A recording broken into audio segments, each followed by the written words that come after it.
In the year 2034, a mysterious virus swept across the world. Humanity fell into panic as violent zombies roamed the streets, and chaos and fear spread everywhere. On the first day of the apocalypse, Ding Ning unexpectedly gained a magical spring space. For a whole month, she worked tirelessly, traveling through several cities to gather supplies from malls, wholesale markets, and pharmacies. When she finally had enough, she planned to head to a mountain villa area to rest for a while and maybe collect a few more houses into her space. While passing through a small forest, she caught a wild chicken. Thinking she had worked hard lately, she decided to relax a bit. She built a small fire on the spot and prepared to roast the chicken as a treat for herself. While waiting for it to cook, she entered her space again, happily checking her stockpile. Looking at the piles of supplies, Ding Ning couldn't help but feel proud. Life should be quite comfortable from now on, she thought. When she came out of the space, the chicken still needed some time, so she stretched under a nearby tree. Suddenly, dark clouds gathered overhead. Boom! A bolt of lightning struck straight down. Before she could react, it hit her directly. In an instant, her body was burned inside and out. As her consciousness faded, Ding Ning shouted angrily at the sky. "Ah! You unfair heavens! I didn't even get to roasted chicken. At least let me have one bite before you strike me down." Drip, drip. Cold rain splashed across her face. Ding Ning lay in a patch of weeds, staring blankly at the sky. She couldn't believe it. She had been reborn into a parallel world's 1970s, inside the body of a chubby young woman. This world's history was almost the same as her own, except that the names of some famous people were different. Ding Ning, no, now she was called Miao Jiao Jiao. Just like her name, the original owner was truly delicate and graceful, at least in name. She was only 160 centimeters tall but weighed 160 jin, a figure that would make anyone stare in surprise. After all, this was a time when food and clothing were scarce. For someone to look so well-fed, their family must have been doing quite well. But the original girl's family was actually very ordinary, and she wasn't well-liked at home. She became overweight because she had a serious illness as a child and had to take hormone treatments for a while to recover. After that, due to the side effects of the medicine, she kept gaining weight and couldn't lose it no matter what she tried. Because of her size, she was often mocked and looked down upon, even by her own family. After finishing high school, she followed her classmate Jiayu to the countryside to work as a young volunteer. The reason she was lying here now was because Jiayu said he wanted to eat wild mushrooms. To please him, she went up the mountain after work to pick some for him. On her way back, she lost her footing from exhaustion, hit her head on a tree, and that's when her soul was replaced by Miao Jiao Jiao's. Remembering all this, Miao Jiao Jiao couldn't help but roll her eyes. That Jiayu had always bossed the original girl around and often treated her badly. Yet she had fallen for him just because he once showed her a little kindness. How foolish. She hadn't been feeling well that day and didn't want to go, but his pitiful look made her give in. Ha! What a weakling. If he wanted mushrooms, he should have picked them himself. Thinking about how he used to treat the original girl, a cold glint flashed in Miao Jiao Jiao's eyes. Now that she had taken over this body, she would take good care of it. From now on, anyone who dared to boss her around would have to deal with her tough side. Miao Jiao Jiao lay on the ground for a while before she finally had the strength to get up. It was early autumn, and a light drizzle was falling. She needed to hurry back and change clothes, or she'd catch a cold. Ah, if only her spiritual spring space were still here. The spring water there could strengthen the body, and she had stored plenty of supplies and medicine inside. It would be such a waste to lose it. Just as she was thinking that, she suddenly felt dizzy. The next moment, the scene around her changed. She was standing inside the spiritual spring space. All around her was fresh greenery, the air filled with the scent of grass, and the sound of trickling water. Miao Jiao Jiao was thrilled. Heavens! The universe had finally shown her mercy. She was surprised to find that even the spiritual spring space had been given to her. She quickly ran to the warehouse where she stored supplies and found that everything was still there. Haha, that's great. Oh, Good Miao Jiao Jiao happily jumped around inside the space. All her hard work over the past month had finally paid off, and now she could live without worries. As for suddenly being reborn into a parallel version of the 1970s, Miao Jiao Jiao didn't really mind. After all, she had been an orphan in the modern world, with no family or attachments, so living anywhere was the same to her. Besides, the modern world had already turned into an apocalyptic mess, and surviving there was much harder than it was now. So, she thought, fate hadn't treated her too badly after all. As she thought about it, her anger over being struck by lightning faded a lot. What a pity about that wild chicken I didn't get to eat. It smelled so good. If she had known, she would have cooked it inside the space instead. What a regret. Just then, her stomach growled loudly. Her eyes lit up, and she quickly decided, since there's no wild chicken, I'll make chicken soup with a farm chicken instead. She had collected plenty of animals from several markets: birds, chickens, ducks, geese, pigs, cows, and sheep, each numbering in the thousands. Because the spiritual spring space had recognized her as its master, she could control everything inside it with her thoughts. Miao Jiao Jiao closed her eyes, and in an instant, she appeared on the farmland where the animals were kept. But as soon as she arrived, a big white chicken left a mess right on her shoe. Cluck cluck, the chicken flapped its wings proudly, ready to run away. Looking at the mess on her cloth shoes, Miao Jiao Jiao's face darkened. She immediately used her mind to stop the chicken. With a mischievous grin, she said, "You may act proud, but you're still going to end up as my dinner." Carrying the struggling white chicken, Miao Jiao Jiao walked to the wooden kitchen house in the center of the spiritual spring space. Hello, everyone. Thank you for reading the story. I'm the author, Little Goldfish. This is my second time writing a story set in a past era. Since I don't know that time period very well, I made it a parallel world version. It might not be very strict or logical, but I just want to make you smile. Please be kind and enjoy the story. Dear lovely visitors, if you think this is okay, please give a follow and a 5-star rating. Thank you. Omega. The wooden house had always been inside the spiritual spring space. It was about 100 square meters, with 2 bedrooms, a living room, a bathroom, and a kitchen. All the furniture and decorations inside were arranged by her during the last month of the apocalypse, just the way she liked them. Although there was no electricity in the space, she had collected more than 10 generators and hundreds of gas tanks, enough for her to live comfortably on her own in the future. After cleaning the dirt off her shoes, Miao Jiao Jiao started preparing the chicken, cleaning and plucking it carefully. Once it was washed, she put the whole chicken into a clay pot with red dates and goji berries, adding garlic and cooking wine. Finally, she poured in the most important ingredient, the spiritual spring water, placed the pot on the stove, and began to cook it over high heat. Normally, chicken soup tastes best when simmered slowly for over an hour, but since it was already late, she had to cook it quickly. While the soup was boiling, Miao Jiao Jiao went to the bathroom and finally had time to look at her reflection. When she saw her face in the mirror, she couldn't help but twitch her lips.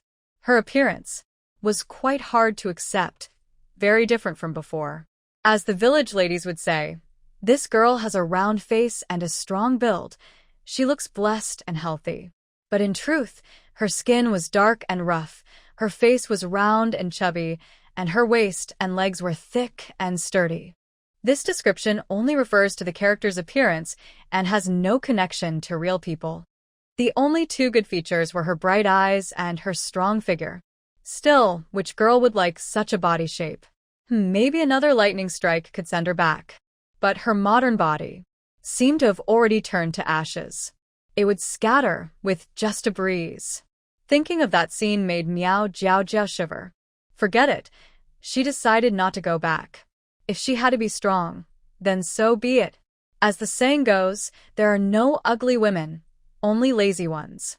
As long as she was alive, one day she would become beautiful again. Besides, she had the spiritual spring space. She was lucky. After all, she had bought that jade bracelet by chance from a small stall on the antique street. On the day the world ended, she accidentally cut her finger while peeling fruit, and a drop of blood fell onto her jade bracelet. The bracelet disappeared, and a mysterious space appeared. The space was huge and divided into 4 main areas: the living area, the lake area, the forest area, and the plain area. Living area. In the center stood a wooden house. Not far away was a spring of clear water, and beside it were 4 large warehouses. These warehouses stored all the supplies Miao Jiaojiao had collected. Since the space was controlled by her thoughts, she could compress the items freely without worrying about running out of room. The 4 warehouses were divided into food, daily necessities, clothing and accessories, and others. The food warehouse contained grains, vegetables, drinks, fruits, cooked food, frozen food, and snacks. The daily necessities warehouse held shampoo, towels, skincare products, toothbrushes, basins, cups, shower gel, tableware, medicine, and hygiene products. The clothing and accessories warehouse stored clothes, shoes, bags, jewelry, and artwork. The others warehouse included generators, cars, bicycles, and medical equipment. When she was gathering supplies, Miao Jiaojiao took everything she could find, knowing that survival in the apocalypse would be tough. She didn't feel much sympathy for others, after all. She had risked her life fighting zombies for a month to get these things. Those who were too afraid to leave their homes either starved or were attacked by zombies. Keeping extra supplies for them would have been useless. Growing up in an orphanage, she had long learned how cold and harsh the world could be. She believed that relying on herself was better than depending on others. Only by becoming strong could she face any crisis. The space also had a preservation function. Nothing inside would spoil or decay. These supplies alone could last her 100 years. Lake area. A vast lake stretched across the land, filled with fish, shrimp, shells, turtles, and frogs. Even the sea creatures she had collected could live there. Forest area. A wide forest full of fruit trees, tall ancient trees, rare woods, mountains, cliffs, and many kinds of plants and animals. Plain area. The farmland and grassland were home to chickens, ducks, geese, pigs, cows, and sheep. Thousands of acres of fertile fields grew grains, vegetables, and flowers. The space had only daytime and no night, and time flowed the same as in the outside world. This made plants grow faster. With the help of the spring water, seeds could grow and ripen within half a month. During the first month of the apocalypse, Miao Jiaojia had already harvested a large amount of grain and vegetables and stored them in the warehouses.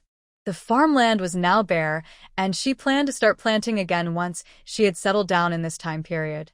Thinking about all the supplies she had, Miao Jiaojiao felt very content. What pleased her most was how amazing the spiritual spring was. It not only strengthened the body and cleared the mind, but also removed impurities and improved health and appearance. Although it wasn't as magical as those springs in fantasy novels that could completely transform a person, it was still very good.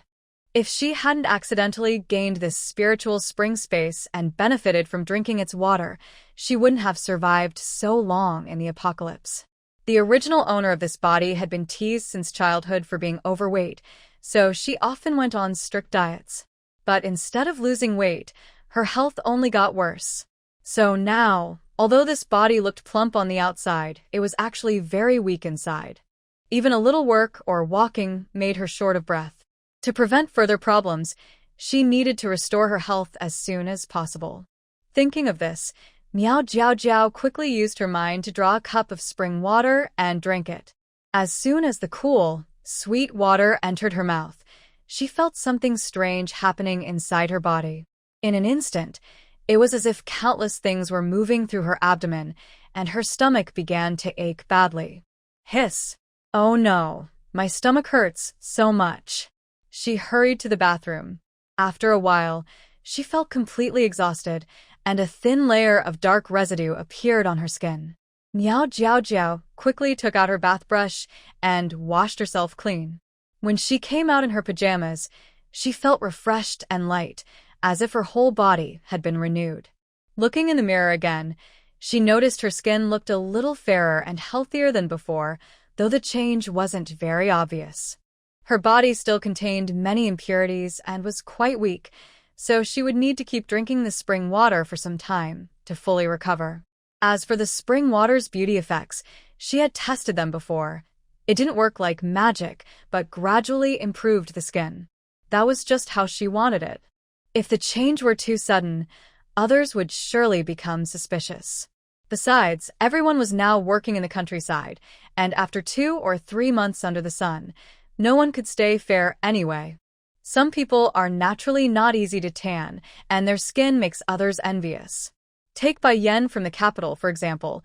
Her skin is fair and smooth.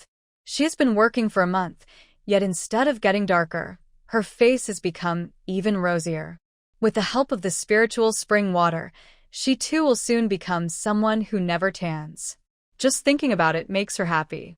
Miao Jiaojiao thought for a moment and decided she needed to make a proper plan when she got back. She had to lose weight quickly, otherwise, everything would be inconvenient. She looked forward to the day she would finally be slim. After all, what girl doesn't like to look beautiful? After tidying up, she ran straight to the kitchen. The chicken soup was ready, and the clay pot lid was gently shaking as the delicious smell filled the air. Miao Jiaojiao turned off the stove, scooped half a bowl of soup, blew on it a few times, and took a satisfied sip. Ah, it tasted amazing. If only she could stay in this peaceful space forever. But then she thought again, being alone for too long would be too lonely. The world was so big. She still wanted to see more of it. Besides, this body now belonged to her. To repay the fate she had inherited, she had to take on everything the original owner left behind. The girl who once owned this body had one big wish, to lose weight and be loved by her family. With the help of the spiritual spring, Miao Jiaojiao was confident she could lose weight. But to make her family like her? That seemed much harder. From the original memories, only her father treated her kindly. Her mother, brother, and grandmother often scolded her. Forced affection never lasts. Even if she lost weight, they would probably still look down on her. Unlike the original girl, Miao Jiaojiao no longer hoped for love that didn't exist. It was 1974, 3 years before the college entrance exams would be restored in 1977. The original girl's hometown was a small city in the south, but Miao Jiaojiao planned to take the exam and go to the capital. After the exam, she would visit home. If her family still treated her the same way, she would keep her distance to avoid unnecessary trouble. As for supporting them in the future, she would still provide what was needed. She wasn't short of money anyway. At that time, primary school lasted 5 years, and both middle and high school lasted 2 years each.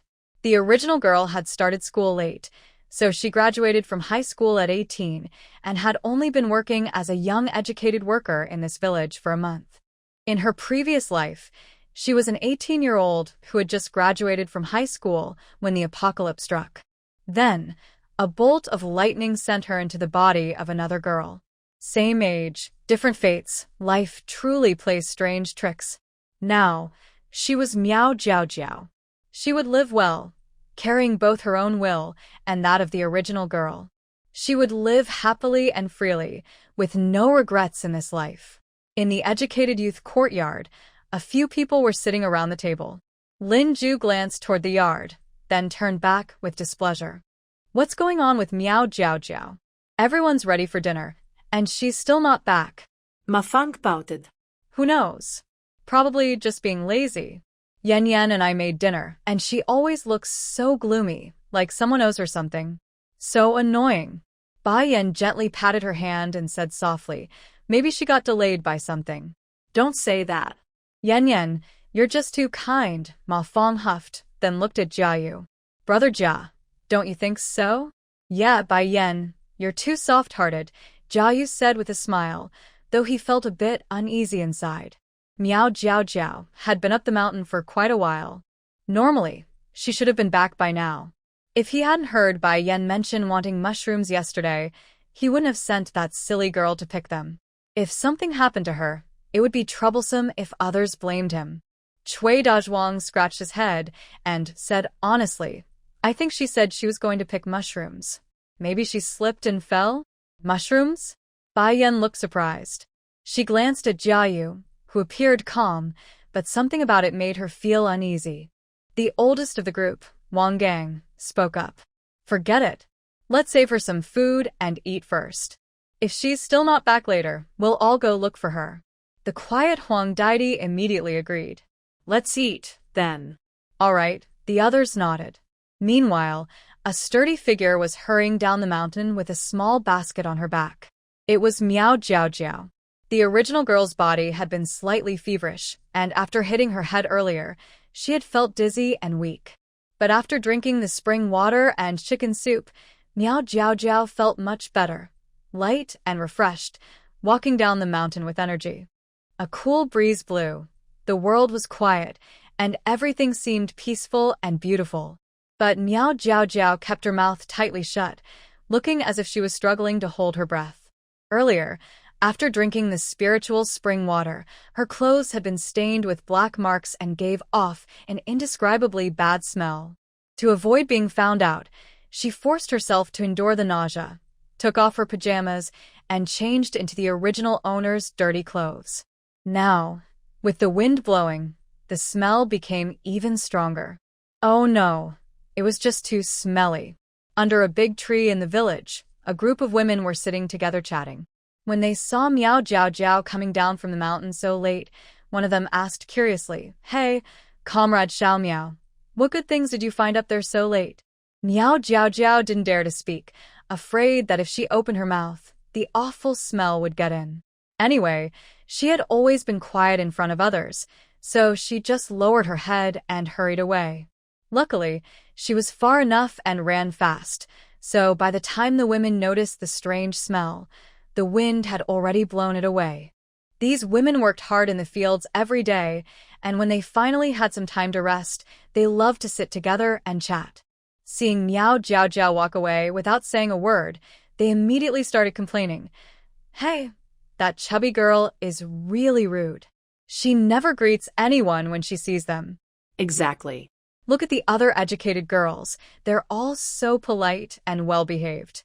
She just doesn't seem pleasant. She's not good at work either. Always resting after a short while. What a waste of strength. Well, I have to admit, I do envy her looks. If only my daughter looked like that. Once they started talking about her figure, the women laughed loudly and continued. I don't know why, but city girls really do look nice. Look at that round face. She looks so lucky, right? And she's got a strong build. She'll definitely have healthy children. Her family must be well off and treat her well. If she weren't so bad at work, I'd even think about finding a matchmaker for her. Oh no, don't. Those city girls are too delicate. My aunt's family in the next village married one, and she's so lazy. Our village girls are better. Eat little, work hard, and take care of the family. Much more practical. Luckily, Miao Jiao had run far enough away. If she had heard those comments, she would have been so angry that she might have wanted to silence them herself. When she returned to the educated youth courtyard, everyone else had already finished eating and was chatting in the living room. As soon as they saw her, several people showed clear signs of displeasure. The kind-hearted Wang Gang stood up with a smile. You're finally back. If you hadn't come soon, I was going to send someone to look for you. Oh, your food is in the kitchen. Warm it up before you eat. He was one of the older educated youths in Shishui village, just like Lin Ju and Huang Daidi, and had already been there for 2 years. The others had arrived only a month ago, the same time as Miao Jiao.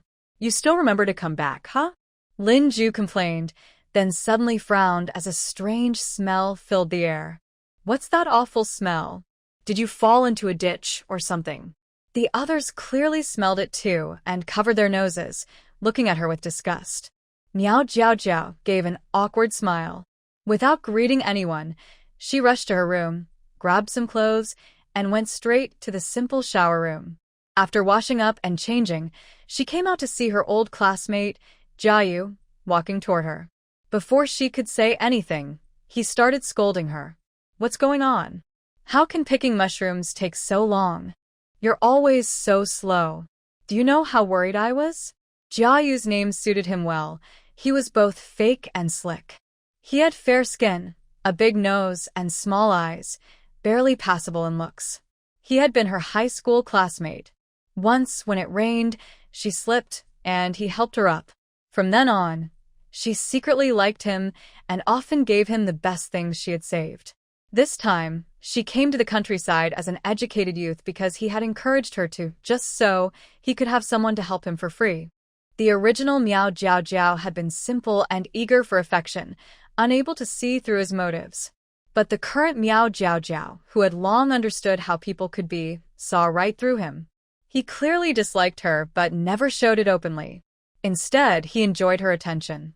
Every time he lost his temper and scolded her, he would quickly soften his tone and say nice things, making her believe he truly cared. That only made her fall deeper for him. What a clever act, scold first, then sweet talk after. If it were the original person, she would probably already be moved to tears. But Miao Jiao Jiao wasn't the type to fall for that. She hated fake people the most. She had to tear off this man's mask of hypocrisy. Comrade Jiayu, why are you worried about me? What's our relationship, exactly?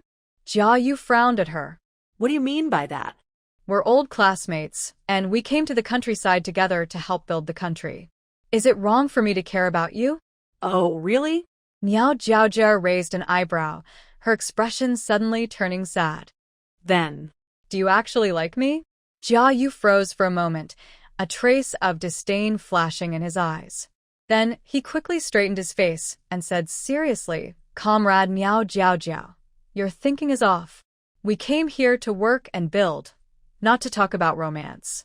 Don't say things like that again, it wouldn't look good if others heard. Like her? What a joke. He was already tired of seeing her face every day. If she weren't still useful to him, he wouldn't bother pretending anymore. Miao Jiaojiao caught the disdain in his eyes and sneered inwardly. What a hypocrite. When the original person brought him food and helped him, he didn't say she had a problem. But now that things were clear, he suddenly acted all proper. Fine. Since he said that, she'd make him pay for everything he'd taken. Her eyes turned, and she quickly came up with a plan. She lowered her head for a moment, then looked up with teary eyes. Brother Jia, I didn't expect you to say that about me. I thought you liked me. She had watched enough palace dramas to know how to play this game. Jiayu was stunned. Why was she crying now? If it were another girl crying over him, he might have felt proud. But this one? Her crying face was just unpleasant to look at. All right, stop crying. It's embarrassing. We're just friends, nothing more. Please don't overthink it.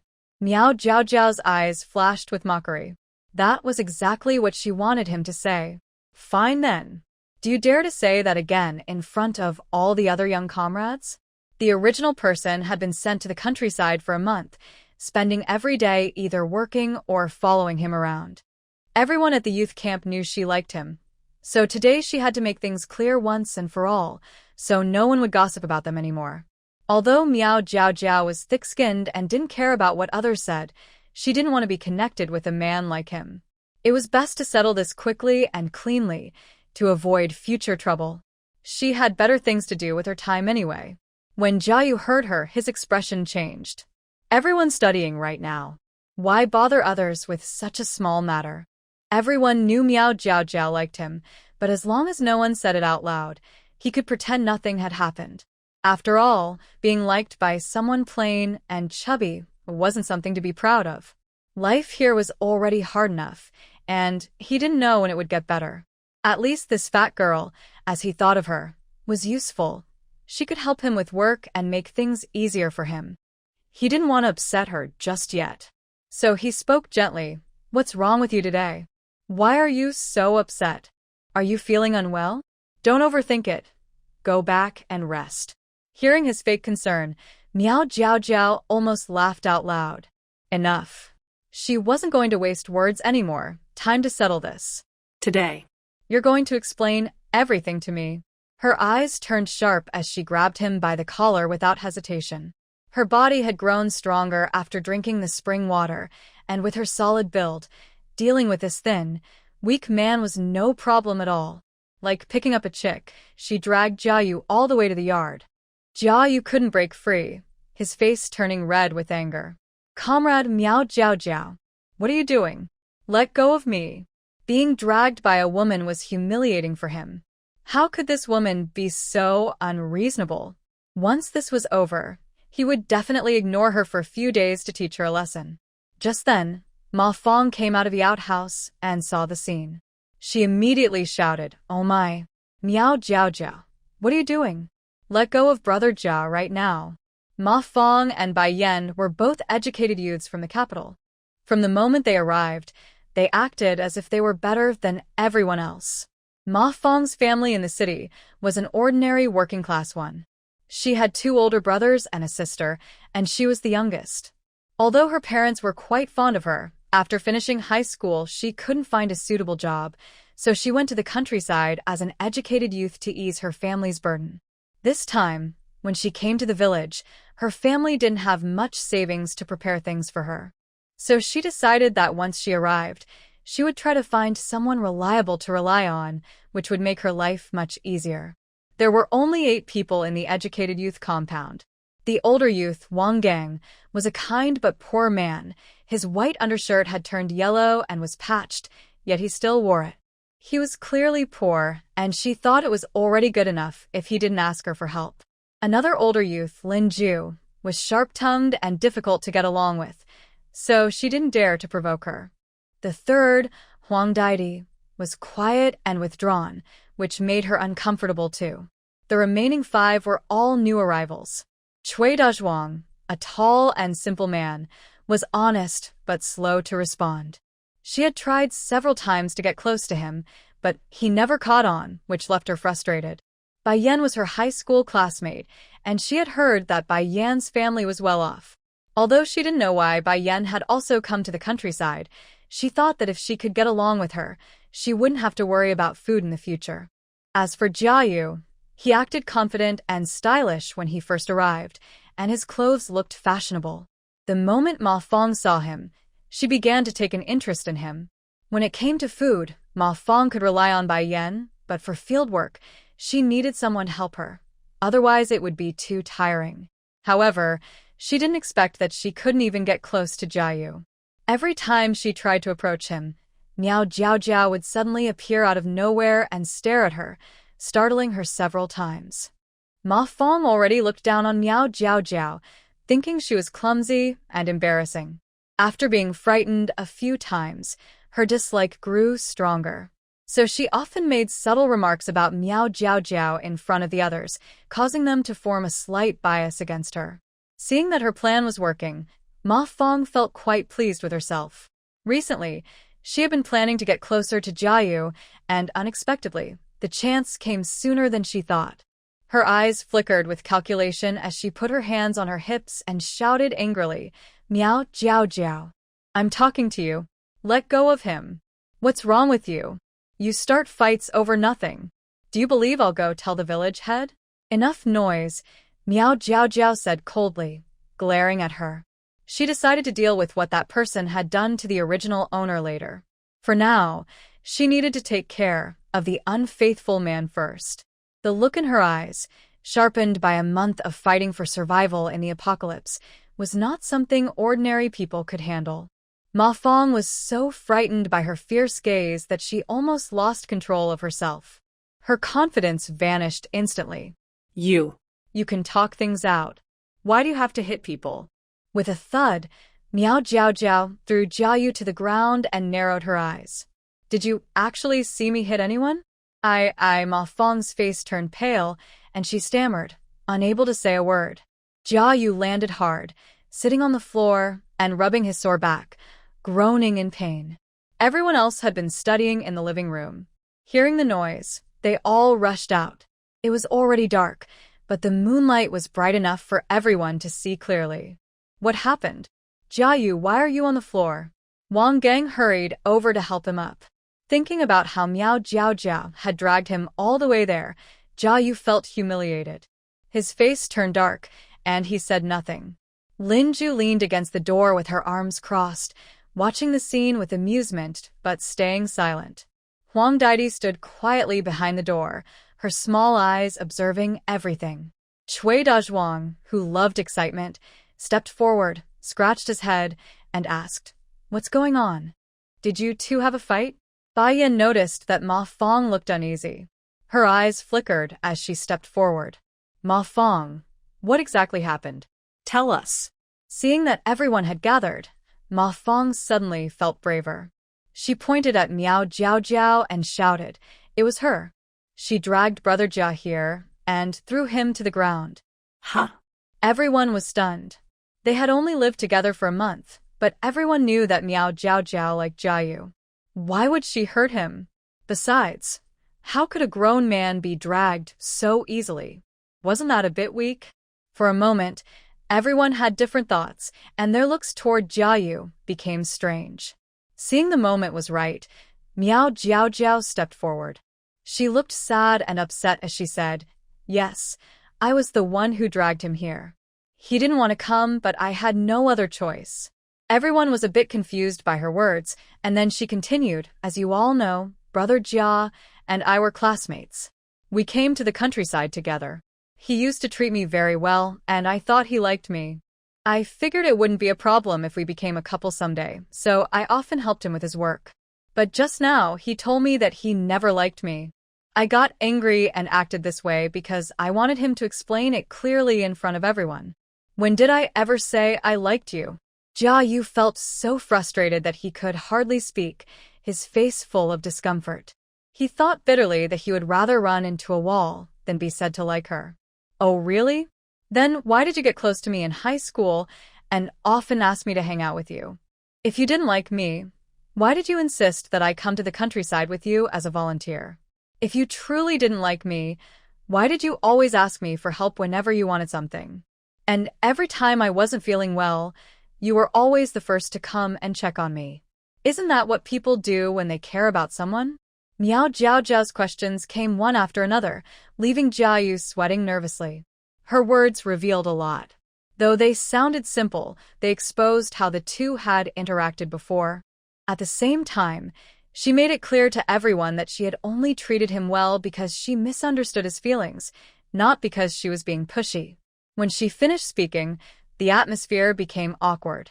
Before this, everyone had seen Miao Jiao Jiao following Jiayu around, helping him with everything. Many people disapproved or looked down on her for it. Although relationships between volunteers weren't forbidden, matters between men and women were still taken very seriously. Besides, to be honest, few people found Miao Jiao Jiao attractive. Everyone had thought she was the only one showing affection, while Jiayu stayed silent, perhaps too polite to reject her. Since it was their personal matter, no one wanted to interfere. As long as Miao Jiao Jiao didn't go too far or disturb others, people just pretended not to notice. But after hearing Miao Jiao Jiao's complaint and seeing Jiayu's attitude earlier, everyone present quickly understood what was really going on. No wonder Jiayu never complained about Miao Jiao Jiao following him around. He clearly had his own plans. He was just using the excuse of liking her to take advantage of her kindness. For a moment, everyone looked at Jiayu with mixed feelings. A person who acts nice on the surface but is dishonest inside is not someone worth befriending.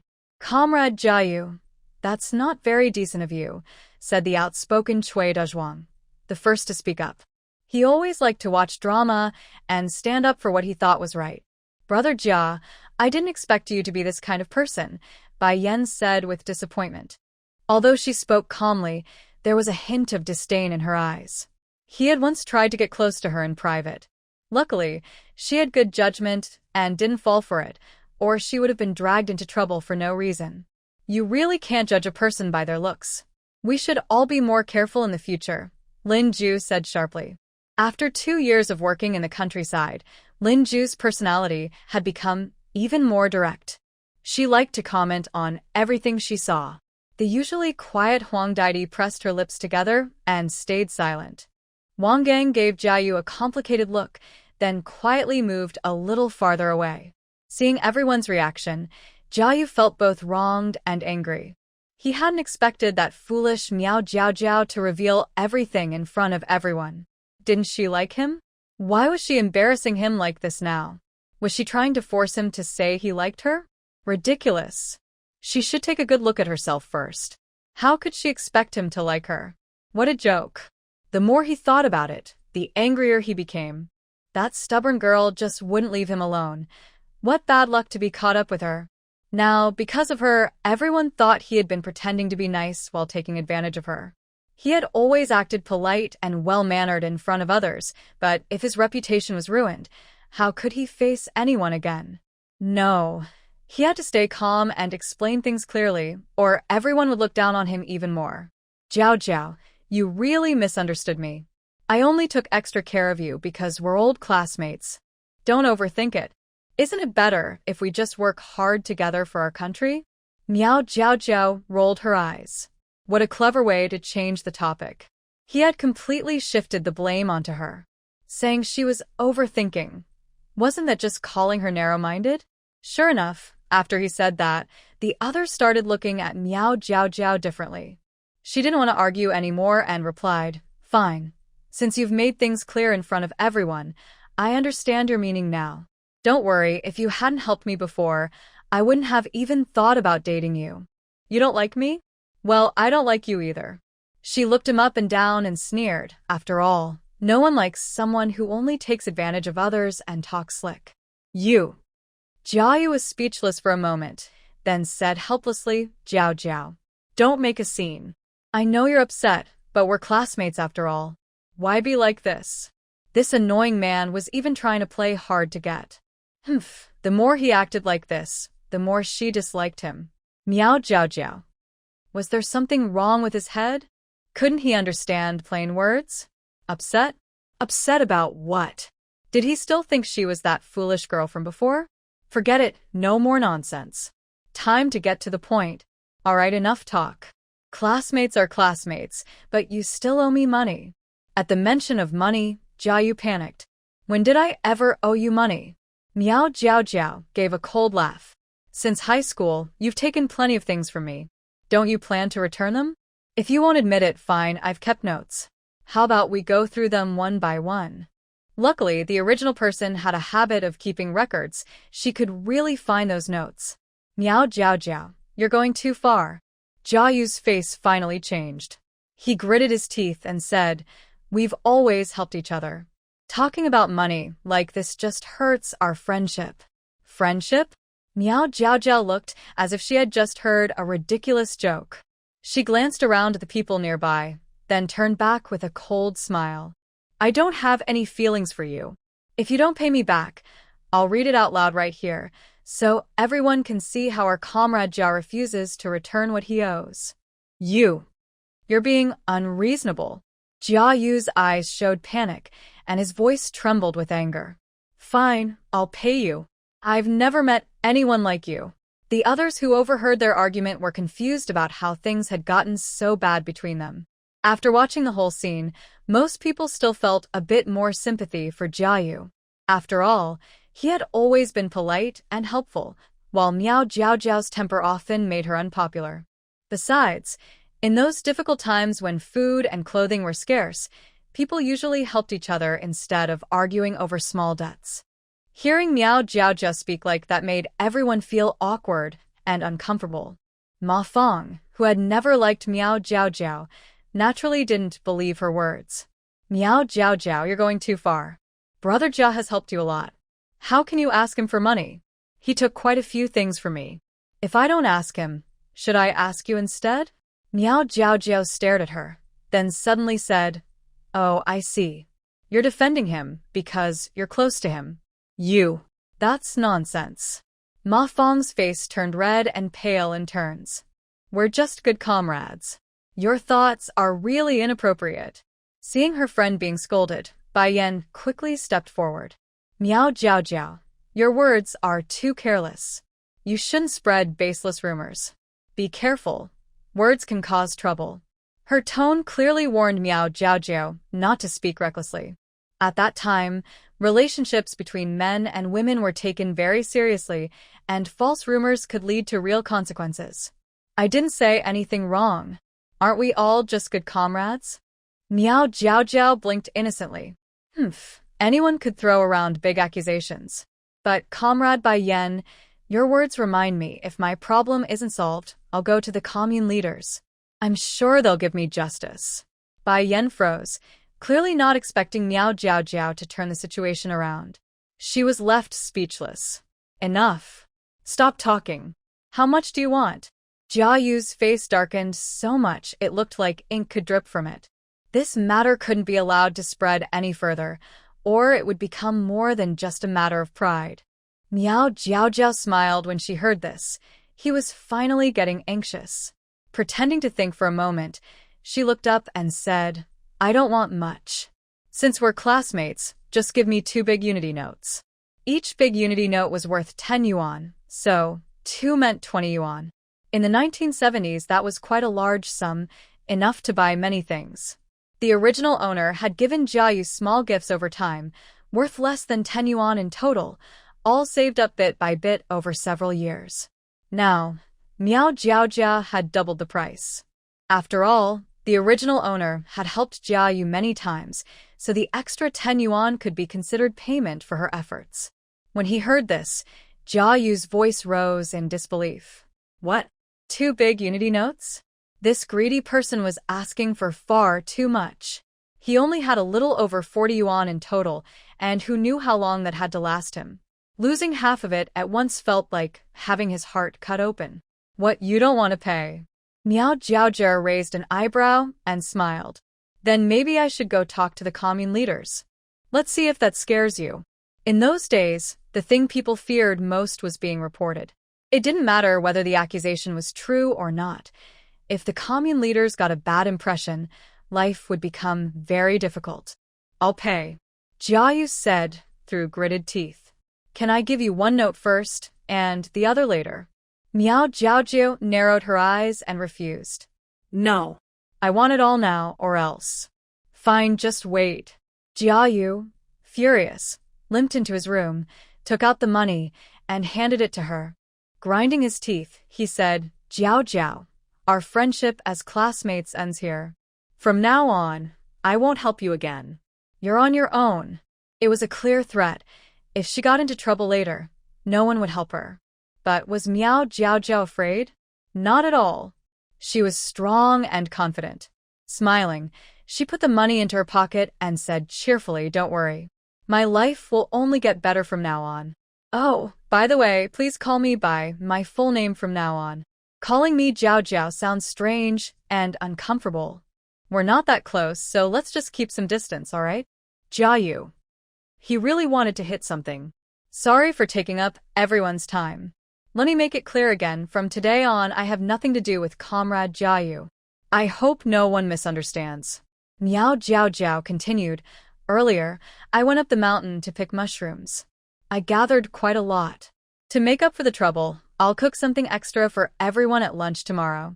After saying that, she turned and walked gracefully toward the kitchen. Her meal was still waiting, and no matter what, she had to at least pretend to eat. Seeing this, the people watching in the yard looked at each other in surprise. They hadn't expected quiet, reserved Miao Jiao to be so sharp and bold. And her attitude had changed so suddenly. Had something happened to upset her? Everyone's eyes turned to Jia Yu, whose face was dark with anger. They couldn't help but feel a bit sorry for him. Losing 20 yuan at once would upset anyone. They had thought it was just a small matter, maybe 1 or 2 yuan, but it turned out Jia Yu had taken much more advantage than they realized. No wonder Miao Jiao had lost her temper. It seemed that from now on, everyone would have to be more careful when dealing with each other. Wang Gang said, it's already dark, and we still have to study. Let's all go back. Lin Ju and Huang Daidi were already sitting at the table in the living room, reading under the kerosene lamp. The noise from the yard was loud enough that even if they didn't go out to watch, they could still hear everything. After hearing how things ended, Lin Ju pointed toward the door. Hey, Daidi, don't you think Miao Jiao seems a bit strange? She wasn't like this before. Over the past 2 years, they had seen many young volunteers come and go, and quarrels were common, but she had never seen anyone suddenly explode like that. Huang Daidi replied absent-mindedly, I don't know. I didn't pay attention. Linje från ned. What's wrong with you lately? You seem tired all the time. Are you feeling unwell? They had lived together for 2 years. Though their personalities were very different, they got along well. No, I'm just a bit tired, Huang Daidi said softly, lowering her head and hiding her feelings deep inside. Lin Ju knew it wasn't right to ask more. She understood the other person's personality, someone who liked to keep worries to themselves. Asking again wouldn't help, so she decided to let it go. Except for Jiayu, who went to her room angrily, everyone else gathered in the living room to keep reading and studying. No one knew when this hard time would end, but since they were all educated people with no other entertainment, studying was the only thing they could do. In the kitchen, Miao Jiaojiao looked around carefully. The walls and stove were made of mud, and the stove had two black openings. One held an iron pot for cooking dishes, and the other had a dark clay pot for boiling rice or porridge. Against the wall stood a large green water jar, and beside it were two wooden buckets with some water and a gourd ladle inside. On the stove sat a bowl of thin porridge and a few vegetable leaves, her dinner. Usually they had 3 meals a day, but only lunch was a bit filling, made with coarse rice. The other 2 meals were just porridge or half a bowl of corn paste. They added some vegetables grown in the youth camp's garden and a bit of pickled radish or cabbage to get through the day. After a full day of labor, this little food was far from enough. So many people looked pale and thin. Thinking of this, Miao Jiaojiao couldn't help but sigh. Lack of food and clothing, shortage of supplies, and hard work. These were the marks of that time. She couldn't imagine how people managed to survive it. It was truly admirable. Although she was usually carefree, she had studied this period of history and couldn't help feeling emotional about those 10 years of turmoil. Fortunately, a few years later, the college entrance exams and the reform era would begin, and life would slowly improve. Miao Jiaojia herself had grown up in an orphanage and knew what hardship felt like. Even though she had eaten chicken soup that evening and wasn't hungry, she didn't waste the porridge. She quickly finished it, washed the bowl, and left the kitchen.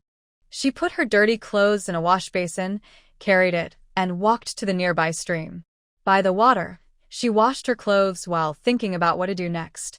First, she needed to lose some weight. She had to do it openly, or others might get suspicious. There were 2 main rules for losing weight: eat less and move more. Eating less was easy. She just had to avoid the high-calorie, sugary snacks she had stored away for now. If she started walking more, it would be even easier. She had to get up at dawn to work and only finished when it was almost dark, leaving her completely exhausted. But that still wasn't enough. She planned to take a walk along the field path or at the foot of the mountain after dinner. She had recently gotten a set of exercise equipment, so she could use it in her private space when no one was around. With hard work during the day, exercise at night, and the help of the spring water, she believed that in just 2 months, she would lose a lot of weight. Next was the matter of her secret space. It was something she couldn't let anyone know about. She also needed a private room since she would sometimes eat alone or go into her space.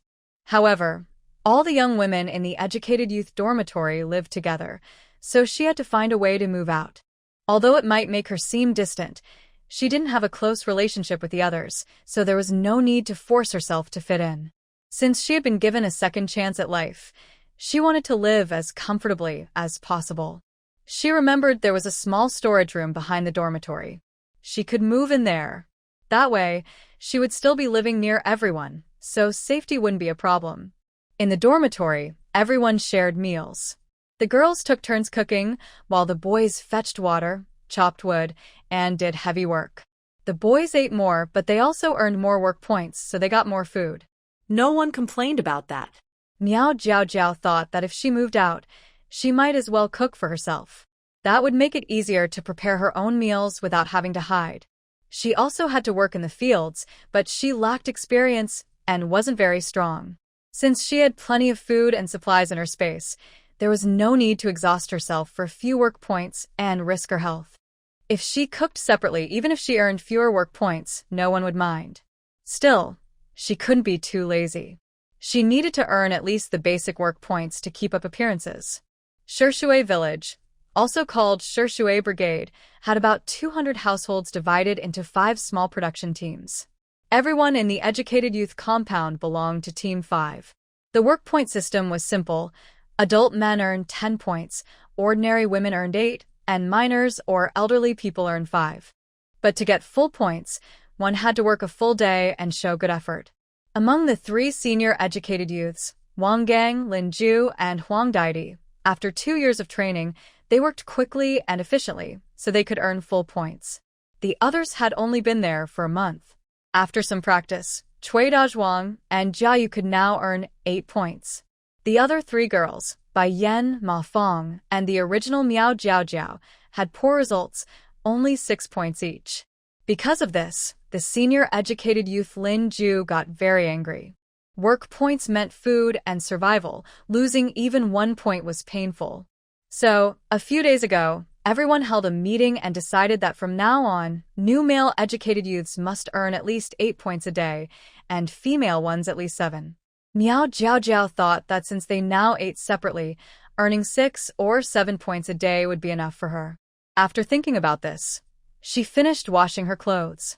Looking at the faded blue shirt in her hands, Miao Jiaojiao suddenly remembered something. She was very poor. When the original Miao Jiaojiao went to the countryside, her mother only gave her 2 10-yuan bills and an old quilt. She brought 3 sets of clothes, 2 thick cotton jackets, a chipped wash basin, a towel, a toothbrush, and some schoolbooks. That was all. When she first arrived, she lacked many things, but without industrial coupons, she couldn't buy toothpaste, enamel cups, or aluminum lunch boxes.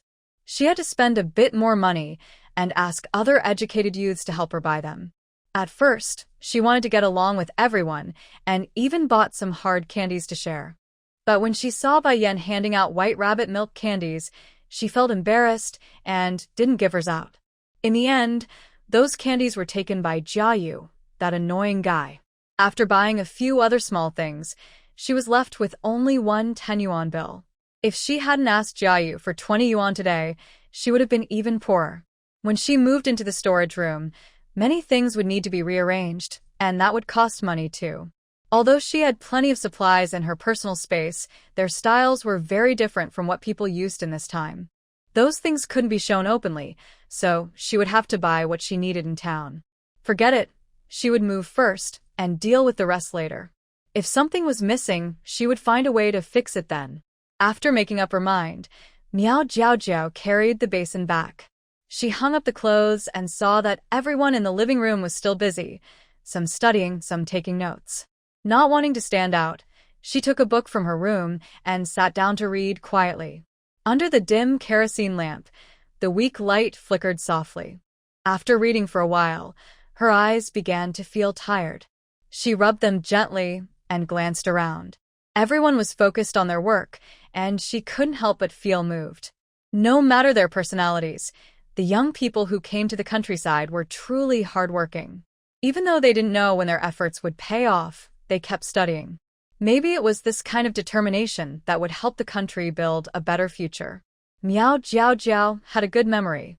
She remembered that in 1977, when the college entrance exam was restored, there were 4 subjects. The arts and science tracks differed in one subject, history and geography for arts, physics and chemistry for science. The other 3 were politics, Chinese, and math.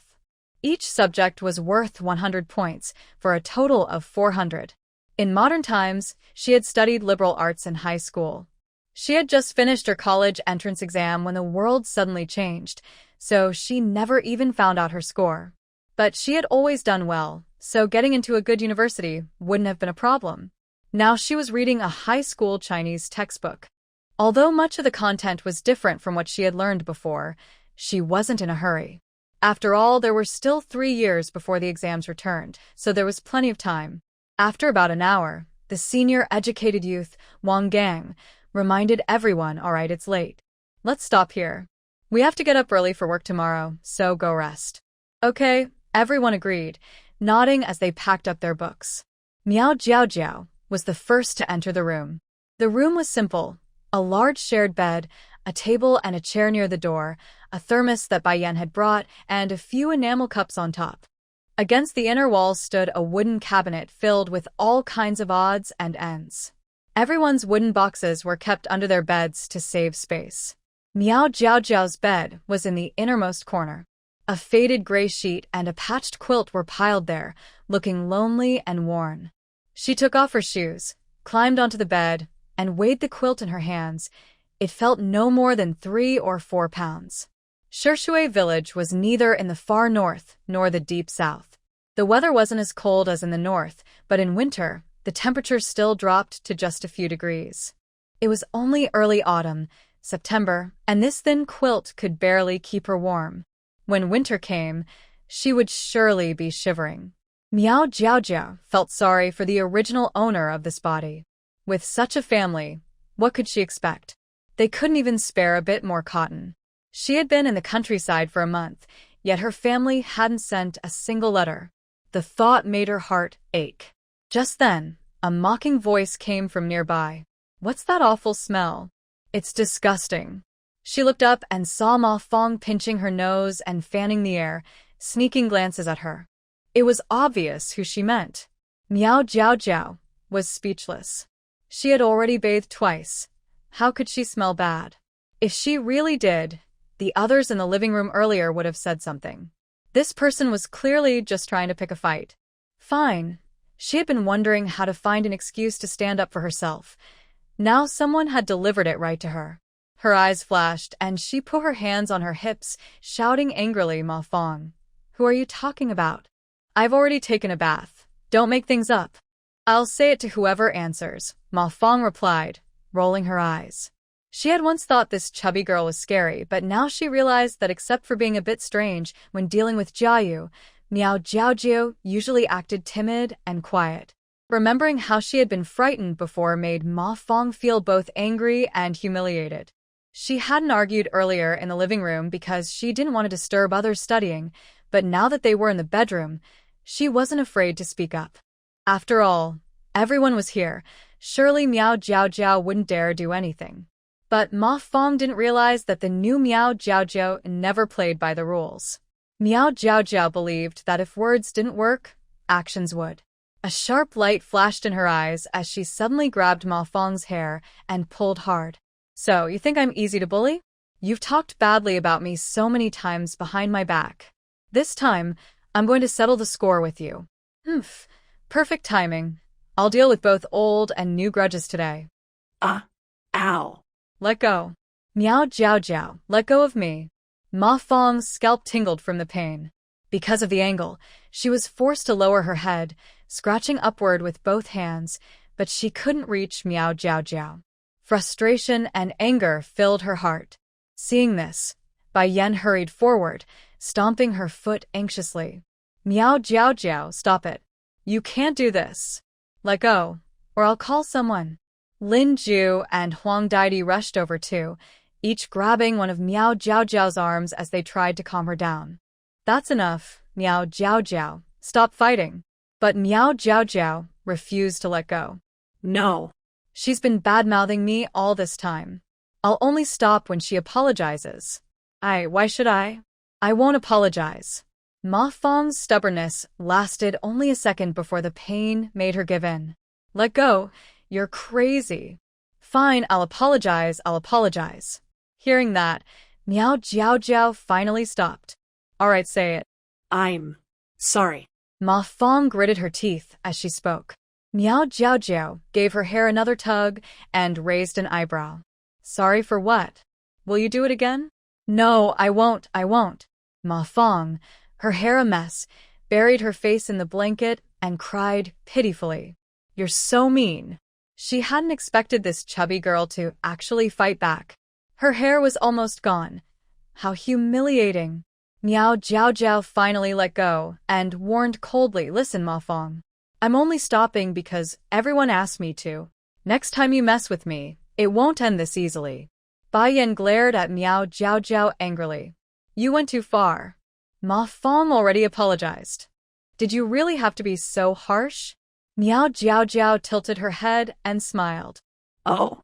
"So you're saying that no matter how someone insults you behind your back, you can just forgive them easily? If you can really do that, I'll be impressed." "You." Bai Yan was at a loss for words, her small face turning bright red. Lin Ju glanced coldly at the group. "What's all this noise in the middle of the night? If you don't want to sleep, I do. Next time anyone makes a fuss this late, don't blame me for reporting it to the village head." Huang Daidi tried to calm things down. All right, let's all go to bed. Ma Fong, stop crying. We have to get up early for work tomorrow. Ma Fong's sob stopped. She was about to start again when Miao Jiao suddenly said, I'm going to move into the storage room. Hearing that, Ma Fong forgot to cry altogether. She didn't dare speak, but her eyes darted around, waiting to hear what the others would say. Bai Yan stayed silent. Before, she wouldn't have cared, but after Miao Jiao's strange behavior today, it might be safer to live separately. Huang Daidi wasn't close to Miao Jiao, so she didn't try to persuade her. She had her own worries and didn't want to get involved. Lin Ju, who is known for her temper, snapped impatiently, move if you want. There's nothing in there. But if you go, don't come back. Miao Jiao knew Lin Ju had a sharp tongue, but a soft heart. Her words sounded harsh, but she was fair to everyone. She understood what Lin Ju meant, that moving out wouldn't be easy, but she had already made up her mind. Yes, I've decided, Sister Lin. Everyone's unhappy when I'm here, so it's better if I sleep separately. Do whatever you want. Lin Ju huffed, throwing off her blanket and turning over. Ma Fong wiped her tears with her sleeve, then smirked. Serves you right, you show off. Living alone in that dark, dirty storage room won't be pleasant. I'll just wait and watch. Your bad days are coming. The next morning, when Miao Jiao woke up, everyone else was already up. She quickly got out of bed, washed up, and went to the living room. That day, Lin Ju and Huang Daidi were cooking.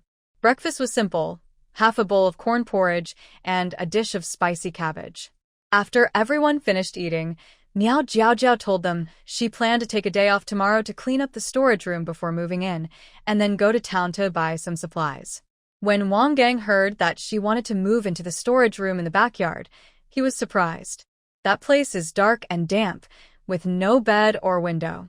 It's not fit for living.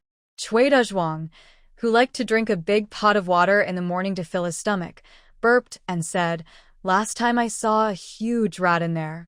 Aren't you afraid? Miao Jiao smiled. It's fine. I'll find a way to deal with it. She was good at handling rats. She had plenty of traps and bait. Wang Gang sighed and turned to Lin Ju. Lin Ju, try to talk her out of it. Lin Ju said sarcastically, Why should I? She can move if she wants. I can't decide for her. I'll just say one thing. Don't regret it later. Wang Gang looked at the others. What do you all think? Bai Yan shook her head. I don't really agree, but she's too stubborn to listen. Ma Fong couldn't hide her smug smile. I have nothing to say. Huang Daidi lowered her eyes. Let her decide for herself. Jia Yu said mockingly, She's got money now, so she can spend it however she likes. He hadn't slept well the night before. Just thinking about the two big bills made his heart ache. He swore that one day, that lazy man would pay him back. Seeing that everyone felt the same, Wang Gang gave up. All right then, move tomorrow. I'll help if I have time. Okay. Thank you, Brother Wang, Miao Jiao said gratefully. Then she added, Also, I plan to cook for myself, so I'll take my share of the food. Everyone was surprised. Cooking separately wasn't a small matter. They all worked in the fields for work points and food. Eating together meant no one went hungry, but eating alone could be tough for someone who didn't earn much. Before Wang Gang could speak, Lin Ju got anxious. Are you sure? With your 6 work points a day, can you even eat enough? Miao Jiao smiled. It's fine, Sister Lin. I'm too fat anyway. I need to lose weight, so I don't need much food. Everyone. Well, that actually made some sense. Fine then, do what you want. Don't come crying when you're starving. Lin Ju huffed and stopped talking. Since Lin Ju had no more objections, no one else tried to persuade her either. Dong, dong, dong. The work bell rang. Everyone quickly got ready and went out to gather at the warehouse gate. This was the meeting place for Team 5. As soon as everyone arrived, the team leader began the daily talk. Today's job is the same as yesterday. Turn the soil, pull weeds, and spread fertilizer. Work hard, no slacking off, or your work points will be cut. Although the autumn harvest wouldn't start until the end of the month, and the farm work these days wasn't too heavy, no one could afford to be lazy. Some people like to take it easy, so the team leader always reminded them about the work points everyone cared about most. Got it. Hearing that, a few who had planned to slack off immediately straightened up. Work points meant food. No one dared to joke about that. Everyone collected their tools from the warehouse and slowly walked toward the fields in small groups. The sky was just getting bright, a cool breeze was blowing, and the scent of flowers and grass drifted from afar. Miao Jiaojia followed behind the group, taking a deep breath. The air was so fresh and wonderful. This time period had its good sides. Clean air, no pollution. People were simple and kind. Though some liked to gossip, most had good hearts. When they reached the field, Miao Jiaojiao started working in her assigned area. Today she had A and was ready to turn the soil. It was her first time using one and she found it quite interesting. She didn't bother watching how others did it, thinking it couldn't be that hard, just dig and turn the dirt. So she bent down and started working with all her strength. At first, it wasn't bad. The sun wasn't too hot and her arms still had energy. But as time passed, the sun grew stronger, as if it wanted to dry everyone out. In less than an hour, she was drenched in sweat, her palms were blistered, and her arms felt weak. The team leader had someone bring a bucket of well water to the field ridge. Anyone thirsty could use a gourd ladle to take a drink. Though she hesitated a bit, Miao Jiaojiao couldn't resist her thirst and went to drink some. While drinking, she quietly used her mind to replace the well water in the gourd with spiritual spring water. After a few gulps, her whole body felt cool and refreshed, and her energy returned at once. Silently, she repeated to herself, I need to lose weight, I need to lose weight, move. Let's get to work. Miao Jiaojiao drank the last drop of water from her gourd and, full of energy again, went to the field. The team leader saw how enthusiastic she was and praised her loudly. Everyone should learn from Comrade Miao. Look how hardworking she is. She might even earn more than 6 work points today. Jiao Jiao stumbled a little. Ahem. Earning more than 6 work points didn't sound like much of an honor. The uncles and aunties nearby were all trying not to laugh. Compared to the top workers around her, she was still just a beginner. Ma Fong had been assigned to pull weeds today, and she was already in a bad mood. When she heard the team leader praising Jiao Jiao, she became even more irritated. After a while, her hands started to hurt, burning with pain. When she looked at her palms, 2 big blisters had already formed. Sister Lin, my hands have blisters. Can I?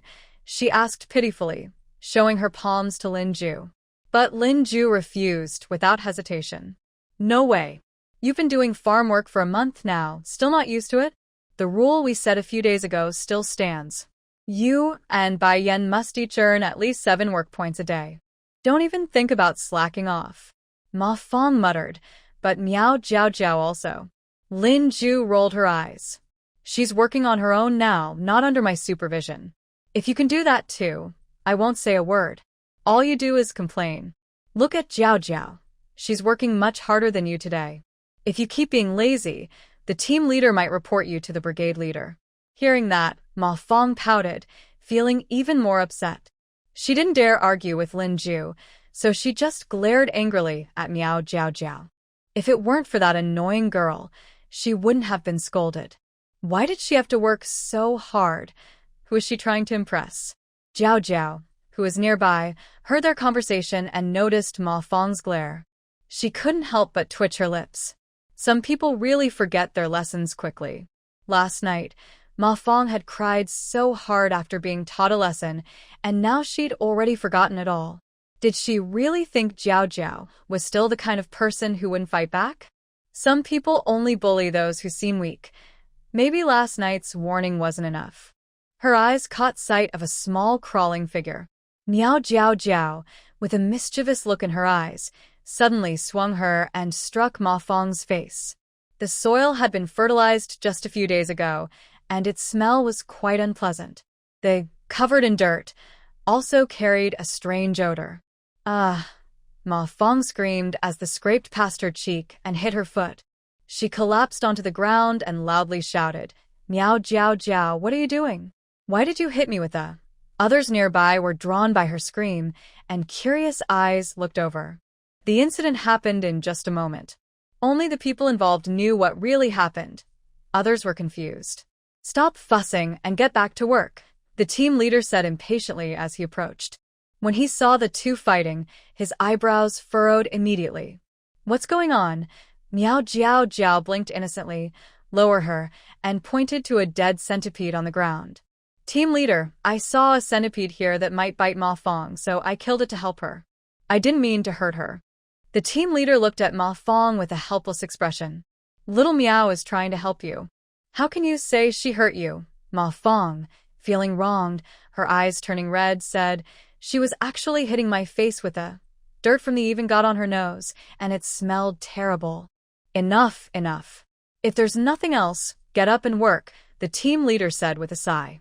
These new young workers really have a lot of energy to cause trouble. It's not busy now, but when the harvest starts at the end of the month, they'll suffer. The nearby elders looked on with disdain.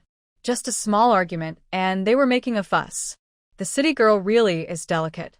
Once the onlookers' attention moved away, Bai Yan lowered her and helped Ma Fong up. "Stop crying. Everyone is watching and laughing." "Yen, do you not believe me?" Ma Fong pouted, as if she would start crying if Bai Yan said she didn't believe her. "We're friends. Of course I believe you," Bai Yan said, leading her to the water bucket. She used a gourd ladle to wash Ma Fong's hands. But everyone is busy now, and no one saw what happened. "If you make a fuss, others will think you're unreasonable," Ma Fong quickly asked anxiously. "Then what should I do?" White Yan gently patted her back and said with a meaningful look, "Don't worry, there's still plenty of time. Sooner or later, I will definitely help you get justice." Near noon, Miao Jiao Jiao felt her whole body was burning hot, and her back and waist ached terribly. Her body was weak, and she got tired quickly.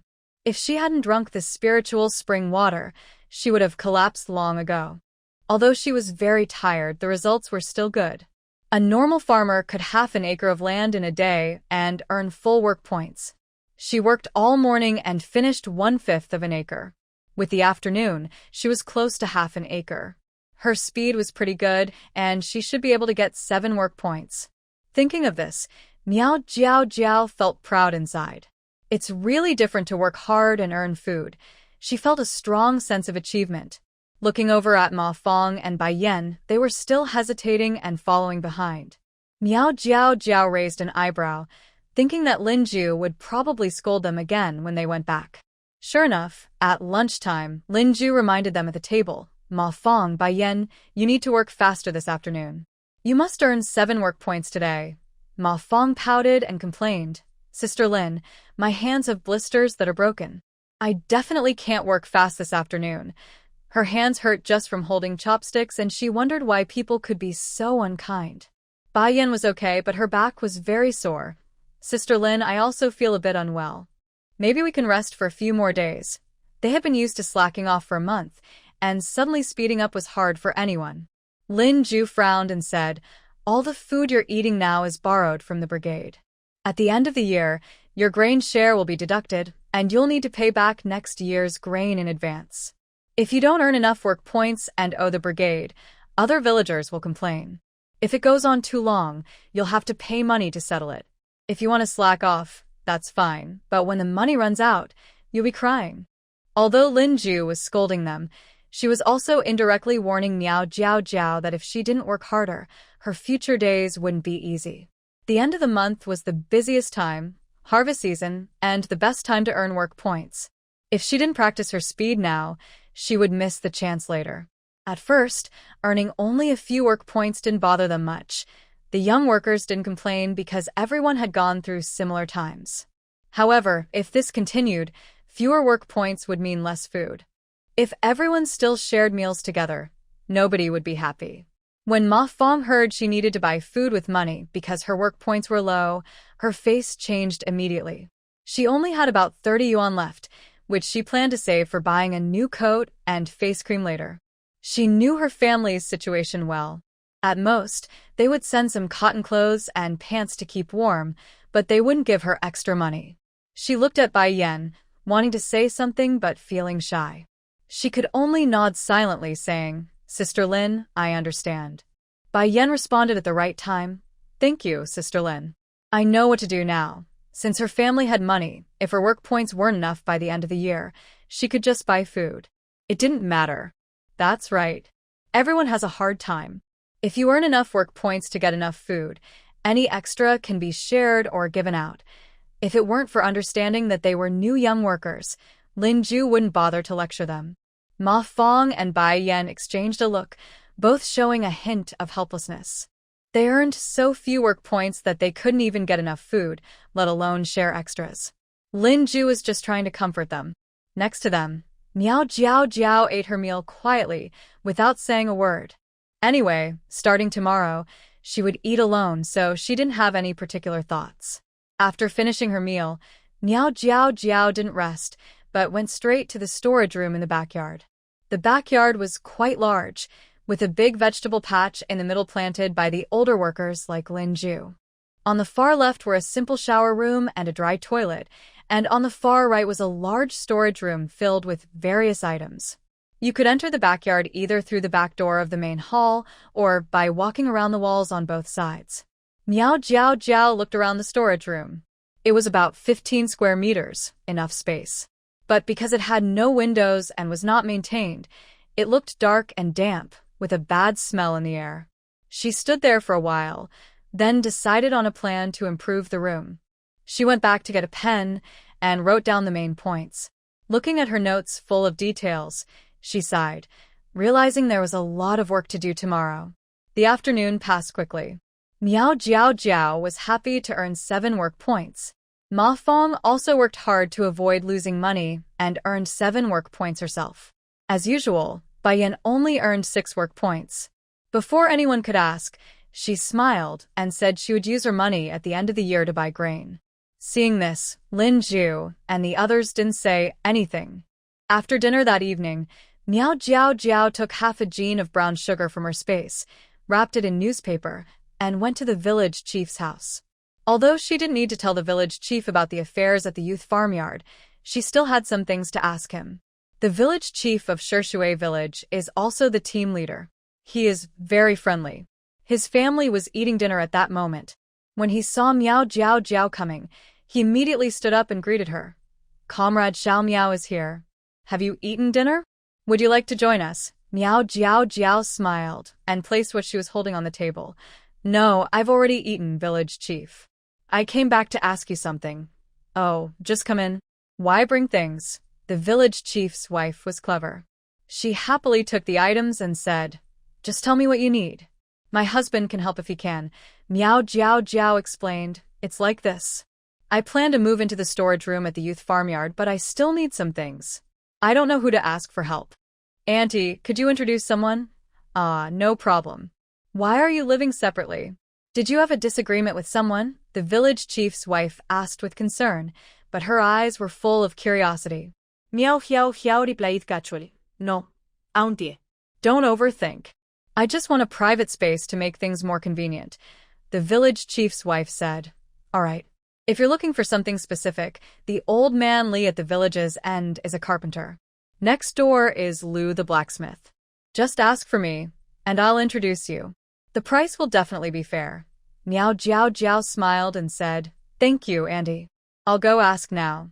The village chief's wife smiled and said, Go ahead, go ahead." After they left, she quickly unwrapped the newspaper and found it was filled with brown sugar. She pinched some with her finger, put it in her mouth, and licked her lips, feeling a bit reluctant. She then weighed it in her hand and said to her husband, "My goodness, this girl is really generous. About half a jean of brown sugar just to ask a question. Isn't she worried about money?" The village chief was drinking porridge loudly and looked up. "You don't understand. That girl is clever. Using her name to find someone to make things, forget the price for now. The person making it will definitely do their best. Furthermore, this girl lives alone in the storage room. If the villagers find out, they will gossip. When she moves out, she will do so under the pretense of his approval, so no one will dare to speak ill of her." The village chief's wife glared at him. "I don't know much, but I do know this girl is generous. Since she gave us brown sugar, Helping out a little is no problem. The village chief looked at the bag of brown sugar and then lowered his head to eat his porridge. I understand. No need for you to tell me. Miao Jiao Jiao went to the end of the village. After giving instructions, she headed toward the foot of the mountain. It was getting dark. She found a hidden spot and entered her space. First, she drank some spiritual spring water, then went to the bathroom. Finally, she quickly took off her shoes and stepped on the scale. The needle started moving rapidly and finally stopped at a certain point. Miao Jiao Jiao widened her eyes and looked carefully. 158 jin, about 79 kilograms. That's good. Losing 2 jin, about 1 kilogram, after a whole day of effort is not bad. She also went to the bathroom to check her reflection. Thanks to the nourishing spiritual spring water, her rough skin became much smoother. Her skin was still dark and yellowish, but slightly whiter and rosier than yesterday. Miao Jiao Jiao pinched the flesh on her face. Sigh, it feels like she could make dumplings directly on her face. She didn't know where those 2 jin went to, as her face hadn't changed at all. It seems the road to becoming thinner and more beautiful is still very long. In modern times, although kind-hearted people funded her education, Miao Jiao Jiao also worked part-time in her spare time to earn money. During high school, after classes, she would go to a martial arts school near her school to do cleaning work. Every time she saw the bright classroom with people practicing martial arts and laughing, she felt very envious. These people were carefree, loved by their families, and could openly practice martial arts. Unlike her, who could only hide in the corner and watch. Sometimes, after finishing her cleaning, she would secretly practice for a while. At first, she was just curious, but later she became obsessed. She was good-looking and performed well academically, but her introverted personality and her part-time work, which kept her from forming close relationships with classmates, made her easy to bully. Martial arts not only helped her strengthen her body but also gave her the ability to fight back against bullies. After tasting success, she became very focused on practicing martial arts, and her movements grew more impressive. Later, when the world ended, her fighting skills finally had a place to be useful. With the help of spiritual spring water, she was able to travel through several cities in 1 month and gather many supplies. To show her determination to lose weight, Miao Jiao Jiao specially placed some exercise equipment in her wooden cabin yard. First, a long staff, a punching bag, and a wooden were essential tools she often used for martial arts practice. Next, a stationary bike to strengthen her leg muscles and help reduce belly fat was also necessary. After choosing her equipment, Miao Jiao Jiao began her workout for the day. 1. She ran around the wooden house and the spiritual spring once, which took about 30 minutes. 2. She biked on the stationary bike for 30 minutes, then did 3 sets of sit-ups for 20 minutes. 3. She practiced martial arts with the long staff for 10 minutes and hit the punching bag and wooden for a total of 30 minutes. So, each workout session took at least 2 hours. After intense exercise, Miao Jiao Jiao was soaked in sweat and collapsed on the ground, struggling to breathe. Spiritual spring water. With a thought, a cup of spring water appeared in her hand. She took several big gulps, feeling the coolness wash over her, and gradually regained her strength. This spring water was truly life-saving. She loved it so much. After finishing her workout, her stomach started growling loudly. That night, she ate a bowl of porridge. She was very hungry, but she had been exercising so much earlier that she didn't pay much attention. Now that she stopped, her whole body was craving food. She summoned an apple with her mind and imagined it as a huge burger, then ate it eagerly. Surprisingly, this quenching thirst with imagination method worked quite well. The air in her space was fresh and pure. Even if the fruits and vegetables inside weren't grown there, they tasted much better than before, and eating them felt good. After eating an apple, her hunger eased a bit. Feeling a little more energetic, Miao Jiao Jiao took off her shoes and weighed herself again. Wow, 157 jin. She had exercised for 2 hours, but only lost 1 jin. She couldn't help but think that the 1 jin probably was just the sweat she had shed. Sigh, the road to weight loss is a long one. When she left the space and slowly walked back to the Jiqing courtyard, it was already very late. She used her mind to check the watch in the space. It was just past 10 p.m. Everyone was still studying in the living room. When she came back looking tired, they thought something had happened. Lin Ju couldn't help but ask, "Where did you go? You ran out so late and stayed out for a long time." Miao Jiao Jiao smiled and said, "I told you I wanted to lose weight, right? After dinner, I went out to exercise for a while. From now on, I will go out every night. That way, I can lose weight faster." The forest at the foot of the mountain is full of different terrains, and as long as she hides in a secret spot and enters the space, others won't find her. Hearing this, the others were a bit surprised. They had been working all day and were almost exhausted, yet she still had the energy to go out and exercise at night. Aside from that, everyone admired her determination to lose weight. They just didn't know how long she could keep it up. After 2 failed attempts yesterday, and today, Ma Fong was a little afraid of Miao Jiao Jiao. She dared not mock her openly and could only roll her eyes behind her back. In her mind, she thought that no matter how much she tried to lose weight, she would still be an ugly duckling. Except for Bai Yan, she considered herself the second most beautiful among all the young women in the countryside, full of pride, and naturally didn't want others to surpass her.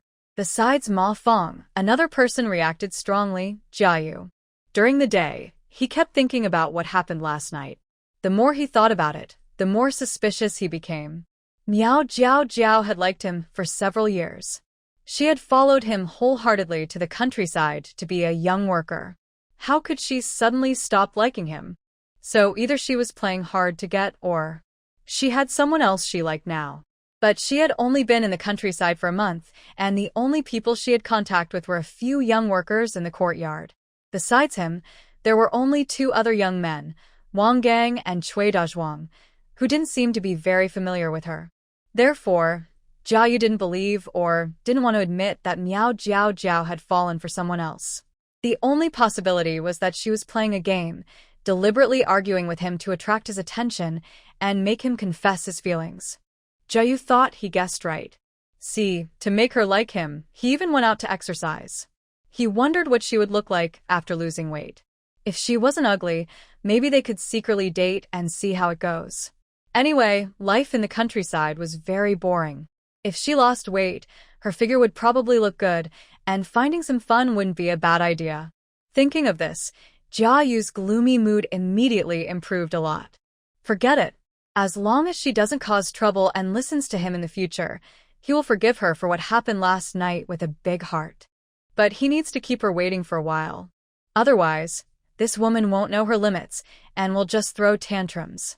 The more Jiayu fantasized, the more strange his gaze became when looking at Miao Jiao Jiao. Miao Jiao Jiao naturally sensed this. She glared at him dismissively, without mercy. However, in Jiayu's naive eyes, he thought she was flirting with him. He secretly felt proud. It seemed this fool still loved him deeply, as always. If Jiayu knew what he was really thinking, he might not be able to resist hitting his own head. After greeting everyone, she quickly went to the shower to wash up, then lay down to sleep. She was very tired today and needed to rest early to regain her energy. Most others only finished their books around 11 p.m. and came to rest. When the few female workers entered the room, Miao Jiao Jiao was already sleeping soundly. At this moment, Ma Fong was no longer afraid of her. She muttered, looking like a pig's head, sleeping like one too. Lin Ju was taking off her shoes to get into bed. Hearing this, she sarcastically replied, "You act like you don't sleep. You even snore at night. You're talking nonsense." Ma Fong bit her lip. "I didn't say anything about you." Lin Ju snorted softly. People talk behind others' backs, but if you have something to say it to their face. Don't keep muttering behind their back. Hearing this, Ma Fong pouted sadly and didn't dare to argue, so she gave up. Bai Yan didn't speak up to support her this time. She was too impulsive and often spoke without thinking. If it weren't for being classmates, she wouldn't bother with her. Lying in her quilt, Bai Yan's eyes looked a bit dazed. She had been in the countryside for a month, but still hadn't had a chance to find that person. After the harvest, she planned to find a reason to visit the neighboring village. Whenever she thought of his handsome face, her cheeks would flush with shyness. The next morning, as soon as Miao Jiao Jiao heard the others moving, she immediately got out of bed. Today, she specially took a day off to tidy up the storage room and finish early for a comfortable rest. Last night, she had already divided her food supplies, so she didn't have breakfast today. After greeting Lin Ju and others, she went straight into the storage room to tidy up. While cleaning, she used her mind to cook 2 eggs and brew a glass of milk in the space. After a while, the others went to work, and Miao Jiao Jiao quickly ran ahead to close the wooden door of the educated youth courtyard. Once the door was closed, she entered the space again, ate the eggs and milk, then had a banana and a small bread. Today, her workload was heavy, so she needed to eat more to have enough energy to work. The storage room was full of items, mostly rusty and broken. These were left by the previous owner and were mostly useless. Miao Jiao Jiao moved the items out. Large items were placed in the corner of the yard wall, and smaller ones were gathered and thrown into the designated trash area. After moving everything, she was exhausted and sweaty, her whole body covered in dust. Fortunately, she was wearing black today, so she didn't worry about getting dirty. However, the original owner's clothes seemed to be mostly black or gray, with no bright colors at all. Her mother, to save money, never bought her new clothes. Because she was chubby, her clothes were actually old clothes that her mother had altered. Thinking of this, Miao Jiao Jiao couldn't help but wonder, was the original owner really their biological daughter? She was often scolded or beaten, made to do all the chores, and never received a new piece of clothing. Meanwhile, her mischievous younger brother always had new clothes and shoes every year. The contrast was striking. On second thought, many families favor boys over girls, and some are even more strict. The original owner was somewhat lucky. She finished high school and grew up healthy. Once she lost some weight, she planned to buy more fabric from the supply and have someone make a dozen or so new outfits. If no one cares for her, she'll have to take care of herself. Living in this world, being kind to oneself is the right way. After finishing the clutter, Miao Jiao Jiao took a broom and started sweeping. It took her 5 loads of dust with a dustpan to finish. She looked up at the ceiling and corners, noticing cobwebs and dust everywhere. There was no ladder in the room, so she used her mind to bring out a ladder from the space. Wearing a small straw hat for work, she held the broom and began cleaning the ceiling. After finishing a round of sweeping, she was exhausted and out of breath. She took a few sips of spring water, then started working energetically again. After more than an hour of work, the storage room was finally cleaned out. Miao Jiao Jiao sat on the doorstep to rest. The door to the youth commune was knocked on. "Little Miao, are you there?" "Yes, yes." She quickly ran to open the door and smiled at the visitor. "Uncle Li, you're here." This person was Li Carpenter, whom Miao Jiao Jiao had agreed to help yesterday. He brought over several things on a cart, and they carried everything to the backyard together. Miao Jiao Jiao decided to split the 15-square-meter house into 2 parts. The back left side would have a bed, separated by a large straw mat in the middle. The right side would be the kitchen. The storage room door was on the right side, so when people entered, they would mainly notice the kitchen noise, and the bed area would be more private. Since a wooden bed was too expensive, Miao Jiao Jiao asked Uncle Li to help make 2 long benches. They placed 2 wooden planks on top of the benches, creating a simple bed. Underneath, she put her wooden box and basin. Next to the bed, against the wall, was a small 2-tier cabinet with a lock, used to store her clothes and valuables. Nearby, there was a table and chair, with her enamel cup on top, making it convenient for eating and studying later. Then, she arranged the kitchen on the right side. On the inner wall, Miao Jiao Jiao asked Uncle Li to help make a small window to let cooking fumes escape. Uncle Li also helped build a simple stove and chimney. Miao Jiao Jiao enthusiastically assisted throughout. Against the wall, she placed a 2-layer wooden chopping board, cutting vegetables on top and storing bowls and chopsticks underneath. Next to it were 2 small stools and a water bucket. Including labor costs, Uncle Li said he charged 17 yuan for everything, considering the village chief's wife's favor. Miao Jiao Jiao thought the price was quite fair, but she couldn't help but feel the money was hard to spend.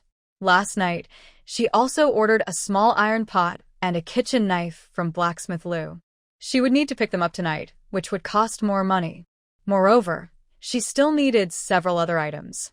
Since she couldn't directly take things out of the space, she realized she had to find a way to earn some money.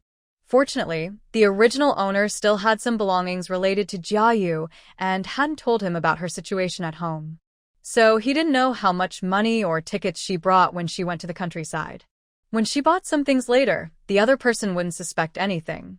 Uncle Lee's furniture was quite sturdy, and he worked honestly. After working all morning, he only drank water once. After sending the person away, Miao Jiao Jiao immediately took her water bucket to the nearby well. When she finished fetching water and returned, it was just lunchtime. She was squatting with a rag, cleaning the furniture, when a surprised voice came from the door. "Wow, this room has changed a lot." The person outside peeked in and said to Miao Jiao Jiao, "Can I come in?" Miao Jiao Jiao stood up. "Sure, you're welcome." Lin Ju smiled and walked in. "Did you eat lunch?" Miao Jiao Jiao lied. "Yes, I just cooked some porridge at the front." Actually, she hadn't eaten yet and was hungry by now. But she was used to finishing everything quickly and then eating, which made her feel satisfied. So she planned to finish her chores first, then go to town and find a quiet spot to eat in her space later. "Do you only have one quilt?" Lin Ju looked around, then walked to the bed frame and muttered, "The walls are all mud. You should paste some newspaper." Miao Jiao Jiao nodded. "I dried some straw at the front. When I lay it on the bed, it should be more comfortable." There were plenty of cotton quilts in her space, but she couldn't take them out because they were of different quality. These days, buying cotton required a cotton ticket, and it was hard to buy enough cotton for a whole quilt. So she planned to put a layer of straw on the bed frame, then a mat on top, and cover it with the old quilt. When autumn came and it got cold, she would think of other ways. Hearing this, Lin Ju frowned but then said, "I happen to have an extra thin quilt. If you need it, I can lend it to you." Miao Jiao Jiao was surprised. Although her sister was kind-hearted, she didn't seem that generous. "Sure enough," the other person added, "but I won't lend it for free. Your bed area is all mud. You should paste some newspaper around it. I still have some starch left. Later, I'll cook it into paste in the front yard, and I'll bring some newspaper over. We can help you paste it together. Just give me a small thank you gift." "Alright, that would be a big help." "Thank you so much," Miao Jiao Jiao replied without hesitation. She prefers people who speak honestly and openly, without too many complicated thoughts. She finds them easy to get along with and straightforward in their actions. "Alright, I'll bring it to you," Lin Ju said, and turned to leave. When she returned, Huang Daidi, Wang Gang, and Cui Dazhuang also came over. At this time, Bai Yan and Ma Fong were cooking, while Jia Yu, feeling unwell, didn't come along. The group looked around the room. Wang Gang smiled and said, "Comrade Miao Jiao Jiao, your small room is quite tidy." "It looks much better." Huang Daidi nodded and said enviously, "Yes, it looks nice. You probably spent a lot of money on it." Cui Dazhuang scratched the back of his head and said, "It looks good, but there might be mice. Be careful they don't crawl onto your bed at night." Miao Jiao Jiao thought, "Big brother, can you speak more kindly? Come on, everyone, stop standing around. Help me stick the newspaper on the walls." Lin Ju dipped a small brush made of straw into paste and started sticking it on the wall. She turned and said, "Hurry up and finish so we can eat." "Okay." Everyone moved forward, each holding a piece of newspaper to help stick it up. Miao Jiao Jiao followed behind, a smile flashing in her eyes. It seemed that this older sister's leadership was quite strong. In her memory of the original owner, because Ma Fong had stirred trouble, these people had been quite cold to her. Now, maybe they saw her as pitiful for moving out alone, so they came to help. In less than 15 minutes, the four of them covered both sides of the wooden bed against the wall with newspaper. After finishing, Miao Jiao Jiao used her mind to take some hard candies from her space, similar to those from her old home. She divided 3 candies to each person and said, "Thank you all. These are hard candies I brought from my hometown. They taste pretty good. Please try some." Everyone smiled and accepted them. Candy was now a precious treat, and helping out with some food was no problem. After the others left, Miao Jiao Jiao looked up at Lin Ju and said, "Sister Lin, this thank you gift." Lin Ju peeled a candy and threw it into her mouth, chewing and saying, "This candy is quite sweet. Just give me a few more." Hearing this, Miao Jiao Jiao smiled and took a handful of hard candies and 5 mao, a small amount of money, from her pocket, handing them over. "Please accept these. Thank you for helping today." The candies were a token of gratitude for bringing someone to help, and the 5 mao was like interest for borrowing the quilt. Miao Jiao Jiao never liked owing favors. These gifts should be enough. "All right, I won't be polite then." Lin Ju raised an eyebrow but didn't refuse. Her family wasn't poor, but she wouldn't turn down gifts offered to her. In the future, she could help support this person in other ways. "Lin's sister, dinner is ready," Ma Fong called from the front yard. Lin Ju responded and went over. Miao Jiao Jiao wiped the furniture twice, then circled around the wall to bring back the dried straw and made the bed. After finishing, she closed the door, changed into clean clothes, and couldn't help but roll around on the wooden bed. The bed creaked under her weight, but she was too excited to care. She finally had a private room where she could openly close the door and eat alone. Originally, Miao Jiao Jiao planned to go to town to buy food from her space, but she was very hungry now, so she decided to go directly into her space. She didn't have time to cook, so she boiled about 10 cabbage dumplings in water, picked a crunchy cucumber, and ate everything quickly. After eating until she was about 70% full, she locked the door and told the people in the front yard before leaving. Shishui village is close to the town, about a half-hour walk. It was sunny now, but Miao Jiao Jiao had applied sunscreen in her space, so she wasn't worried. Although her skin was protected by spiritual spring water, she still didn't want to damage it. She had secretly applied sunscreen while working in the fields before, and at night, she would hide under the blankets to put on some moisturizer and lotion. Now that she had her own space, it would be much easier to take care of her face and skin. While walking, she thought about how to make money, since there was still some time before reaching the town. She only had 12 yuan left. Tonight, she planned to buy a small iron pot and a knife, but those were expensive, costing several yuan. She also needed to buy many things, a kettle to drink spiritual spring water during work, so she wouldn't have to share a gourd with others. She also needed a thermos. Although she could shower in her space at night and then sleep, there would be visitors sometimes, and she would need to offer tea or drinks, so she couldn't be without a container for tea. Additionally, she needed a kerosene lamp because her room was too dark. It was fine during the day, but at night, without a lamp, she couldn't see anything. These are just the basics. Today, I will handle these first, and later she can gradually add other things. After all, she will be living here for 3 years, so she needs to make sure she lives comfortably. As for how to earn money, Miao Jiao Jiao has read many old novels set in different eras. She carefully recalls how the heroines in those stories made money. This era is quite special. Transactions can't be done openly. They have to be secret and discreet. So, in those stories, heroines either go to the black market or look for opportunities near hospitals or factory staff housing. Miao Jiao Jiao thought about it. For safety, she decided not to go to the black market for now. With her current body, if she were caught there, she wouldn't be able to run away. Although she has some martial arts skills and the help of spiritual spring water, her body isn't as agile as in modern times. It would take at least several months of training to regain her previous speed. Plus, her chubby figure stands out in the crowd. If someone in a red armband notices her, that could cause trouble. So, she might as well carry a basket and walk around the factory staff housing to try her luck. If she gets checked, she can say she's visiting relatives in town. The things in her basket can be stored in her space with her mind at any time, so no one can accuse her. Once her body becomes slimmer and her strength increases, she can go to the black market to make big money. With this plan in mind, Miao Jiao Jiao immediately feels motivated. For a better tomorrow, let's go for it. For all. When she was close to the town, Miao Jiao Jiao took a turn to a hidden spot on a small hill and entered her space for a moment. It's better to disguise herself when selling things to avoid future problems. She took out some cosmetics from her space. First, she darkened her face and drew a straight eyebrow. Her 2 braids were untied and combed back, then covered her hair with a dark blue scarf. She also wrapped her upper body with a large gray scarf, changing her appearance quite a bit from before. When she arrived in town, Miao Jiao Jiao first went to the grain station to check the prices. She had already thought about it on the way here. Selling daily necessities first is the best choice.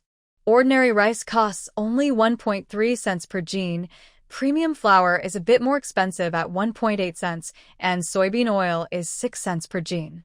All these require vouchers. After finishing, she hurried to the neighboring meat shop to check the meat prices.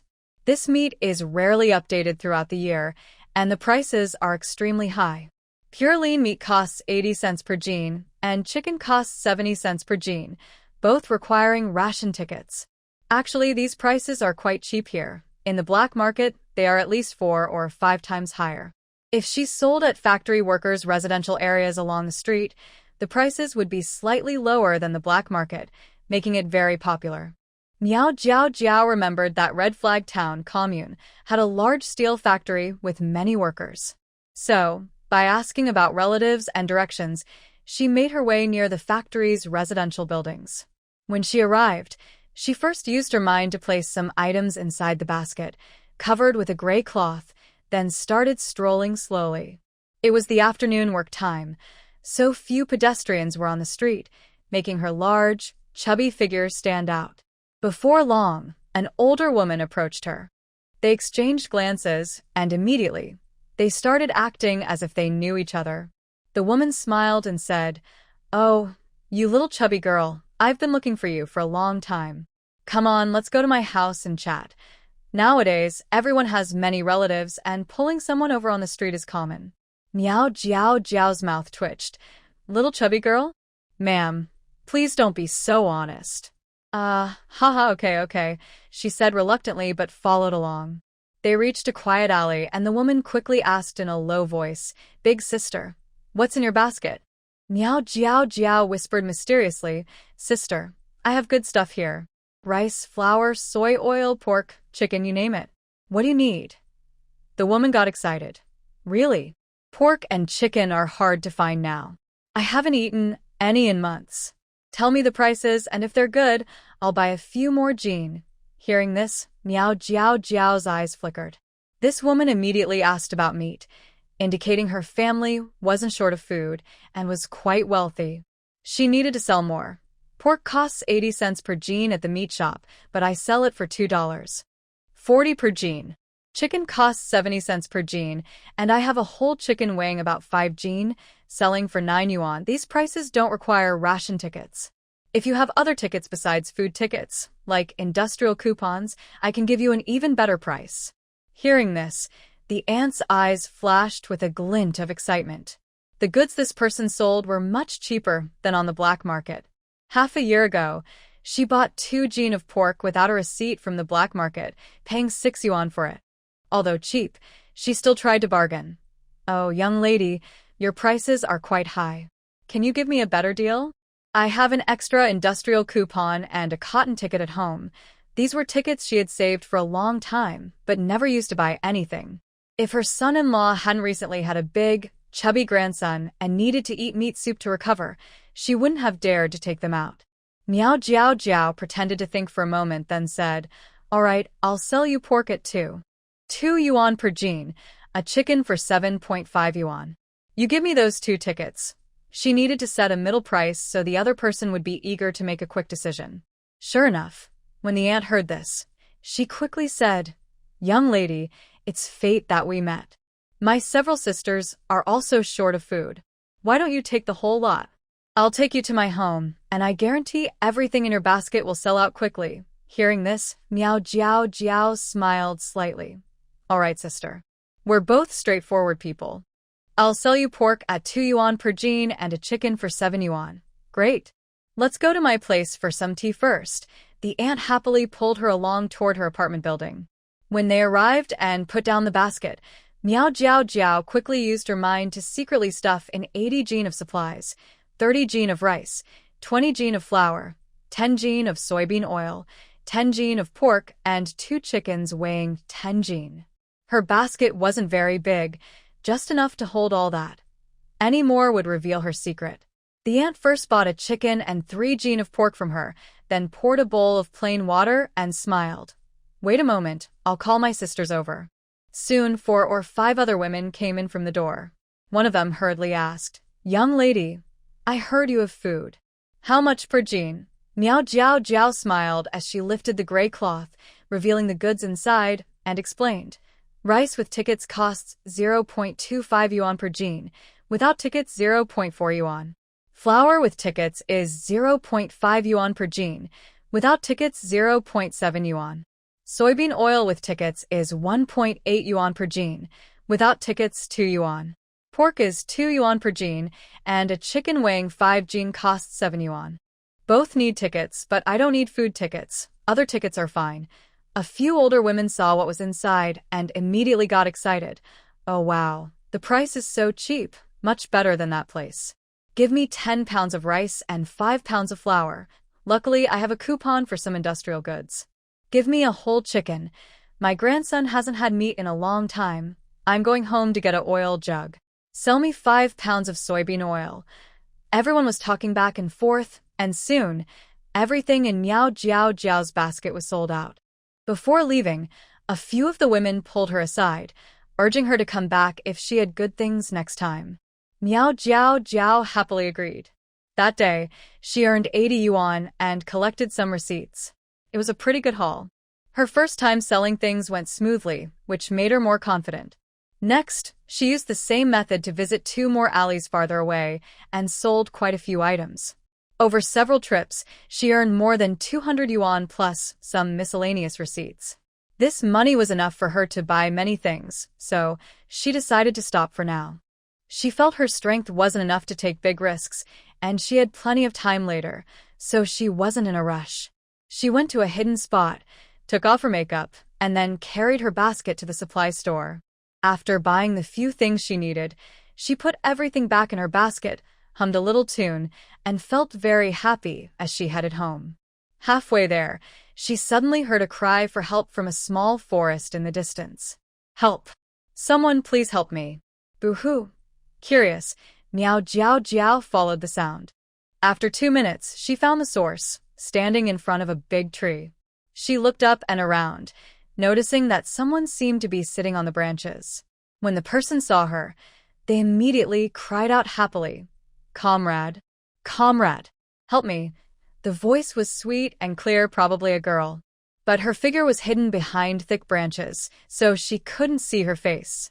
How am I supposed to help? I can't climb trees, Miao Jiao Jiao said with a slight smile. How did you get up there? Can't you climb down yourself? Wah wah wah. I can't climb down anymore. My legs are shaking badly, and I have no strength left. Meng baby's nose is red, and she pitifully drops her golden beans. She really regrets it now. If she had known, she wouldn't have eaten the wild fruit from the tree. She was brave when climbing the tree, but once she looked down from above, she got so scared that her legs went weak and she couldn't move. If her parents saw her like this, they would definitely scold her. No, she must be brave and not act so cowardly. Comrade, I don't want you to save me anymore. How about you keep me company and chat for a while? When I have some strength, I'll climb down myself. Miao Jiao Jiao raised an eyebrow, finding her quite funny. Even now, she still has the mood to chat. She suddenly thought that if she went to the town to find someone to help and brought a ladder, this girl could be rescued. But since the girl doesn't want her help, she doesn't want to go back either. It's still early, just past 5 p.m. She's had a busy day, so lying here to rest for a bit sounds good. All right, let's chat, Miao Jiao Jiao said, putting down her basket. She leaned against a big tree nearby and looked up. Why did you go up there? To pick wild fruit to eat. Meng baby blushed shyly. She was too greedy, oh well. Miao Jiao Jiao asked curiously, did you eat the wild fruit? Meng baby pouted. Yes, but it was terrible. So sour. I regret it so much. Haha. Miao Jiao Jiao couldn't help but laugh. How long have you been up there? The girl got excited at this question. Quite a while. Luckily you came, or I'd be so bored alone. Miao Jiao Jiao shook her head and smiled. You really are brave. Meng Baby grinned proudly. Of course. I have the biggest courage in the military compound. I've loved climbing trees since I was little, Miao Jiao Jiao asked. Military compound? Meng Baby swung her feet on the branch. Yes, I'm a young person who just moved to Beijing. I came to help build the countryside for a better homeland. A look of surprise flashed in Miao Jiao Jiao's eyes. This little girl has quite a high sense of awareness. But she thought she might be a bit too naive. Honestly, at first, the government called on intellectuals to go to the countryside to help build the area, and many young people responded eagerly. But after experiencing the hard work of farming every day, who still wanted to stay in such a place where they did nothing but work hard from dawn to dusk? Over the years, many young people deliberately faked illnesses, hurt their bodies, or got involved in petty fights to return to the city. Now it's 1974, and everyone knows how tough life in the countryside can be, thanks to the old young people who shared their experiences. If it weren't for limited job opportunities in the city, government policies, and the unstable times, most people probably wouldn't want to go to the countryside. Who knows when this will all end? Fortunately, she came from the future and knew that things would get better in a few years. Otherwise, she might have looked for a way to leave. It's surprising that many people want to escape the countryside, but this young girl was eager to come in. Her pure heart is truly admirable. Miao Jiao Jiao looked into the distance and sighed. You're very good. Someone like you will shine wherever they go. Hearing this compliment, Meng Baobao was so happy she couldn't stop smiling. Thank you. I think so too. By the way, comrade, what's your name? I'm Miao Jiao Jiao, she replied with a slight smile, leaning against a big tree, eyes gently closed, taking a light nap. Meng Baobao grinned and said, My name is Meng Baobao. Comrade Miao Jiao Jiao, your name is lovely and sounds nice. You must be very pretty. Since she was praised, she naturally wanted to return the compliment. Hearing this, Miao Jiao Jiao raised her eyebrows proudly and smiled confidently. Of course. You won't find someone like me in 10 miles around. Since everyone couldn't see each other and they probably wouldn't meet again, it was fine to boast a little. Wow. You must be very beautiful. Meng Baobao imagined her looks and licked her lips. I really want to see you. Wait a moment, I'll climb down now. She no longer felt scared or shaky. Seeing a beautiful comrade was more attractive than anything. Hearing this, Miao Jiao Jiao immediately opened her eyes. It was a bit awkward to be caught bragging, so she quickly decided to leave. She saw the girl carefully climbing down the tree trunk, which looked like it would go smoothly. Miao Jiao Jiao hurriedly stood up and said, I have something to do, so I'll go now. As soon as she finished, she slipped away quickly. After running for a while and seeing no one behind her catching up, Miao Jiao Jiao slowed down and stopped. She wiped the sweat from her forehead with her sleeve. Gosh, she had been bragging so much that she was all sweaty. She would need to change her clothes when she got back. Thinking about changing clothes at noon and washing 2 sets of clothes tonight made her feel overwhelmed and almost tearful. Never mind, next time she wouldn't boast so casually. It wasn't worth it at all. Back in her room in the backyard, she went to the blacksmith shop and bought a small iron pot and a kitchen knife. She also bought a small covered iron jar for cooking porridge and rice. She arranged everything neatly and proudly paced around her room 3 times. Now it felt like a real home. Her days ahead would only get better. The mud stove and chimney she made this morning had dried by now, so she decided to try cooking. She still had half a bag of brown rice and more than half a bag of cornmeal. Excited, Miao Jiao Jiao rolled up her sleeves and hurriedly cooked corn porridge in the iron jar. Then she went to the space vegetable garden, picked some green peppers, took 2 eggs, and made a green pepper and egg dish in the small iron pan. Adding the fragrant beef sauce from her space, she sat comfortably on a small stool and enjoyed the most satisfying meal she had ever had. No sneaking around. No to sing. It was so good. After washing the dishes and utensils, the young workers in the front yard also started to finish their work. Miao Jiao Jiao locked her door and went to the front yard, saying to Wang Gang, "Brother Wang, can I borrow your iron axe? I want to go to the nearby mountain to chop some firewood." Wang Gang replied, "Let's go together. The kitchen is running low on firewood." Cui Dezhuang also came along, saying, "Let's go together." Seeing their kind eyes, Miao Jiao Jiao naturally understood they wanted to help her. She smiled and nodded. "All right, let's go." At the mountain entrance, Cui Dezhuang was chopping tree trunks with an iron axe, while Wang Gang and Miao Jiao Jiao gathered and tied branches nearby. The three worked well together. In less than an hour, they had already cut 2 large bundles and 1 small bundle of firewood. Miao Jiao Jiao said, "Brother Wang, could you please carry this small bundle back and put it at my door? I want to take a walk at the foot of the mountain to exercise. I'll come back later." "Okay, be careful," Wang Gang and Cui Dezhuang said as they carried the firewood and left. Once they were gone, Miao Jiao Jiao quickly went to a hidden spot and entered her space. Today was the second day of exercising in the space. As usual, I took a few sips of spiritual spring water, went to the bathroom, then took off my shoes and weighed myself. 158 Jin. Seeing this number, Miao Jiao Jiao immediately felt upset. Why is my weight bouncing back? It seems I didn't exercise enough during the day. I need to work harder. Let's move. Miao Jiao Jiao started jogging as soon as she took a step. While running, she shouted, "Hey! Hey! Hey! I want to lose weight. I want to look beautiful. I want to become charming." After a while, her mood improved a lot. Exercise really is a good way to relieve stress. Time for the stationary bike. Miao Jiao Jiao sat on the bike and started pedaling wildly. Go! Go! Go! Her legs moved so fast they looked like shadows in the air. After 30 minutes, she was exhausted and sweating all over, unable to lift her legs.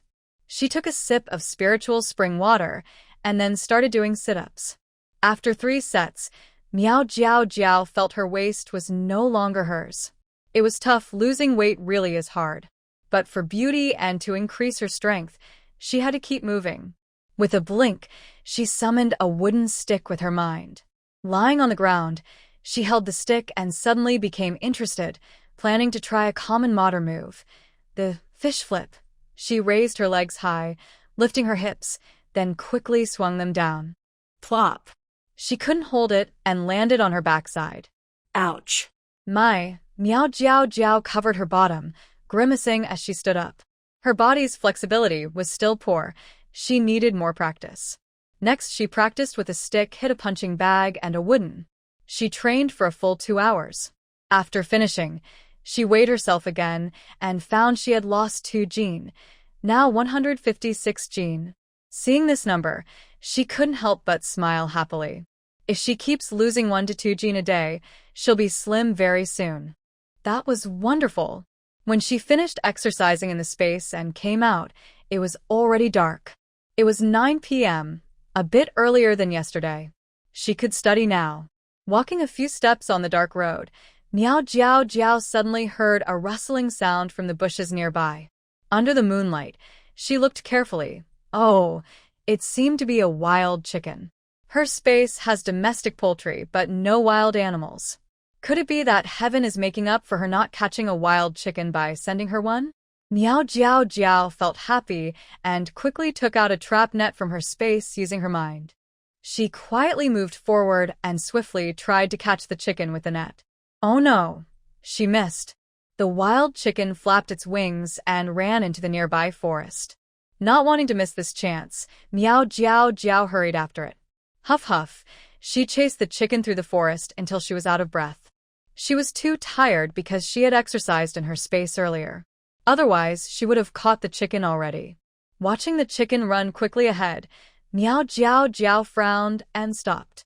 It was too dangerous to go deeper into the forest at night. Forget it, she wouldn't chase anymore. She probably couldn't catch it anyway.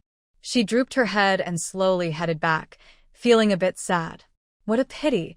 She missed 2 wild chickens in total, including the one struck by lightning.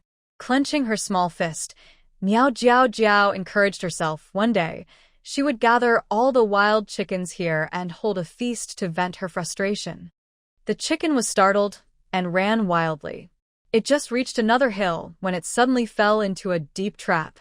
Soon after, a tall figure slowly approached. Looking at the prey in the trap, his eyes flickered, and a slight smile appeared on his thin lips. Luck is on my side. This chicken is quite fat. I can give it to my grandparents to help boost their health.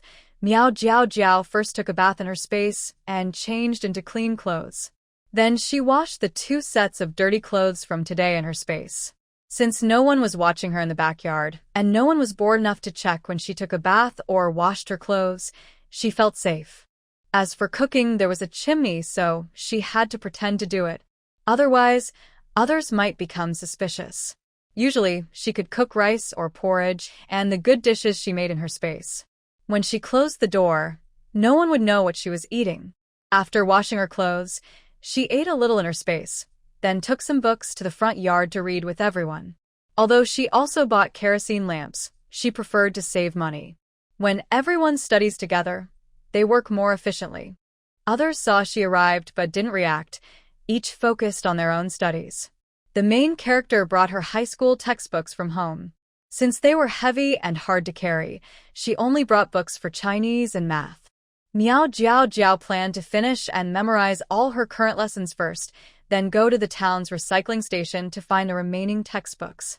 She also wanted to see if she could find some good things there. Around 11 p.m., everyone finally looked up from their books and notes. Big brother Wang Gang spoke again. Let's stop studying here for today. Go to bed early. Everyone nodded and started packing up their books and notes. Meow Jiao Jiao carried her books to the backyard.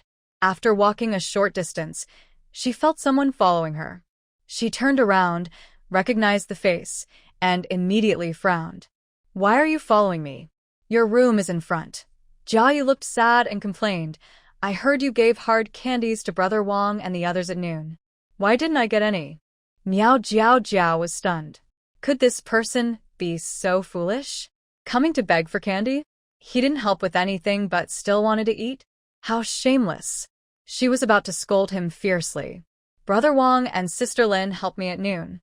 I gave out candies as a thank you. What have you done? How dare you come asking for candy without helping, she snapped. Jia Yu's face turned pale from being scolded. He tried to explain. I wasn't feeling well then, so I didn't come to help you. Enough, you don't need to explain to me. Meow Jiao Jiao rolled her eyes at him and said coldly, it has nothing to do with me. Stay away from me in the future. She then opened her door with a bang and slammed it shut. Jiayu stood there, disappointed and angry, feeling more annoyed. Fine, if he's going to act tough with her, just wait and see. One day, Meow Jiao Jiao will be crying and begging me. For the next period, Meow Jiao Jiao's life was very routine. During the day, she worked in the fields. At night, she entered her space to exercise and study. Every day was busy and fulfilling. One day, while working in the fields, she was squatting and pulling weeds. A kind ant came over and smiled, leaning in close to her ear. Little Meow, are you looking for a partner? Meow Jiao Jiao was thinking about what to eat for lunch when she was suddenly startled by a shout. Hearing this, she guessed what the other person wanted to say. She didn't respond directly but asked politely, Auntie, is there something you need? The auntie smiled warmly and looked at her. I've noticed you're working faster and looking more cheerful lately. You're quite a good match for my nephew. I wanted to talk to you about marriage. My nephew works as a clerk at the grain station in town, earning over 20 yuan a month. Having a stable government job is much easier than working in the fields every day. Later, if you marry him, you'll enjoy good food and comfort. If you're interested, we can arrange for you to meet him. What do you think? No need, Auntie. Meow Jiao Jiao replied with a polite smile. I'm still young and not looking for a partner right now. A stable job? Does she have her spiritual spring space for that? She enjoys her life alone. Why bother finding a burden or trouble? The auntie looked at her with a caring expression and hurriedly said, Oh, you're already 18. When I was your age, I had a child already. I tell you, with my nephew's conditions, he's quite popular around here. If you don't act quickly, You might miss your chance. Hearing this, Miao Jiao Jiao sneered inwardly. If he was really popular, he wouldn't be coming to talk about marriage with the local youth. After all, the youth from the city, like her, couldn't compare to the local girls when it came to farm work. Moreover, there were often loud-mouthed women gossiping behind their backs, criticizing the city youth for not knowing how to live simply or being delicate and temperamental. In their eyes, these intellectuals who studied in the city didn't see much use in their education. In the end, they still had to go back to the countryside to farm, which was more relaxed than city life. Because of this, many villagers avoided the city youth, fearing their children might get involved and be led astray. Some older city youth, after gaining experience, worked more efficiently, but they still longed to return to the city. They weren't really interested in settling down here, and it wasn't good to keep them. Generally, the villagers wouldn't consider arranged marriages with city youth unless they secretly fell in love. So, if someone did pursue a city youth, it was usually not a good sign. Miao Jiao Jiao, with her memories of the original owner and having stayed in this special era for over a month, naturally understood all this. She immediately refused coldly, saying, "I'm not in a hurry. My mom said she would introduce someone when I get older and return to the city." The aunt smiled and tried to persuade her again. "Finding a good family here isn't bad. My nephew is also quite stubborn and wants to marry an educated girl. You all went to school, so you'd have common topics." Miao Jiao Jiao raised an eyebrow and asked, "Oh, is he a high school graduate too?" The aunt curled her lips and replied, "These days, studying a lot doesn't matter much. He finished middle school and was arranged by his family to work at the grain station. He's been there for 5 years and saved a lot of money. If you marry him, you'll be well taken care of." Hearing this, Miao Jiao Jiao coldly refused again. "No. My family is waiting for me to return to the city. I won't look for someone here. Please stop thinking about it. With the man's conditions, it's easy to find a girl in town who has gone to school. There must be some trick behind it." But Miao Jiao Jiao didn't ask further because she wasn't interested. She didn't want to seem like she had other ideas. "All right, my nephew has excellent conditions. It's a pity you're missing out," the aunt said as she stood up and left without hesitation. Seeing her confident manner, Miao Jiao Jiao guessed she probably also approached other young people, but was rejected. Sure enough, after work at noon, Lin Ju pulled her along and asked, "What did that chubby-faced aunt want with you earlier?" Miao Jiao Jiao shrugged casually. "Oh, she wanted to matchmake me, but I refused." Lin Ju sighed. "That person is really annoying. She came to me the day before yesterday, and I refused her to. Now she's after you." Miao Jiao Jiao blinked, realizing the aunt had also approached Lin Ju. This woman was quite sharp and known for being bold in the village. Most people wouldn't dare to offend her. She was curious how Lin Ju had refused her, so she asked, "How did you tell her?" "Me?" Lin Ju sneered and said, "I told her I had seen her nephew a few times at the grain station. He's short and fat, with eyes almost squeezed shut. His face is covered with bumps, and his nose is huge, probably big enough to hold half a bun. I told her that having good conditions doesn't matter if I have to look at a pig's face every day. I just can't stomach it." The aunt's face turned purple with anger when she heard that, and Lin Ju burst out laughing. "Wow, you really dare to say that?" Miao Jiao Jiao couldn't help but laugh. Sure enough, Lin Jia is like that. She doesn't hold back and always stings where it hurts. Miao Jiao Jiao probably understands the reason behind this now. It seems the young man thinks that since he just finished middle school and works at the grain station, he should aim for a better partner. He wants to find someone educated to match his status. But nowadays, there aren't many educated people. Most girls in rural or small-town areas who finish middle or high school come from decent or well-off families, or are very favored. Who would want to marry a girl who doesn't look very attractive? Even if the family thinks the other person is okay and agrees, the girl has seen many handsome and talented young men at school. Would she be willing to marry someone who doesn't look good? So, this delays the young man's search for a wife, and he probably started to focus on a young woman who is a rural youth. Miao Jiao Jiao asked, "Do you know if that aunt has looked for others too? Could this aunt be just casting a wide net? If some other unaware young woman agreed to meet her, wouldn't that be awkward?" Lin Ju pouted and said, "Probably not. Since she looked for me the day before yesterday, I've been watching her carefully. It seems she only looked for you once these days. That wife is quite clever. She only wants to talk to the most outstanding young women. She doesn't bother with others." Miao Jiao Jiao's mouth twitched. Was she secretly complimenting herself? Seeing Miao Jiao Jiao's speechless look, Lin Ju quickly said, "Hey, don't doubt me. Among the young women, I'm the most efficient at working, and I also look good. Naturally, she liked me. As for you," she examined Miao Jiao Jiao carefully, seeming thoughtful. Probably because she liked your big. You've been working faster lately, so." "Wait, no. Why do you seem different from the beginning?" Lin Ju leaned close to Miao Jiao Jiao's face, inspecting her carefully, then exclaimed, "Wow, Miao Jiao Jiao, how is your skin so good? I never noticed before. Her skin was so smooth that even her tiny hairs could be seen clearly." Miao Jiao Jiao chuckled and brushed it off. "Yeah, I've been exercising at night these days. Not only have I lost weight, but my skin has also improved a lot." After many days of treatment with Lingquan water, her health had almost fully recovered. Plus, she worked hard every day and exercised tirelessly at night. In just half a month, she lost a full 20 jin, about 10 kilograms. Although she is 160 centimeters tall and 140 jin, about 70 kilograms, which is a bit overweight, she looked much better than before.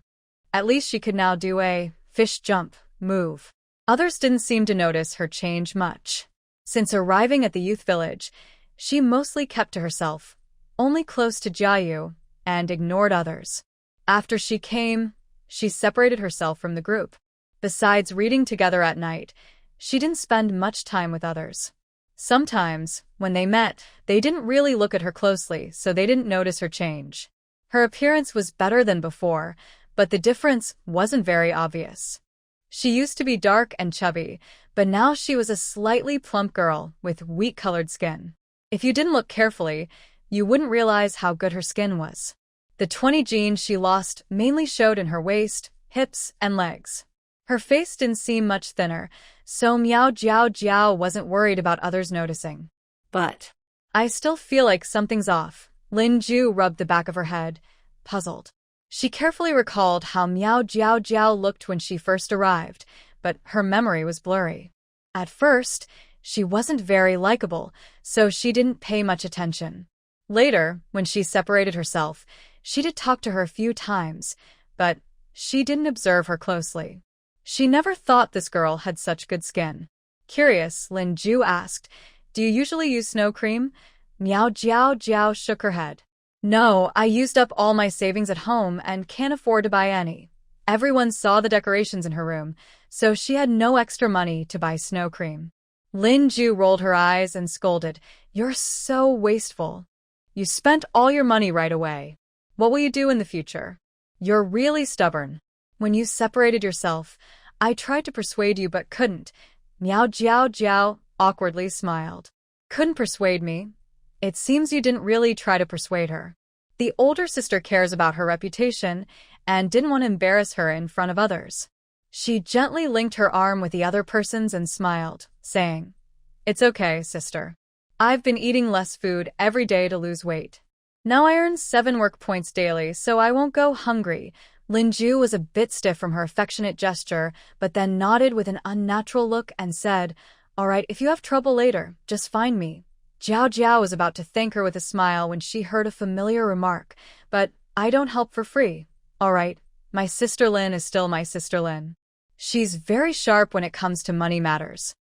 As soon as she got home, Jiao Jiao immediately closed the door and started cooking. These days, she only boils half a bowl of corn porridge each time, then stir-fries a vegetable with a fruit. That's her meal for the day. To lose weight, her dishes are usually made with eggs, greens, soy products, and little oil, and she rarely eats meat. It's been half a month since she came here, and her weight loss plan is going well. Today, she decided to cook a spicy shrimp dish in her space to celebrate. She normally heats up the stove and cooks the corn porridge, then quickly enters her space. Skillfully, she uses her mind to catch 20 freshwater prawns in the lake. Jiao Jiao hums happily as she cooks in the wooden cabin kitchen. Back in modern times, during middle and high school, she rented a simple room alone to do part-time jobs. Her cooking skills were developed during those years. Though not perfect, she can cook tasty and familiar dishes. Jiao Jiao quickly cleaned the prawns, then deep-fried them until golden, and set them aside. She adds some oil, heats it, then stir-fries Sichuan peppercorns, scallions, garlic, and dried chili peppers until fragrant. Then she adds the prawns and stir-fries with salt, soy sauce, and cooking wine until evenly coated. Finally, she plates the dish, and the whole kitchen fills with the aroma of spicy shrimp. Smelling this, Jiao Jiao's mouth waters with hunger. The corn porridge is ready too. She quickly takes half a bowl out of her space and then enters again. The smell of the spicy shrimp is too strong, so she doesn't dare eat it now. Otherwise, the scent might make the neighbors' kids drool and cry. On the wooden cabin's living room dining table, there's a plate of fragrant spicy shrimp and a few slices of watermelon. Today, the oil in this dish is quite heavy, so Jiao Jiao first drinks 2 sips of spiritual spring water to soothe her stomach, then quickly digs in. She picked up a shrimp and put it in her mouth. Miao Jiao Jiao's eyes immediately lit up. The shrimp not only tasted spicy and fragrant, but also had a firm texture and a hint of sweetness. It was incredibly delicious. Originally, the shrimp was freshly cooked in a stir-fry, and with the nourishing lake water from this space, the flavor was even better. Crunch, crunch. Miao Jiao Jiao finished 1 shrimp and kept eating more. In less than 10 minutes, the plate was empty. After finishing the corn porridge and eating some watermelon, Miao Jiao Jiao couldn't help but burp happily, burp that was so comfortable. Usually, she only ate until she was about 70 or 80% full. This was only the second time she had eaten until full, besides the first time she had chicken soup. Once she lost some weight, and with the help of the spiritual spring water, she wouldn't gain weight again. She could eat as much as she wanted then. Thinking of this, Miao Jiao Jiao felt very happy. She tidied everything up, took a walk in the space, then returned to her real room for a nap. In the afternoon, when it was time to work, Miao Jiao Jiao was full of energy and pulled weeds vigorously. A few older women nearby looked at her with some surprise. Recently, this chubby girl hadn't been affected by any stress and was working so diligently that she was almost catching up with them. They thought, it would be so nice if we could marry such a hardworking girl. But unfortunately, she's a young educated girl and wants to return to the city. Looking at her, they noticed she seemed to have slimmed down from working hard. Her buttocks looked a bit smaller and not as plump as before. Oh well, rural girls are often capable and much more obedient than young educated girls. Miao Jiao Jiao raised an eyebrow. Haha, you want me to be obedient and listen? Well, if I punch you, what will you say then? At the sound of the afternoon bell, Miao Jiao Jiao quickly stood up. She had been pulling weeds every day, and her palms were swollen and sore. After washing her hands and applying some ointment from the space, she carried a small basket and went out. Since it was still early, she planned to gather some firewood in the forest. She also wanted to see if she could catch a wild chicken. She was no longer the overweight girl she was 10 days ago. After 2 weeks of training, her strength has greatly improved, and her body has become more agile. This time, when she catches a wild chicken, she must act quickly, accurately, and decisively. Humming a little tune, Miao Jiao Jiao enters the forest. She first goes to the place where she often picks wild mushrooms and gathers some, then continues moving forward. After walking for a while, she hears some movement in the distance. Her eyes light up with excitement, and she immediately runs forward. She sees a tall, strong figure with a wild chicken tied to his back, holding a dagger and facing off against a wild boar with glowing red eyes, ready to attack. The man has a cold face, dark eyes, and thin red lips pressed into a cold line. Looking at the huge creature in front of him, he is not afraid. In fact, his eyes shine with determination to win. He has been chasing this big wild boar over a hill, and today he must catch it. Humph humph. The big boar glares with its red eyes, snorting angrily, and begins digging the ground with its front paws, ready to attack. A battle between hunter and prey is about to begin. When Miao Jiao Jiao runs over, she happens to see the scene. When she sees a fierce big boar attacking a person about 20 meters ahead, her smile falters. This luck is truly unbelievable. She only wanted to catch a wild chicken, never expecting to encounter such a dangerous creature. Now, should she run back to call for help? If she runs, the person might be in danger. If she stays, she might not have a chance to win. In just a few seconds, her mind races quickly.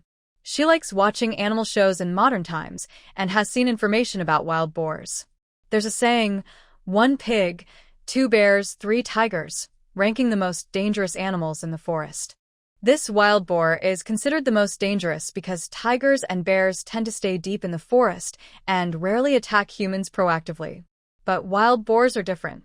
They reproduce quickly, are highly adaptable, and have a hot temper. As soon as they see a person, they charge fiercely, biting and ramming. Although wild boars look clumsy, they can run very fast and hit hard. Getting bitten or rammed by one can cause serious injuries. The wild boar was about 2 meters long and weighed over 100 kilograms, with a dark brown color. Its hair on the back stood up like steel needles, and its tusks were exposed, dripping saliva loudly. Its small, black eyes were red, clearly irritated and agitated. If it charged fiercely, and the person on the other side didn't react quickly, they might get seriously hurt or worse. She thought that even if she ran to call for help, it might be too late. Miao Jiao Jiao felt very mixed inside. During the first month of the modern apocalypse, zombies roamed the streets causing chaos and violence. At that time, she only wanted to survive, so she acted coldly and without mercy.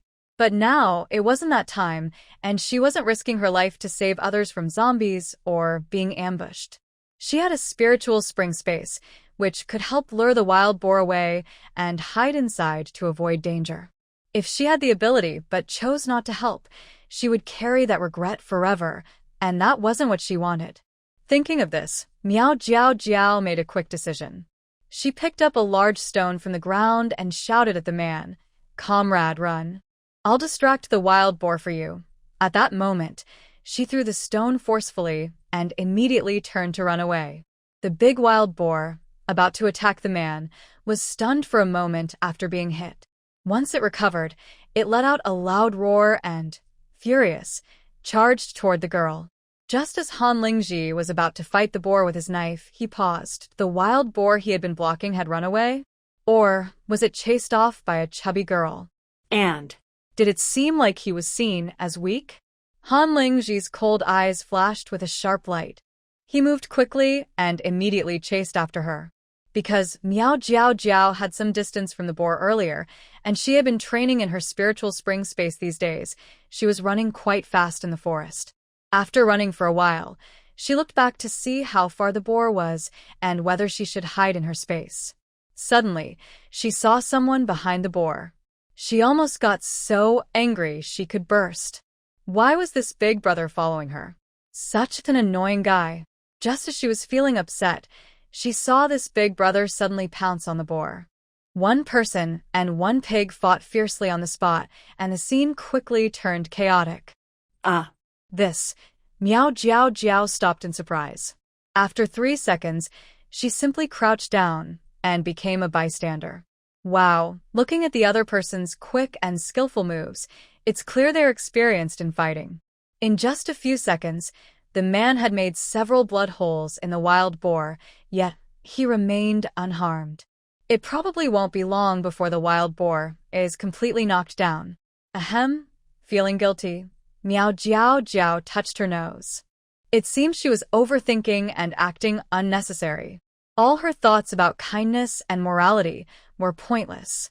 With his skills, he's much better than her at her peak in modern times. Judging by his appearance, he probably came specifically for the wild boar. She was just making things worse. Miao Jiao Jiao felt very embarrassed. Maybe she should quietly slip away. Otherwise, staying here would be quite shameful. She decided quickly, turned around, and was about to leave when she heard a deep, cold voice say, "Wait a moment." She turned her head and saw the man walking over quickly. Getting closer, Miao Jiao finally saw his face clearly. He had short black hair, deep and delicate features, a high nose, and dark eyes. He radiated a cold aura, and even his plain clothes couldn't hide his handsome appearance. Miao Jiao was momentarily stunned, then her eyes cleared. This person clearly had an extraordinary presence and background. As a commoner, she should avoid trouble. When he approached, Miao Jiao smiled politely. "What's the matter?" Han Lingji looked cold and handed something over. "Here, I'm giving you this wild chicken to eat. Thanks for your help today." Miao Jiao's eyes lit up. Haha, I feel a bit embarrassed. So, should she accept or refuse? Miao Jiao, don't worry, I'll help chase away the wild boar for you. Han Lingji, you actually chased away the wild boar I worked so hard to trap. Miao Jiao. What should I do then? Han Lingji, why not just give yourself to me? Little goldfish. Yes, this is the male lead. Hope everyone likes him. Miao Jiao hurried back to the youth commune. As soon as she got home, she immediately closed the door and slipped into her space. Looking at the wild chicken flapping its wings on the kitchen floor, Miao Jiao smiled so much her eyes squinted. In the end, she decided to keep the wild chicken. No need to refuse, since that person caught a big wild boar anyway. Plenty of meat. Later, she helped that person make a stretcher. The other person carried the boar silently and left. She considered it a brave act. Even if the process wasn't perfect, the outcome was pretty good. Today at noon, she just ate spicy fried shrimp and didn't want to eat more meat to stick to her diet. In a couple of days, it will be harvest time and she will be busy for about 2 weeks. After that, she plans to roast the wild chicken. After leaving her space, Miao Jiao lit a fire, cooked a bowl of porridge, and stir-fried some wild mushrooms. That was her dinner. After eating, she closed the door and went for a walk at the foot of the mountain. But Jiayu stopped her at the corner of the yard. He looked at her with a displeased face. Miao Jiao, you should know when to stop. Confused and not understanding, Miao Jiao looked blank. Seeing her pretend to be clueless, Jiayu's anger grew even more. Since their last argument in the yard, everything seemed to change. First, it was her. Not only did she stop being clingy, but she also often mocked him. At one point, he deliberately asked her for some hard candy, but she snapped at him. It wasn't like this before. At first, he thought she was playing hard to get, but gradually he felt something was wrong. Her attitude clearly showed she didn't care about him at all. Moreover, because of what she said before, others started to misunderstand him, and now everyone's attitude toward him was indifferent. It was so annoying. All of this was her fault. Miao Jiao. He had been having trouble sleeping every night and was holding back his anger, just waiting for her to give in. But half a month had passed, and she still hadn't spoken a word, acting like a fool. Enough with the fuss. When you've had enough, stop. Don't be so stubborn. He had long wanted several things in her house. Why does a girl need so many things? She should just give them to him. I didn't expect her to dress so simply, especially since her family is quite well off and can afford many things. Thinking about it, she's so overweight, probably because her family feeds her well. That's not a big deal. Forget it. Being fat is fine. He doesn't dislike her, as long as she is willing to soften up. As long as you apologize to me, everything between us will be over. We can still be good classmates then. Miao Jiao saw Jiayu block her and talked to herself for a long time. She was already getting impatient. When she heard the last sentence, she couldn't help but laugh out loud. It seemed this person was overthinking and couldn't understand normal conversation. During the 2 times they argued and she asked for hard candy, she made herself very clear. Yet, he completely didn't listen. Fine, if this kind of person can't be reasoned with, maybe it's better to just fight him. With fists, she would make him submit. Miao Jiao's eyes twinkled, and she said, "All right, let's go to the foot of the mountain for a walk and have a good talk." She planned to find a quiet place to fight. Even if he reported her later, she wouldn't admit anything. Hearing this, Jiayu felt a bit proud and left first. "Okay, follow behind me." Let's go early and come back early. He didn't want to walk with this overweight person to avoid any misunderstandings. Miao Jiao Jiao understood his meaning perfectly. She stared at his back, a sinister smile on her lips. As you wish. Hopefully. There will be no return. 15 minutes later, they reached the foot of the mountain, walking one after the other. By then, the villagers' houses were no longer clearly visible. Jiayu slowed his pace to wait for Miao Jiao Jiao to catch up. He looked at her with a familiar smile and said, "All right, if you have anything to say, just say it here. Let's go to that small forest. It's a bit farther and quieter."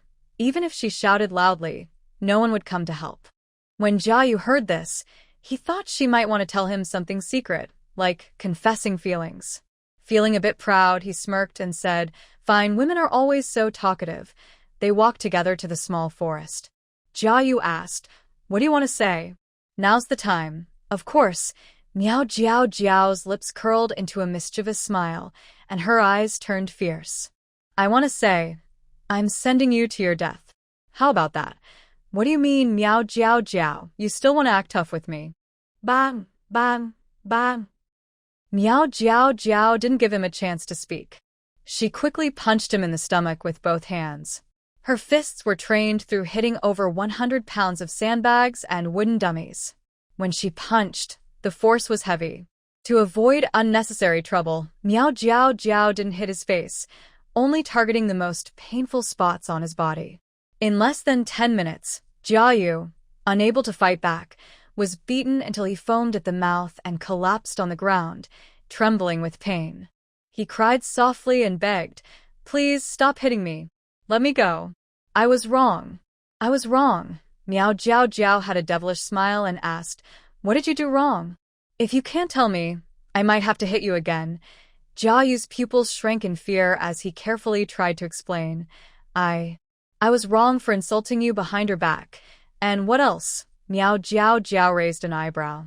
I shouldn't have always been bothering you." "Jiao Jiao, I really was wrong this time. If you let me go, I promise I won't do it again." Jiayu cried, tears and snot mixing. "You're just not learning your lesson." Miao Jiao Jiao kicked him harshly and said fiercely, "I told you before, you can only call me by my full name. Remember that?" "Why, yes. I remember." Jiayu nodded quickly.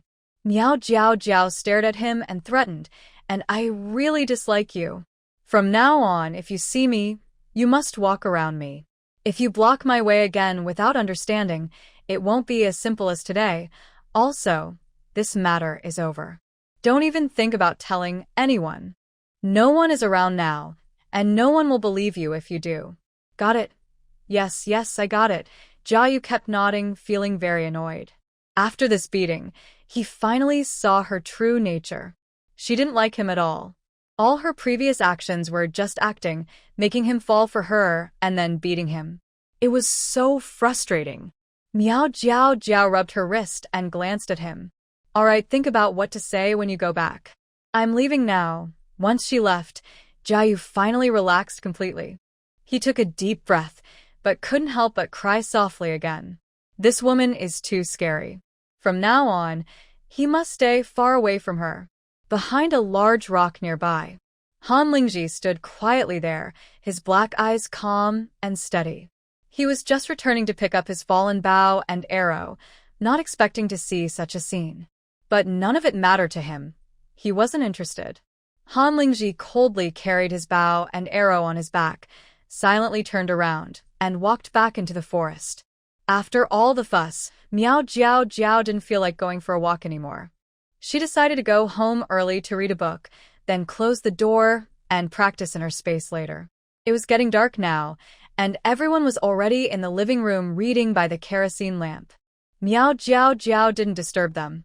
She took a book from the backyard and sat next to Lin Ju to study. About 10 minutes later, Jiayu hobbled into the yard. Cui Dazhuang was about to get some water in the kitchen when he noticed Jiayu. He casually said, "Hey, what's going on? Why is your leg hurt? Did someone hit you?" Hearing this, Miao Jiao Jiao, who was listening carefully, couldn't help but twitch her mouth. This silly guy is surprisingly perceptive. Cui Dazhuang's loud voice was heard by others too. Seeing Jiayu looking so battered and exhausted, everyone except Miao Jiao Jiao quickly got up to show concern. Wang Gang helped support Jiayu and asked worriedly, "What happened? Should I call a doctor?" Jiayu looked weak and said, "Thanks, Brother Wang. I was just going for a walk in the woods, and I tripped over a stone. My leg and stomach are hurting now." Bai Yan asked with concern, "You should lie down quickly. I'll get some hot water for you." Jiayu gratefully looked at her and nodded. "Okay, thank you." They helped him to his room to lie down. Wang Gang immediately went out to call a barefoot doctor. Lin Ju and the others, being young women, didn't want to stay long in the men's quarters. After comforting Jiayu a few words, they left, leaving Cui Dazhuang inside to watch over him. When they reached the living room, Ma Fong couldn't help but mutter, "This person is careless." Still causing trouble late at night. Since Miao Jiao Jiao had separated from the others, she had taken the opportunity to approach Jiayu several times. I thought he would understand her meaning and help with the chores, but he was completely pretending to be clueless and didn't help at all. After spending these days together, Ma Fong finally saw his true nature. He is just someone who talks a lot but doesn't do any real work. He even took a few hard candies from her before, which made her feel very upset. Now, when she sees him in trouble, she feels a bit happy about it, but she doesn't show it openly. She just complains a little. Lin Ju glared at her. "Stop bothering me. Talking all day is tiring enough without making noise." Ma Fong pouted and shrank back shyly. "Got it, Sister Lin." Miao Jiao Jiao's eyes flashed with a hint of mockery. Ma Fong is really a clueless person, and she's also very talkative and timid. When she was in the youth commune with a gloomy personality, her flaws were not obvious, and no one paid much attention. Later, after she was assigned to a different place, Ma Fong, who is quick-tempered and impulsive, became the target of criticism. She needs to complain constantly, which makes others a bit annoyed. Lin Ju, who is the most impatient and hot-tempered, always directly tells Ma Fong to shut up whenever she starts talking. Over time, Ma Fong automatically flinched whenever she heard Lin Ju's voice. Now, seeing her, Ma Fong is trembling so much she's afraid she might get her hair pulled. Miao Jiao Jiao also remembered Jiayu crying loudly just now and couldn't help but sneer inwardly. This person has a tendency to enjoy being mistreated. She only remembers after being scolded or hit. Soon, Wang Gang brought the barefoot village doctor into the room, followed by others. The barefoot doctor checked Jiayu's condition and said, "There's no serious problem. Just take some medicine, drink a bowl, and rest for a while." "But I feel pain all over my body," Jiayu said with a distressed face. She was very uncomfortable. The big guy had beaten her so hard. How could she be fine? If it weren't for Wang Gang bringing the barefoot doctor, she would suspect that the doctor was in cahoots with Miao Jiao Jiao. "Where does it hurt?" The barefoot doctor carefully examined the pain points Jiayu mentioned and slowly said, "There are many red marks on your body, but no serious injuries. The pain should lessen by tomorrow night. Don't worry." Upon hearing this, Jiayu finally relaxed. He secretly looked up and glanced at Miao Jiao Jiao among the onlookers. Seeing her calm face with no reaction, he couldn't help but feel a bit confused. This woman was clearly just acting recklessly, so why did he feel so much pain while she seemed fine? It was really strange. Miao Jiao Jiao noticed Jiayu's expression and guessed what he was thinking. She had trained in martial arts and naturally understood her body's meridians. Before fighting, she had already planned how to hit, so it would hurt but not leave any evidence.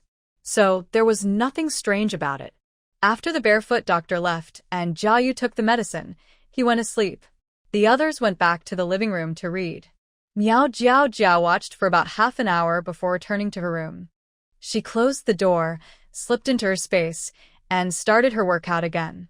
After exercising, she took a shower inside her space.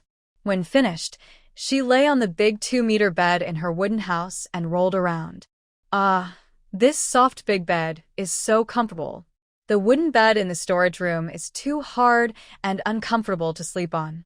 At first, she obediently stayed outside to sleep, but later she just went into her space to rest. Since the wooden bed in the storage room has no window and the door is closed, no one can see where she sleeps, so she wasn't worried about being caught. Before sleeping, Miao Jiao Jiao lay on the bed and thought about what had happened these days.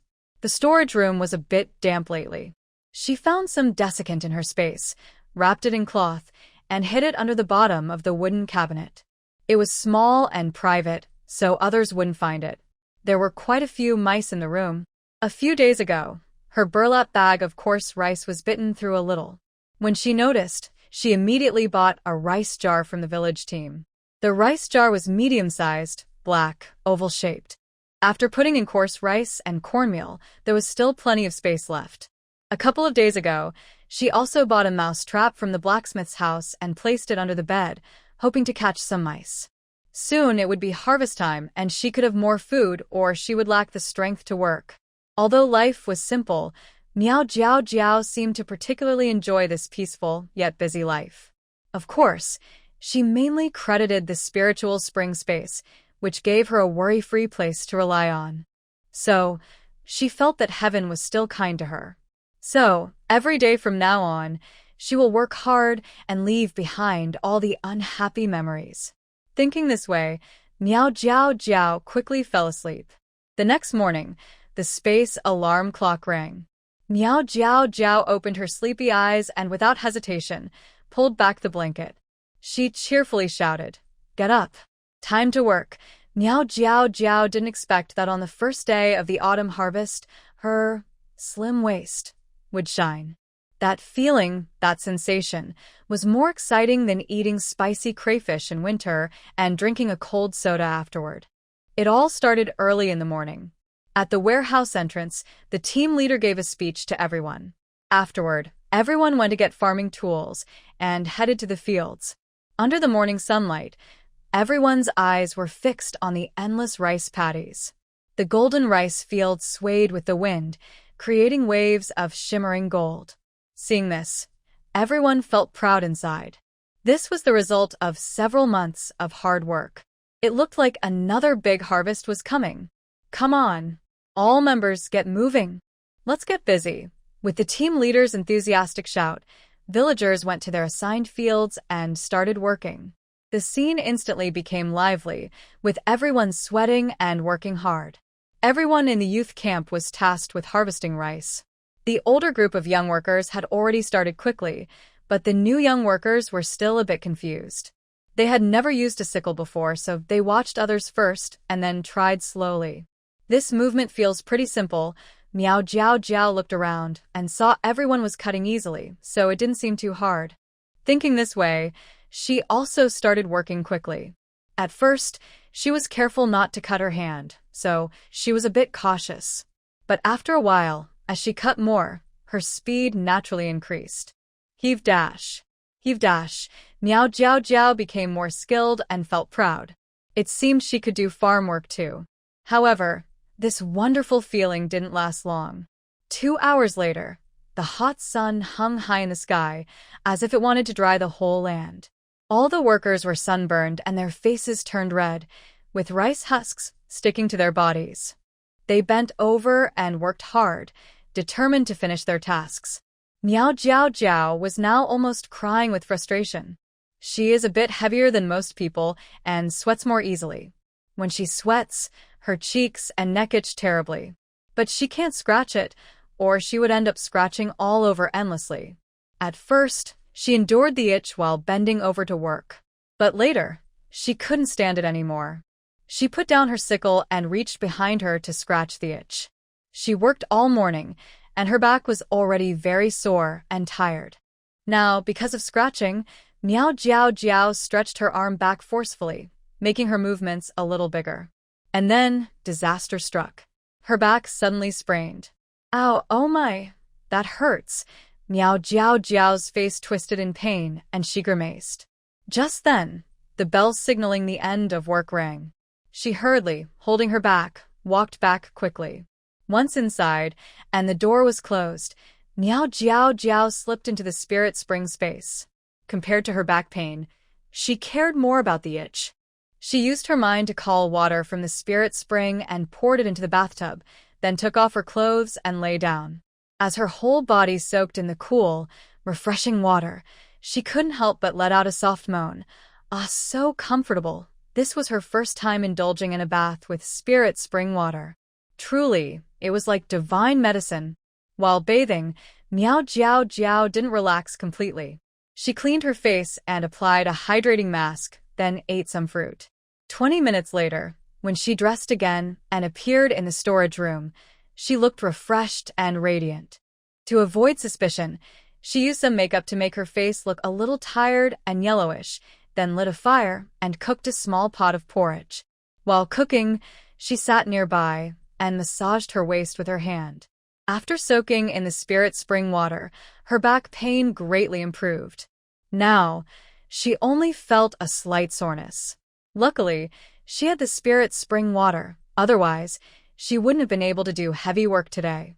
Miao Jiao Jiao couldn't help but sigh. Harvesting rice is truly a physical job, and it's very exhausting. She had never thought about this before, but once she participated, she realized how difficult it really is. All these grains took so much effort and sweat from many people to appear on the table. Every grain and meal reminds us of how hard it is to get them. The hardworking people are the most honorable, and their efforts should be cherished. Miao Jiao Jiao secretly vowed never to waste food again and to treat every grain of rice with respect. In the afternoon, after work, Miao Jiao Jiao was full of determination as she cut rice plants. Bend over. Cut the rice. Bend again. Cut more rice. After several days of this, the rice harvest was finally finished. Next, they moved on to harvest corn. First, they snapped the corn off the cob and put it into cloth bags to transport to the schoolyard. Everyone agreed to remove the leaves from the corn first. This task was not too hard. Miao Jiao Jiao was quickly peeling the leaves when suddenly, she heard the screams of Ma Fong and Bai Yan nearby. This was already today. How many times had they screamed? Too many to count.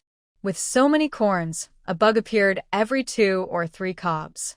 These 2 girls from Beijing had never seen such scary bugs before, so they always screamed when they saw one. Every time they screamed, the older woman and man nearby just looked like they were busy on their phones, as if saying, "It's just a bug, why make such a fuss?" Everyone exchanged glances, shook their heads, and looked annoyed. At these moments, the faces of the other young workers in the youth camp looked a bit embarrassed. They couldn't stop Ma Fong and Bai Yan from screaming, so they could only endure the wave of disapproval. Only Miao Jiao Jiao, with her thick skin, was unaffected. She didn't even blink. While peeling leaves, she skillfully pulled a caterpillar out of the corn and crushed it with her foot. She finished peeling 1 ear of corn quickly. Seeing her quick and decisive action, Jia Yuzheng nearby shivered. This woman was so ruthless even with bugs. It was terrifying. Just as he was thinking this, he felt a tickle on the back of his hand. He looked closely and saw a wriggling white caterpillar on his hand. Jia Yuzheng's eyes widened in shock. He quickly shook the caterpillar off. As the bug fell to the ground, he didn't hesitate and stomped on it hard with his foot. When he realized what he had done, he saw the caterpillar was crushed into pieces. Jia Yuzheng's mouth twitched. He looked up at everyone's reactions and saw that no one paid attention to him, so he let out a sigh of relief.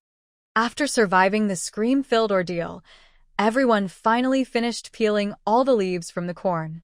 Then everyone directly placed the cleaned corn on the playground to dry in the sun. While drying the corn, all the villagers went to the fields to plant rapeseed and wheat. After finishing their work, a large group of people sat down together and started shelling the corn by hand. At first, when they were busy harvesting rice, Miao Jiao Jiao felt like her waist was no longer hers. Now, while shelling the corn, she felt like her thumbs could fly away at any moment. Doing farm work really feels like a battle between her body and herself. This autumn harvest, after 2 weeks of hard work and effort, was finally successfully completed. After the harvest, the village chief, team leader, gave everyone a day off. Finally having a rest, Miao Jiao Jiao slept in until noon before feeling hungry and getting up. She first cooked some corn and pork rib soup in her space, then went outside to light a fire and cook a small bowl of rice. While the rice was cooking, Miao Jiao Jiao checked her body carefully in her space. It has been exactly a month since she arrived in this special era. In the first half of the month, she lost 20 jin, about 10 kilograms, because farm work was not busy. In the second half, she lost even more, about 25 jin, around 12.5 kilograms. That means her current weight is only 115 jin, about 57.5 kilograms. Her body changed every day from being bulky to strong, and now to a more rounded shape. What surprised her most was her eyes. When she was heavier, she only thought her eyes looked bright. Now, after losing weight, her eyes are shiny and expressive, almost like they can talk. If she lost another 20 jin, about 10 kilograms, her eyes might look even more beautiful. Her skin, which was originally dull, yellow, and dark, has become fair and smooth after a month of nourishing with spiritual spring water. But during this busy harvest time, everyone was sunburned and dark. To avoid suspicion, she deliberately darkened her face a bit to look tired and worn out. By the way, her family finally sent her a letter a few days ago. The letter was from her mother, who briefly mentioned the family's situation and asked how she was doing. It also said that her family sent her a small package and asked her to pick it up at the post office soon. Miao Jiao Jiao was quite surprised. She had thought that if her family didn't write, she would wait until after the harvest to send them a letter to check in. I didn't expect that not only would the letters arrive at home, but that my strict mother would also send me a package. This afternoon, I plan to go to the town to browse around. I will pick up the package then, and also buy a jar of snow cream at the supply store. If I accidentally show it to others, they will think my family has sent another package and some money, which makes it easier for me to explain my future shopping. I'm not worried about being caught. My parents definitely won't come to visit me. When the educated youth return to the city, everyone will go their separate ways, and we probably won't see each other again in a lifetime. There's no way to verify. Luckily, I bought the snow cream as an excuse to make my skin look whiter. If others apply it and see no change, I won't panic. Everyone's skin is different. Some people are naturally blessed with good skin. I haven't been dieting or taking care of myself before, but now I am properly caring for my skin, so I naturally look better. Miao Jiao Jiao plans to gradually lighten her dark skin every day. After about a month, she won't need to wear makeup anymore. She believes that after this month of subtle changes, others won't suspect anything. In the next month, she plans to lose about 20 more jin, roughly 10 kilograms, keeping her weight just over 90 jin, about 45 kilograms. Then she will have a perfect, curvy figure. Sigh. Just thinking about it makes Miao Jiao Jiao very excited. In the town, Miao Jiao Jiao and her friends are walking and chatting. Today, everyone from their youth village came to the town. Since it's a rare day off, they want to relax and enjoy shopping. Miao Jiao Jiao first goes to the post office to pick up her package. The others are also sending letters home, so they come along. When they see Miao Jiao Jiao carrying a large package, a hint of envy flashes in Jiayu's eyes. Such a big package must contain many nice things, but unfortunately, he can't enjoy them. They all go to the supply store together. Miao Jiao Jiao immediately buys a jar of snow cream. While others are wandering around separately, she goes upstairs to look at the ready-made clothes. She has some fabric coupons from her previous receipts. Since she lost weight, her old clothes are too big now. She plans to buy 2 new sets. She looks around. The styles are quite simple and common, mainly loose-fitting for practicality, with little focus on beauty. Miao Jiao Jiao is not picky about clothes. Now that she is in the countryside, she prefers to wear comfortable and simple clothes. She bought a set of army green long-sleeve shirt and pants, a white cotton shirt, and a pair of black pants. Since she was going shopping, she wanted to dress nicely. So, she changed into the white shirt and black pants in a simple fitting room. After going downstairs to the second floor, Miao Jiao Jiao carried her basket and went to find others. At this moment, Ma Fong was surrounded by Yen, trying to flatter her. Xiao Yen, are you buying snow cream? I still have a bottle I bought when I first came here.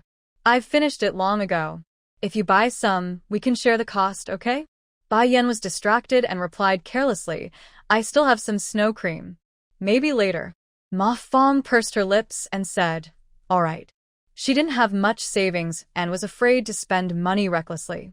At first, she followed Bai Yen and gained some benefits, but later, for some reason, Bai Yen gradually distanced herself. Now, she felt invisible in the youth commune, not welcomed anywhere. Just now, that fat guy bought a bottle of snow cream openly, probably to tease her, mocking her lack of money. Ma Fong felt wronged and pouted, feeling very annoyed. Having family subsidies is nothing special. She was still fat from eating too much. While she was thinking, someone approached and asked, "Where did Lin Jie and the others go?" Huh. Ma Fong looked at her blankly, wondering who this person was. So familiar. But after 3 seconds, her eyes widened in surprise, and she stammered, "Why you? Are you Miao Jiao Jiao?" Oh my, how did this chubby girl suddenly become so slim? Miao Jiao Jiao raised an eyebrow. "It's me. I just changed my clothes. Don't you recognize me?" Bai Yan also heard their conversation and turned curiously. She was immediately stunned. How did Miao Jiao Jiao change so much? Miao Jiao Jiao stood there with a gentle smile, allowing the two to look at her in wonder. The white shirt looked very good on her. She tucked it into her waistband, making her legs look longer. She also deliberately let her 2 braids loose, with one side of her hair draped in front to hide part of her round face, and the other side tucked behind her ear, making her face look smaller. During the first half of the month, she lost 20 jin. Only Lin Ju noticed her change. Others didn't because they didn't know her well enough. In the second half of the month, everyone was busy with the autumn harvest.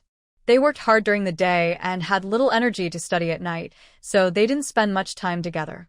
Also, Miao Jiao Jiao had been wearing loose black or gray clothes, which made her look unchanged. But now she had on a new, fitting outfit that showed her much slimmer figure, which surprised everyone. At this moment, Lin Ju and others also came over. When they saw Miao Jiao Jiao's new look, they were all a bit stunned. Lin Ju was the first to react. She exclaimed, "Miao Jiao Jiao? Wow, you've really done well. My goodness, you've lost so much weight in just a month." The woman in front of them had delicate, pretty features, arched eyebrows, big bright eyes, a small elegant nose, and pink lips. Her white shirt stretched tightly over her chest, and her slightly plump waist was hidden by a belt. Her black pants had a slight lift at the back. She looked like a beautiful, charming young lady.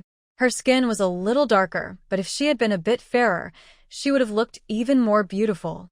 Jia was stunned. He remembered she wasn't like this a month ago. When she was close to him then, her face was big, her skin dark yellow, and her pores large. He found her disgusting. How did she suddenly change so much? Could her daily running and exercise really have worked? He had imagined what she would look like if she lost weight, but he didn't expect it to turn out so good. If she lost a little more, she would be even more beautiful. In that moment, Jia felt a mix of feelings.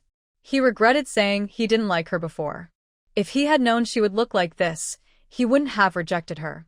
But now it was too late. She had a deep prejudice against him, and he was afraid to provoke her. Huang Daidi walked around Miao Jiao Jiao, feeling jealous and muttering, "This outfit must be expensive, right? It looks really nice." Wang Gang smiled and said, "Xiao Miao, you've lost some weight and look much more energetic. You look really nice." Cui Dezhuang touched the back of his head and also smiled, praising, "Yes, I think after you go back, the young men in the village won't be able to take their eyes off you." Miao Jiao Jiao was standing there proudly, letting everyone admire her. When she heard this, her face immediately showed a funny expression. "Dazhuang, you're still as humorous as ever." Miao Jiao Jiao smiled slightly and said, "Thank you all for the compliment. I've worked hard to lose weight recently, and I'm happy with the results. So, if you want to do anything, you have to stick with it." "All right, girl, you're giving us a lecture now." Lin Ju smiled and pinched her cheek, sighing, "It's so good to be young like me. Your skin is so smooth. Since we're out, let's go for a walk somewhere else," she said, pulling Miao Jiao Jiao's arm, and the others quickly followed. The group walked down the street together, with Ma Fong pouting and Bai Yan walking at the back. She stomped her foot in dissatisfaction and said, Xiaoyan, look at that person. Her pride is so obvious. Her tail is practically in the sky. Bai Yan casually smiled and said, It's true she's lost some weight, but no matter how slim she is, she's still not as good-looking as you. Of course, Ma Fong suddenly felt very happy. She was thinner than that person and had whiter skin. She was better in every way. Bai Yan saw her like this, a hint of mockery flashing in her eyes. This person was too impulsive and hard to get along with. A little teasing was just a way to pass the time. She looked up at the figure ahead and then slightly curled her lips in a nonchalant smile. It was just a small change from losing weight, nothing special. Not enough to make her feel threatened. Miao Jiao was planning to go to the scrap station to find some high school textbooks or materials. The others had mostly finished their books and wanted to look for more resources, so the group headed toward the scrap station again. At the scrap collection station, as they arrived at the door, they saw an old man calling out to two people, helping to carry some books. He said they were items from capitalist traders and needed to be burned and destroyed. All these books were tied together with ropes. Miao Jiao glanced at them and saw that several were novels and poetry collections. Seeing this, she pursed her lips and then lowered her eyes. In this special time, everyone was used to such things, and no one thought it was a problem. She naturally wouldn't step forward to stop it. It's just a pity that talented and ambitious people had their passions crushed and shattered, which was very sad. Miao Jiao took a few seconds to calm down and gradually felt better. Everyone has their own fate. It is decided by heaven. Having lived again, she decided to live her life a little better. As for other matters, she could only go with the flow. At the door, an older man looked serious and said to everyone, You can stay inside for most an hour. I will check what you bring out. No stealing or hiding things or I won't be polite. Okay, we understand. Everyone responded in unison. This junkyard was a converted abandoned warehouse, divided into two rooms, one for old books and paper, and the other for daily necessities. Miao Jiao headed straight for the room with old books and paper. She had brought a basket to carry some books. After about half an hour, she finally found all her high school textbooks and took 2 more exercise books. She put the items into her basket, then went to the next room, which mainly had broken furniture, scrap copper, and iron. She looked around but didn't find anything particularly good. She had been misled a bit by stories from old novels, where heroines always found treasures at the junkyard. That was probably exaggerated. Since so many people came and went every day, good items were either destroyed or hidden long ago. They wouldn't be so easy to find. She looked carefully again and found a small, darkened dressing table with a copper mirror. It happened that she needed a dressing table for her room to make it easier to do her hair and face. When leaving, she also took this dressing table with her. At that moment, the older man was resting with his eyes closed. When he saw Miao Jiao approaching, he immediately noticed the dressing table in her hand and sternly said, "Put that down. You can't take this." Miao Jiao froze for a few seconds, then obediently moved the dressing table aside and handed over the basket on her back. "Please take a look at these, are they okay?"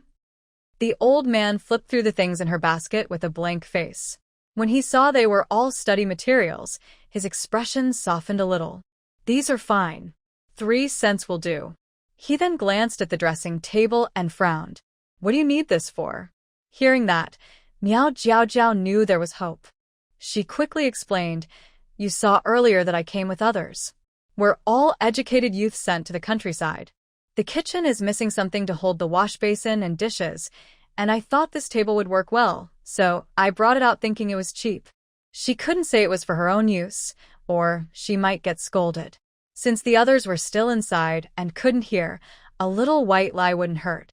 The old man relaxed after hearing her explanation and nodded. "All right then, since you're doing something useful, 5 cents will do." "Thank you, sir." Miao Jiao's eyes lit up as she took the money from her pocket and handed it to him. Just then, the others finished picking their things. After paying, the group slowly made their way back to the village with their finds. As they left the town, they ran into another group of people coming to visit the market. Though these people were dressed simply, they looked energetic. Several had pens clipped to their chests, clearly educated youth from another village. Everyone smiled politely and nodded in greeting. After they passed, Lin Ju turned to Miao Jiao. That dressing table looks heavy. You've been carrying it all this way. Want us to help? Miao Jiao was just about to say she could manage when a lively, cheerful girl from the other group suddenly ran back toward them. Her big round eyes sparkled with excitement. Who's Miao Jiao? The moment Miao Jiao heard that familiar voice, her face froze. Could it really be that much of a coincidence? The girl looked around, then leaned toward Bai Yan with a playful smile. Is it you? The one everyone says is the prettiest around here? Maybe not quite. Puffed.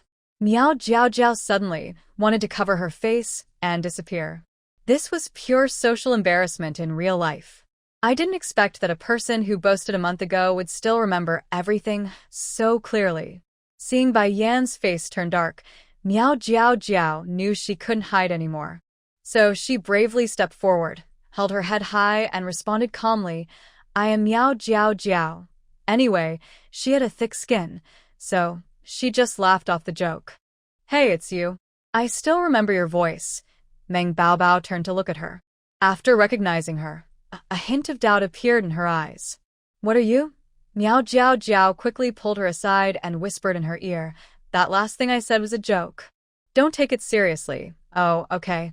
Meng Bao tilted her head, blinking her eyes, and looked at her seriously. Actually, if you were a bit whiter and thinner, you might look really good. You're right about that. Seeing how talkative this little girl was, Miao Jiao couldn't help but laugh. Thank you. You also look very pretty. This girl had smooth, white skin, delicate features, and bright eyes that turned into crescent moons when she smiled. The small dimples on her cheeks appeared and disappeared, making her a true beauty. Thank you. Meng Bao blushed from the compliment. She asked, which village are you from? If you have time, I'll come visit you. Miao Jiao replied, I'm from Shishui village. And you? Meng Bao smiled and said, that's a coincidence. I'm from Shirta village, which is right next to yours. Bai Yan, who had been waiting nearby impatiently, saw their conversation, and her eyes flickered slightly. She stepped forward and said, what a coincidence. You're welcome to come visit sometime. Miao Jiao frowned slightly, a bit confused about why this person came over. But she didn't argue. This girl, Meng Bao, seemed pretty fun. She liked chatting with her, and making a friend wouldn't be bad. Meng Bao, let's go. Hurry up, or it'll be late when we get home. Someone called out behind her, urging her to leave. After greeting Miao Jiao, the girl quickly ran back. As she walked away, she waved enthusiastically at Miao Jiao. Comrade Miao Jiao, see you later. Miao Jiao smiled softly. Such a lively girl. Are you done talking? We've been waiting for a long time. Ma Fong pouted in dissatisfaction. Miao Jiao addressed everyone. Sorry to keep you waiting. Let's go. On the street, Lin Ju curiously asked Miao Jiao, how do you know that young girl? You probably haven't been to town much. Her voice was loud enough for others to hear, and they all looked over with interest. Miao Jiao slightly smiled and said, I met her the day I moved into a new house. When I went to town, Lin Ju was confused. She doesn't know what you look like, so why did she go ask Bai Yan? Miao Jiao hesitated. Maybe it was because it was too dark then, and she didn't look carefully. She didn't tell everyone about the girl who was greedy for food, climbed trees, and was too scared to come down and embarrass herself. Lin Ju leaned in mysteriously and said, that girl is quite funny. You should have seen her face when she said Bai Yan doesn't look good. She looked so angry it made me laugh. Miao Jiao thought, these sisters really enjoy gossip. Back at the youth commune, Miao Jiao closed the door and took the dressing table into her space. Because the dressing table was very dusty and dirty, she planned to wash it carefully by the lake. But after wiping it with a cloth for a while, she felt something was wrong. The water she was using looked as dark as ink. Her eyes flashed, and she suddenly remembered something. She quickened her pace to clean. 30 minutes later, the entire dressing table was cleaned, revealing its original appearance. It was a small, two-story dressing table with a brownish-yellow color. The top layer was a large surface, and in the middle was a copper mirror. On each side, there was a small drawer. The dressing table looked steady and elegant, with the wood grain faintly visible, giving it an old-fashioned feel. Miao Jiao Jiao had seen similar pieces when she visited antique markets in modern times. She looked down thoughtfully, recalling the scene, then suddenly looked up and examined it carefully again. Wow, this is actually a Wangwali dressing table, worth at least tens of thousands in modern times. It was originally covered in ink, probably because the previous owner didn't want others to find out about it. But surprisingly, it ended up at a junkyard. Miao Jiao Jiao couldn't help but sigh. She never expected to find such a valuable item for only 50 cents. It seems historical novels are not lying to me. Haha, so happy. Next time she had free time, she would go to the junkyard again to see if she could find more treasures. After wiping the dressing table dry, Miao Jiao Jiao still placed it next to the closet in the storage room. After all, she had gone to the trouble of moving it back herself, and others would ask if she didn't. It was getting a bit late now. Miao Jiao Jiao lit a fire outside, cooked some porridge, and then went to her space again. She planned to roast a wild chicken for dinner. This was something she had been dreaming about for a long time. She skillfully slaughtered the chicken, plucked the feathers, marinated and coated it with sauce, lit the fire, and placed the chicken on the rack. Turning the wooden rack, Miao Jiao Jiao used her mind to scatter all the seeds from the space's field over the land. She had already harvested 2 batches of crops before, and her warehouse was full of various vegetables and fruits. So, she decided to stop planting after this harvest. She also spent some time in the orchard, using her mind to gather all the ripe fruits into the warehouse. Once she finished, she relaxed and slowly turned the rack to roast the wild chicken. After a while, the chicken was nearly done. The oil sizzled and crackled, and a rich aroma of meat filled the air. Miao Jiao Jiao used her mind to summon 2 plates, one with the roasted chicken, and the other with half a red dragon fruit and some cherry tomatoes. She opened a bottle of cold cola, took a few big sips, then tore off a chicken leg and started eating. Crunch! The taste was simply delicious and mouth-watering. Proudly, Miao Jiao Jiao leaned back at her chair, holding the cola in her left hand and the chicken leg in her right, gazing at the blue sky in her space, and couldn't help but sigh. Life here is really comfortable. 30 minutes later, Miao Jiao Jiao let out a satisfied burp. She left the space and opened the door to the storage room, sitting at the entrance to unpack a package sent from home. As she opened it, she found a letter on top. Miao Jiao Jiao looked at it and saw it was from her mother. It mentioned that she had saved some cotton for her and suggested she think of a way to make a quilt for the winter.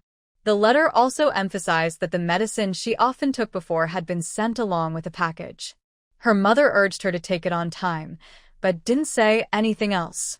Miao Jiao Jiao first took out a small medicine box, then held the package and weighed the cotton. It was about 3 jin, around 1.5 kilograms. No wonder it felt light when she picked it up at the post office. Anyway, her mother was somewhat responsible. She knew to send some things to help her stay warm. When she took the cotton out of the package and spread it open, she couldn't help but flinch at the sight of the yellowed, blackened, and sticky cotton. Is this the special cotton she saved for her? This kind of old, damp, and worn-out cotton, used for many years, probably wouldn't even be picked up by a dog if thrown at the village entrance. She then opened the medicine box, which contained dark, round pills emitting a strong, unpleasant herbal smell. The original owner, after a serious illness in childhood, would often fall ill again. Her mother once found a traveling doctor who prescribed some pills. After taking them, her health improved a lot. At home, she used to take 1 pill every month to prevent illness.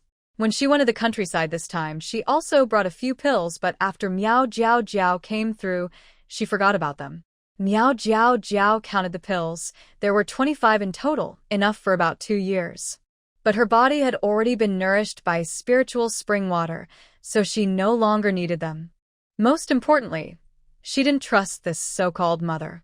In her memory, the woman was kind and gentle only when giving her medicine, Otherwise, she was often scolding or yelling. This person wouldn't even send decent cotton, so how could she be kind enough to send pills to treat her? That was very suspicious. Miao Jiao Jiao looked at the pills in her hand, her brow furrowing gradually. It seemed she needed to find a professional to examine these pills.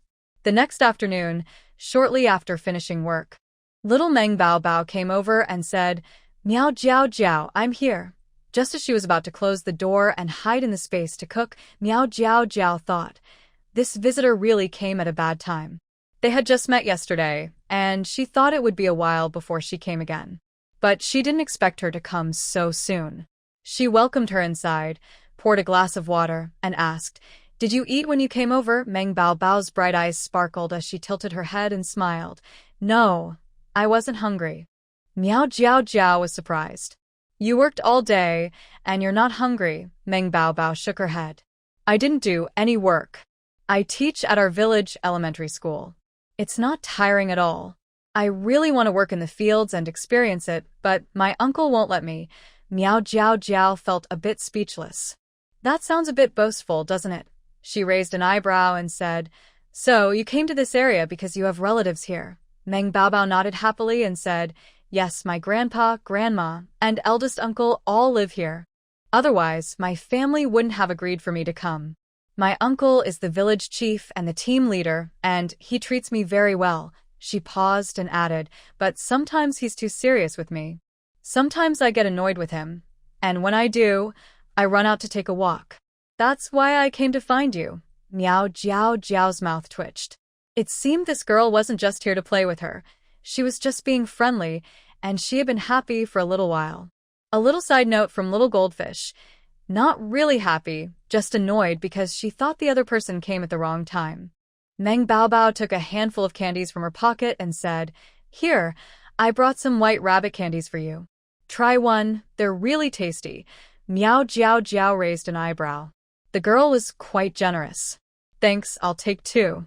The rest, you can keep and enjoy slowly." Without waiting for her, Meng Bao Bao shoved all the candies into her arms and said, "Oh, there are only 6 white rabbit candies, not many. These are a thank you for chatting with me last time to cheer me up. Just take them." Seeing this, Miao Jiao Jiao couldn't refuse anymore and said, "All right, I won't be polite. Stay for dinner tonight. I'll take you to the forest to pick some fresh wild mushrooms and make you an egg and mushroom soup. How about that? Sounds good. Let's go." Meng Bao Bao's eyes sparkled, and she hurriedly grabbed her hand and led her forward. As they reached the living room, Bai Yan came out of her room. She smiled and asked, "Where are you two headed?" Meng Bao Bao couldn't wait to reply, "Going to pick mushrooms in the forest." Miao Jiao Jiao said she'll make me something delicious later. Bai Yan continued with a smile, "I was planning to pick mushrooms too. Why don't we go together?" "Sure. Let's go." Meng Bao Bao grabbed her arm and rushed out excitedly. Miao Jiao Jiao couldn't help but laugh. The girl was really lively. But she glanced at Bai Yan, a hint of doubt crossing her mind. She hadn't seen her so enthusiastic and eager before. It was a bit strange. She needed to watch her more carefully. On the way, Bai Yan and Meng Bao Bao introduced themselves to each other. When Bai Yan heard that Meng Bao Bao was also from Jing City, her face lit up with surprise. "What a coincidence. I'm from Jing City too. We're fellow townspeople." "Really? That's quite a fate," Meng Bao Bao said with a gentle smile. Bai Yan lowered her eyes and bit her lip, then looked up and casually asked, "Are there any other young people from Beijing in your village?" "It seems not. I've only been here for a little over a month. The others are from different cities." Meng Bao Bao tilted her head and thought for a moment, then suddenly brightened her eyes and said, "Oh, there's one more. My eldest uncle said that person came here about 3 years ago as an experienced youth, but he's a bit strange and never talks to anyone." Hearing this, Bai Yan immediately became excited. "Does he look good?" Her quick question made Miao Jiao Jiao, who was quietly listening, feel even more strange inside. She pretended to be curious and asked, "Do you know that person?" Bai Yan looked at her, a trace of bitterness in her eyes, and sighed. "Yes, I know him. He's a good friend of mine's former fiancé. We haven't seen each other in a long time. I only found out he was in the next village when I came here. Miao Jiao Jiao thought to herself. Seeing how sad she looks, I thought he was an old love. No wonder she was so eager to find out about that person just because Meng Baobao is from the neighboring village. She probably wanted to learn some news about him. But logically, if they were friends, she would have visited him long ago, so there's no need to ask indirectly. From this, it seems Bai Yan might not be very close to that guy, and judging by her expression, she seems to like him quite a bit. So, secretly liking her best friend's ex, this situation seems a bit awkward. Bai Yan asked again, "Are you familiar with him? I wonder if he's healthy, if he's lost weight." Meng Baobao scratched the back of her head awkwardly. I don't know. I've only met him a few times. He's always cold and scary. I was afraid just looking at him, so I didn't dare stare too closely." Actually, Bai Yan regretted asking right after she said it. She knew she had been a bit rude. She softly said, "Sorry, that was a bit abrupt of me." "It's okay. You're just concerned about your friend," Meng Baobao said casually, then asked curiously, "Why don't you go visit him in the next village?" A quick flash of unease crossed Bai Yan's eyes. She smiled softly and said, "I was planning to visit after the harvest. Maybe in a few days. When that time comes, I can come find you to play, okay?" "Sure." Meng Baobao was very happy. She turned to Miao Jiao Jiao and said, "Jiao Jiao, you should come play with Bai Yan too when she visits. Okay?"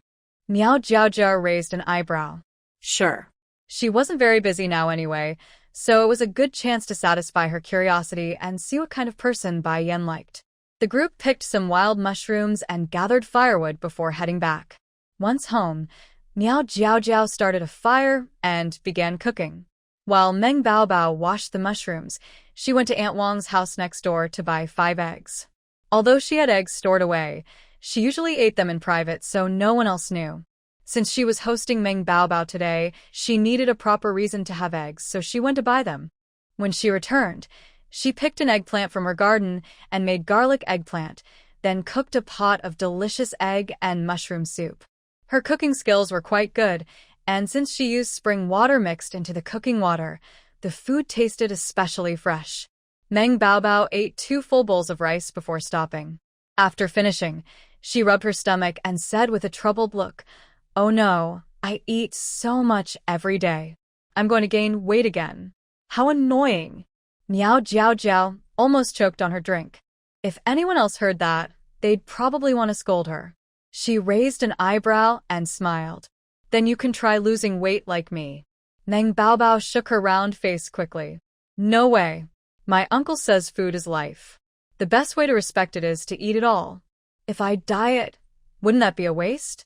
Haha, that actually makes sense. Being around this cheerful girl always made Miao Jiao Jiao smile more. After chatting for a while, Meng Baobao reluctantly went home. The neighboring village was only about 10 minutes away, and since it was still early, Miao Jiao Jiao wasn't worried about her walking back alone. After seeing her off, Miao Jiao Jiao locked the door and went for a walk at the foot of the mountain. But as soon as she arrived, she saw a man and a woman in the distance pulling at each other. Looking closely, she realized the woman was Huang Daidi, an old, educated youth. That woman was usually quiet and rarely spoke to her, so they weren't very close. Since no one else was around, Miao Jiao Jiao guessed they might be secretly dating. It wouldn't be polite to interrupt. Just as she turned to leave, a sudden sharp scream broke the silence. She turned her head and saw the strong man pressing Huang Daidi against a large tree trunk, while Huang Daidi desperately stretched her arms and shouted for help. Miao Jiao Jiao's eyes widened, and she quickly ran forward to pull him away, scolding, "What are you doing? In broad daylight, you're bullying our young female worker. This is really unacceptable." Wang Dahu was panting heavily, his eyes red as he stared at Miao Jiao Jiao, grinding his teeth and saying, "I am dating Huang Daidi. Do you have to interfere?" Miao Jiao Jiao glared at him. "You forcing a woman in public is a serious issue. I saw it myself, so I have to step in." Wang Dahu was not convinced and shouted, "We are openly dating. We came here for a walk and to chat. Why did you come over to spy? But what I saw just now was different," Miao Jiao Jiao said coldly. "If you keep bothering her, I will go tell the village chief. I believe he will give us justice." Hearing this, Wang Dahu got angry. He glared at Miao Jiao Jiao and then quickly left.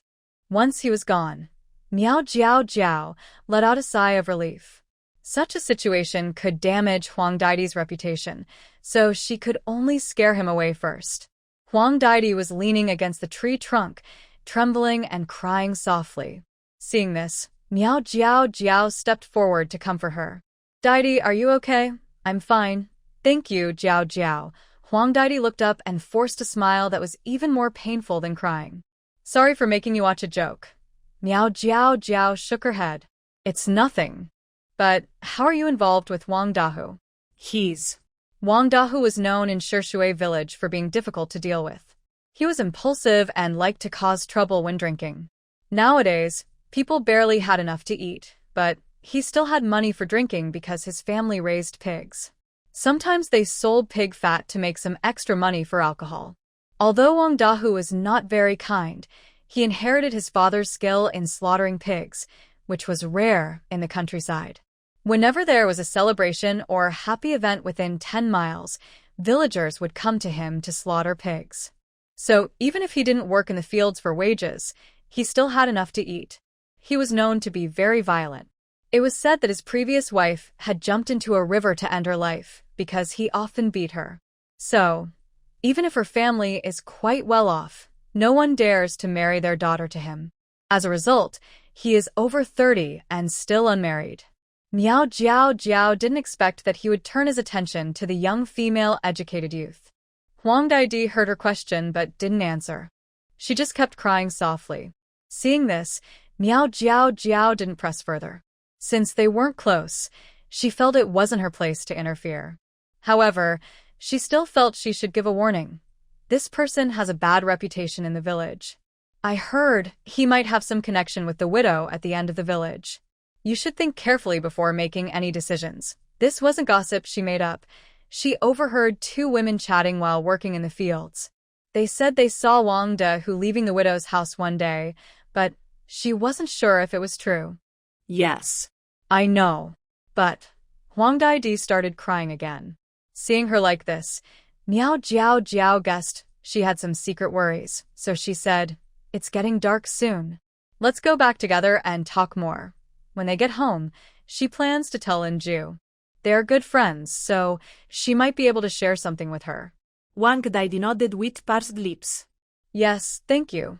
Back at the educated youth compound, Miao Jiao Jiao pulled Linju aside and quietly said, "I just met Sister Daidi on the way back." She looked upset and worried. Since you're close to her, maybe you can talk to her more during these days. She didn't tell Linju about what she saw earlier because she felt it wasn't her place to say. She also wanted to see if Huang Daidi would tell Linju herself. Linju frowned when she heard this. She hasn't been in a good mood for over a month. I've asked her many times, but she won't tell me what's wrong. I don't know what the problem is. I'll talk to her later. Miao Jiao Jiao nodded. Yes, that's all we can do. If the person involved doesn't clarify and no one helps, it's really hard to get involved in such private matters. When Linju returned to her room, she saw Huang Daidi alone under the covers, crying softly. Everyone else was in the living room reading. Linju closed the door, went over to Huang Daidi, pulled back her blanket, and looked at her. Why are you crying, Daidi? What's going on? If you have worries, you should tell me. I can help you solve them. They have spent several years together and have always had a good relationship. She considers her like a younger sister. Seeing her like this makes her feel very sad. Sniff, sniff. I can't help it. You all can't solve this. Huang Daidi's voice is full of despair and pain. Linju immediately senses something is wrong. Did someone bully you? Hearing this, Huang Daidi's body stiffens. She doesn't speak, only cries silently, tears streaming down her face. Seeing her like this, Linju becomes even more anxious. Her temper flares up. Who bullied you? Tell me right now. If someone dares to bully her sister, she won't let that person go. Huang Daidi buries her head in the pillow and cries out loud. I can't say. If I do, it'll be the end for me. Sniff, sniff. Hey, I really don't know what to say when I see you like this. Linju sighs with a frown. We've known each other for 2 years, like real sisters. If something happens to you, I'll be so worried. Besides, I think this matter might be very serious. If you don't tell me now, what if something bad happens later? How will you handle it? Hearing this, Huang Daidi's crying stops. She lifts her swollen eyes and mutters, if it really can't be solved, then I might as well drown myself. Linju is so angry at her words she jumps in frustration. What nonsense are you talking? You're going to make me so mad. You don't even care about your life anymore, so why are you afraid of this? Just tell me. Yeah, at worst I might die anyway. It doesn't seem like much. Huang Daidi bitterly smiles and sits up, looking at her. All right, I'll tell you. A month ago, after work one day, I changed into dirty clothes and went to wash clothes by the creek. I accidentally fell into the water. The creek isn't deep. I just stood up when suddenly someone staggered over. The person was Wang Dahu. He probably had a bit to drink. When he saw me fall into the water, he deliberately came over to mock me. I ignored him and just carried the water basin home. But he wouldn't let me go. He grabbed my clothes and wouldn't let go. My clothes were wet, and he kept pulling, and then… Lin Ju's face turns red with anger. That is just too disgusting. Suddenly thinking of something, she hurriedly asks, did he do anything to you? No. Huang Daidi shook her head and continued. After he tore my clothes, he was afraid I would cause trouble, so he quickly ran away. Lin Ju was still very angry. Why didn't you tell me about this? Huang Daidi smiled bitterly. At the time, I thought it was just an accident, and I was afraid you would laugh at me, so I didn't say anything. I never expected that 2 days later, he would find me again and say he saw a red mole on my back. He then threatened me, saying he wanted to date me. Of course, I refused. He warned me that if I didn't agree, he would spread rumors that I was flirting with him and that the red mole on my back was proof. When I heard that, I got very worried.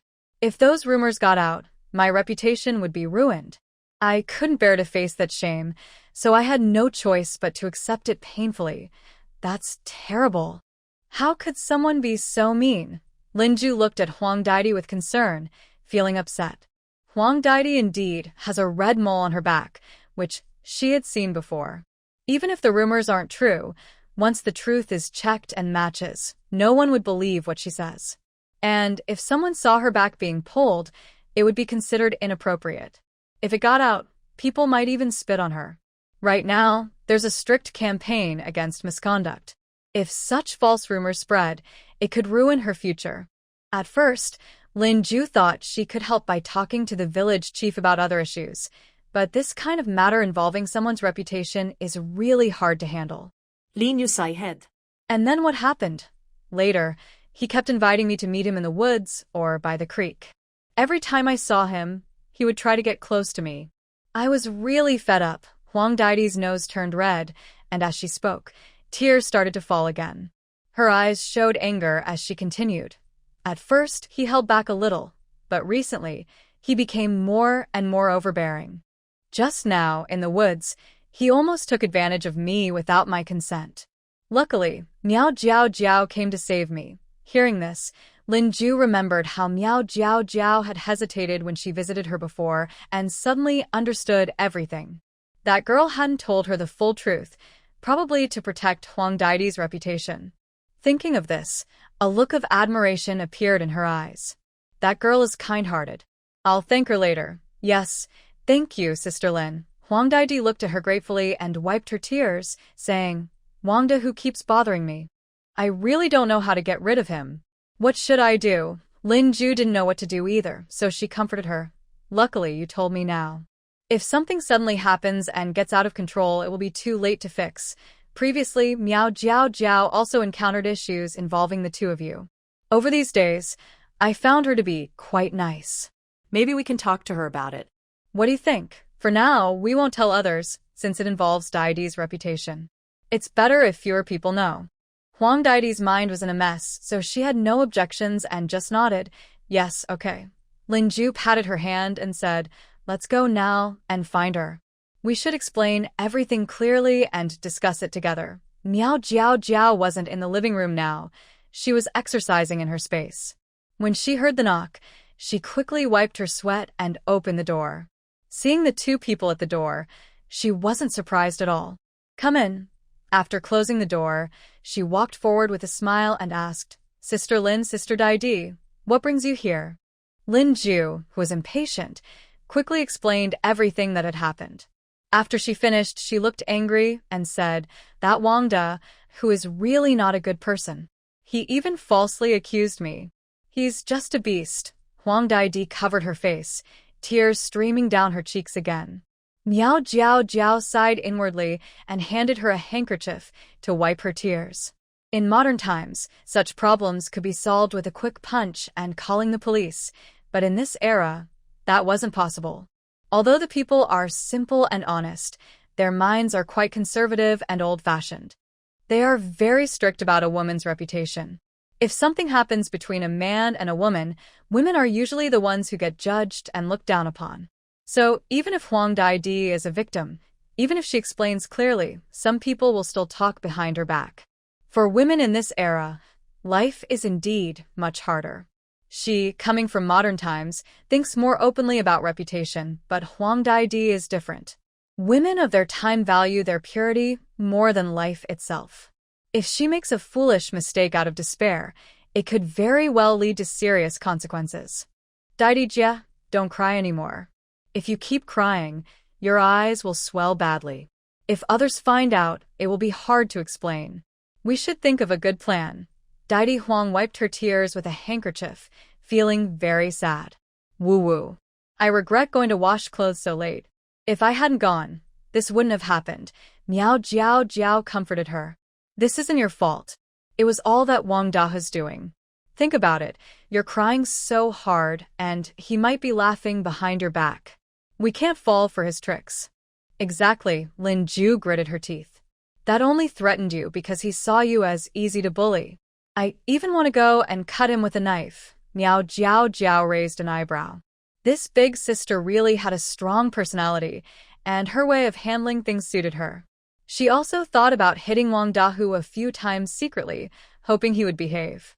But then she remembered that he was a bad person and might cause more trouble intentionally. If that happened, Huang Daidi would be even more embarrassed. Huang Daidi had been dealing with him for over a month and knew he was quick-tempered. Hearing Lin Ju's words, she quickly said, Lin Jia, don't be impulsive. Wang Dahu is tall and strong. We can't fight him. And if we do, he'll probably spread rumors everywhere when he gets angry. Lin Ju sighed. Don't worry, I won't do that. I was just angry and cursed a little. Huang Daidi's eyes turned red. He's such a troublemaker, I really don't know what to do. I was afraid you'd worry, so I didn't tell you before. Miao Jiao Jiao cut straight to the point.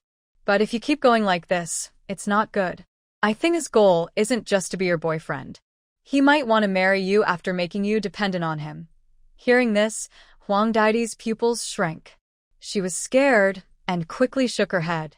No, I can't marry him. I still want to go back to the city. My family is waiting for me. She had agreed to be his girlfriend as a temporary plan, but she never thought about really being with him. Although she secretly knew his intentions weren't simple, she never dared to think too deeply. Now that Miao Jiao Jiao pointed it out, she felt very scared and helpless. If he really forces me one day, I'd rather just jump into the river. Living with such unreasonable and aggressive people is not worth it. I might as well be dead. Look at you, always saying angry words. Nothing has even happened yet. Lin Ju scolded her. Stop talking about dying all the time. If you die, others will still be happy and only your family and friends will suffer. Sorry. I shouldn't have said that. Huang Daidi sobbed, leaning on Lin Ju and crying again. Jiao Jiao didn't try to stop her this time. She agreed that dying for a bad person isn't worth it, so she needed to wake her up with some words so she wouldn't keep thinking like that. Once Huang Daidi's emotions settled down a bit, Jiao Jiao told them her plan. Big Tiger, Wang likes to threaten people, right? So, we can turn the tables on him. Find something he's guilty of, and he won't dare to talk nonsense. Lin Ju's eyes lit up. What guilty thing? Jiao Jiao explained. I overheard two women chatting. They said they saw Wang the Tiger coming from the widow's house at the end of the village.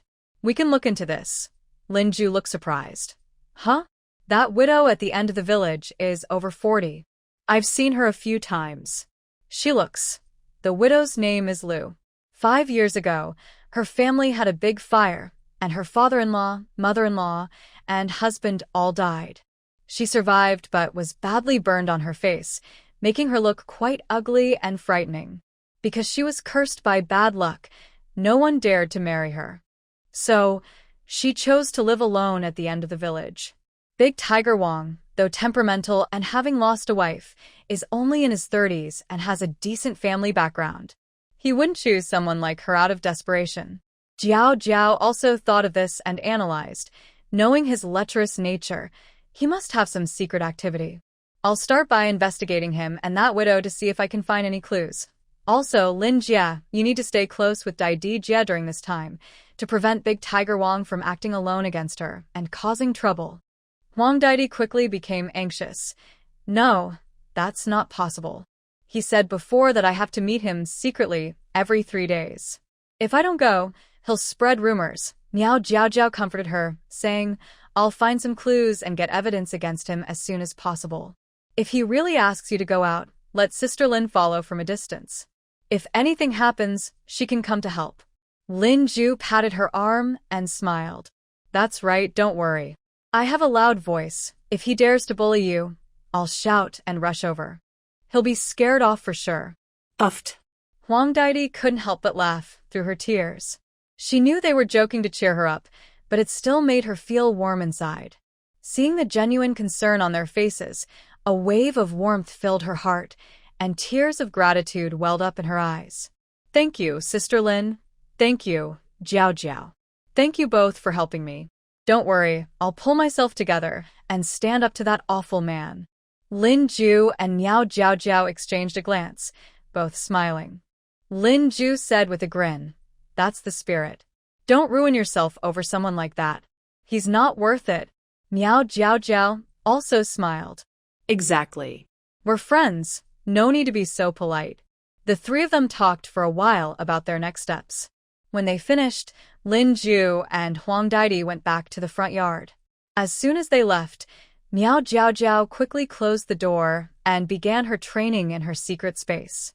That night, several people lay awake for different reasons. The next afternoon after work, Miao Jiao went to visit Widow Lu. As soon as she entered the yard, Miao Jiao smiled and said, Auntie Lu, I heard your pickled radish is delicious. I brought 2 eggs. Can I trade them for some of your radish? Widow Lu's burned left cheek was hidden by her hair. She was bending down, sweeping the yard. When she saw Miao Jiao, she froze for a moment, then nodded stiffly. I'll just give you some. No need to trade. Since the accident that scarred her face, she rarely talked to anyone. This was the first time a young woman had come to visit her willingly. Miao Jiao placed the 2 eggs in an enamel cup on the table and said, That won't do, Auntie. There are many people in our commune and we eat a lot. I'd like to trade for a bit more, so please take the eggs. Seeing her insist, Widow Lu didn't refuse again. All right, wait a moment. I'll get it from the kitchen. With that, she went inside. As soon as she left, Miao Jiao stood up and looked around the yard. The yard has some vegetables planted on the left side, and a few chickens are kept on the right. The house looks small, with only 3 rooms, a living room, a bedroom, and a kitchen. On the far left, there is a simple outdoor toilet. Although the house is plain, the ground is clean, and everything is neatly arranged. It's clear that the owner knows how to take care of life. I heard that after Lu's family had an accident, a big fire burned all their savings and belongings. This house was built brick by Widow Lu herself.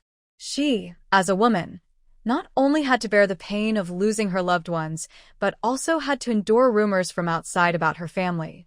It's really not easy. Miao Jiao remembered how honest and simple the other woman looked just now. She felt a little moved inside. Such a hardworking and honest woman probably has no connection with Wang Dahu. After a while, Widow Lu came out of the kitchen holding a big bowl of pickled radishes. She took an egg from a porcelain cup and handed it to Miao Jiao. This is all the pickled radishes we have. You only need 1 egg for these. You can take the other one home. Miao Jiao Jiao smiled and nodded. Thank you. That's very kind of you. I'll be leaving now. She put the egg in her pocket. Just as she was about to leave with the bowl of radishes, she saw a short man not far away. He was peeking around, looking here. When he saw Miao Jiao Jiao, he immediately turned and slipped into a small path nearby. Miao Jiao Jiao raised an eyebrow, feeling a bit strange, but not thinking much of it. She carried the radishes home, shared some with Lin Ju and others, and kept the rest in her room. Then she returned the bowl. When she returned the bowl, the man she saw earlier was also at Widow Lu's house. Seeing her, he blushed and quickly stood up, nervously explaining, "I came to ask Lu for some eggs. Please don't misunderstand. Miao Jiao Jiao." She hadn't even asked anything yet. Why was he so nervous? She awkwardly smiled. "It's okay, uncle. I just exchanged some radishes with the auntie earlier. Now I'm here to return the bowl. You all chat. I'll go first." After placing the bowl down and thanking Widow Lu, Miao Jiao Jiao hurriedly left the yard. From his appearance, it was clear he liked Widow Lu. She definitely didn't want to stay and be a third wheel. When she entered the house, she saw Widow Lu smiling as she brought water from the kitchen for the man. They seemed quite familiar with each other. In that case, it seems that Lu Widow and Wang Dahu probably have no connection anymore. It looks like she needs to change her plan. While thinking, Miao Jiao Jiao noticed a figure ahead. It's Wang Dahu. When he approached, Miao Jiao Jiao quickly hid behind a pile of grass. She saw him pass by Lu Widow's house and turn onto a small side path. His figure disappeared quickly. Miao Jiao Jiao hurried after him. Luckily, she ran fast and could still see his figure from afar. She followed Wang Dahu along the small path, then entered a little forest. After turning left and right for about 10 minutes, she arrived at a reed marsh. There, a plump middle-aged woman was standing. As soon as she saw Wang Dahu, the woman smiled. Miao Jiao Jiao took cover behind a rock and peeked out, witnessing a shocking scene. She saw Wang Dahu hurriedly pull up the woman's pants and then press her into the reeds to do something private. Although the reeds blocked some view, she could hear the man's heavy breathing and the woman's loud calls, making it hard not to imagine. Miao Jiao Jiao blushed and cleared her throat. She was only 18, still a young girl. She had never seen anything like this. She couldn't help but sneak another look. Wow, the scene was quite intense. The woman's face seemed to be covered with foam. Just as she was watching with interest, a big green frog jumped over her foot.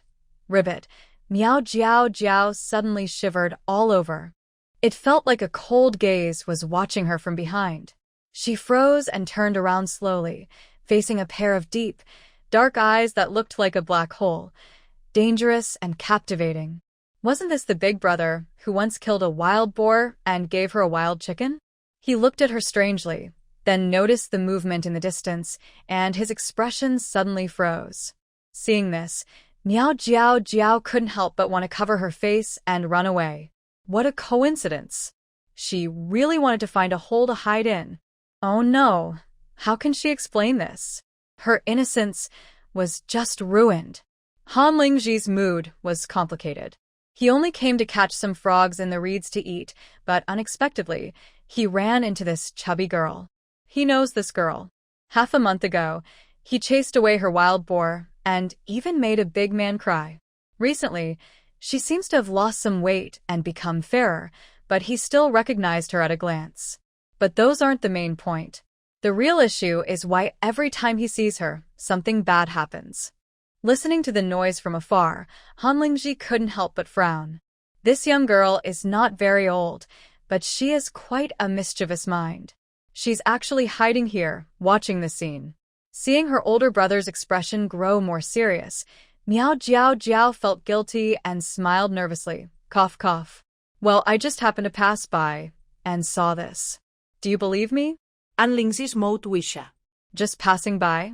Wasn't she secretly watching earlier? It seems this chubby girl is not only impulsive but also quite clever. Han Lingji silently looked at her and said coldly, I was just passing by too. After saying that, he caught the frog beside him, put it into a snakeskin bag, and left without saying a word. Miao Jiao Jiao. Does this count as explaining her loneliness? And what does he mean? Is he mocking her? Miao Jiao Jiao was so angry she wanted to hit the ground. Wang Dahu waved his hand dismissively. Who could find out? You're not from my village. I come here carefully every time. No one would suspect anything. Humph. Lu Sanmei punched his chest lightly and asked, Are you sure we want to keep doing this? Maybe I should go back and divorce my husband. Then we can be together openly. Hearing this, Wang Dahu's eyes flashed with displeasure. No. I've rejected that idea many times. If you divorce, you need a good reason. If your husband refuses to bother you anymore, and then he finds out about us, it would be even worse. He never really thought about being with her. It was just a game. He had no intention of marrying her for real. Besides, he had long set his sights on Huang Daidi from the youth commune. She was a bit thin, but young, hardworking, and easy to handle. He was waiting for the right moment to marry her, hoping to have some big, healthy children. So, what should we do? Lu Sanmei looked at him angrily. We can't keep going like this. I feel uneasy, always worried. Wang Dahu felt a bit impatient. Every time they met, she said the same things, and it was getting tiresome. Then we should see each other less. My family is busy right now. When I finish, I'll come to see you again. Once he marries Huang Daidi, this free woman won't be needed anymore. Lu Sanmei said, All right, but I promised my son yesterday that I'd go to town and buy some meat for him when I have time. If you get some meat, remember to share a little with me. She had already given herself to him for free. If she didn't get something in return, it wouldn't be worth it. Okay, Wang Dahu nodded. Using some scraps of meat to shut her up wasn't a big deal. They flirted for a while longer. Then Lu Sanmei got up, tidied her clothes, and left first. After she left, Miao Jiao Jiao appeared with a dark expression on her face. She glared angrily and shouted, Wang Dahu, how dare you? You actually got involved with a married woman. Doing such shameful things, you're hopeless. I'm going to tell the village chief. Wang Dahu had just finished dressing when he heard her shout. He was startled. When he saw only Miao Jiao Jiao standing there, his expression relaxed. A pair of eyes looked Miao Jiao Jiao up and down, and the man sneered, Little girl, do you really think people will believe you just because you said so? Right now, it's just the two of us. I could say you came here on purpose to get my attention, haha. Miao Jiao Jiao rolled her eyes and snorted. With that round face and pig-like look of yours, you think I'd be interested? Don't make me laugh. You're asking for trouble. Wang Dahu shouted angrily, raising his fist. If you dare tell anyone, watch out for my fists. Oh, you want to fight me? Miao Jiao Jiao smiled coldly. Perfect. Let's see who wins. She had been in this strange time for a month now. After training and using the spring water, her strength had mostly returned. Fighting 3 or 4 people at once was no problem. After hearing about Sister Daidi's situation yesterday, she had been itching for a fight. Now that she had the chance, she wasn't going to let it slip away. She had waited until Lu Sanmei left before showing herself, just for this moment. Seeing her expression, Wang Dahu suddenly felt uneasy. This girl was strange. She wasn't afraid at all. He didn't want to argue anymore and muttered, I never hit women, but if you don't behave, don't blame me for being rough. Then he turned to leave. But Miao Jiao Jiao wasn't about to let him go. She grabbed a lump of mud from the ground and threw it straight at his face. Splat. The mud hit him squarely, even getting into his mouth. Wang Dahu exploded with anger and charged at her. You! Before he could finish, Miao Jiao Jiao spun and kicked him hard, sending him flying backward. Before he could recover, her fists came raining down. A punch to his left cheek. Useless. A punch to his right cheek. A punch to his nose. Beast. A punch to his chin. You're worse than a pig. Didn't you say you'd beat me? Fine, let's see who wins. Bang! Bang! Bang!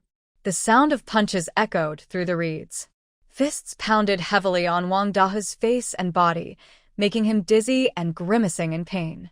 At first, he managed to curse a few words, but eventually, he cried loudly and begged for mercy while kneeling on the ground. After 20 minutes, Miao Jiao Jiao finally finished her beating. She stood up, rubbed her swollen fist, and looked at a certain fool on the ground with a cold stare, smiling softly. How is that? My fist feels pretty good, right? Isn't it more powerful than you? Woo woo woo. Yes, yes, you're amazing, Wang Dahu wailed nonstop. Miao Jiao Jiao kicked him a few more times. Do you dare to hit people recklessly again? Wang Dahu begged. I won't dare anymore, please spare me. Seeing his miserable state, Miao Jiao Jiao didn't feel any sympathy. Instead, she felt satisfied. This person is just someone who bullies the weak and fears the strong. He was so arrogant before, waving his fists around, and now he's so humiliated.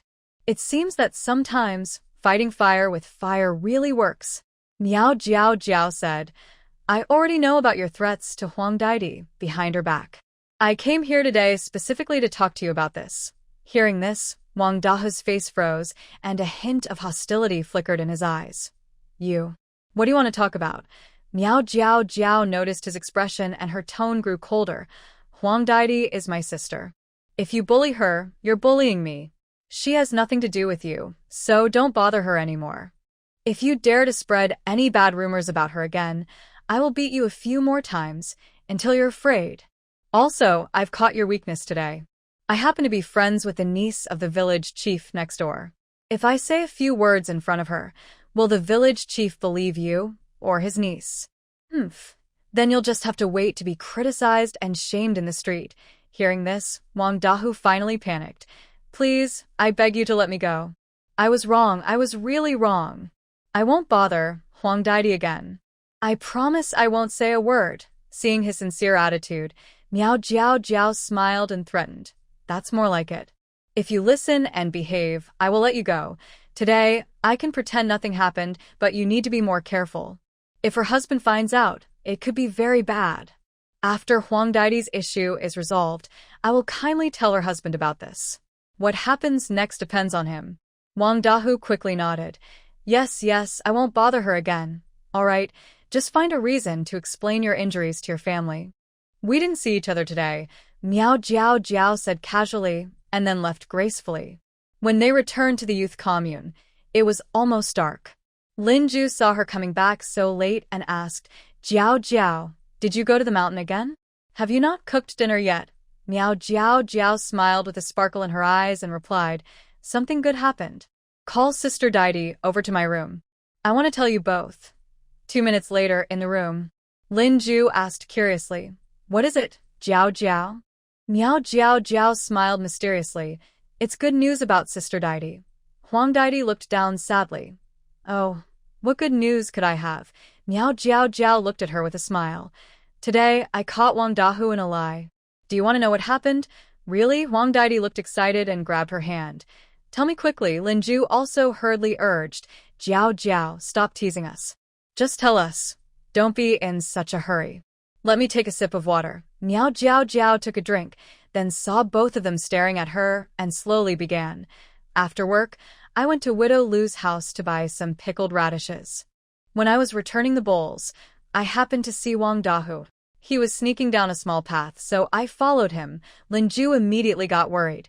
Why did you go alone? Didn't we agree I would go with you to find clues? Wang Dahu is so fierce. What if he finds out and hits you? Huang Daidi stepped forward and looked her over, concerned. Jiao Jiao, you were too impulsive. Did anything happen? Miao Jiao Jiao smiled and shook her head. Wait until I finish, okay? All right. Lin Ju and Huang Daidi nodded. Then Miao Jiao Jiao roughly explained what happened next, mainly about how she discovered Wang Dahu and Lu Sanmei having an affair. The story did not mention the man who caught frogs or her beating Wang Dahu. In the end, she said, before leaving, I talked to him. If I promised not to tell anyone about his affair, he wouldn't bother Sister Dai again. He quickly agreed. Hearing this, Huang Daidi relaxed and cried happily. Really? Oh my goodness. That's wonderful. Thank you, Jiao Jiao. I'm so grateful. Justice always wins in the end. Lin Ju was also very happy, but then she frowned. In that case, Lu Sanmei's husband wouldn't know anything. Miao Jiao Jiao said, let's wait a bit. To prevent Wang Dahu from losing his temper and acting impulsively, we won't tell anyone else for now. After Sister Dai's matter is fully resolved, I will secretly tell him. What he does next, we won't interfere.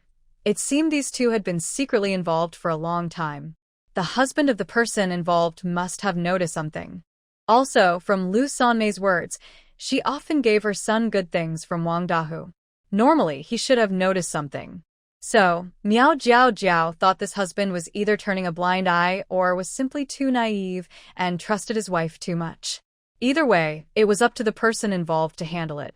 They shouldn't interfere too much in others' private lives. That works, Lin Ju said. Wang Dahu is known to be very violent. He won't give up easily when threatened. But now that this has happened, he should stay quiet for a while. That gives us enough time to think of other ways. Miao Jiao Jiao nodded. Yes, we must make him completely lose that idea and not speak about it. Huang Daidi's face turned tense again. What should we do? I'm really scared of him. Lin Ju patted her hand to comfort her. Don't worry, we'll find a way slowly. Huang Daidi sighed. If only the red mole on my back wasn't there. Lin Ju said, don't say that. Moles on a person have meanings. Your red mole looks lucky and auspicious, so you shouldn't remove it easily. Hearing their conversation, Miao Jiao Jiao suddenly had an idea. If several people saw the red mole on Huang Daidi's back at the same time, it wouldn't be a secret anymore, and Wang Dahu couldn't spread rumors about it. But then she thought, this kind of thing is hard to handle. If it backfires and ruins Huang Daidi's reputation, it would be very bad. So, she decided to think it over carefully. However, Miao Jiao Jiao didn't expect that the turning point in this matter would come so quickly. The next morning, while working in the field, Miao Jiao Jiao was fertilizing the crops.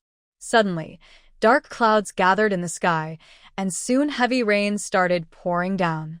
The team leader shouted for everyone to hurry home and take shelter from the rain. The villagers immediately ran home through the rain. On the way, the village chief's wife stepped into a water puddle and accidentally slipped. Nearby, an older woman instinctively reached out to help her. Then, the older woman also pulled another woman nearby, and that woman was Huang Daidi, who was unfortunately caught in the situation too. Whoa! All four of them fell to the ground almost at the same time. Seeing this, others quickly went to help them up. Since these four fell and hurt their backs, everyone took them to the barefoot doctor. After checking, the doctor found no serious problems and gave them a bottle of medicinal alcohol, advising them to rub it on their sore and swollen backs. At this moment, Miao Jiao Jiao and Lin Ju were also there, helping to apply the medicine.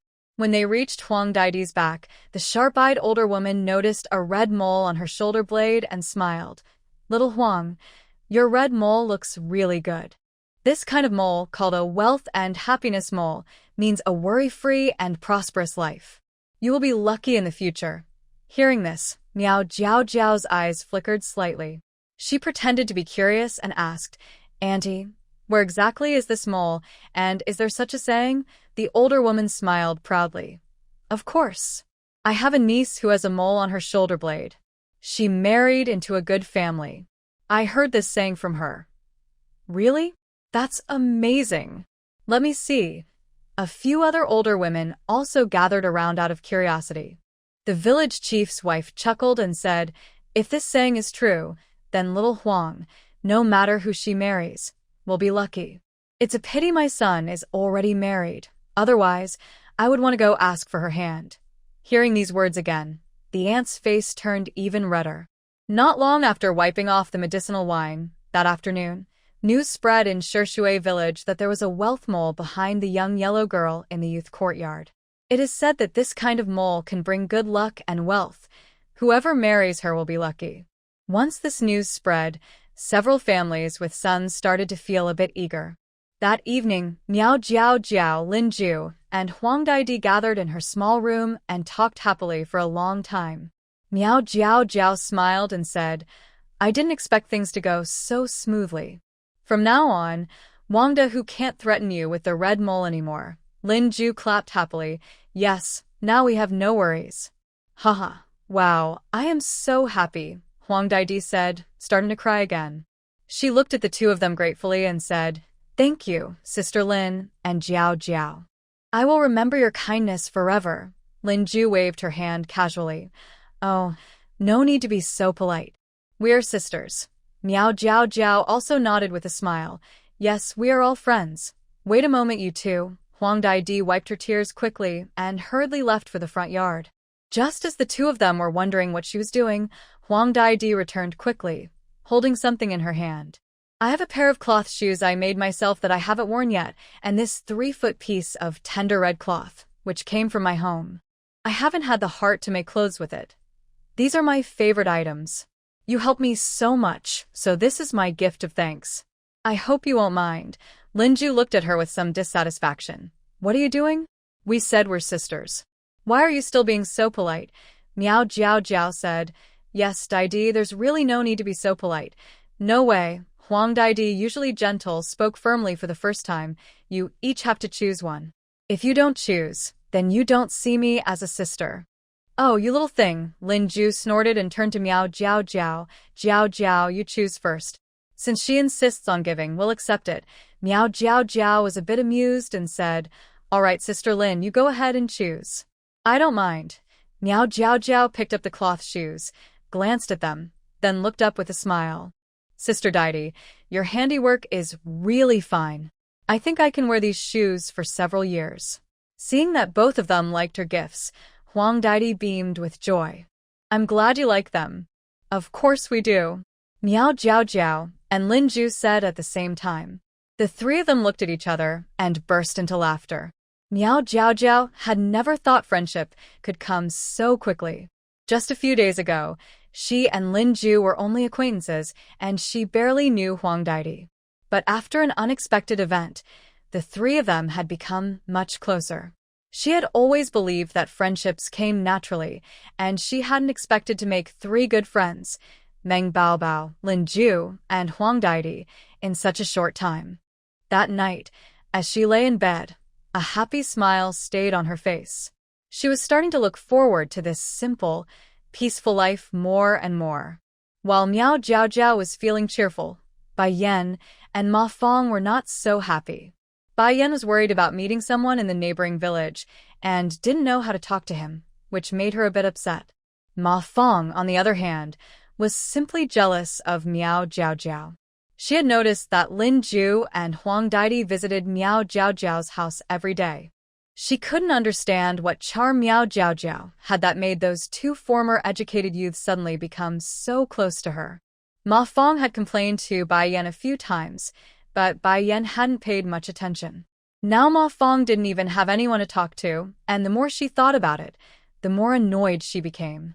So every time she saw Miao Jiao Jiao, she couldn't help but roll her eyes behind her back. Miao Jiao Jiao didn't notice these small gestures, and even if she had, she wouldn't have cared. People like that were just narrow-minded and liked to overthink things. It was only because farm work wasn't busy now that they had time to gossip.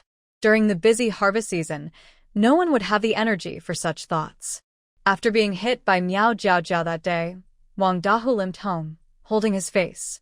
As soon as he entered the house, his mother saw the injury on his face and cried out, "Oh my goodness! What happened to you this time? Always getting into trouble and never letting me have a moment of peace." Wang Dahu was feeling upset. When he heard this, he immediately became impatient and shouted, "Enough, enough. My body is hurting. Don't bother me anymore." Seeing her son ignore her and walk into his room, Granny Wang was so angry she stomped her feet. "Humph.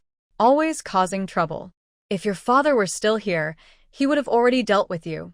Hearing his mother scold outside, Wang Dahu didn't care much. He lay down on his bed and closed his eyes, ready to sleep for a while. But the more he tried to sleep, the more restless he became. Every time he closed his eyes, he remembered how Miao Jiao Jiao had beaten him up. Wang Dahu frowned and slowly opened his eyes, feeling angrier the more he thought about it. He decided he wouldn't let that slap go unpunished. He had to get back at that bratty girl someday. Just as he was planning what to do, the next afternoon, the village suddenly heard that Huang Daidi had a red mole on her back, which was a sign of good luck. When Wang Dahu heard this, his heart sank. He realized he could no longer threaten Huang Daidi. Now, he had a secret weapon in Miao Jiao Jiao's hands. That girl was not someone to be easily fooled. She would definitely spread rumors. He thought it would be best to talk to Lu Sanmei in advance. If she denied everything later, he could just pretend he didn't know. The thought of losing a woman he could control made Wang Dahe grind his teeth in anger. Miao Jiao Jiao, Huang Dai Di, just wait. I won't let you get away with this. That night, Miao Jiao Jiao carefully examined the pills sent from home. Today, when everyone fell in the rain and was taken to the barefoot doctor, she took the chance to show the pills to the doctor. The doctor said he wasn't skilled enough to identify all the ingredients, but he was sure that several of the herbs were tonic. The pills had a strange, unpleasant smell. Miao Jiao Jiao felt suspicious. Those tonic herbs couldn't be cheap, and she didn't believe that the so-called mother was so kind-hearted. But she wasn't in a hurry to solve this problem now. She planned to ask someone more skilled in medicine later. First, she needed to completely get rid of Wang Dahe, this troublemaker. Knowing his vengeful nature, he might be planning some sneaky tricks. Thinking of this, Miao Jiao Jiao decided immediately, after work tomorrow, she would go to the neighboring village. The next afternoon, after finishing work and having lunch, Miao Jiao Jiao and Lin Ju greeted everyone and prepared to go to the neighboring village with Bai Yan to visit Meng Bao Bao. Ma Fong thought Bai Yan was also captivated by Miao Jiao Jiao, so she immediately insisted on going too. Bai Yan didn't refuse and Miao Jiao Jiao didn't stop her. Anyway, she saw this woman as nothing special, so she didn't care how much she jumped around. The three of them slowly walked to the edge of the neighboring village. They asked about the village chief's house and, even from a distance, heard Meng Bao Bao's cheerful laughter. Miao Jiao Jiao's lips curled up instantly. This girl really has a lot of energy. When they saw her, Meng Bao Bao happily ran over. Jiao Jiao, you finally came to play with me. That's great. Come on, let's go inside. She grabbed Miao Jiao Jiao's arm and rushed into the yard, leaving Bai Yan standing awkwardly in place. Ma Fong, behind her, sarcastically said, Little Yan, look, our Baba came over but isn't really welcome. Bai Yan's face darkened, and she responded for the first time. You came along yourself, they didn't invite you. Then she stepped into the yard. Well, they didn't say anything about you, so why are you so rude? Ma Fong stomped her foot in anger but still followed. Meng Bao Bao's uncle is Lu Zhensheng, the village chief and team leader of the neighboring village. Seeing his niece's friends visiting, he and his wife quickly greeted everyone with a smile. Welcome, everyone. I'll make you some red sugar water. Just a moment, he went to the kitchen and soon brought out several bowls of red sugar water. Everyone thanked him. At this moment, Meng Bao Bao ran out of her room, holding some snacks and candies, placing them on the table. Come, come. These are snacks sent from my home recently. They're really tasty. Try some. Ma Fong was the first to reach out. She took a piece of cake, looked it over, and said, This cake even has flowers on top. It looks very delicate. She then put a piece in her mouth, took half a bite, and after finishing, she still looked a bit eager, smacking her lips. It tastes really good. She kept glancing at the pile of snacks on the table, clearly wanting to take more. Bai Yan saw her greedy look and couldn't help but give her a sharp look, signaling her to stop. Miao Jiao Jiao smiled casually, unwrapped a piece of hard candy, put it in her mouth, and said with a grin, Thanks, it's pretty good. Meng Bao Bao laughed cheerfully. I'm glad you like it. Go ahead, eat more. Don't be shy. Ma Fong, who had been a little nervous because of Bai Yan's earlier look, quickly reached out and grabbed another piece of white rabbit candy to eat after hearing Meng Bao Bao's words. Bai Yan couldn't do anything about her, so she simply ignored it. Smiling, she turned to Meng Bao Bao and asked, Meng Bao Bao, where is your educated youth compound? I'd like to visit. Of course I know. Meng Bao Bao nodded. But the person you asked me about last time doesn't live there. He stays near the cowshed at the foot of the mountain. Bai Yan was shocked. What? Why would he live there? That man had a strong background in the capital. How could he be living with people of such poor standing? Meng Bao Bao shook her head. I don't know either. He was already living there when I arrived. How about I ask my uncle about it? Saying that, she went out into the yard and called, Uncle. Uncle, come here for a moment. I have a question. Ma Fong was completely focused on the pastries and candies on the table, paying no attention to what was happening nearby. Miao Jiao had been listening closely the whole time, and when she saw Bai Yan's worried expression, her curiosity only grew stronger. Hearing his niece's voice, Lu Zhensheng walked in with a smile. What's going on? Meng Baobao pulled his arm and had him sit down. Uncle, tell us about the oldest educated youth in our village. Why does he live in the cowshed? Lu Zhensheng frowned immediately.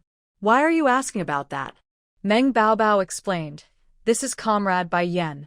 She's also from the capital and a friend of his. She just wants to know how he's doing before visiting him. Oh, I see. Lu Gensheng's frown eased, and he felt relieved. He had thought it might be something serious. The people living in that cowshed all had powerful backgrounds, and he didn't want to get involved carelessly. Bai Yan looked anxious. Yes, Uncle Lu, could you please tell me about him? I haven't seen him for years, and want to know how he's been. Lu Zhensheng nodded and said, that person came to our village 3 years ago as a young worker. When he first arrived, he looked for me and said he wanted to stay in the cattle shed to take care of his grandparents. I agreed. Bai Yan was surprised and asked, his grandmother seems to have passed away a long time ago. Could there be a mistake? Is his name Han Lingji? Lu Zhensheng replied, no mistake. His name is Han Lingji. I heard that the people living in the cattle shed are his uncle's parents, so calling them grandparents is correct. Oh, I see, Bai Yan said softly with a gentle smile. He seems quite filial, Lu Zhensheng said. Of course. He often hunts on nearby hills, leaving early and returning late every day.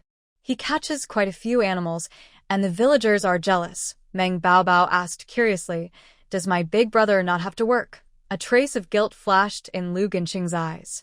He cleared his throat and said, he works guarding the forest.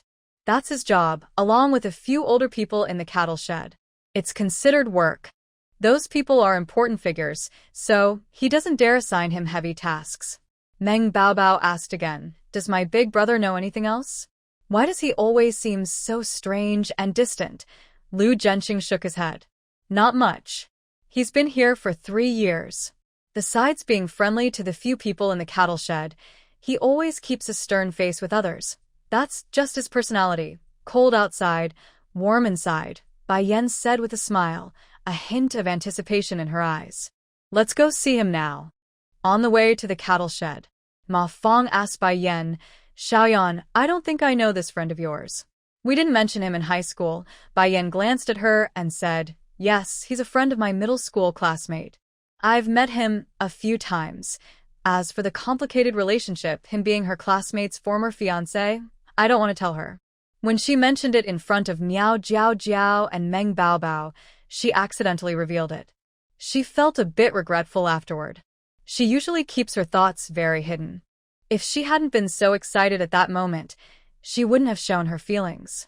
Thinking about seeing the person she longs for soon, her mood was uncontrollably nervous. Miao Jiao walked beside Bai Yan and noticed her face turning red and pale at different times, raising an eyebrow. Sure enough, her guess was right. She could tell Bai Yan liked that guy very much. She was becoming more curious about what the boy looked like.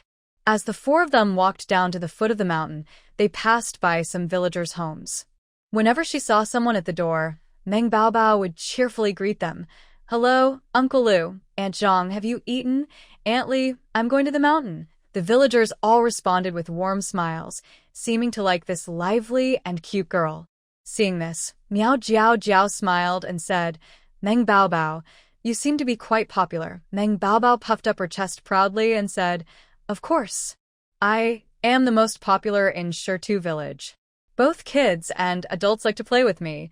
Miao Jiao teased her on purpose. Your big cousin is the village chief and the team leader. Maybe others try to be friendly with you to get on your good side. No, that's not it. Meng Baobao was not upset at all. Instead, she said mysteriously, I have a secret. Curious, Miao Jiao asked, what secret? A sly smile appeared in Meng Baobao's eyes as she said, every time I go out, I carry a bunch of candies. If someone is nice to me, I give them candy. They all want to be friends with me, haha. Miao Jiao Jiao thought to herself, this girl is really quite silly. Ma Fong's eyes lit up, and she quickly responded, you're quite generous. Can I come visit you often? Miao Jiao Jiao's face twitched. It was rare to see someone so openly trying to take advantage of others. Sure, when Jiao Jiao comes, you can come too, Meng Baobao replied happily. Ma Fong's cheerful expression froze. She didn't want to be with this chubby girl. But thinking of the delicious pastries and sweet candies, her mouth watered more than her pride. Immediately, she linked her arm with Miao Jiao Jiao's and said with a smile, okay, I will definitely come often with Jiao Jiao. Miao Jiao Jiao didn't expect her to be so shameless. For some food, she was willing to forget past grudges. She directly pulled her arm away coldly and said, I'm not familiar with you. Don't come close to me. Ma Fong's face darkened, and she looked at Meng Baobao with a look of grievance. Sorry, Baobao.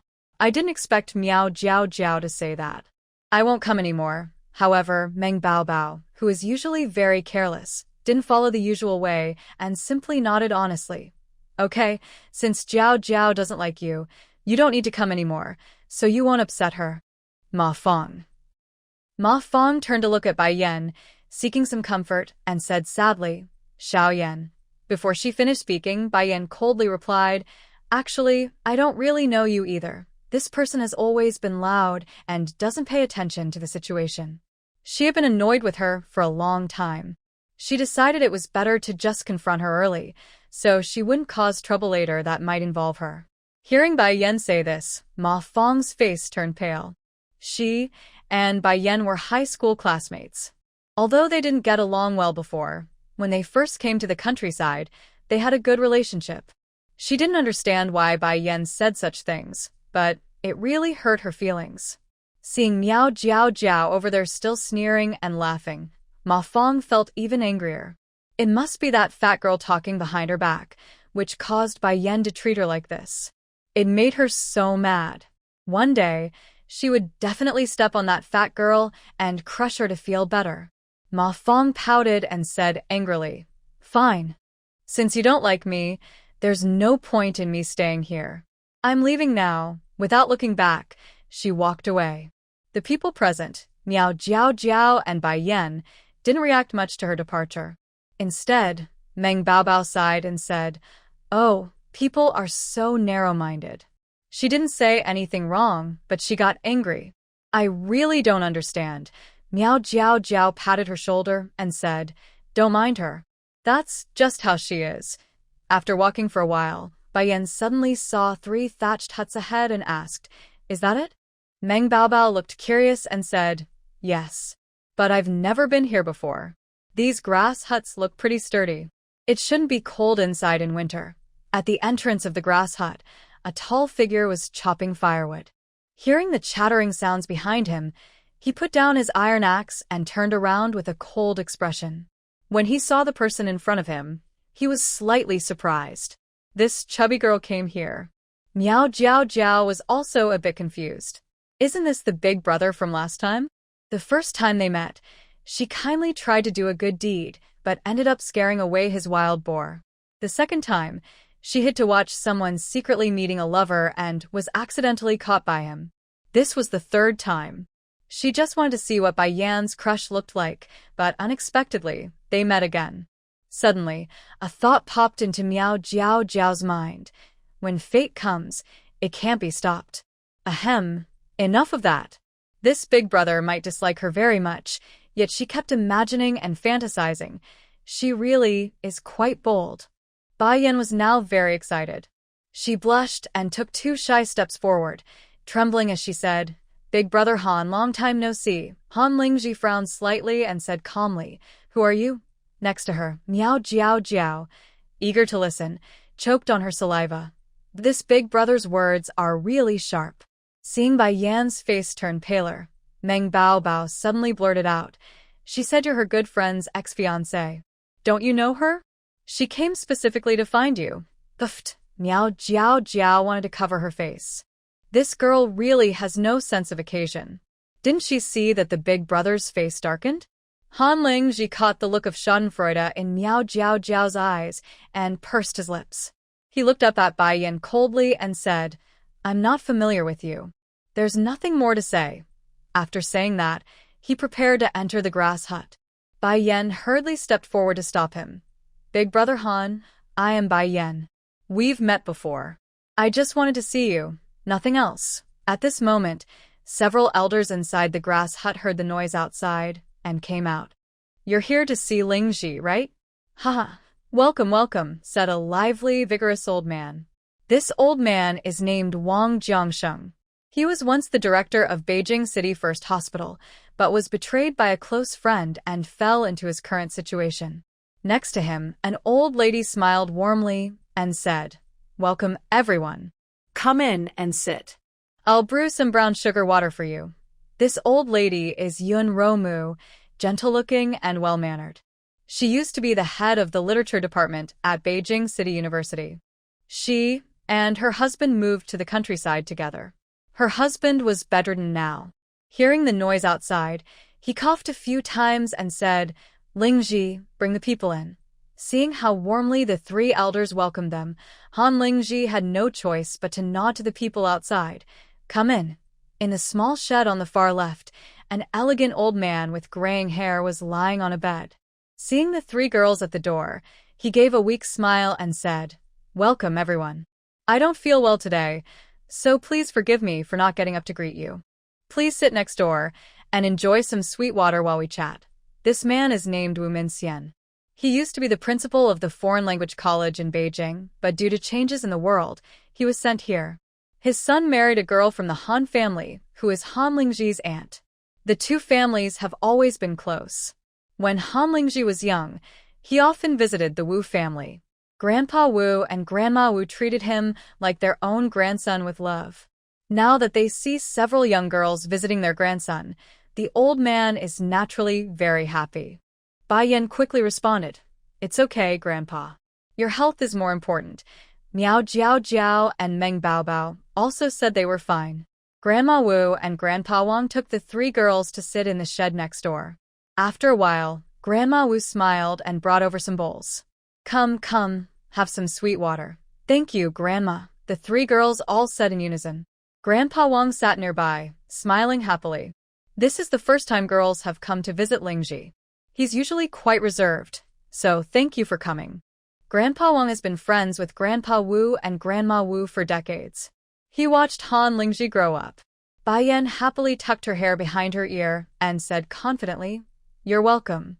I knew Brother Han before, and I just happened to hear he was here, so I came to visit." "Oh, I see," Grandma Wu said kindly, looking at the girls. "Are you all rural youth sent to the countryside?" Meng Baobao nodded. "Yes, that's right. Jiao Jiao and Bai Yan are from Shishui village next door. They're my friends, and they came especially to play with me today." Miao Jiao Jiao didn't speak at this moment. She felt a bit awkward. These elders looked like they held high positions for many years.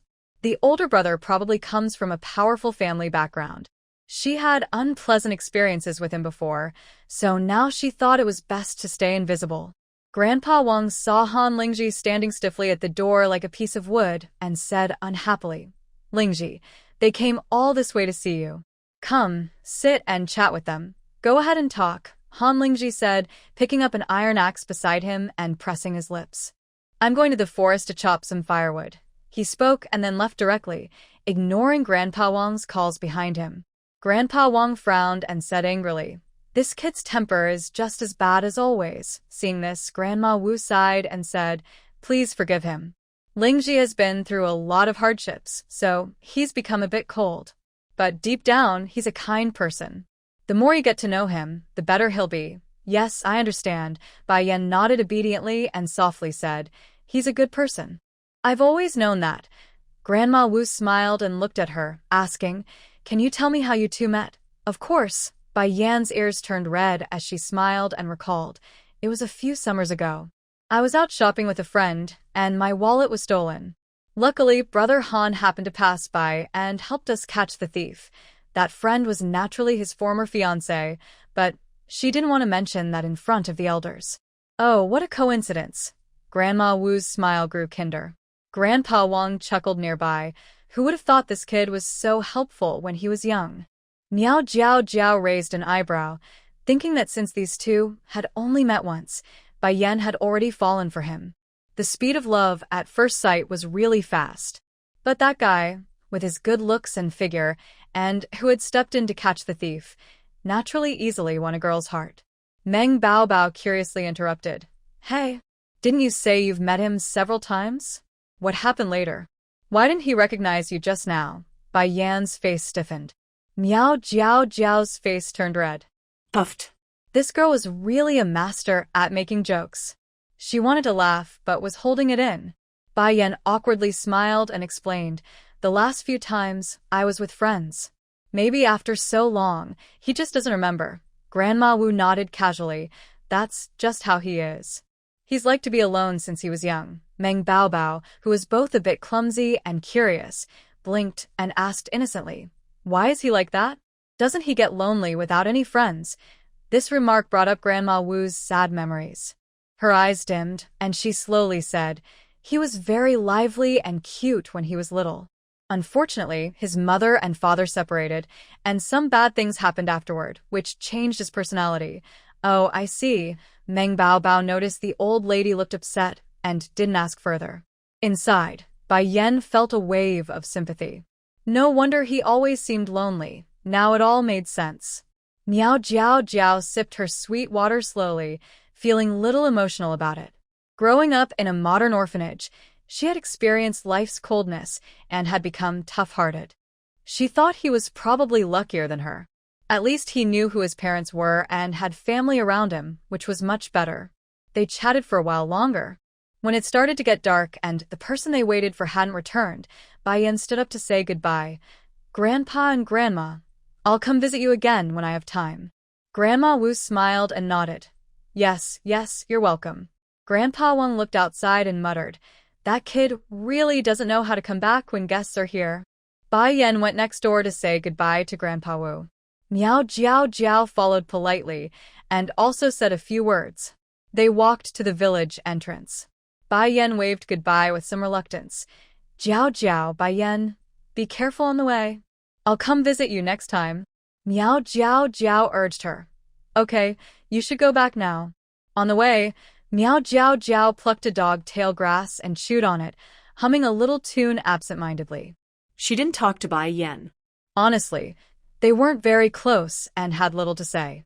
Halfway there, Bai Yan suddenly blurted out, Jiao Jiao, what do you think of Brother Han? This question made Miao Jiao Jiao frown.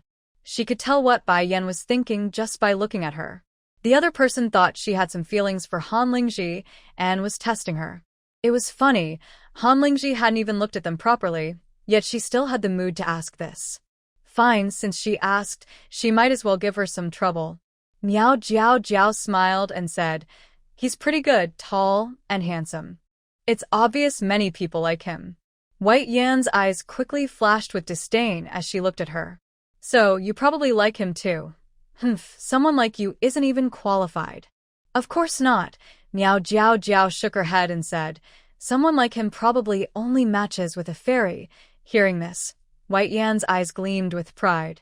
Of course, he deserves the best. She was determined to seize future chances and work hard to make him like her. Yeah, I think so too. Miao Jiao Jiao turned to look at her, waving the grass in her hand and smiling. Do you like him? White Yan's face froze for a moment, then she openly admitted, yes, I like him. Since no one else was around now, she didn't mind telling her. It was a good way to make her give up. Oh, Miao Jiao Jiao touched her chin, looked her over, and said, but you're still a long way from being a fairy. You probably don't have much hope. Actually, White Yan looked pretty good, tall, slim, with fair skin and gentle, almond-shaped eyes. But she always seemed a bit petty. Compared to Han Lingji's stunning looks, she was far behind. You. White Yan's face turned red with anger. Do you think you're so pretty? You're just a fat pig. Miao Jiao Jiao didn't care about her words and sneered. You're probably angry because I hit a nerve. No matter how mad you get, it won't change the fact. And don't think I don't know about the little tricks you're playing behind the scenes. Do you think I'm so easy to bully? When the original owner was still around, This person looked down on her and often whispered to Ma Fong, provoking her so that Ma Fong would always stand up against her. Later, after she moved out and separated from her, she calmed down for a while but would still occasionally deliberately provoke Ma Fong, making her complain everywhere. At first, Miao Jiao didn't pay much attention to these things. After she arrived, Ma Fong had been bouncing around in front of her a few times, and White Yan had always acted proud and aloof toward her. But a couple of days ago, she overheard a private conversation between the two, where Ma Fong was complaining about White Yan's recent coldness. Ma Fong also recalled how close they used to be and how they had secretly mocked her before. Now, she was completely ignoring her changes. Miao Jiao finally realized that Bai Yan's dislike for her involved some influence from White Yan. Although she didn't understand why this young lady from Beijing would dislike her, Miao Jiao became more cautious. If it weren't for her promise to Meng Bao to go see her with Bai Yan last time, she wouldn't have gone along with her this time. Bai Yan's face turned from red to pale. She stubbornly said, "Miao Jiao, what are you talking about? I don't understand what you mean." Miao Jiao didn't want to waste time arguing. She simply pulled her collar and looked at her with a cold, threatening gaze. "You know what you've done. Even that fool Ma Fong is running around confused because of your tricks. If you keep playing those little games behind my back, I won't let you get away with it. You." "Let me go." Bai Yan was frightened by Miao Jiao's scary look. She shouted and struggled. "Let me go. If you don't, I might report you." But Miao Jiao was much stronger. After struggling for a while, Bai Yan couldn't break free. Seeing her almost crying with frustration, Miao Jiao threw her to the ground and warned, "Don't come near me again, if there's no reason. If you dare to bother me again, I won't be so easy on you." After saying that, Miao Jiao left confidently. Bai Yan sat on the ground, glaring after her with anger, almost biting her own teeth in frustration. Fine. This Miao Jiao dared to hit her? No one had ever been so rude to her before. It made her so mad. When they first met, she already disliked her. She was ugly and fat, ruining her view. At first, she didn't want to bother with her because she looked so pitiful and alone. But this person just wouldn't know when to stop. She kept showing off in front of her. Today she was praised by the team leader for working hard. Tomorrow she was cozying up to others and even sharing candies, always trying to show off. So she secretly stirred trouble, encouraging Ma Fong to deal with that fat girl. Even though Ma Fong kept getting beaten, she still achieved her goal. Recently, the girl had lost some weight, but her looks were still average, not worth noticing. She had never paid much attention to her. But today, when they went to visit Han Ling at the shed, she saw him glance at that fat girl, yet he didn't even look at her directly. How could she tolerate that? She had waited through many days and nights just to see him once, but he completely ignored her. Although she knew he might have just glanced by accident, she still felt upset and decided to take her anger out on Miao Jiao. But her anger didn't go as planned. Instead, it was directed at this overweight guy. Biting her teeth, Bai Yan said fiercely, "Miao Jiao, just wait. One day, I will get my revenge." While Bai Yan was furious and stomping her feet, Miao Jiao also felt a bit annoyed. The reason was that she had gone to the neighboring village. Because she was so caught up in watching the gossip, she completely forgot to visit Liu Sanmei's husband. This matter couldn't be delayed any longer. In a few days, she planned to go back to the neighboring village and subtly mention that incident to the other person. When she returned to the youth commune courtyard, it was almost dark. Everyone else was in the living room reading by kerosene lamps. Seeing her come back alone, Linju asked curiously, "Bai Yan, where is she? Didn't she go to the neighboring village with you?" "Oh, she's behind," Miao Jiao replied, then went to her room to get a book and brought it to the living room. Next to her, Ma Fong pouted and hummed, but her eyes kept glancing outside. After a while, Bai Yan walked in as if nothing had happened, with her usual calm smile on her face. She cheerfully said, "Everyone is studying. I'll join in soon." Miao Jiao raised an eyebrow silently. This person had a strong mental attitude, completely different from her earlier angry self. It showed how deep her hiding was. It seemed she needed to pay more attention in the future. Such a person might bite back one day. But she wasn't afraid. When trouble comes, she would meet it head-on. If she dared to provoke her again, she would fight back fiercely. After finishing work, Miao Jiao Jiao ate dinner and then went directly to the neighboring village. She didn't say hello to Lin Ju Huang and Dai Di, as they would definitely worry. It's better not to mention it. Anyway, she felt confident with her strength, so she wasn't afraid of any danger. Bringing them along might just be a burden. There are 2 paths to the neighboring village. The first is the main road, which Miao Jiao Jiao and Bai Yan used before. This time, she took a different, smaller path near the end of the village, close to Widow Lu's house. This route is a bit shorter. Passing by Widow Lu's house, she saw an older woman curiously peeking into the yard, with a hint of gossip in her eyes. Miao Jiao Jiao didn't stop. She was eager to solve the issue with Wang Dahu. Other things didn't interest her now. When she reached the reed area, where Wang Dahu and Lu Sanmei were secretly meeting, she recognized 2 familiar figures. It was Wang Dahu and Lu Sanmei. Miao Jiao Jiao couldn't help but smile bitterly. Wang Dahu's heart is really big. He's been caught before and still sneaking around in the same place. But today, they weren't doing anything bad. They seemed to be arguing about something. Miao Jiao Jiao then hid behind the previous rock, listening to what they were arguing about. Lu Sanmei, with her face flushed, shouted, "What do you mean just now? What do you mean I can't come see you anymore? I haven't even gotten the meat you promised me last time." "Meat? What meat? Haven't I given you enough before?" Wang Dahu replied impatiently. "Didn't I tell you? Our secret has been discovered by a girl from our village. We can't meet anymore." Lu Sanmei didn't believe him and retorted, "No. Who knows if you're just tired of me and deliberately fooling me? If you really don't want to be with me, at least give me 5 jin of meat and 3 big buns." After all these years of being with him, she felt she deserved some return. "Dream on," Wang Dahu snapped, losing his temper. He stepped forward, glaring fiercely, and threatened, "I'm just here to tell you this. If you want to say bad things about your husband to our village girl, don't even think about it. And," he added, "if she says anything bad about your husband, you must not admit it. Otherwise, we'll both go too." After saying this, he was about to leave. Lu Sanmei quickly grabbed his arm from behind. "You ungrateful person. You've slept with me for so many years, and now you want to leave just like that? I won't let you go." "Humph." Wang Dahu pushed her hard. Lu Sanmei sat on the ground with a thump and immediately started crying loudly. Oh no, "Wang Dahu, you're not a human." Wang Dahu glared angrily. "Stop making noise here. If someone comes over, see what you'll do." After saying that, he was about to leave again. Seeing this, Lu Sanmei's eyes rolled quickly.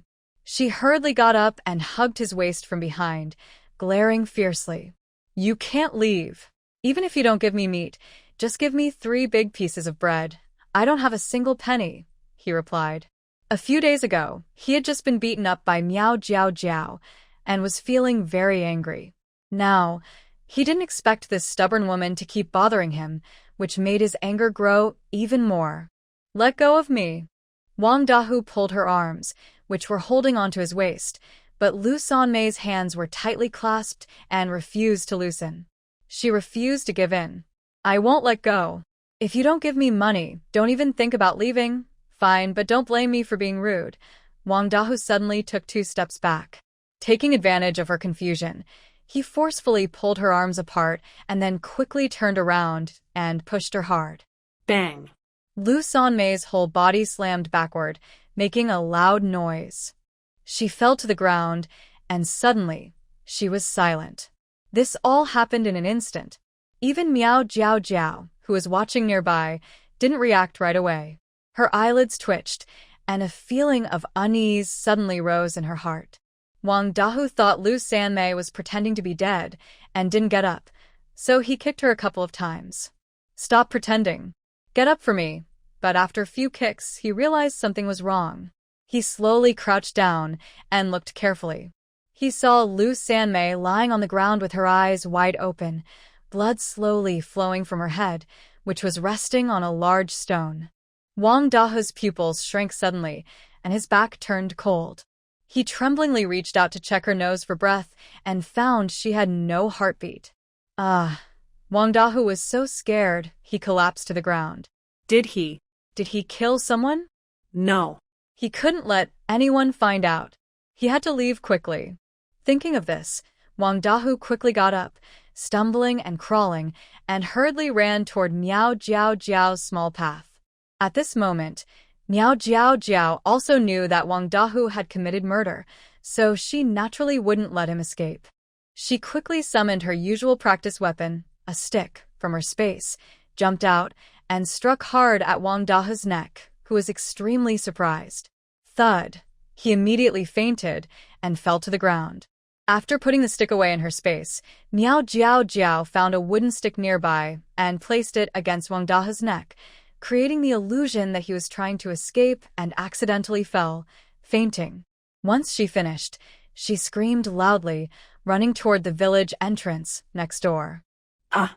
Someone's been murdered. Wang Dahe has killed someone. At the village entrance under a big tree, a group of women was chatting. Hearing Miao Jiao Jiao scream, they all stood up quickly. What? Someone's been murdered? Where? Take us to see the show.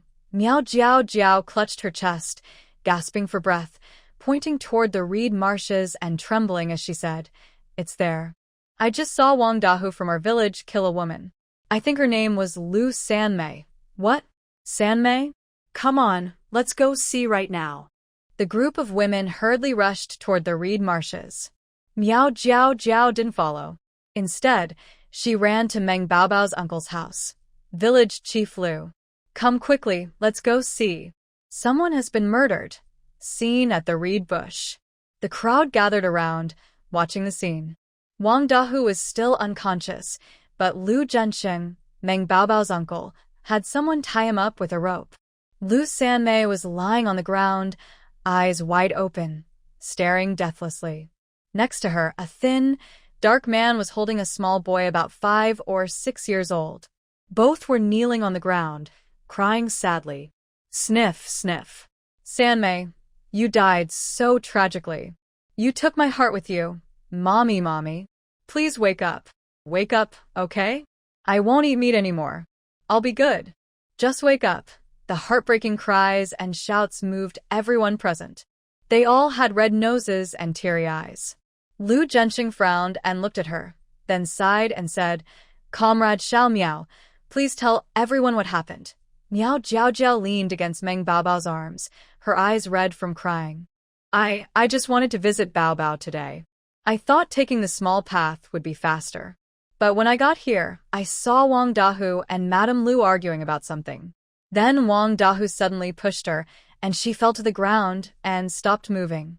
Wang Dahe panicked and tried to run away, but he tripped and hit a stick, knocking himself out. I was so scared that I ran to the village entrance to ask for help. She didn't mention the special relationship between Lu Sanmei and Wang Dahe. Since Lu Sanmei had already passed away, there was no need to bring more pain to the living. Bao Bao, I'm so scared.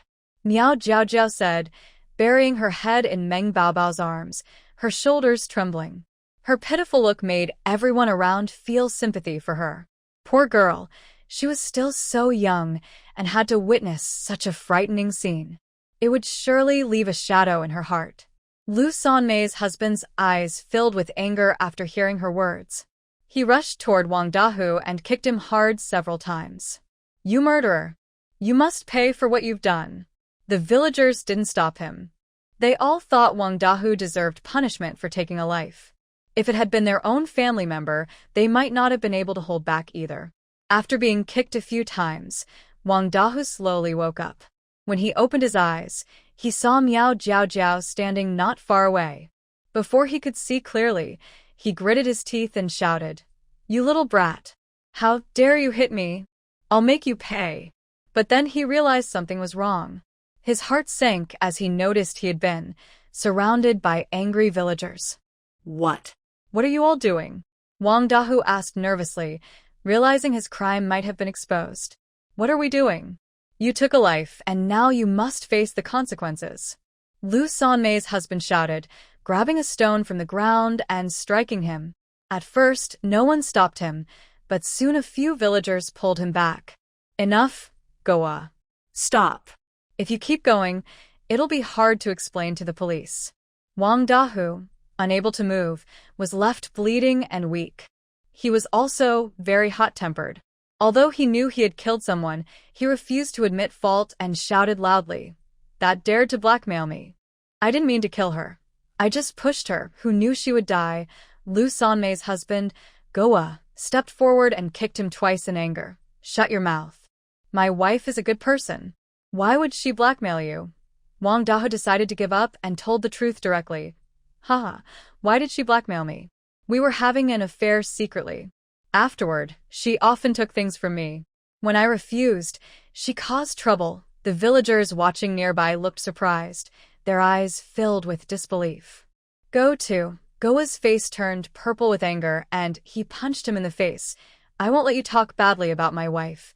Pfft. Wang Dahu spat out some blood and sneered. "She's just a restless, promiscuous girl.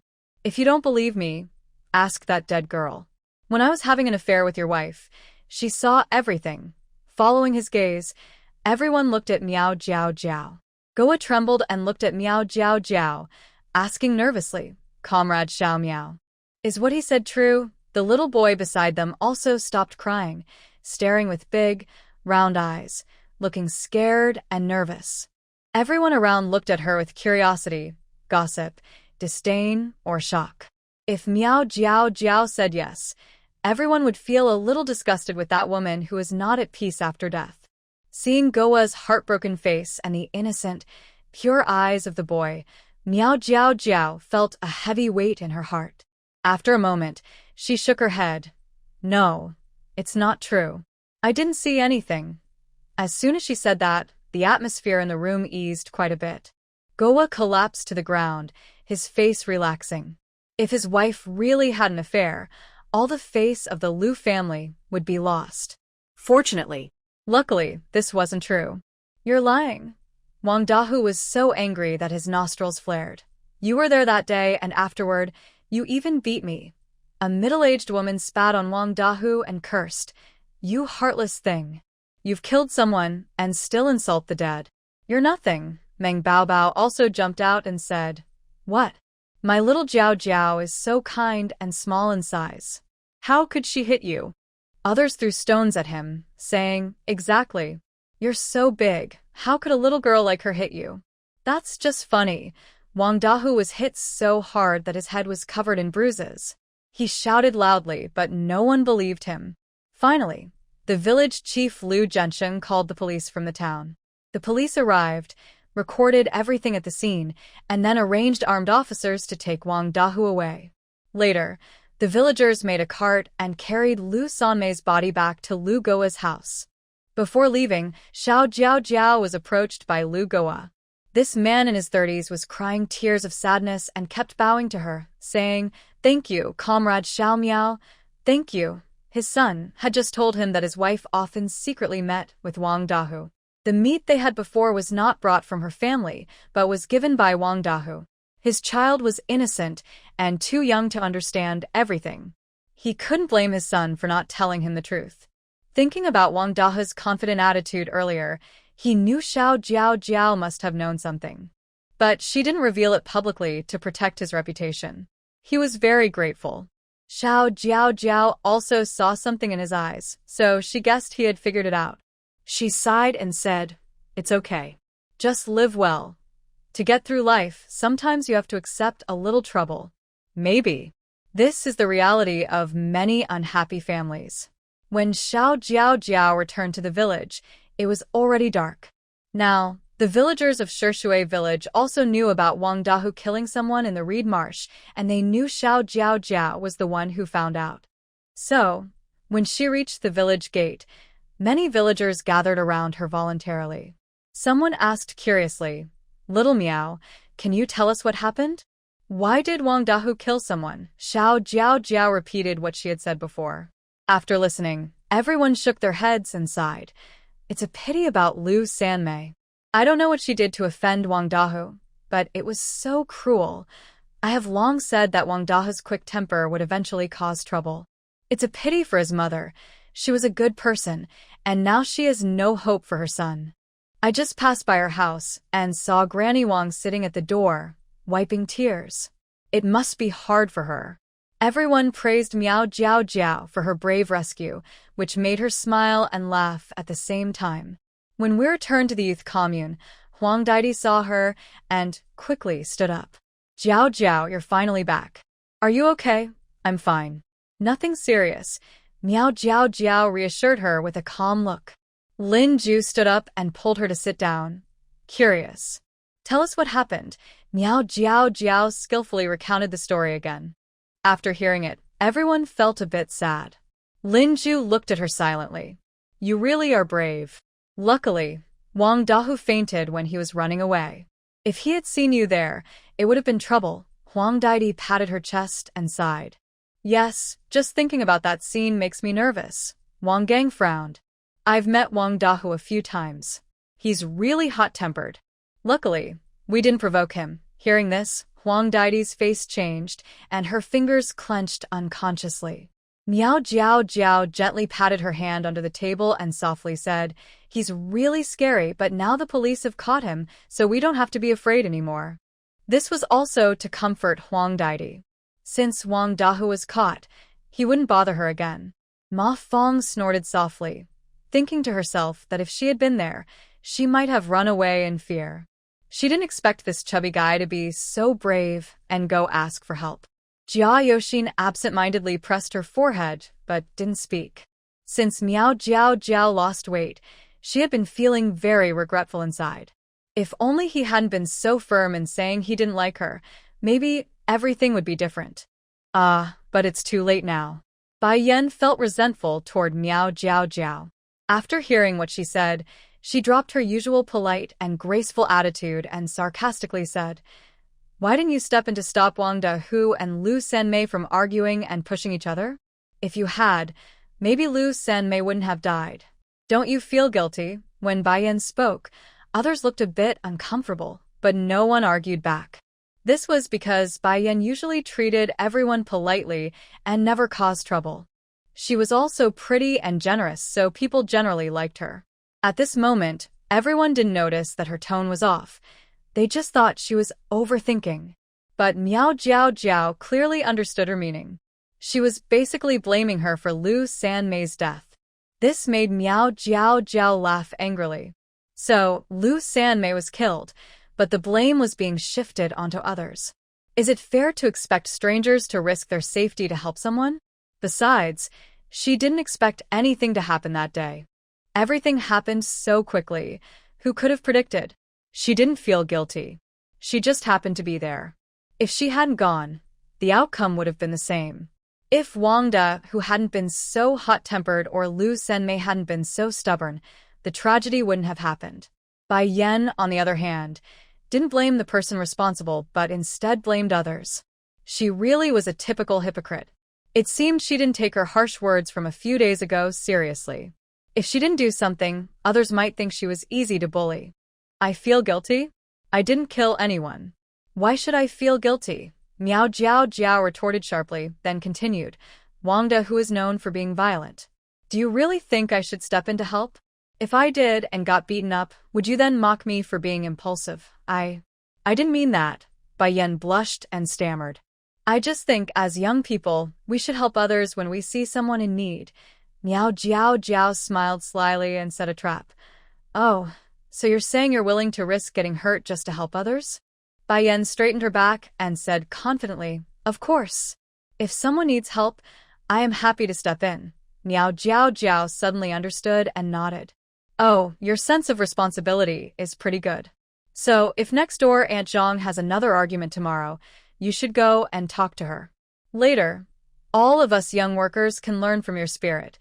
Aunt Zhang and her mother-in-law argued every day over small things, sometimes even fighting physically.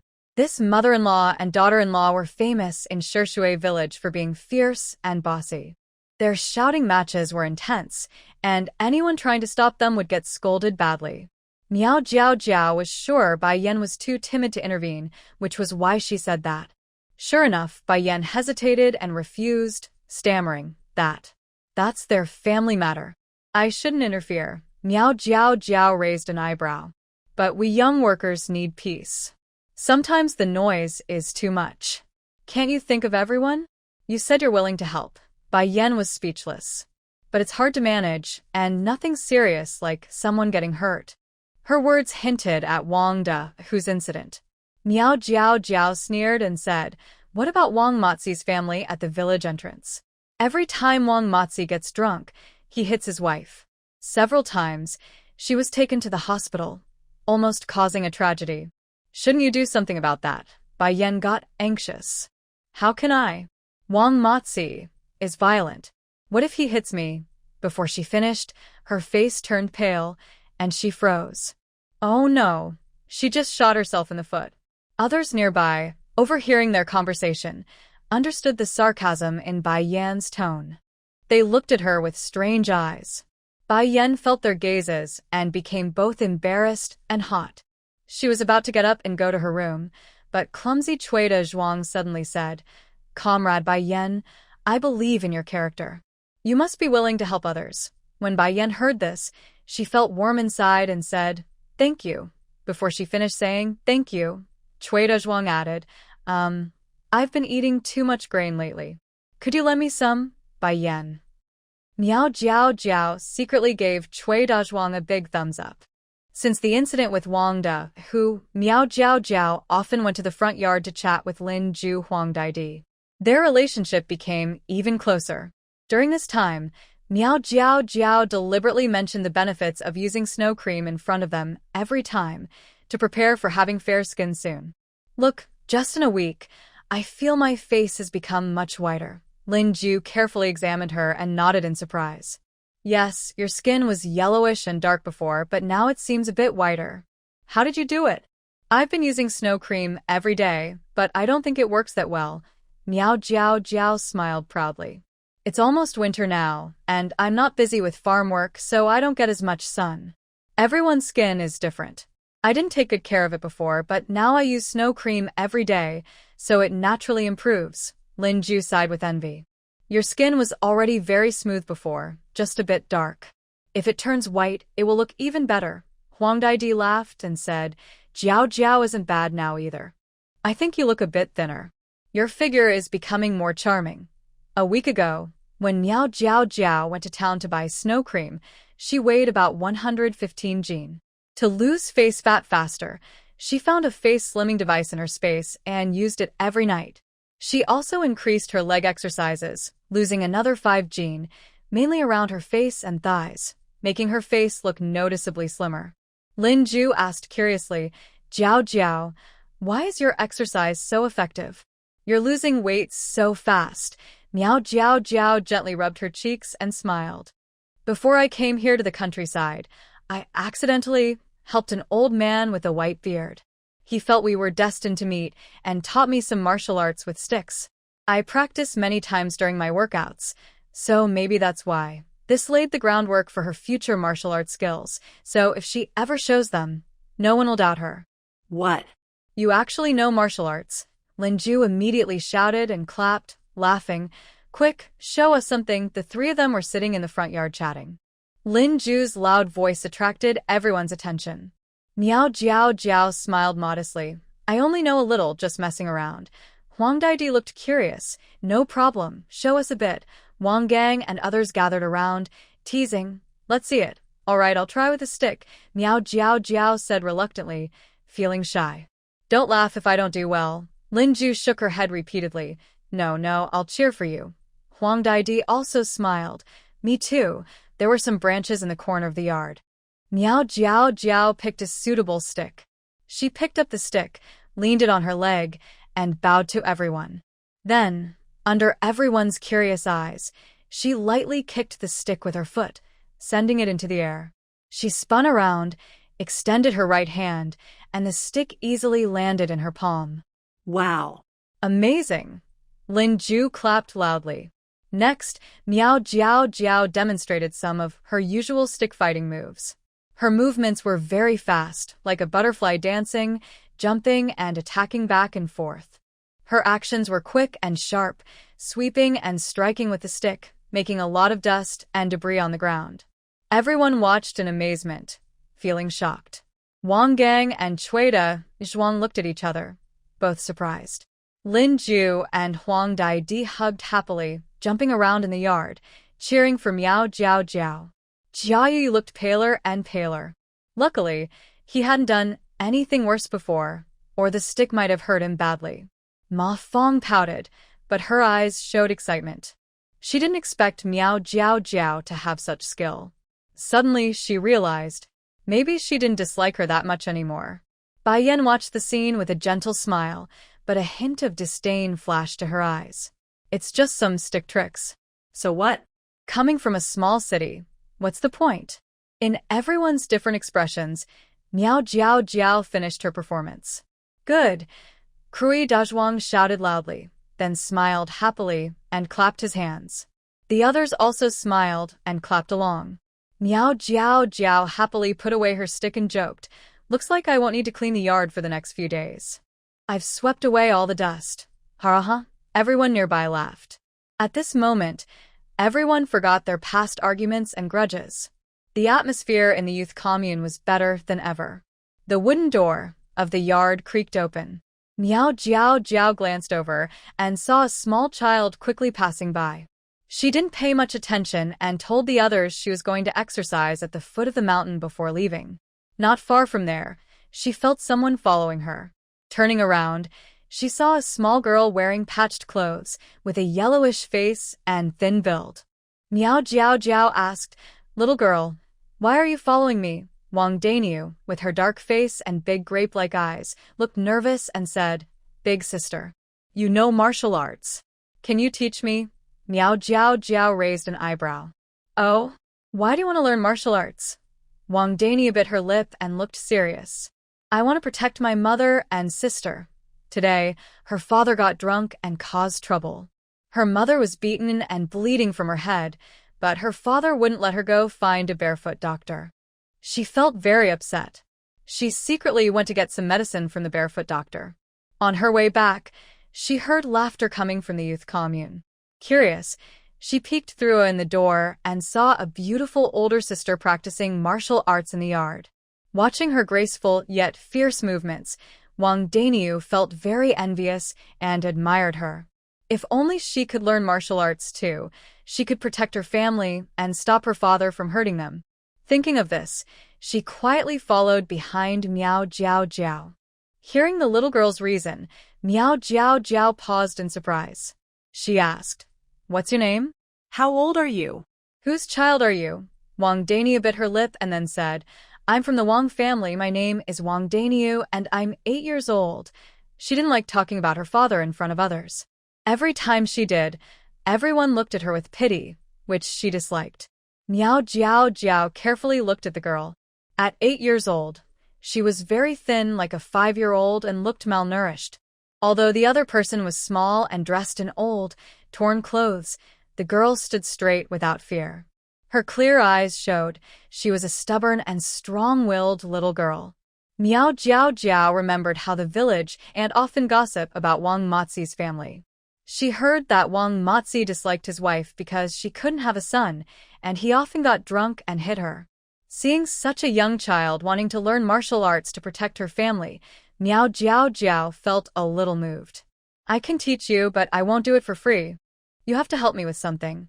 Wang Daniu excitedly said, "Anything as long as I can do it." Miao Jiao Jiao thought for a moment. "Lately, I want to eat some wild vegetables. Why don't you teach me how to tell which ones are safe to eat? Then I can go pick them myself in the forest. Many wild vegetables taste bland and a bit bitter, but they are fresh." Miao Jiao Jiao had plenty of vegetables in her space, so she wasn't short of food. She just used this as an excuse to deal with the little girl, wanting to tell her that she shouldn't get something for nothing. Wang Dania's eyes lit up. "I can do that. I often go to the forest to pick wild vegetables. If you want to eat some, I can bring them to you." Miao Jiao Jiao shook her head. "No need. You teach me how to identify wild vegetables, and I'll teach you martial arts. We'll both benefit. All right, then I'll come find you later at the forest. I need to go home first. Wang Daniu said, about to run back home, then turned around. Wait for me.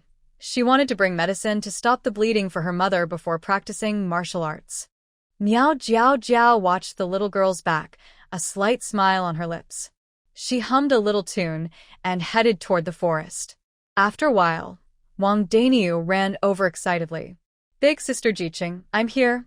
Miao Jiao Jiao. Daniu, my name is Miao Jiao Jiao. You can call me Little Miao sister from now on. Okay. Wang Daniu nodded obediently. Can we start now? Let's go. The two walked to the forest entrance, where tall trees, green grass, and more could be seen. Wang Daniu excitedly pulled Miao Jiao Jiao along, introducing as they walked. This is milkweed, a wild plant that people can eat or feed to pigs. The village chief's dog, Gooden, really likes to come here to eat pigweed. This is a type of bitter vegetable called bitter greens, and another one called Qingming greens. Both are edible. They taste a bit bitter, but my mom really likes them. There are more over there. Wang Daniu explained everything she saw, quickly mentioning several wild vegetables. From her familiar way of talking, it seems she often comes to the mountains to pick wild vegetables. The two of them wandered around the shallow part of the forest for a while. Miao Jiao Jiao said she had seen enough, as she couldn't remember all the vegetables. Let's go to that open space over there. We'll start training now. Wang Daniu looked excited and nodded eagerly. Yes. Miao Jiao Jiao looked at her and asked, You want to protect your mom and sister, is it because your dad gets drunk and hurts you? Yes, Wang Daniu said, looking a little scared, but she straightened her back and said, I want to protect them. Miao Jiao Jiao gently patted her yellowed hair to comfort her. She looked at her small body and shook her head, saying, You're too weak right now to do too much exercise. Here's what we'll do. I'll teach you some simple moves to deal with your father. Then, you practice standing like a horse for half an hour every day. If you can keep it up for a month, I'll teach you more. Although Wang Daniu didn't understand what standing like a horse meant, she was happy to hear she could fight her father. She quickly said, Okay, I will practice hard. Miao Jiao Jiao first showed Wang Daniu a basic martial arts move, then explained some pressure points and sensitive spots on the body. You're too short. The spots I just mentioned are best attacked at the waist and the knees.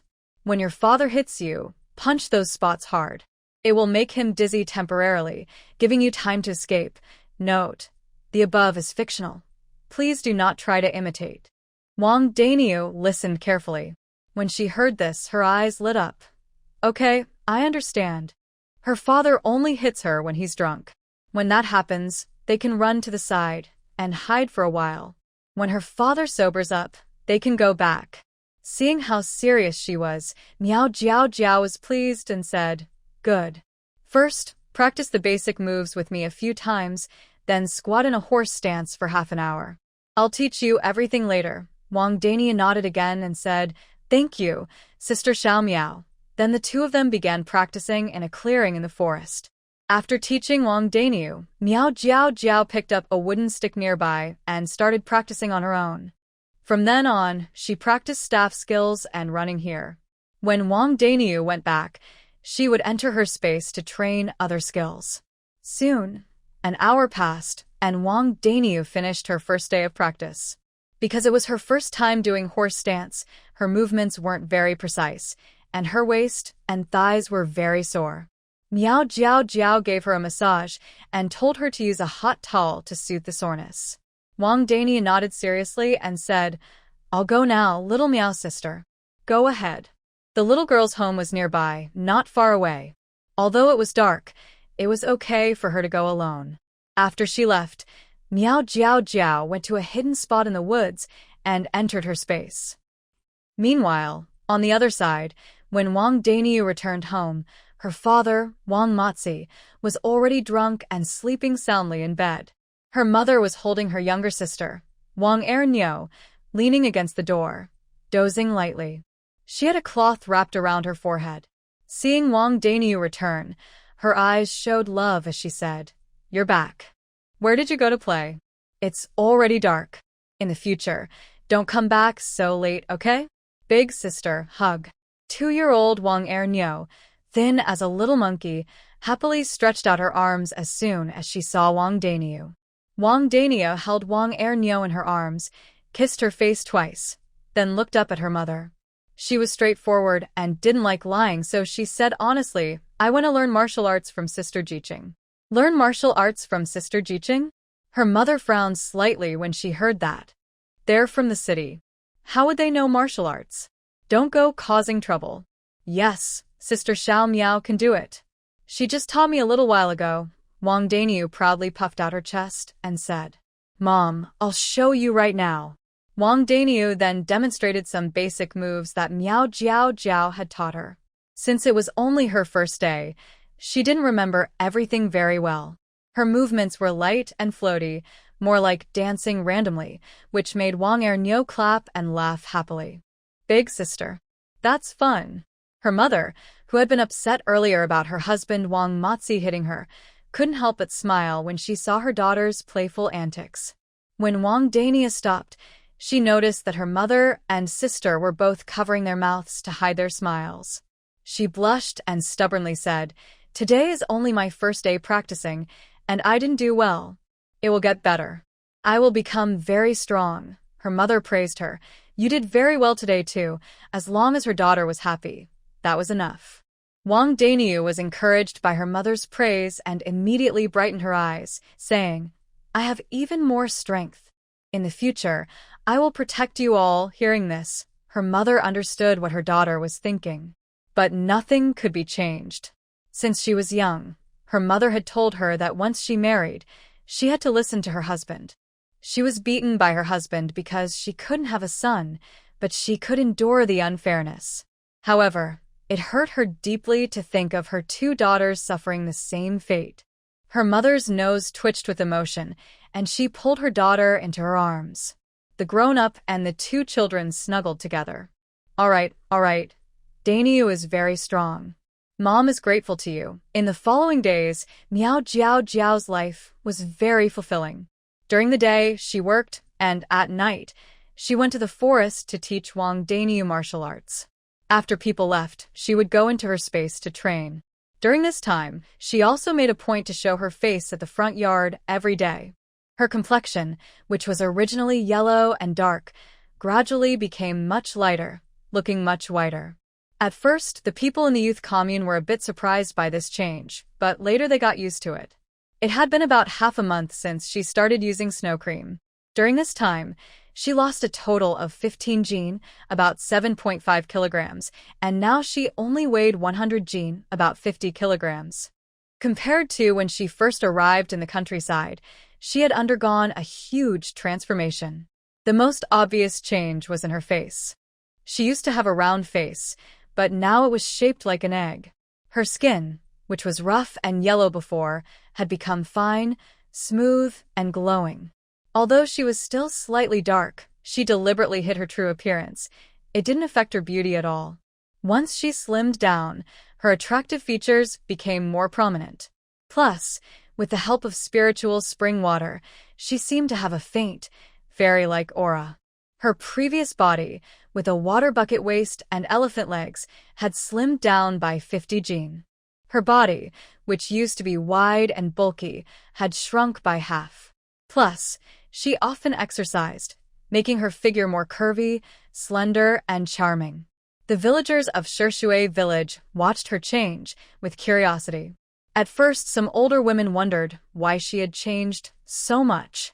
When they heard that she only ate half a bowl of porridge at noon and in the evening, and after work, she went to the forest to exercise for several hours, then bought an expensive snow cream to apply to her face every day, they all looked down on her. They thought it was a waste of her health. Why buy fancy snow cream? Her face looked fine already. Why bother with all those unnecessary things? They also said that working hard during the day and only eating half a bowl of porridge would make her hungry and weak every day. Some questioned her, asking why she looked so energetic despite eating so little. Miao Jiao Jiao explained that she ate less, but ate more vegetables. She went to the forest every day to pick wild vegetables, which helped fill her stomach. She also received some health pills from her family, which made her look healthy and rosy. The pills worked well. Recently, Miao Jiao Jiao showed those pills to Barefoot Dr. Chi. An older woman nearby heard the doctor say that the pills contained several kinds of nourishing herbs. Everyone believed her, because the story matched. Someone else asked why she was so tired from work during the day, but still had energy to exercise and lose weight at night. Her strong muscles looked good, so why try to lose weight? Miao Jiao Jiao asked back, "Do you think I looked better before or now?" Before she finished, other women quickly laughed and said, "Of course, now. You used to be so fat like a big bear." Miao Jiao Jiao also smiled and said, "All women want to look good. That desire is what helps us lose weight." Some jealous women asked if her family was very rich and if she had money to buy snow cream. Miao Jiao Jiao smiled silently. She didn't need to tell everyone about her family's situation. Let them guess. Her family wouldn't come looking for her anyway. Note. Just a side note, I won't hurt the heroine. Her family won't come here, so please don't cause trouble. Thank you. These questions were all asked while everyone was working in the fields and chatting. Since it wasn't busy, they had time to talk. Otherwise, Miao Jiao Jiao wouldn't have the energy to chat with these gossiping women. After explaining all this, the villagers no longer felt surprised by her changes. Actually, the other girls in the youth village have all been seen by everyone, but Bai Yan from Beijing is the only one who is pretty. However, she is not good at working and is often sick because she is delicate and weak. Lin Ju also looks nice, but she is too fiery and aggressive. So many people are afraid to provoke her. Huang Dai Di has an average appearance and a dull personality. She has a lucky mole on her back, which some people see as a sign of wealth, and they have come to ask her to marry them, but she always refuses because she wants to stay in the city. Ma Fong looks average and is loud and outspoken. So many people don't like her. After looking around, the most popular girl among the villagers is Miao Jiao Jiao, who has lost weight and looks better. She is polite, works quickly, and is easy to get along with. Because of this, some young men in the village start to have feelings for her. Every time they see Miao Jiao Jiao, they secretly look at her more, and if they are caught, they blush very hard. The main reason is that she is now very pretty, has a good figure, and always smiles when talking to people. Seeing such a well-behaved and sensible girl, no young man can help but feel attracted. Although many villagers think that girl youths are delicate and expensive to keep and not worth marrying, they can't resist liking her. But before the young men in the village could take action, an unexpected event happened that completely cooled their interest in her. It was one evening after work and dinner. Miao Jiao Jiao usually went to the mountain forest road to wait for Wang Dinyo. But after waiting for a long time, she didn't see her, so she felt something was wrong and went straight to Wang Dinyo's house. Before she reached the door, she heard from afar Wang Mazi drunkenly shouting and cursing, along with the crying of Wang Mazi's wife and children. Miao Jiao Jiao's heart tightened, and she hurried over. Wang Dinyo had been practicing martial arts with her for a week. She was not only sensible but also very smart. She learned martial arts moves quickly, and she never slacked off when doing horse stance exercises. Miao Jiao Jiao enjoyed her company very much. A few days ago, Wang Mazi's wife even secretly gave her 5 eggs as a thank you gift for helping to teach the children. Little Wang Ernyo sometimes came to play with Dinyo. When she saw her, she would obediently call her sister and smile sweetly, very well behaved. Except for Wang Mazi, who was a troublemaker, she had a good impression of the rest of the family. She hadn't interacted with them much before, and their family matters were hard to get involved in. However, now that I have spent more time with Wang Daniu and the others, I have developed some feelings for them. Naturally, I don't want anything to happen to these people. Recently, Wang Matzi hasn't been drinking much, mainly because he has no money. So, he hasn't gotten into any fights like before. But I didn't expect that after just a week, Wang Matzi would fall back into his old habits. When Miao Jiao Jiao arrived, she saw Wang Matzi pulling Dania's mother's hair and smashing her against the wall, leaving a large bruise on her forehead. Wang Daniu clenched her small fists and looked angrily at Wang Matzi, while Wang Ernyo was crying loudly nearby. Miao Jiao Jiao's eyes darkened, and she said to Wang Daniu, "Daniu, I taught you before what to do. You should know how to handle this. At first, Wang Daniu was a bit scared and unsure how to act. But when she heard Miao Jiao Jiao encouraging her, she seemed to find her confidence. Her eyes immediately turned fierce. She gritted her teeth and quickly rushed toward Wang Matzi, punching him a few times in the waist. Wang Matzi, drunk and with his mind clouded, was hitting Dania's mother fiercely and didn't notice Dania's action. When he finally reacted, he felt his thigh go numb, and his legs gave way. The hair he was holding also fell apart. Seeing this, Miao Jiao Jiao hurried to help Dania's mother up. Wang Daniu also hugged her crying younger sister, Niu, and followed. The four of them left Wang Matzi's house and headed down a small path nearby. It was probably Dania's first time hitting her father's waist point, so her strength wasn't very strong. Wang Matzi quickly recovered and chased after them, cursing loudly. "You little brat! How dare you hit me? Are you crazy?" He ran up, grabbed Daniu, and threw her to the side. Miao Jiao Jiao, who was holding her injured mother, didn't have time to stop him. Wang Matzi's shove caused Daniu and her younger sister to fall to the ground together. Dania's body hit the ground hard, almost making her dizzy. Niu, in her arms, wasn't hurt much, but was crying loudly from fear. Seeing this scene, Miao Jiao Jiao's eyes immediately filled with anger. She quickly put Dania's mother aside and kicked Wang Matzi fiercely, cursing him harshly. It was dinner time in the village, and everyone heard the commotion from Wang Matzi's house. Everyone was used to the noise at his house. Previously, the village chief and some kind neighbors had come to talk to him. Wang Matzi is usually nice when he doesn't drink and promises to quit alcohol. But he often can't control his words and somehow gets alcohol. Once he drinks, he changes completely. Over time, people couldn't stop him anymore. Still, if the noise gets too loud, someone will go to talk to him because causing serious trouble is not good. Just now, the noise at Wang Matzi's house had attracted a group of people. When they saw Miao Jiao Jiao kick him, everyone was stunned. Wang Matzi was knocked to the ground, stunned for a moment. Then he got up angrily, swinging his fists at Miao Jiao Jiao, shouting, "You wicked girl, I will beat you to death." Miao Jiao Jiao calmly stepped forward, quickly punched his stomach several times, then hit his chin with a right hook. Bang! Wang Matzi was knocked down hard and lay on the ground, clutching his stomach and groaning. Everyone there grimaced and stared wide-eyed.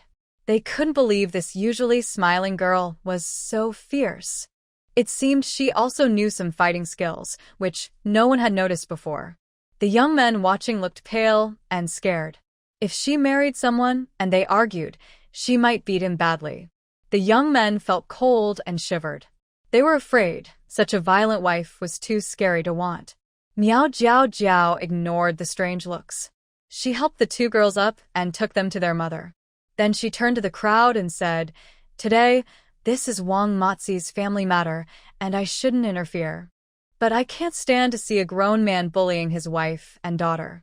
We are in a new society now, not the old feudal times that favored men. When I went to Wang Matzi's house, I heard him insulting his wife, calling her a worthless girl. If the leaders of the commune heard this, they would definitely take action. It could affect our village's reputation and awards. Do you think what he's doing is right?" Hearing this, the villagers watching became anxious. Although most villagers hold the traditional view that men are more important than women, they usually don't openly talk about it. They haven't really thought about whether this idea is right or wrong. So, when Wang Matzi used to hit people, they felt it was not good, but didn't stop him much. Now, after Miao Jiao Jiao's reminder, everyone becomes more aware. Society today is different from the old days. Saying the wrong thing or doing the wrong act could get you criticized or even publicly humiliated. Everyone cares a lot about the village's reputation. When they hear that something might affect the village, they start arguing. This is definitely wrong. Wang Matzi, you shouldn't hit your wife again. If you hit me, I won't accept it. Exactly. You keep saying you'll change, but you never do. If you do this again, we'll tie you up and take you to see the police. Wang Matzi, look at what you've done. If this causes trouble for everyone, I won't forgive you. People around him scold him one after another, making Wang Matzi blush with embarrassment. After being scolded, He sobered up and felt even more regretful. He stammered, I won't do it again. I promise I won't drink anymore. Miao Jiao Jiao sneered. Who believes that? You've said it so many times. Hearing this, the villagers looked at Wang Matzi with disdain. Under everyone's scornful eyes, Wang Matzi felt uncomfortable but still sincerely said, I swear I won't drink again. If I do, may lightning strike me dead. Matzi, don't talk nonsense, his mother shouted in fear when she heard him say that. Although her husband often hit her when drunk, he was usually kind when sober. She didn't want him to get into trouble. Lightning strike me, Miao Jiao Jiao muttered, suddenly recalling the moment she was struck by lightning in her previous life when she was reborn into this world. Cough, cough, it doesn't seem to have any feeling, no pain at all. However, people in this era still value making serious oaths. I don't trust what Wang Matzi says, so I need to emphasize seriously. Today, everyone is here to confirm something. If next time you get drunk and hit someone because of this, we will report you to the local leaders and let them judge. A bold aunt patted her chest and said, Don't worry, Xiao Miao. I live next door to Wang Matzi. If he does this again, I will be the first to report him. Others agreed. Yes, Wang Matzi has almost caused serious trouble several times. We can't let him keep doing this. Seeing everyone's support, Miao Jiao Jiao felt a little more at ease. Although the drunkard's words are not trustworthy, and this domestic violence man is even more hateful, it's their family matter. She shouldn't interfere. Getting involved too much might make people call her nosy. She can only help when she encounters such situations. As for family disputes, only when the people involved realize their mistakes can they change. She plans to talk to the mother of the big girl at the right time. In the end, Wang Matzi, feeling guilty under the villagers' disapproving looks, apologized to his wife and daughters. The family reconciled and went together to see the doctor. This matter was settled, but Miao Jiao Jiao became famous in the village because of it. People heard that she used to pretend to be kind, but actually she was very fierce. Anyone who annoyed her would get a good beating. She was even more temperamental than Lin Ju from the youth camp. Now, no young man dares to ignore her when they see her, which suited Miao Jiao Jiao's wishes perfectly. Clatter. Miao Jiao Jiao was hiding in a cave, feeling a bit helpless as she watched the heavy rain outside. She had just finished exercising in an open forest clearing and was about to head back when she noticed movement in the nearby woods. Thinking it might be something good, she followed the trail through the forest. Halfway, she realized it was just a small snake. She didn't dare eat the snake meat, so she didn't catch it. As she headed toward the exit of the forest, suddenly, the sky opened up with a heavy downpour. With no other options, Miao Jiao Jiao had to hide in her space for a while. The rain had been falling for 30 minutes without stopping, and she couldn't stand still in one place forever. So she took out an umbrella from her space and planned to walk quickly to the mountain forest exit, then run back. Unexpectedly, she saw a faint figure along the way. Because the rain was so heavy, she worried about being seen, so she closed the umbrella and hid in a small cave nearby. Looking at the heavy rain outside the cave, Miao Jiao Jiao felt annoyed. Suddenly, a tall, strong figure rushed over. When the person saw her inside the cave, he paused for a moment, then sat down on the other side of the cave. It was already past 9 at night. The sky was full of dark clouds, and it was raining heavily. Without moonlight, she couldn't see the person's face clearly. The man didn't say anything, and Miao Jiao Jiao wasn't in the mood to start a conversation either. They sat quietly in the dark cave, listening to the rain outside for a while. Achoo! Miao Jiao Jiao couldn't help but sneeze. It was early November now, and the weather was a bit cold. She wore a thick coat today, so she was okay. But after getting caught in the rain earlier, she felt a little chilly, which made her sneeze. Hearing her voice, Han Lingji, sitting on the other side, moved his eyes slightly. Since they first entered the cave, he had a vague feeling that the person's figure looked familiar. Now hearing her voice, his suspicion was confirmed. They had met quite a few times by chance, which was quite lucky. Are you cold? For some reason he suddenly asked. Miao Jiao Jiao was a bit confused. Of course she was cold. Why would she sneeze if she wasn't?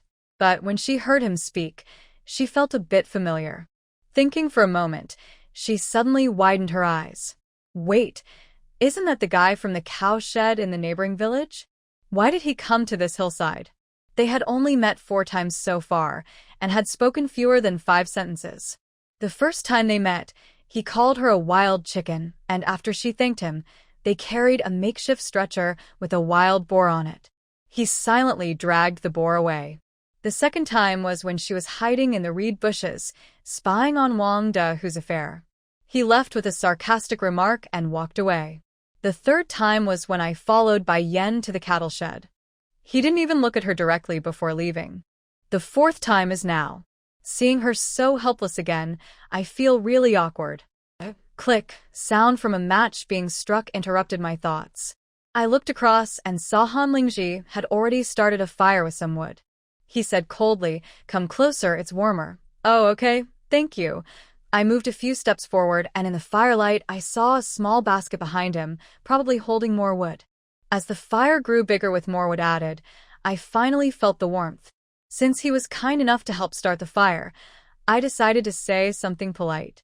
I looked up curiously and asked, "You don't live in the neighboring village, right?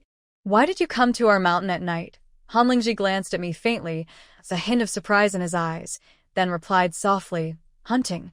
I didn't expect that after just a month apart, this girl had become much thinner, and her face looked more delicate. I almost didn't recognize her. "Oh, I see," I said, catching the surprise in his eyes. "Do you think I've changed a lot?" Although we weren't close, I couldn't help but want to show off a little. It's been half a month since the incident when Wang Matzi got drunk and caused trouble. During this time, I lost about 10 jin, around 5 kilograms. Since coming to this special era, exactly 2 months have passed. I've gone from a chubby girl weighing 160 jin to a slim girl of about 90 jin. I've worked hard, and I'm quite happy about it. Hearing my slightly proud tone, Han Lingji looked at me again. This time, he looked very carefully. He could see clearly now. My face was a smooth, oval shape, with curved eyebrows and bright, smiling eyes. My small nose was delicate. Under the firelight, my fair skin looked slightly pink, and my red lips were as tempting as they were stained with honey. I seemed to emit a charming aura. Han Lingji's eyes grew deep, almost lost in her. Then he quickly looked away, pulling back his emotions, and only said, I raised an eyebrow. This person really is quite indifferent, too lazy to say more. Since the other person was so cold, she didn't know what to say anymore. After a brief, awkward silence, seeing that the rain outside hadn't stopped, Miao Jiao Jiao was about to say she might as well run back in the rain. Unexpectedly, Han Lingji spoke first. "Want some sweet potatoes?" "I can roast a few." Miao Jiao Jiao was surprised, then nodded. Yes, please." "Thank you." She was just finished exercising and feeling a bit hungry, so eating a roasted sweet potato sounded good. Han Lingji took 3 large sweet potatoes from his backpack and placed them directly into the fire. Their interaction made the atmosphere at the scene feel more relaxed. Miao Jiao Jiao took the initiative to speak. "We've met several times.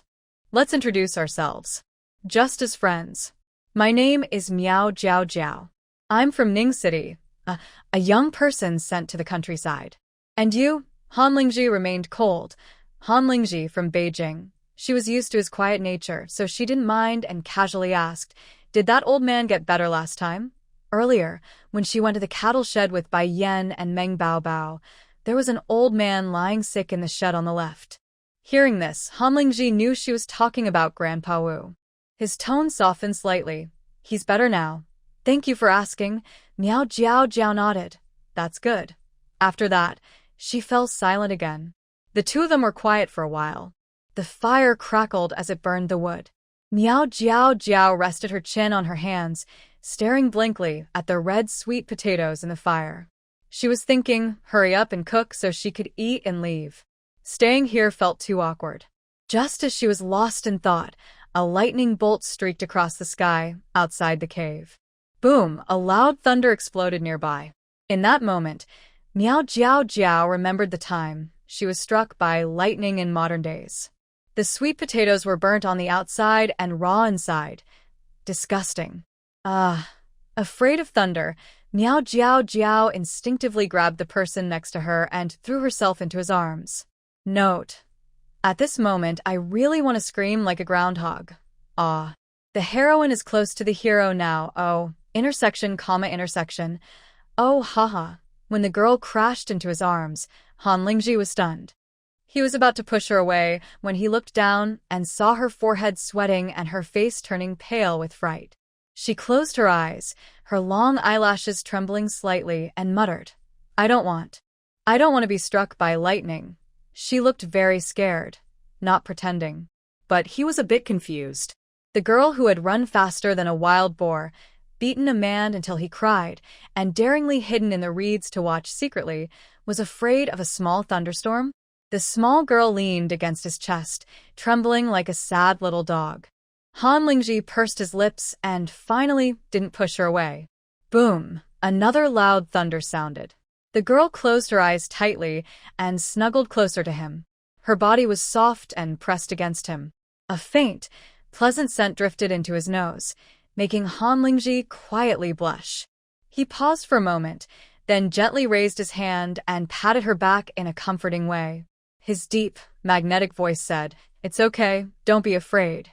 I'm here. That voice made Miao Jiao Jiao feel a little dizzy inside. Suddenly, a warm feeling spread through her body, as if no one had ever comforted her so gently before. After a while, the thunder lessened, and Miao Jiao Jiao finally woke up from her shock. Then she realized. She was actually curled up in Han Lingji's arms. Oh my, I've never been this close to a boy before. And she had taken the initiative to throw herself into his arms. So embarrassing. Feeling guilty, Miao Jiao Jiao hurriedly sat up, her hands trembling as she spoke nervously. Sorry. I didn't mean to. She was about to run outside. But before she could leave, an arm stopped her. The other person said softly, The sweet potatoes are already cooked. Let's eat them before we go. Miao Jiao Jiao looked down and pouted, wanting to say she didn't want to eat anymore, but in the end, she didn't refuse. After all, they had already invited her, and it would be too awkward to just leave. Okay, she said shyly, smiling awkwardly, her face flushed as she walked toward the fire. Seeing her shy expression, a faint smile flickered in Han Lingji's eyes, quickly gone. For some reason, he thought her blushing face was quite cute. He sat down and used a stick to pull out the roasted sweet potato. He found a large leaf to wrap one sweet potato and handed it to Miao Jiao Jiao, saying, Be careful, it's hot. Eat it. Okay, thank you, Miao Jiao Jiao replied shyly, lowering her head as she took it. The two of them ate quietly without speaking, just enjoying the sweet potato. After finishing, the rain outside the cave had stopped. Before leaving, Miao Jiao Jiao still said thank you. Thank you for today. Han Lingji remained expressionless, nodded without a word, and said, Be careful on the way. After saying goodbye, they parted and went in different directions. It wasn't until they returned to the youth commune that Miao Jiao Jiao's mood finally settled down. It was already late, so she didn't go to the front hall to read. She simply closed the door and entered the spirit spring space. Worried about catching a cold, she first drank a few sips of spirit spring water to hydrate her body, then took a hot bath. While bathing, Miao Jiao Jiao boredly played with bubbles and suddenly remembered the scene in the cave. At that time, she was leaning in that person's arms, and it seemed quite warm. He seemed to have a good build, but she didn't get a good look at his abs. Kind of a pity. Oops. Stop. What was she thinking? Abs or no abs, her thoughts were too dirty. As she thought, her ears suddenly turned red. By the way, Han Lingji was really handsome. Ahem, although she took advantage of him, she was also taken advantage of, so it balanced out. Thinking this way, Miao Jiao Jiao felt more at peace. After her bath, she lay directly on the big bed in the wooden house and slept until late morning. The next day, she didn't get up early. Today, she took a day off to go to town and buy some things, then send a letter home. No need to wake up early for work. Near noon, around 11 o'clock, she finally woke up from her soft bed. She used spirit spring water to cook a pot of red date and white fungus soup, steamed a fish with scallions and then went out to light a fire and cook half a bowl of porridge. After finishing, she entered the space again and started wandering around. Recently, she had been busy losing weight, so she only entered the space during meals, exercise at night, and sleep. She hadn't looked carefully at the space for a long time. The space is divided into 4 main areas: the living area, the lake area, the forest area, and the plains area. In front of the wooden house in the middle of the living area, she had previously planted some flower seeds. Now they have all matured and bloomed. She pushed open the wooden door, and a sea of colorful flowers came into view, gently swaying in the breeze. Red, yellow, white, and purple flowers bloomed in clusters, with various colors dazzling the eyes and making it hard to look away. The unique, refreshing fragrance of the flowers spread through the air. Miao Jiao Jiao closed her eyes slightly and took a deep breath, feeling completely enchanted. The gentle glow of the spiritual spring water flowed slowly. She cupped her hands and took a sip, instantly feeling refreshed and clear-headed. Using her mind to teleport, she appeared in the lake area. She saw the clear, bottomless lake with thousands of fish happily swimming around. A small lobster was holding up its claw, competing with a crab for tiny fish. Nearby, a black turtle was hiding its head, peeking at the scene. On a lotus leaf at the edge of the lake, a frog was croaking loudly. In the forest area, birds chirped crisply and continuously. In the orchard, ripe red apples, plump fragrant pears, and shiny purple grapes hung heavily on the branches. Miao Jiao Jiao smiled as she picked a bunch of grapes, eating some while leisurely strolling around. The plains stretched endlessly, once harvested several times before, now bare and empty.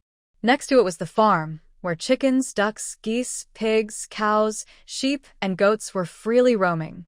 When they saw her, these lively animals eagerly gathered around her. After playing with the animals for a while, Miao Jiao Jiao used her mind to teleport back to the wooden house. Dinner was ready. She finished half a bowl of porridge, ate a fish, and drank half a bowl of white fungus soup. Feeling satisfied, she left the space. She put on her newly bought army green long-sleeve shirt and pants, then a thick black coat. After tidying up, she was ready to go to the town. It was noon just after work. Jia Yu had just stepped into the yard when he saw a beautiful figure. When he saw her outfit clearly, a hint of surprise flashed in his eyes. He couldn't help but speak. Miao Jiao Jiao. Are you about to go out? Miao Jiao Jiao glanced at him lightly and only responded with one word. Yes. They weren't very familiar, so there was nothing more to say. Just then, Lin Ju and a few other young women returned together. Seeing Miao Jiao Jiao, Lin Ju smiled and said, Jiao Jiao, you look really nice today. Are you heading to town? Miao Jiao Jiao smiled and asked, Yes, Sister Lin, do you need me to bring anything? Lin Ju waved her hand and said, No need. Just go early and come back early. Huang Daidi, standing nearby with a smile, said, Go early and be careful on the way. All right, I'll go now. Miao Jiao Jiao said, then headed out the door. As she left, Lin Ju looked at her back and sighed. Jiao Jiao is getting more and more beautiful every day. I didn't expect her to look so good after losing weight and becoming fair. I can't help but praise her every time I see her these days. Huang Daidi agreed. Yes, she's probably a natural beauty. We just didn't notice it before. I think there's no one around here as pretty as her. When she said this, Bai Yan, who was behind them, looked upset. She usually thought she was very beautiful, but now she felt defeated by someone she used to look down on. Meanwhile, Ma Fong, who liked to complain, muttered, I didn't expect it. She used to be a chubby, dark girl, and now she looks like an angel. Bai Yan's eyes quickly flashed with anger, and she couldn't help but sneer. What's the use of being pretty? Can being pretty fill your stomach? After saying that, she pushed past Lin Ju and Huang Daidi and went straight into the room. Lin Ju and Huang Daidi were stunned by her words and actions. Was this still the polite and reserved person she used to be? Why was she so sharp and harsh? But then they remembered the incident with Wang Da who, when Bai Yan had boasted loudly and was shut up by Miao Jiao Jiao. They weren't surprised anymore. People are like that, they only see the surface, not the heart. It's better to keep some distance. Ma Fong didn't feel much about it. Now she didn't get close to anyone. She just wanted to work hard every day to earn enough points to eat. This was different from her initial plan to take advantage of others all the time when she first came to the countryside. She realized no one was stupid. If she couldn't rely on others, she had to rely on herself. Jiayu, who was ignored by Miao Jiao Jiao, stood silently nearby, feeling very bitter inside. At first, he really disliked Miao Jiao Jiao, but for his own small plans, he endured her and kept pretending to be friendly. Over time, he started to take her kindness for granted. After coming to the countryside and seeing the pretty educated youth Bai Yan from Beijing, he couldn't help but feel a fluttering heart and wanted to get close to her. But she completely ignored him. Instead, it was the loudmouthed Ma Fong who kept trying to get close to him. She secretly asked for his help with various tasks, but he just brushed her off casually. He didn't expect that since Miao Jiao Jiao moved to the backyard storage room, she had completely changed. At first, he thought she was playing hard to get, trying to attract his attention, and he felt a little proud. But after being scolded and hit several times, he realized he didn't really understand her, or maybe she wasn't so easy to bully. Over the past 2 months, he watched her gradually become thinner and fairer. Her speech and manners also became more confident, completely different from the chubby girl who used to keep her head down and look gloomy. Seeing her become more beautiful and talented, he felt more regretful and annoyed. If he had been nicer to her before, maybe things would have turned out differently. It's too late now, no matter what he said. When Wang Gang and Cui Dazhuang entered the yard, they saw Jia Yu looking dazed. They couldn't help but shake their heads. Is this person mentally confused? Why has he been staring blankly so often lately? Meanwhile, in the town, Miao Jiao Jiao first went to the post office to send her letter. It's been a month since she received her first letter from home, and this was her first reply. She briefly described her life here and ended by emphasizing that she would take her medicine on time, so her mother could rest assured. She knew she had to find out what was going on with the pills sooner or later. For now, she needed to stabilize her family situation first. Once everything was settled, she slipped into a hidden alley in her space. She didn't come to the town just to buy things and send letters. Her main goal was to explore the long-awaited black market. Over the past 2 months, she had been practicing martial arts in her space. With the help of spiritual spring water, her strength had recovered to about 70 to 80% of what it was in her previous life. She could easily handle 7 or 8 men. Plus, with her spiritual spring space, if she really faced danger, she could just retreat into her space to escape. To be safe, she decided it would be best to disguise herself as a young man. She had collected supplies from several supermarkets in her modern life, including men's wig accessories. She styled her hair into a ponytail at the back, put on a men's wig, darkened her face, neck, and hands, thickened her eyebrows, added a few small black moles on her face, and even drew a little mustache. She looked quite convincing. Her chest is a bit too prominent. Once she reduces some body fat, that will be the only good point left. Miao Jiao Jiao thought for a moment, put on a chest binding, changed into a loose black long-sleeve shirt, layered a black coat outside, and wore army green pants and old cloth shoes. Soon, a short, unremarkable young man appeared. Seeing her transformed reflection in the mirror, Miao Jiao Jiao couldn't help but laugh. It was fun to dress as a man for the first time. Then she encouraged herself in the mirror. Make money, make money. I want to earn a lot to buy a house and a courtyard. 5 minutes later, a young man emerged from a hidden alley. She carried a large basket on her back, covered with black cloth, making it hard to see what was inside. Calm-faced, she strolled along the street. Miao Jiao Jiao planned to visit the steel factory staff housing in the town. She had sold some goods there 2 months ago, when she first came to the town. She still remembered the warm welcome from the group of aunties. Now she still had over 100 yuan, but her other bills were spent. This time, she wanted to collect both money and bills. At a familiar old place, soon a figure appeared across the street. From afar, Miao Jiao Jiao was happy to see her. Oh, isn't it the same Auntie from last time? Because her appearance and figure had changed a lot, she didn't approach directly. She didn't expect such a coincidence. Her eyes lit up, and she quickly came up with a plan.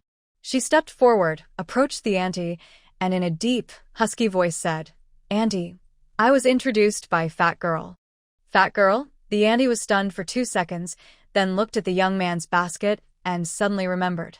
She said excitedly, "Oh, you're talking about that fat girl? What's your relationship with her? I haven't seen her for 2 months. Our group of sisters has been waiting for her." Miao Jiao Jiao deliberately responded in a deep voice, "I'm her brother. Recently, my family has been busy.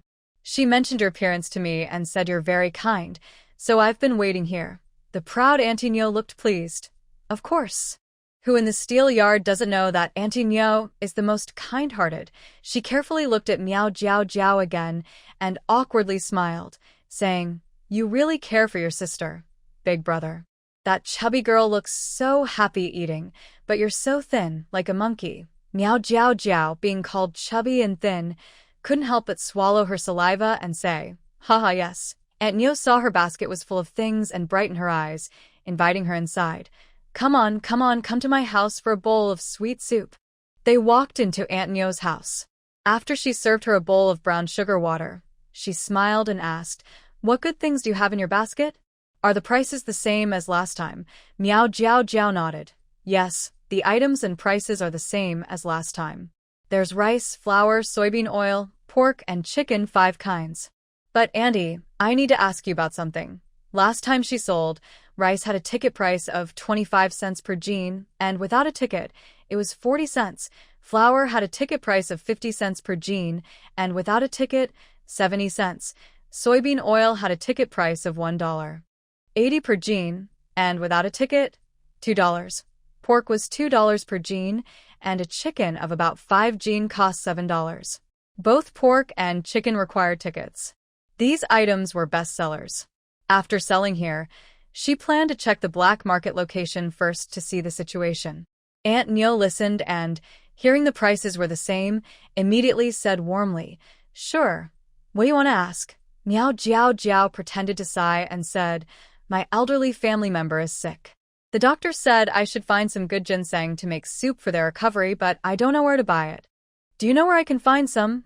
Aunt Nyo smiled and said, "Just ask me. If you go left from the steel factory area and walk up a small road, there's an old hidden alley. If you want rare goods, you can check there." Miao Jiao Jiao smiled and relaxed, saying, "That's good. I'll go look there later." "What do you need to buy?" Aunt Nyo waved her hand. "Give me 5 jean of flour, 5 jean of soybean oil, and 3 jean of pork." After Aunt Nyo finished her transaction, she hurried out to call a few close friends. While she was gone, Miao Jiao Jiao quickly added a few more items into her basket. Including what she just sold, she had a total of 100 jean, 40 jean of rice, 20 jean of flour, 15 jean of soybean oil, 15 jean of pork, and 2 chickens weighing about 10 jean. Last time, she sold 80 jean of goods. Now, as a man, she naturally carried a bit more without worrying about being caught. Soon, a group of cheerful women and aunties came in outside the door. When everyone saw the items in Miao Jiao Jiao's basket, their eyes lit up and they immediately started to buy. In less than 10 minutes, all the goods in her basket were sold out, earning over 90 units of currency, plus a few receipts. Before leaving, the enthusiastic aunties and grandmothers took her hand and gave her many instructions, telling her to come earlier next time. Miao Jiao Jiao nodded in response, said goodbye to everyone and left. This time, she didn't wander around other residential buildings but headed straight to the place that Auntie Nyo had mentioned. At the alley entrance, a tall, strong man was standing there talking to a skinny man. Nearby, 2 others were keeping watch. When the tall man saw Miao Jiao Jiao approaching and noticed her basket, he immediately signaled to the skinny man. The skinny man understood and stepped forward, sniffing and saying, "New face, entrance fee is 50 cents. Miao Jiao Jiao took out 60 cents and handed it over, speaking politely. "Comrade, this is my first time here. I don't know the rules well. Could you please kindly guide me? The skinny man took an extra 10 cents, feeling pleased, and whispered, no special rules. Just quietly exchange your items inside and leave from the back. We have protection from above, so no one in red armbands usually comes. Don't worry. Miao Jiao Jiao smiled and nodded. That's good. I'll go in now. She carried her basket into the alley. It was late afternoon, and there weren't many people in the black market. It was very quiet and everyone moved quickly. Further inside, some bold vendors had set up stalls on the street, mainly selling grains, vegetables, and eggs. Few sold meat. There were also some selling jewelry, antiques, and similar items. Miao Jiao Jiao took the opportunity to exchange some supplies for various goods. She walked around, got a sense of the market prices, and then found a corner near the exit. She put down her basket, opened a small part to reveal some pork, and sat there waiting for buyers. Soon, an observant old man passing by noticed the pork in her basket. His eyes lit up and he quickly approached. Young comrade, is that pork? Miao Jiao Jiao nodded and quietly replied, yes, I have 15 jin of pork here. Her basket was also filled with 100 jin of goods, the same supplies she had sold to the aunties earlier. However, she needs to raise the price a bit for these items on the black market, and she only wants money, not receipts. The meat shop only gets new pork a few times a year, and each time they sell out quickly. It's rare to see pork sold on the black market. When the old man heard this, he immediately became interested. He quickly asked, what's the price for this? Miao Jiao Jiao replied, I don't need a receipt for the pork. I sell it for 3 yuan per jin. Hearing this price, the old man frowned. The pork at the meat shop costs only 0.8 yuan per jin. This is too expensive, but you only get to eat it a few times a year and the meat shop still needs receipts, Miao Jiao Jiao said, opening the cloth covering her basket and showing him a piece of pork. Look, sir, this pork is bright red. It was just slaughtered this morning. It's very fresh. This price is fair. Since it's a product from her space, it must be fresh. Earlier, Miao Jiao Jiao covered her basket with cloth, so no one saw what was inside. Now she lifts the cloth, and several people nearby immediately notice. Young comrade, this meat is 3 yuan per jin. I'll take 3 jin, a big man quickly said. A few months ago, he bought meat here for 3.2 yuan per jin, and it was of worse quality. He hadn't tasted meat in a while, so he didn't want to miss out. Okay, I'll wait for you first, Miao Jiao Jiao said, not refusing when a customer came. She quickly cut 3 jin of meat, wrapped it in newspaper, and handed it to him. Here you go. The big man handed her a large note, and she gave him 1 yuan in change. The deal was done. Seeing this, the old man didn't argue further and bought 5 jin all at once. Miao Jiao Jiao raised an eyebrow. She thought he was quite generous. Wealthy people can also be careful with their money. After finishing her transaction with the old man, other onlookers saw the good stuff in her basket and gathered around to ask, how much for this rice? How much is white flour per jin? How much for this chicken?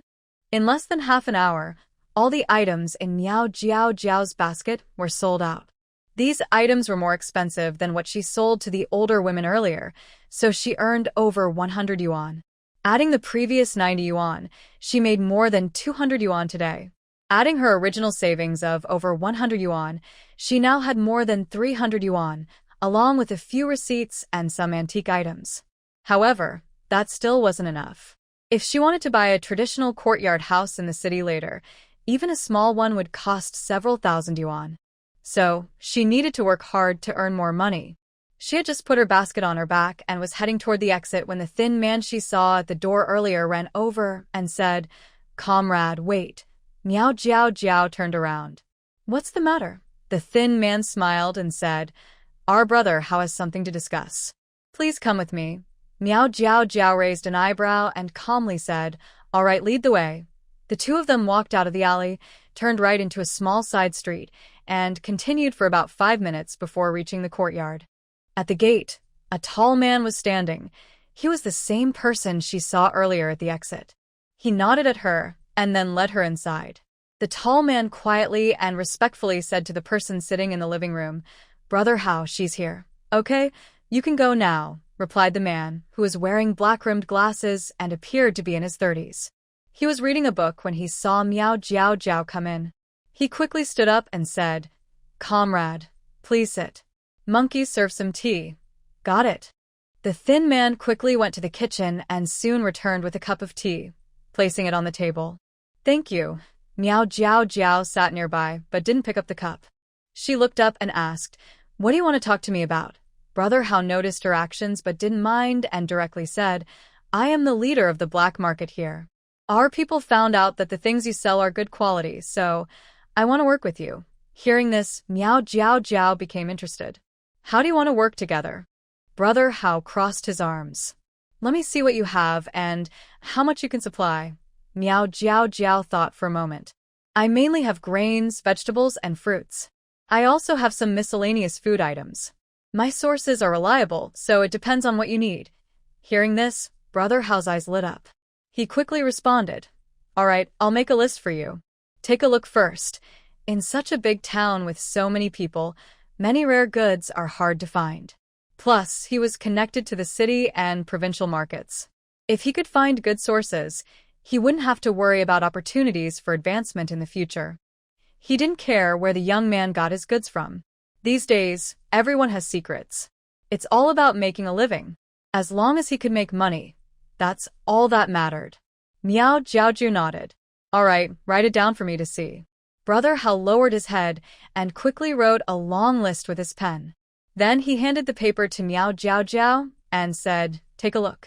Mark the items you can provide, and we'll discuss the price." Miao Jiaojiao glanced at the list. The other party needed many things, mainly coarse rice, fine rice, flour, cooking oil, vegetables, brown sugar, various fruits, and meat. Luckily, she had plenty of those in her storage. She looked up and said, "I can get all of these for you. Name your price." Brother Hao didn't want to miss this deal, so he spoke honestly. "How about this? If you can work with me long-term, I'll offer a good price. Coarse rice, 0.3 yuan per jin. Fine rice, 0.9 yuan. Flour, 1 yuan. Cooking oil, 2.5 yuan. Vegetables, 0.2 yuan. Brown sugar, 0.8 yuan. Fresh fruits, 2 yuan. And meat, 2.5 yuan per jin." None of these come with official coupons. These prices were lower than what goods sold from the black market, but since he was buying in bulk, it made sense. Overall, the offer was fair. Miao Jiaojiao understood this. She needed a safe way to make good money without taking the risk of selling on the black market. With such a chance in front of her, she naturally agreed. "The prices are fine," she said, "but I still need some coupons, anything except grain coupons. Also, my people are interested in stamps, gold, silver, jewelry, jade, and paintings. You can help me collect those. I'll deduct the cost from our trade money." The coupons would make it easier for her to buy things later, while the stamps and valuables could be kept as investments. She didn't want to miss out on anything good. "Sure, if you want them, I'll keep an eye out," Brother Hao said with a smile, though he was a bit puzzled. At a time like this, stamps and jewelry weren't worth much, yet someone still wanted to collect them. Seeing his quick agreement, Miao Jiaojia said, "Good. My side usually sends out a large batch every month or two. The next one will be in a month. Let's meet at the small grove near the edge of town for the exchange. I'll bring everything I have." Brother Hao nodded. "All right. I'll note it down and be there on time." Before leaving, Brother Hao wanted to write a contract, but Miao Jiaojia refused. These days, leaving written notes is not very safe. If the other person's family gets searched, it could cause trouble for me. I'm not worried that this person might break their promise. They manage a market and have connections, so they probably aren't too sneaky. However, I decide to take a little less during my first trade. If I get cheated, I can quickly take my goods and leave. After we agree on the deal, Miao Jiaojia leaves the yard and goes to the scrap yard. Last time, she found an expensive yellow sandalwood dressing table there. This time, she carefully searches again and surprisingly finds something good. In the room filled with old books and papers, she finds a painting by a Republican-era artist in a corner at the bottom. Since she can't take it out directly, she secretly stores it in her space. She also takes a few comic books and some study materials for the old gatekeeper, who takes 2 dimes and lets her go. Later, Miao Jiao Jiao removes her makeup in a hidden spot, then buys 2 sets of plain clothes at the supply store. Her previous clothes are a bit big now that she's thinner, so she needs new ones. After finishing, she puts everything in her basket and walks back slowly. When she gets home, others haven't finished work yet. She tidies up her things, then starts a fire and cooks some meat porridge with vegetables to eat. After eating, there's some movement in the front yard. She greets Lin Ju and others, then goes to the neighboring village to find Meng Baobao. Meng Baobao has visited her several times before. She promised to go there today. This time, she takes the small path from Widow Lu's house to the neighboring village. Just as she finishes the path, she sees 2 people standing among the reeds ahead. She recognizes both. One, with their back to her, is a familiar enemy, Bai Yan, who often opposes her. The other, standing at an angle, is the person with the icy face who roasted sweet potatoes for her last night in the cave. Wow, what a small world. These 2 have had conflicts with her before. So, should she stay and listen secretly, or turn around and take another path? I'm not sure if she's feeling guilty or what, but Miao Jiao Jiao's eyes twitched, and she instinctively jumped into the nearby reed bushes. As soon as she hid in the reeds, she heard Bai Yan's voice from afar. "Brother Han, I want to talk to you." For this suddenly appearing woman, Han Lingji looked very impatient. "What is it?" Bai Yan gazed at the handsome man in front of her with infatuation, her face blushing as she stammered, I like you. I've liked you for a long time." Since learning from Meng Baobao that he occasionally comes to the reeds to catch frogs, Bai Yan had come here several times to wait. Today, she finally saw him. She had been in the countryside for 3 months. If she didn't take the initiative to show her feelings now, what if Brother Han was taken by someone else? 3.5 years ago, in that summer, when she first saw him, she fell for him instantly. Although she knew he was her friend's fiancé and shouldn't have other feelings, she couldn't control her heart.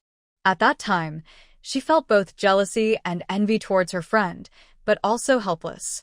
After all, she was just the daughter of a small shopping mall manager, while he and her friend came from big families in Beijing. They looked very well matched together. She thought her secret crush would fade over time, but unexpectedly, 3 years ago, something happened. His and her friend's engagement was broken off. When she found out, she was so happy she didn't know what to do. But a few days later, she learned from her friend that he had voluntarily gone to the countryside to be a young intellectual. Thinking about such an outstanding young man wasting his time in the countryside made her very sad. She originally wanted to go with him, but her family didn't agree.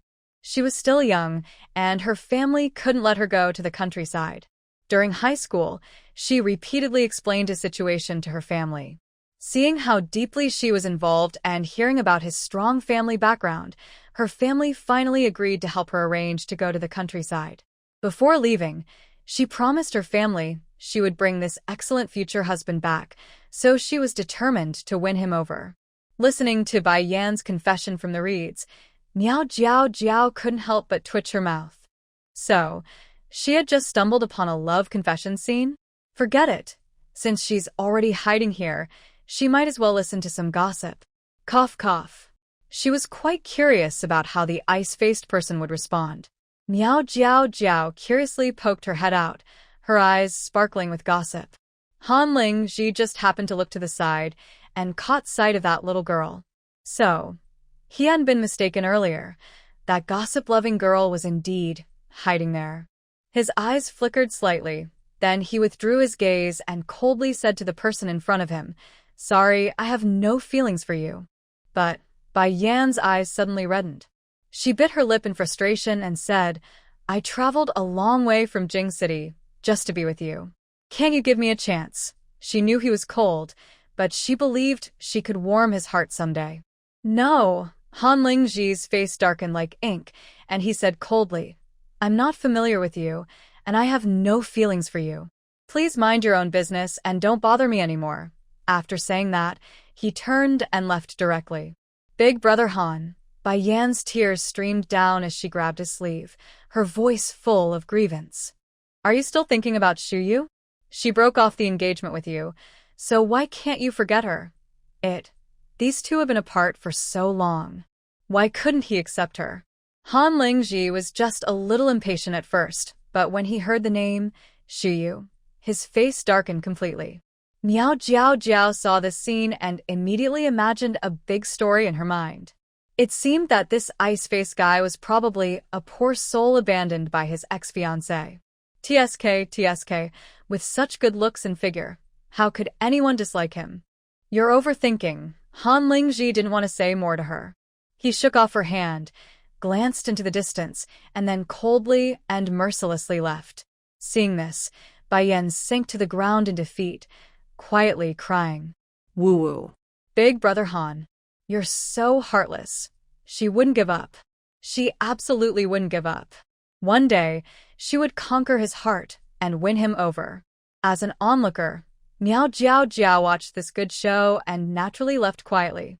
She took a small path back and went to the neighboring village from the main road. She had no opinion on Bai Yan's failed confession. Although she had some issues with Bai Yan, she wouldn't deliberately mock her over this matter. She decided to pretend nothing happened. When they reached the entrance of the neighboring village, they saw Meng Baobao looking around anxiously. As soon as she saw Miao Jiao Jiao's figure, the little girl happily ran over. Jiao Jiao, you're finally here. I've been waiting for you for a long time. Sorry for the delay on the way, Miao Jiao Jiao said with a smile, patting her head. She took a handful of fruit candies from her pocket and handed them to her. Here, I bought these this afternoon at the town supply and marketing cooperative. They're very sweet and tasty. Try one. Wow, thank you, Jiao Jiao. You're the best to me. Meng Baobao grinned happily as she took a candy and popped it into her mouth. Come on, let's go to my eldest uncle's house. The two girls, holding hands closely, headed toward Lu Genxing's house. Along the way, other villagers greeted them when they saw them. Recently, Meng Baobao often went to play at Miao Jiao Jiao's place. Everyone in the village knew they were good friends. Seeing the two young girls chatting and laughing happily, some young men couldn't help but secretly blush. When they reached the door, Lu Genxing and his wife greeted them with smiles. Jiao Jiao, you're here. Have you eaten yet? Meng Baobao was good at everything, but she was a bit naive and overly generous, especially toward the village's few female-educated youths. Lu Genxing and his wife had been troubled by this for a long time. Despite their scolding, she couldn't change her ways. But since she started interacting with Miao Jiao Jiao, she gradually began saving good things to give her. Naturally, others started to feel neglected. Over time, some people stopped trying to curry favor when they couldn't get anything from her. Miao Jiao Jiao always returned the kindness and even advised her not to give things to others randomly. At this moment, Meng Baobao finally realized who was truly sincere to her. Her personality finally stopped being so naive and generous. Lu Genxing and his wife sincerely appreciated Miao Jiao Jiao for this change. That's why they always welcomed her warmly whenever she visited. Miao Jiao Jiao nodded with a smile. Eat up, Uncle Lu, Aunt Lu, come on, let's go to my room. I want to show you something good. Meng Baobao grabbed her hand and hurriedly headed toward her room. Seeing this, Lu Genxing and his wife couldn't help but shake their heads and smile. This lively girl. She never seems to grow up. Meng Baby happily took two small round boxes from the table. She handed one to Miao Jiao Jiao and said, "This is a fragrant balm sent from my family. It was given by relatives from Shanghai. The smell is very nice. You just need to put a little on your wrist and behind your ears. My family says it can last for several hours. People around can smell it when they pass by. I'm giving you one. See which scent you like."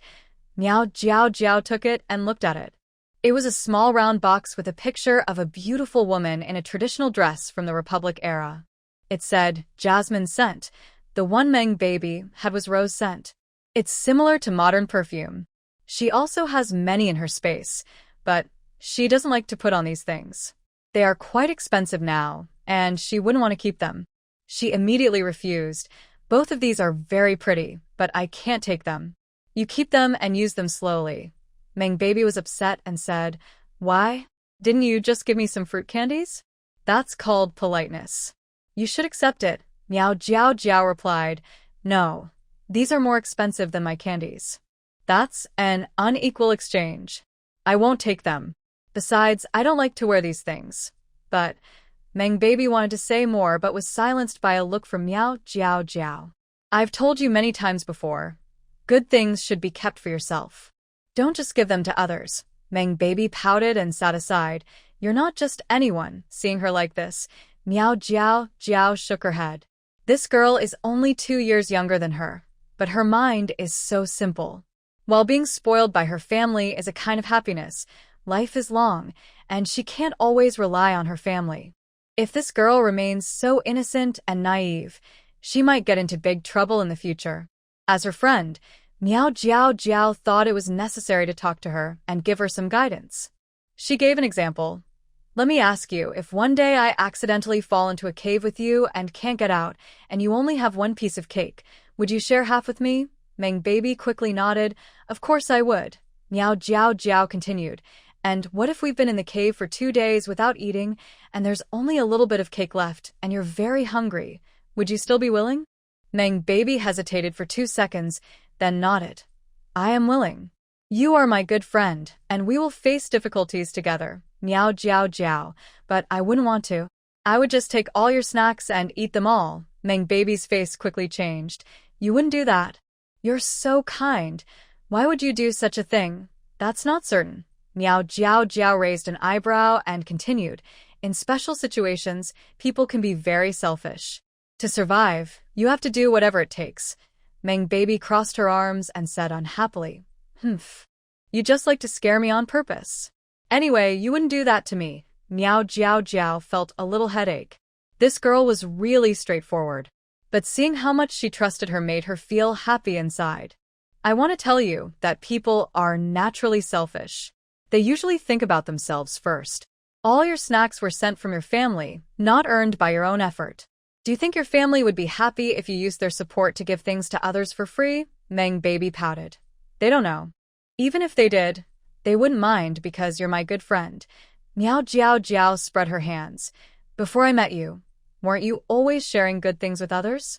Don't they all consider you a good friend?"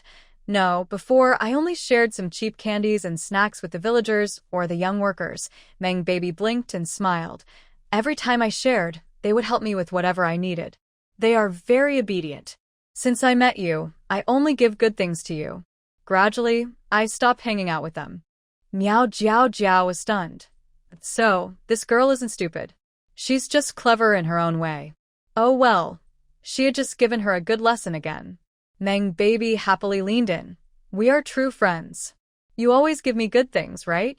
So, don't be shy with me. Here, take a box of ointment." When they first met, Miao Jiao Jiao was sitting under a tree chatting with her. Although they hadn't seen each other face to face, she already felt that this person must be kind. Sure enough, her intuition was right. The real Miao Jiao Jiao was not only kind and generous, but also had a very good personality. She worked hard every day to lose weight and even practiced martial arts. She was super jealous of her. And she was a little foodie. Miao Jiao Jiao cooked amazing food. Every time she visited, she could eat until she was full. She really admired her cooking skills. Jiao Jiao often talks to her about how to behave and treat others, like a big sister caring for her. Her family only has a wooden brother and a fiery sister-in-law, and she has never received such care from an older sister before. She really likes her a lot and hopes they will be good sisters for life. "All right, I understand your kindness," Miao Jiao Jiao said, pinching her cheek and smiling. "You keep this for yourself. I really don't like applying these things." She naturally has a fresh, clean scent like spring water, so she doesn't need to use external products, and she doesn't like them either. "Okay," Meng Baobao huffed, then said, "I'll put on a little more myself, and you'll smell so good you'll be amazed." Hearing this, Miao Jiao Jiao laughed happily. She teased, "Really? Then from now on I'll call you Fragrant Baobao." "Ha ha ha, yes." Meng Baobao burst into laughter, and her bad mood immediately disappeared. While playing in the room, Meng Baobao said she wanted to take her somewhere fun. It's in the small woods behind our village's youth education courtyard. I just found it a few days ago. I'll take you to see. Miao Jiao Jiao was curious. What's so fun about that place? Meng Bao Bao hushed her with a smile, proud. It's a secret. You'll find out when we go. Seeing her proud look, Miao Jiao Jiao could only smile and nod. Okay, let's go. After greeting her older cousin, they held hands and headed toward the youth education courtyard. Just past the gate, two women came out. One thin, dark girl in front saw Meng Bao Bao and Miao Jiao Jiao and rolled her eyes dramatically. Before Miao Jiao Jiao could react, Meng Bao Bao crossed her arms and started scolding. Who are you rolling your eyes at? Are your eyes not working? I suggest some people go see a doctor or they'll be in trouble if they go blind. Hearing Meng Bao Bao curse for the first time, Miao Jiao Jiao was stunned. Wow, this girl really has a high level of cursing skills. It was clear Meng Bao Bao was a tough girl, day and night. The thin girl, Wang Hong, immediately got angry when she heard this. Meng Bao Bao, who are you talking about? Meng Bao Bao snorted. I'll say who I mean when I answer. Wang Hong's face turned red with anger, and she shouted loudly, Did I offend you? Why are you insulting me for no reason? That's not right. Meng Bao Bao refused to back down and retorted, Hey, why did you roll your eyes at us just now? Do your eyes really have a problem? Wang Hong was so angry she wanted to go forward and scratch her, but another young woman nearby held her back and said, All right, stop arguing. Let's all calm down. Jiao Jiao, let's go. I won't bother with her, Meng Bao Bao said, pulling Miao Jiao Jiao's arm and walking ahead. Miao Jiao Jiao smiled and raised her eyebrows, thinking she wouldn't have to worry about this girl being bullied in the future. With her fighting spirit, she was really tough to beat. Just a few steps later, suddenly a small stone hit Meng Bao Bao's head with a thud. Ouch! Meng Bao Bao cried out in pain, clutching her head and squatting down. Who threw that stone? Let me see. Miao Jiao Jiao quickly checked her head, noticing a bruise on the back of her skull. Looking at the stone on the ground, it was about the size of a fist.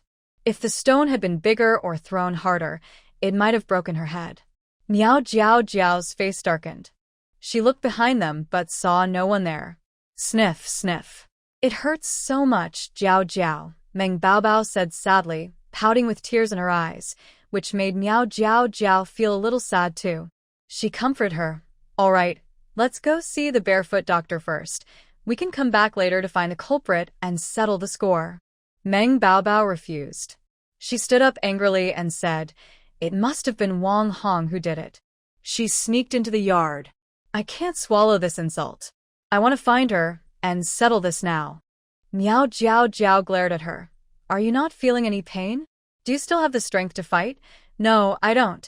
Meng Bao Bao wiped her tears and, with a determined look, said through clenched teeth, I want to hit her back right now. All right, let's go, Miao Jiao Jiao said. She wasn't afraid of trouble. Besides, if someone hits you on the head, you have to fight back, or you'll be a coward. In the young workers' courtyard, in the living room, the young woman with Wang Hong looked worried and said, Hong Jia, what you did just now was a bit too much. If Meng Bao Bao starts to investigate, her big brother-in-law is the village chief and the team leader. You'll definitely get into trouble. Wang Hong snorted and said, I'm not afraid of anything. As long as you don't say anything, others won't know I hit you. Everything should be based on evidence, right?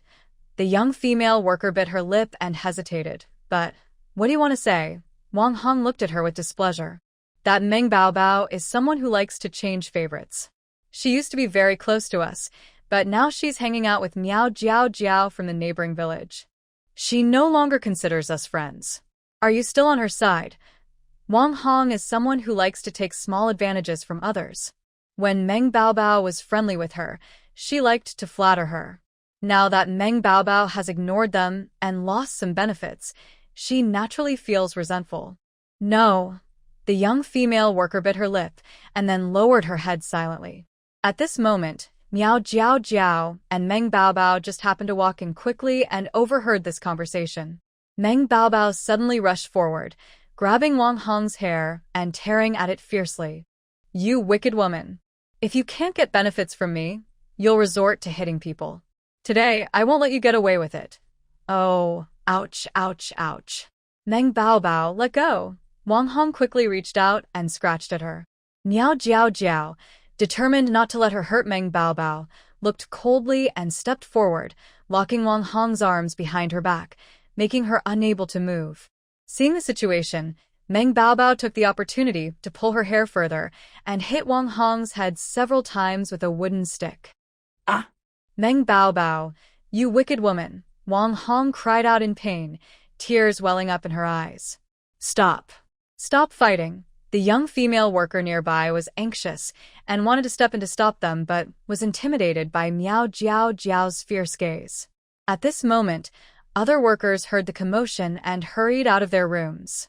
Seeing what was happening, a few male workers looked worried and helpless. Several female workers exchanged glances and quickly stepped forward to separate Miao Jiao Jiao and Meng Bao Bao. Miao Jiao Jiao and Meng Bao Bao, seeing the situation under control, quickly retreated before anyone could stop them. Wang Hong's hair was a mess, looking like a chicken coop, and the top of her head was bald from being pulled. She looked very embarrassed. After feeling the bald spot on her head, she screamed loudly and collapsed into the arms of a female worker, crying loudly. Her pitiful crying made the other workers feel sympathetic. One brave young woman, who was often unfairly treated, immediately stepped forward and said, Meng Bao Bao, you are really unreasonable. Do you think it's okay for outsiders to bully us? Others agreed. Yes, you are too harsh.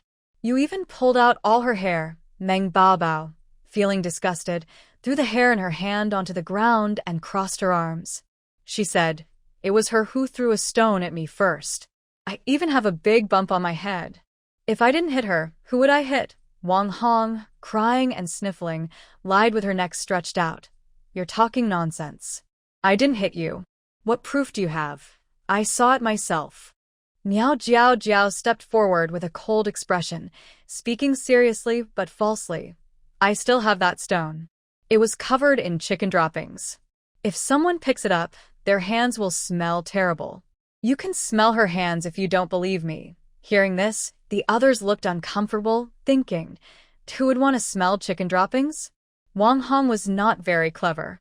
She quickly reached out her right hand to check and smugly said, my hand definitely doesn't have chicken droppings. Even if you saw it, you have no proof. The others looked confused. Sorry to bother you, but they had wasted their sympathy. After speaking impulsively, Wang Hong immediately regretted it. She wanted to argue more, but seeing everyone's impatient looks, she fell silent. In the end, Meng Bao Bao, arm in arm with Miao Jiao Jiao, happily hummed a tune like a victorious rooster and left the yard. As soon as they stepped outside, Meng Bao Bao couldn't wait to pull Miao Jiao Jiao toward the small forest behind the big courtyard. Come on, come on. It's almost dark. Let's go see that nice place, Miao Jiao Jiao thought. Did I have to admit, this girl really has a lot of energy. P.S. Some say the heroine often causes trouble and fights, but she never starts trouble herself. It's always others who come to her. As I mentioned in the introduction, Miao Jiao Jiao is a tough, aggressive girl. Anyone who dares to provoke her will definitely get a fight. If someone doesn't like this setting, they can choose to leave. Thank you. In a corner deep inside the small forest, there was a big tree. Surprisingly, a small wooden house had been built on it. Meng Baby excitedly pulled Miao Jiao Jiao down and pointed to the wooden house above, saying, Jiao Jiao, look. This is what I was talking about. Isn't it special? Let's climb up and take a look. Miao Jiao Jiao frowned, thinking there might be something good inside, but it was just a wooden house. She said, this might be built by others for resting. We shouldn't touch other people's things without permission. Meng Baby quickly shook her head. No, I observed for several days, and no one has come here. It seems abandoned. Let's go inside and take a look. Just as Miao Jiao Jiao was about to refuse, Meng Baby tugged her arm and pouted. Please? I've never seen a tree house like this before. Just a quick look, then we'll come down. Miao Jiao Jiao sighed and nodded. All right, I'm scared of you. Yay! Meng Baby clapped happily. You go first and I'll protect you from behind. I can climb trees. Okay. Meow Jiao Jiao said, shaking her head with a smile. She couldn't help but find her adorable. She slowly climbed up the tree, holding the trunk and stepping on branches, with Meng Baby following closely behind. The tree house wasn't very high. In a short while, she reached the door. As she looked inside with a smile, her eyes met a pair of cold, icy eyes. She froze suddenly. "Hey, Jiao Jiao, why aren't you climbing up?" Meng Baby peeked curiously. When she saw the familiar figure inside the treehouse, she exclaimed, "It's you." Sorry. "Sorry to bother you." She immediately shrank back and hurriedly climbed down, then ran away quickly.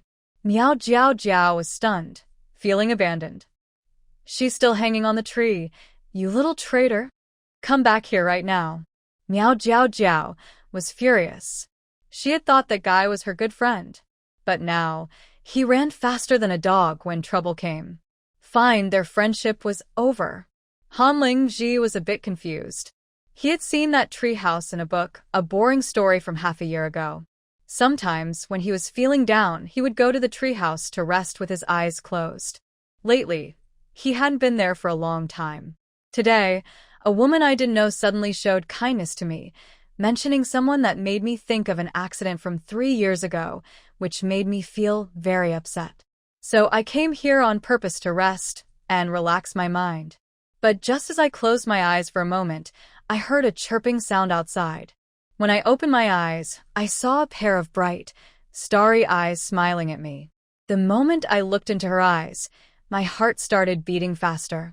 Oh, so this is that girl. But how is she here? Seeing her confused look, I really wanted to cover my face and walk away. This cursed fate. Why does every time I meet this icy-faced girl lead to such awkward moments? Dumb Meng Bao. Leaving her alone here is really embarrassing. I awkwardly chuckled twice. Ahem. Well, I was just curious and came to take a look. Sorry for bothering you. I'll go now. Just as I was about to climb down, she looked at me and suddenly asked, "Did you happen to be near the reed bushes earlier?" Huh? I was stunned for a few seconds, feeling guilty, and blinked. No, I don't know what you're talking about. Although I said that, I was feeling very nervous inside. Could it be that she really saw me hiding in the reed bushes? Probably not. I only poked my head out a little. P.S. The heroine is too observant and thinks she wasn't caught. If he finds out she overheard him being dumped, she would be very embarrassed. So she lied generously, thinking she was doing it for his sake. Seeing her eyes darting around like a clever little fox, I somehow felt much better. Every time I meet her, she seems to bring me some kind of surprise. At first, I thought she was just an annoying, chubby girl. When we met again and I saw her beat a weak man until he cried, I was a bit surprised but didn't pay much attention. The next time, I saw her hiding in the reed bushes, watching people secretly, looking very interested. This girl is quite clever. When she saw me, she didn't panic at all, and even lied, saying she was just passing by chance. He didn't care at the time and simply responded with a sarcastic remark before leaving. Later, she went with others to visit him in the cattle shed. They didn't know each other well, so they didn't talk much. He thought they wouldn't meet again, but a month later, they saw each other once more. Last night, he chased a wild rabbit from one hill to another. He almost caught it, but a sudden heavy rain disrupted his plan, and the rabbit escaped. When he hid in a cave and saw her, he was a bit surprised but didn't think much of it. Later, she caught a cold, and he was hungry, so he started a fire and roasted a sweet potato. During this time, he carefully looked at her face and realized she looked very pretty after losing weight and becoming fair. He didn't know why she had lost weight so quickly, but it was probably due to hard work. It seemed that this girl still had some admirable qualities. His impression of her changed over time, from a chubby girl to a violent girl, then to a cunning girl, and finally to someone he somewhat admired. He never thought they would have any connection, but last night, during a loud thunderstorm, when the girl threw herself into his arms, he didn't know why, but his heart started pounding, and his face turned red. It was a feeling he had never experienced before. After returning home, he kept thinking about the scene in the cave. Every time he thought about it, a strange feeling deepened in his heart, making it hard for him to sleep. Just now, when he saw the girl eavesdropping again in the reeds, he didn't look down on her like before. Instead, he felt a bit nervous inside. After rejecting the woman, he glanced at her before leaving and saw that her eyes only showed curiosity, with no other thoughts. For some reason, he felt a little disappointed. Plus, he was feeling a bit irritable. He had come to the treehouse to relax, but unexpectedly, she came looking for him. This girl was very clever. As soon as she saw him, she tried to slip away by pretending to be careless. Luckily, he asked her some questions and made her stay. Han Lingji's lips curled slightly, and he couldn't help but expose her lie. I saw you.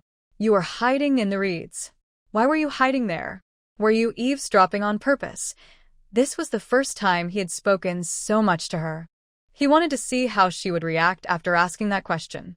Miao Jiao's mouth twitched as she pretended to be clueless. I'm still hanging on the tree right now. Maybe.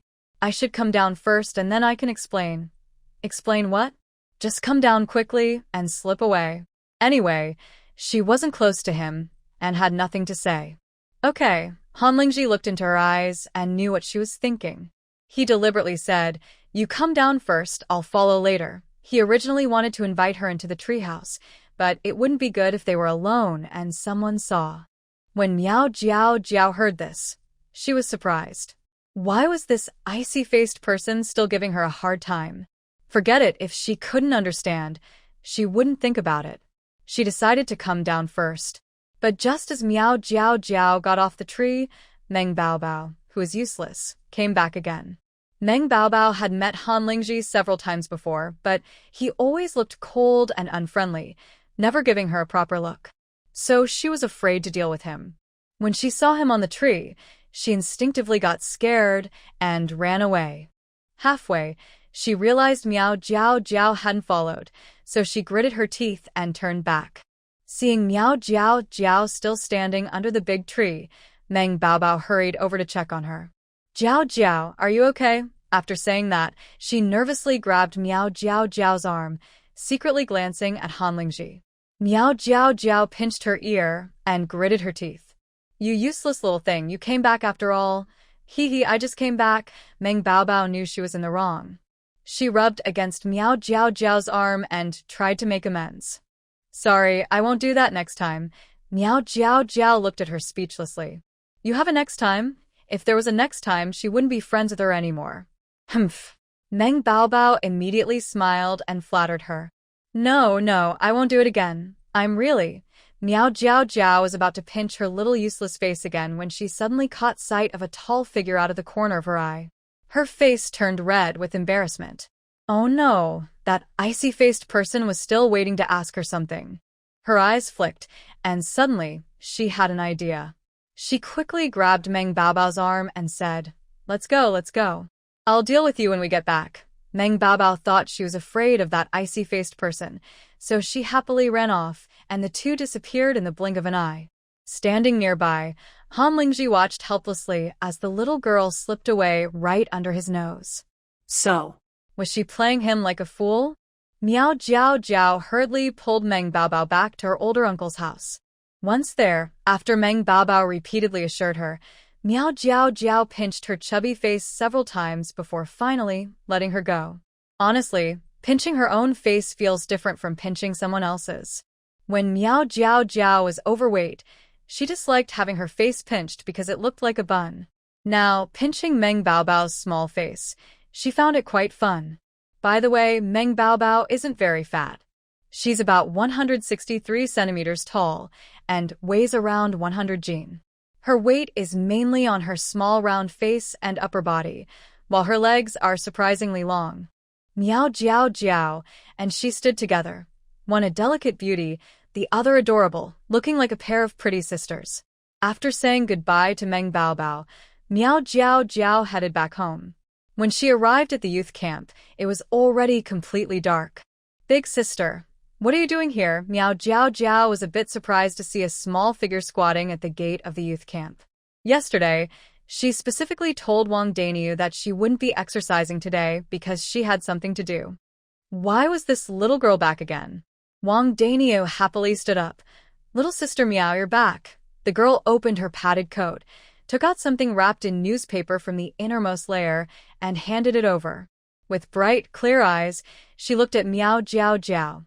Little sister Meow, this is my mother's meat pie. It's still warm. Please try it.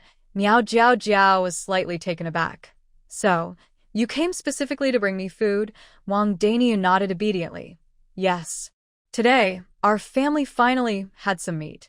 Since you are so kind to me, I definitely want to wait for you to come back so we can eat together. Meow Jiao Jiao gently patted her soft hair and told a kind lie. Eat it yourself.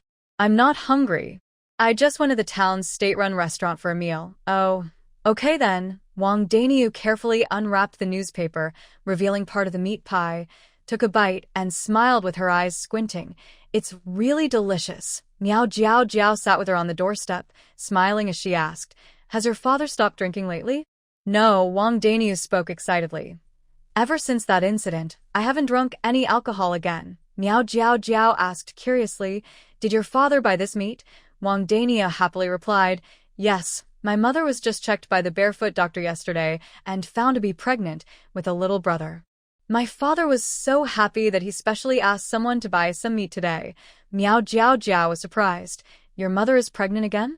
How do you know it's a little brother? It seems that Wang Maji still hopes to have a son. After all, even now, in modern times, many people still prefer boys over girls. It must be a brother. Wang Daniu shyly lowered her head. I hope it's a brother so that our father will be happy. Hearing this, Meow Jiao Jiao pursed her lips but didn't say anything. Deeply rooted traditional ideas are hard to change, especially with family influence. It might be better to teach her some martial arts so she can protect herself. By the way, Wang Daniu has been practicing with her for about 20 days. During this time, she has been very diligent and has almost mastered the basic skills, including the body points. Next time Wang Maji hits someone, Wang Daniu probably won't make the same mistake again. Seeing her quickly finish the meat, Meow Jiao Jiao ordered, Run a few laps here at the door, then practice horse stance for half an hour before heading back. Okay. Wang Daniu nodded obediently and then started running slowly. Meow Jiao Jiao took a wooden stick from the yard and began practicing stick fighting in the open space at the door. At first, she chose to train in the forest because the terrain there was complicated and convenient for entering the space. It was also to explain her rapid weight loss. If she stayed inside and trained in the space, people would only see her not going out, and if she suddenly lost weight, they would suspect something. Now that her body has finally slimmed down, with the help of spiritual spring water, her previous fat won't come back. So she doesn't need to train as hard as before. She can practice stick fighting outside for half an hour each day, then go inside at night to hit a punching bag and wooden stakes. The training location is quite casual. Everyone in the youth commune knows she knows some martial arts, so no one finds it strange. After Wang Daniu finished practicing all the moves, Meow Jiao Jiao watched her leave before entering the educated youth courtyard. At this time, everyone was sitting in the living room reading by the kerosene lamp. After Meow Jiao Jiao went to the backyard to wash her face, she took a book and went to the front living room. During this period, she had already studied all the high school textbooks by herself. This first time was a bit rough, but she roughly understood the content of the books from that era. Next, she needed to carefully study each book one by one. After studying at night, Meow Jiao Jiao entered her space and practiced hitting the punching bag and wooden for 30 minutes. After practicing, she took a bath and used her mind to plant grains and vegetables in the fertile fields on the plain. Then she went to the orchard to gather the fruits and poured spiritual spring water on them to help them bear fruit sooner.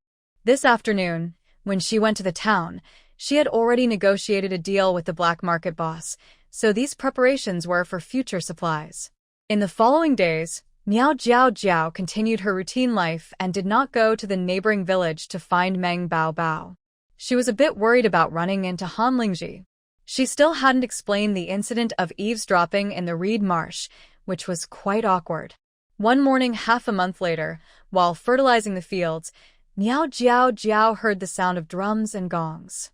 The village chief announced through the loudspeaker at the village entrance that all villagers should gather there.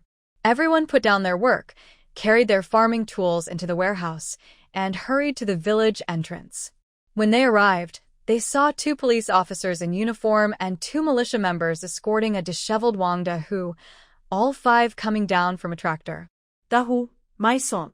Wang De-hu's mother saw this and immediately collapsed to the ground, crying and hitting the ground.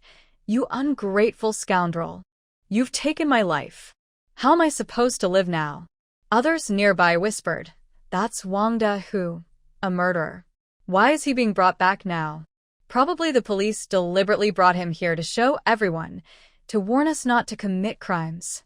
Oh, look at De-hu's mother. She's so distressed. That De-hu isn't a good person. He's cruel and makes his mother suffer too. Wow. De-hu used to be all muscular, but after more than a month in prison, he's become so thin he's unrecognizable. It's really frightening. Everyone be quiet. Let our police comrades speak first. The village chief loudly signaled for silence, then respectfully said to the 2 police officers, "Comrades, please tell us if you have any instructions." The 2 police officers were from the county town. One was named Wang, a serious-looking middle-aged man. The other was a young man named Chen. Chen Sheng was on his first case with Uncle Wang. Seeing the villagers' curious and admiring looks, he felt a little proud. Officer Wang looked calm and serious. He said, "De-hu Wang is a villager from Shishui village. Because he committed murder, we brought him here today to identify the crime scene." He also reminded everyone, recently a group of bandits has been causing trouble in Yunshan County. If anyone sees suspicious people, report them to the local armed forces quickly. If the report is true, there will be rewards. Yunshan County has 5 towns, each with 6 to 8 villages. Shishui village is within Hongqi town, a commune. Wang and Chen are police sent from the county police station to Hongqi town. These bandits are very dangerous and active in many places. Because the mountains and forests in Yunshan County are steep and difficult to access, the police have been searching for over a month but haven't caught anyone yet. To prevent panic, the county police didn't tell the public at first. But now, the situation is urgent and can't be hidden anymore. So, each town's police officers are going to remind the villagers. Today, the police mainly brought De-hu Wang to identify the crime scene and also to remind everyone about the bandits. After hearing Officer Wang, the crowd immediately started talking excitedly. "These criminals are so hateful. We finally had a little peace, and now they come to cause trouble again. Yeah, I wonder how much reward there is from above. But if we help catch the bandits, it's a proud thing. What should we do? Will the bandits come knocking in the middle of the night? I'm not afraid. My family is so poor we can't even keep food on the table. We're struggling just to survive, so why should I care about this? Yeah, my family has little to eat and no valuables. Even if the bandits come, they won't get anything good. It's not as simple as you think. I heard that these criminals can be very reckless when they lose control, committing all kinds of violence and theft. They might even harm elderly people like your 80-year-old grandmother. Are you serious? Are you speaking human language? Are you looking to get yourself killed?" Suddenly, 2 men in the crowd started fighting, and onlookers cheered and egged them on. The scene quickly became chaotic. Officer Wang, who was nearby, looked very angry, his face dark as if ink was dripping from it. Officer Xiao Chen felt a bit embarrassed. It seemed that rural people's manners were really poor, as they casually used foul language. Seeing that both officers looked upset, the village chief stomped his foot in frustration. Since the police were present, obvious crimes were happening, so he quickly ordered someone to separate the fighters. He loudly scolded the crowd, "Everyone, quiet down. If anyone keeps causing trouble, I will take away your work points." As soon as he said that, everyone fell silent, covering their mouths and staring with wide eyes.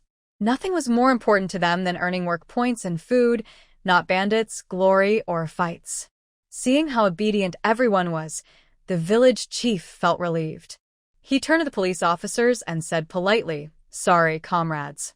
We made you look like fools. Let's go to the reed bed in the neighboring village." Officer Wang nodded slightly, his expression easing.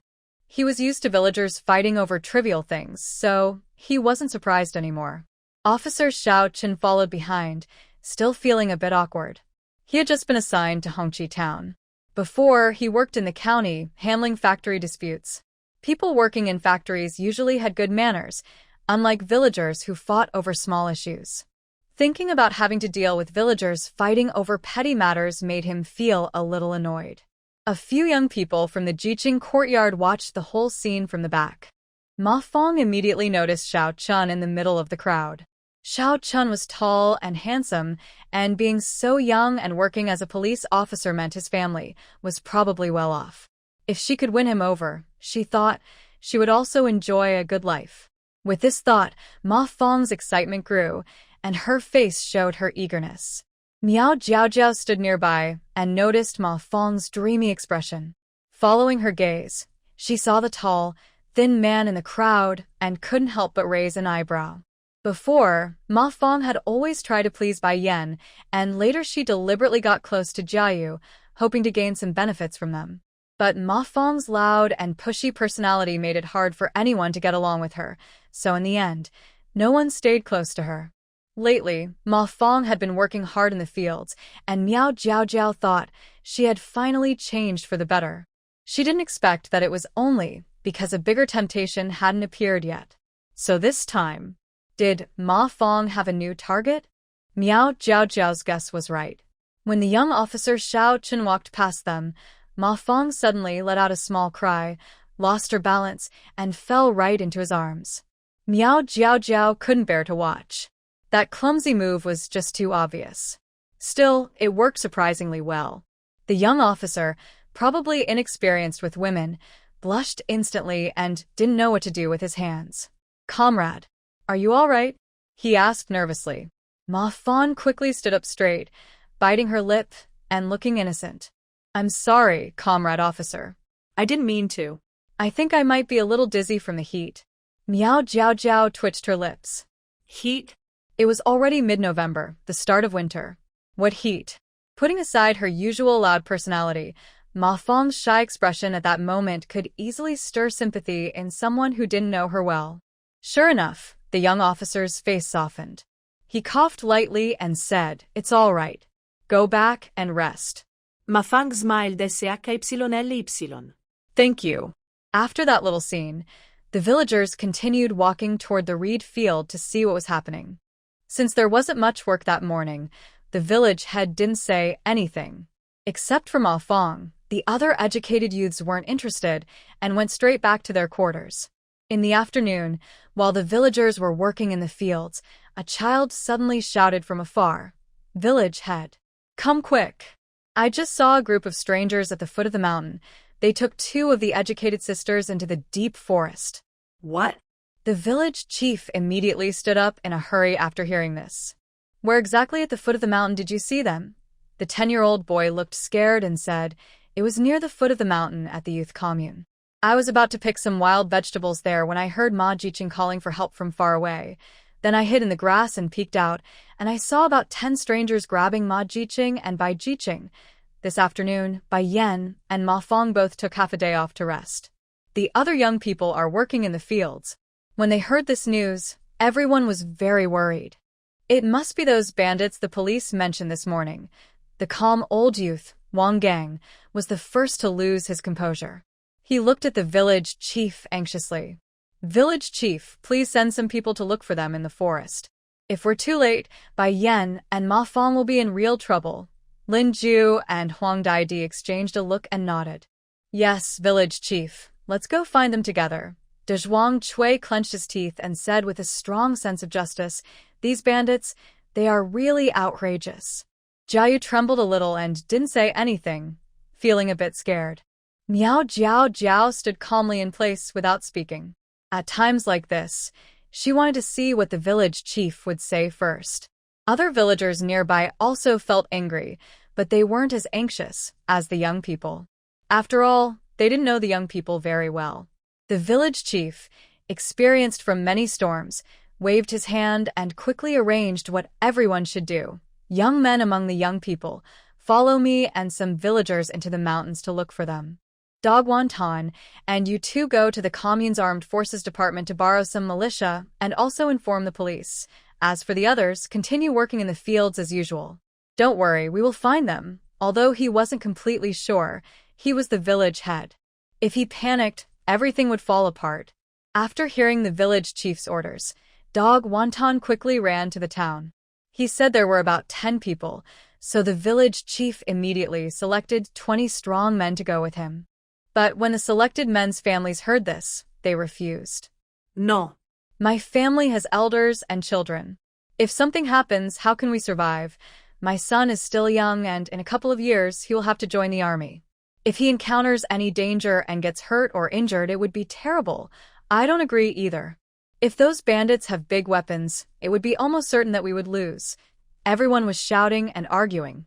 Some women were holding their husbands' arms and crying, and the scene quickly became chaotic. The village chief shouted loudly several times for silence, but no one listened. Even his wife came forward to advise him. Husband, maybe we should wait a bit longer. Once the armed personnel arrive, we can decide. We are honest villagers. If we really run into dangerous bandits, how can we fight such wicked people? Hearing his wife's words, the village chief hesitated a little. But then he thought about Bai Yen and Ma Fong, who were young people from the village. If they went late and something bad happened, he wouldn't be able to explain to the higher authorities. But he also didn't want everyone to rush into danger blindly. After a moment of thought, he gritted his teeth and said, "All right, this matter can't be forced on everyone. Everyone can choose freely. Anyone who wants to go up the mountain with us, I will record their names. Later, I will ask the commune leaders for permission, and each person will get 20 extra work points." As soon as he finished, the room fell silent. 20 work points are enough for 2 days of work. It's not certain that they will find anyone on the mountain, so if they encounter danger, they should just run away. No need to risk everything for nothing. Thinking of this, several villagers raised their hands to volunteer. Village chief. I'll go. In the end, 15 villagers decided to go up the mountain. This didn't include the young intellectuals. The village chief looked at the young men like Wang Gang and asked, "Are you guys going with us?" "Of course we are," Wang Gang and Cui Dazhuang answered together. Both of them are kind-hearted and willing to help if anything happens to the villagers. Jiayu looked nervous and was about to speak, but the village chief nodded and said, "Good, I knew all of you young intellectuals are good people. Let's set out now." Jiayu was stunned. He hadn't even agreed yet, and they already decided for him. But since the decision was made, he had no choice but to go along. He could only grit his teeth and prepare himself. Although Lin Ju is quick-tempered and doesn't like Bai Yen and Ma Fong, everyone is a fellow educated youth. We've lived together for so long, so we have some feelings for each other. When it comes to urgent and serious matters, she also thinks clearly.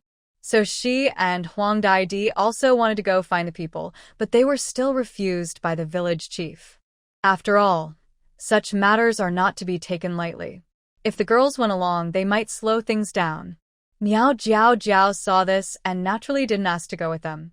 First, she doesn't get along well with Bai Yen and Ma Fong. This bandit has been acting boldly in Yunshan County for a long time, so she must have some means of protection, like a gun. She wouldn't risk her safety for 2 unrelated people. Second, although she previously showed some martial skills in the village, everyone thought it was just for fun.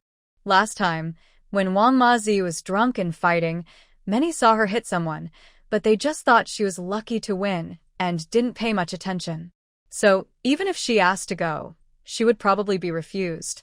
It's better to wait and see what happens. Moreover, nearly 20 people have gone up the mountain, and later, the armed department will also send people. She doesn't need to worry about these things. Within less than an hour after the village chief and his people carried various farming tools to the foot of the mountain, more than 10 militia members arrived on small rifles and tractors. Wang and Gong and Xiao Chen and Gong, who came earlier in the morning, also went along. Until the late afternoon, those searching for the people in the forest still hadn't returned. After dinner, Miao Jiao went to the front yard and saw Lin Ju and Huang Daidi sitting there, sighing. Lin Ju sighed and said, "Sigh, I feel uneasy. Although those 2 people weren't very likable before, we are all women. If they fall into the hands of bandits, no matter what happens, Our reputation will be ruined. Wang Daidi nodded. Yes, it's too hard for women. She deeply understood this from the incident with Wang Dahu. It left her with some psychological shadow. This morning, when she saw the militia Wang Dahu, she felt relieved but also grateful. Luckily, she escaped from him. Otherwise, she might have been the next Liu Sanmei. Miao Jiao Jiao sat quietly nearby, not speaking to comfort them. At such times, all she could do was wait. Talking more wouldn't help, and she still felt uneasy inside. As it was getting dark, Wang Gang and Cui Dazhuang hurried back home. Lin Ju immediately stood up and asked, "Did you find anyone?" Wang Gang looked at her with a sad and tired face and said, "We ran into some dangerous bandits. They are very fierce and took Jiayu away. We only escaped with the help of armed militia guards." Huang Daidi covered her face and exclaimed, "Oh no. Does that mean Bai Yan and the others are in great danger?" Miao Jiao Jiao also looked very serious. It seemed the situation was worse than she thought. But then, Wang Gang said something that made Miao Jiao Jiao feel very nervous and worried. "As we were leaving the forest, we just happened to meet the village chief from the next village with some people. He said Meng Baby was also taken by those bandits." "What?" Miao Jiao Jiao suddenly stood up from her chair and hurried forward, asking anxiously, "Did you see her when you encountered those bandits?" Wang Gang shook his head and sighed. "No, the forest is too big. Toward the end, Dazhuang, Jiayu, and I got separated from the others. We searched for a long time but couldn't find anyone, so we planned to go back, but on the way, we ran into a few more bandits. When we faced them, a group of militia came to help us, and that's how we managed to escape. Unfortunately, Jiayu was too slow and fell behind. She was caught by the bandits. The militia members were injured too. We took them to the town clinic before coming back." Lin Ju frowned and asked, "The militia has rifles, right? Why did they get hurt?" Cui Dazhuang looked helpless and replied, "Those bandits also had guns. They shot quickly and fiercely. We almost got hit." Lin Ju asked, "Did the village chief and others come back yet?" Wang Gang nodded and said, "When we returned to the village from the town, they had just finished searching the mountain. Luckily, they didn't encounter the bandits, so they weren't hurt." Huang Daidi looked very upset and said, "What should we do now? Those bandits have taken so many people. It's just terrible." Miao Jiao Jiao clenched her fists tightly, her eyes dark with worry, and asked, "Where exactly did you meet those bandits? Can you tell me roughly?" Meng Baby was the first good friend she made in this new time, and she was one of the people she cared about most, perhaps even the most in her life. That girl loves to cause trouble and laugh, like a happy spark that brings her a lot of joy. Her past life was content but dull and colorless. Since Meng Baobao entered her life, everything seems to have become clearer. When she thought about the girl possibly facing danger, her eyes dimmed with worry, and she couldn't help feeling heartbroken. She could ignore others but Meng Baobao. She must go to save her. Before Wang Gang could answer, Lin Ju became anxious. "Jiao Jiao, what are you trying to do?" Meng Baobao often came to play with Miao Jiao Jiao, and everyone knew they were very close. Seeing Miao Jiao Jiao's tone and expression change, Lin Ju's heart started pounding. "I know Meng Baobao is your good friend, but you can't take risks to find her. Your fighting skills can't stop guns. I'm determined to go," Miao Jiao Jiao said firmly, pressing her lips together. "As her friend, if I know she's in danger but do nothing, and something happens to her, I would regret it for the rest of my life. Her fighting ability can handle 7 or 8 people, and she had collected some guns in modern times. If she really faces the need to use a gun, she would take the chance to shoot during the chaos, since both bandits and militia have guns. No one would suspect her. Plus, she has a space where she can hide anytime, so self-protection is no problem. As for saving Meng Baobao, she needs to find the right moment to act." But Lin Ju and others didn't know her situation, so their worries were natural. She explained, "You all know I often go to the mountains and forests, and I know the terrain well. If there's any danger, I can hide in a safe spot. Don't worry, I'm just scouting ahead. The armed forces will send people over soon, and I can tell them the details. That will make it easier to find her." Hearing this, Lin Ju relaxed a little but still looked worried. "But I really can't let you go alone. Maybe we should wait until the armed forces send someone." Huang Daidi also advised, "Yes, Jiao Jiao, it's already dark. Going into the mountains alone is too dangerous." Wang Gang and Cui Dazhuang agreed. "Yeah, maybe we should wait a bit longer. It's okay. I'll go ahead and scout the area. The sooner I go, the sooner I can come back." Miao Jiao Jiao was very anxious inside. The longer Meng Baobao was in danger, the more risk there was. Also, with others around, it was not convenient for her to enter the space at any time. She didn't want to explain much. After confirming the approximate location of the bandits in the mountains with Wang Gang, she hurriedly left the educated youth compound. Lin Ju called out behind her, but couldn't catch up. She had just taken a kitchen knife out, planning to give it to Miao Jiao Jiao for self-defense, but as soon as she turned around, the person ran away. This stubborn temper really makes me angry. Lin Ju stomped her feet in frustration. Then she said to others, "Let's go quickly to the village chief's house and tell him about this first. When the armed police come, they can explain the situation." Meanwhile, deep in the mountain forest, inside a large cave, Jiayu slowly opened his eyes from unconsciousness. He found himself lying at the entrance of the cave, with his hands and feet tied. There was a campfire burning in the middle. Through the firelight, he looked around in fear and saw Bai Yan, Ma Fong, and Meng Baobao from the neighboring village lying nearby, unconscious. The cold wind blew through the dark cave, making Jiayu shiver with fear. He shouted loudly for help. "Help! Is anyone there? Please come and save us." "Shut up. So annoying." A person slowly walked out from the depths of the cave.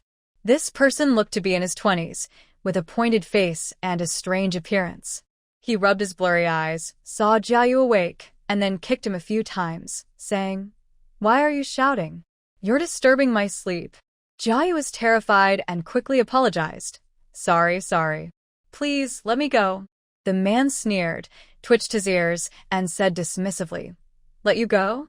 Didn't you come here on your own?" If these people hadn't suddenly appeared on their territory, his brothers wouldn't have been hurt. Now, his older brothers were angry and cursing.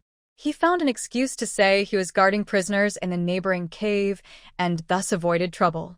He had just fallen asleep after a hard day, and now this guy woke him up. Jiayu trembled all over and said, I didn't mean to. I was forced." He really didn't want to come into the mountains to find people. If he had known, he would have refused the village chief. Now he was caught, and he deeply regretted it. What a coward. The stick made a cold snort and saw Jiayu curl up into a ball. He had a sinister smile and deliberately tried to scare her, saying, "Don't be afraid. It's just a neck cut. It's nothing serious. There's nothing to fear." Hearing this, Jiayu was so frightened she screamed, "Ah, I don't want to die. Please, let me go." Her scream woke up the other 3 girls. Bai Yan was the first to open her eyes. When she realized she was still in the cave, she bit her lip and trembled. Tears finally fell. Today, she was cooking with Ma Fong. They had the afternoon off, so they went to pick wild mushrooms at the foot of the mountain. Suddenly, they encountered a group of fierce-looking men. When these men saw Bai Yan and Ma Fong, their eyes lit up. They smirked and dragged the girls into the forest. Bai Yan was small and couldn't resist. She begged them to let her go, but they ignored her and didn't care about her wishes. They even touched her inappropriately. Ma Fong shouted for help and was slapped hard. After that, she didn't dare to make a sound. The men took them to a mountain cave. After a while, another group brought Meng Bao from the nearby village. The 3 girls had never faced such a situation before. They cried loudly in fear. The rough men saw them crying but showed no mercy. Instead, they laughed loudly. One of the short, chubby middle-aged men with buck teeth said some words to her and tried to approach her to insult her. Bai Yan had already decided that if that disgusting man tried to touch her, she would bite her tongue and end her life. But before the man could reach her, there was suddenly a loud noise outside. Hearing this, Bai Yan's eyes lit up. She was sure someone was coming to save them. Just as she was about to call for help, she felt a sharp pain in her neck and lost consciousness. When she woke up, she was in this situation. It was probably because the rough men were afraid they would make noise and be discovered, so they knocked her out. Bai Yan cried and wondered why, despite the loud noise outside, no one had come to find them. She looked around and saw that Jia Yu was also here. A fleeting feeling of disappointment flashed in her eyes. Oh, so the person who came to save them was this man. Although he was brave, Bai Yan felt no gratitude at all. How can a grown man be so weak? Not only did he fail to save anyone, but he also got caught himself. Ma Fong, with a swollen face, opened her eyes second. When she saw that it was already dark outside and no one had come to rescue them, she couldn't help but scream loudly and cry out, "Help! Help! Someone please save us!" As she cried, she suddenly noticed Jia Yu nearby and brightened her eyes. "Big brother Jia, you're also? That's great. Are the others on their way to rescue us?"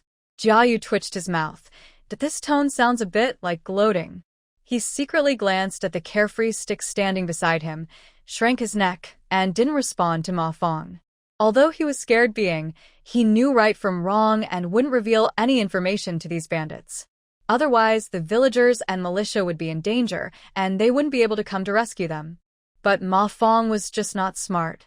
Seeing Jia Yu silent, she kept stomping her feet. "Big brother Jia, what's wrong? Say something.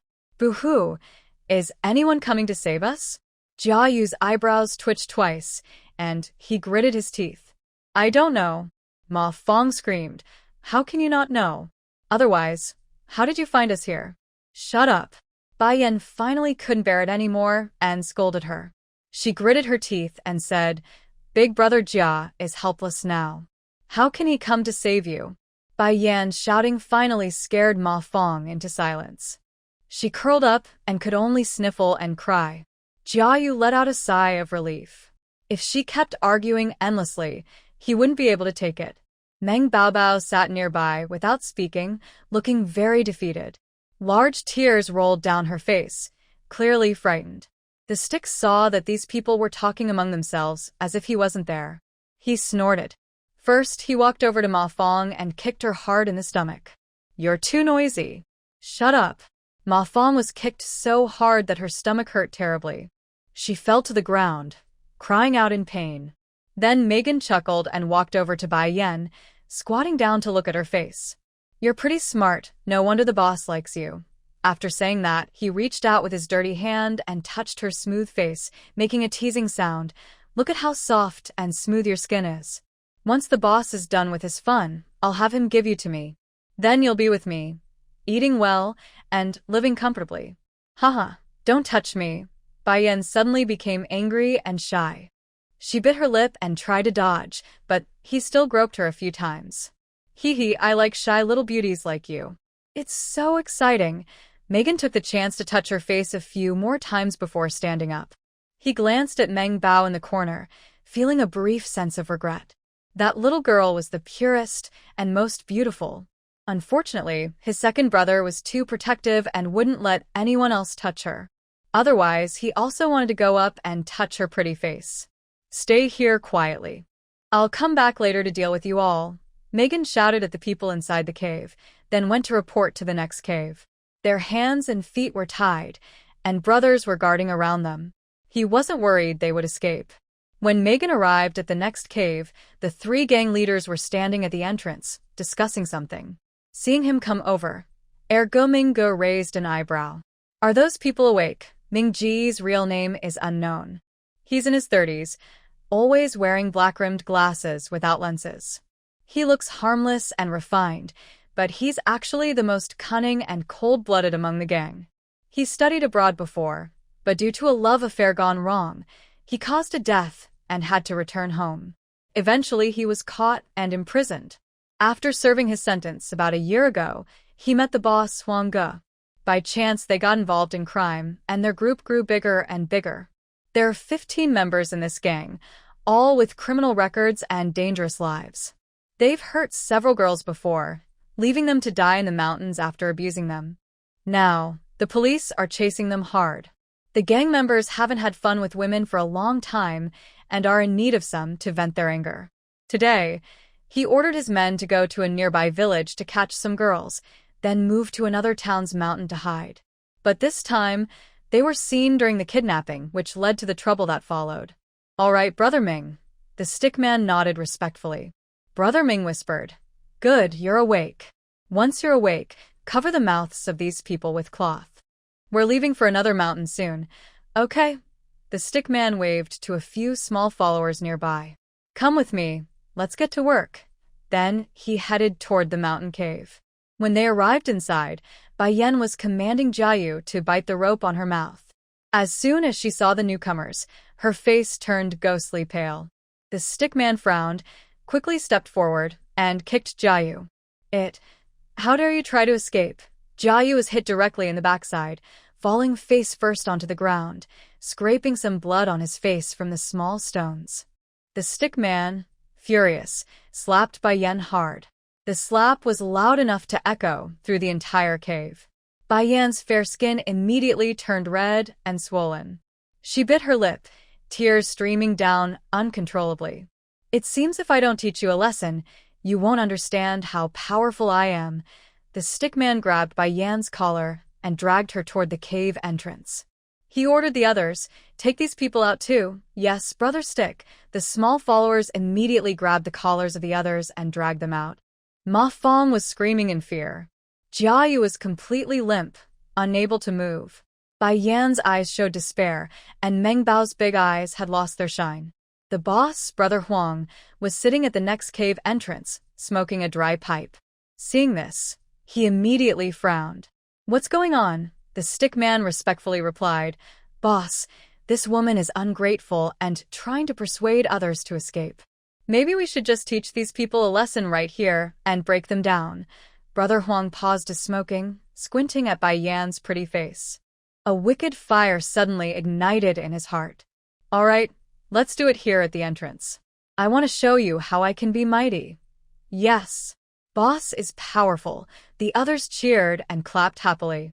Hearing the commotion outside, everyone else in the cave came out to watch the show. Bai Yan, hearing this, turned pale with fear, her lips trembling. She closed her eyes, clenched her teeth, and silently thought, if they dare to hurt her, she will bite her tongue and end her life. Second Brother Mingo walked up with pursed lips and whispered to Brother Huang, "Big brother, time is urgent. The militia will definitely come back with more people soon. I suggest we leave early." Brother Huang frowned and hesitated. Just then, third Brother Gang from the cave came out. He had been injured by a bullet on his arm during a fight with the militia and had been resting in the cave. Hearing the noise outside, he impatiently stepped out. Ma Gan, quick to act, approached him to explain the situation. Gang was the most violent and impulsive among them. He was strong and very powerful, the fiercest fighter in the group. When he heard Ma Gan's words and saw the few people curled up nearby, he immediately glared. "Humph. These people caused me to get hurt, and now they want to run? I can't accept that.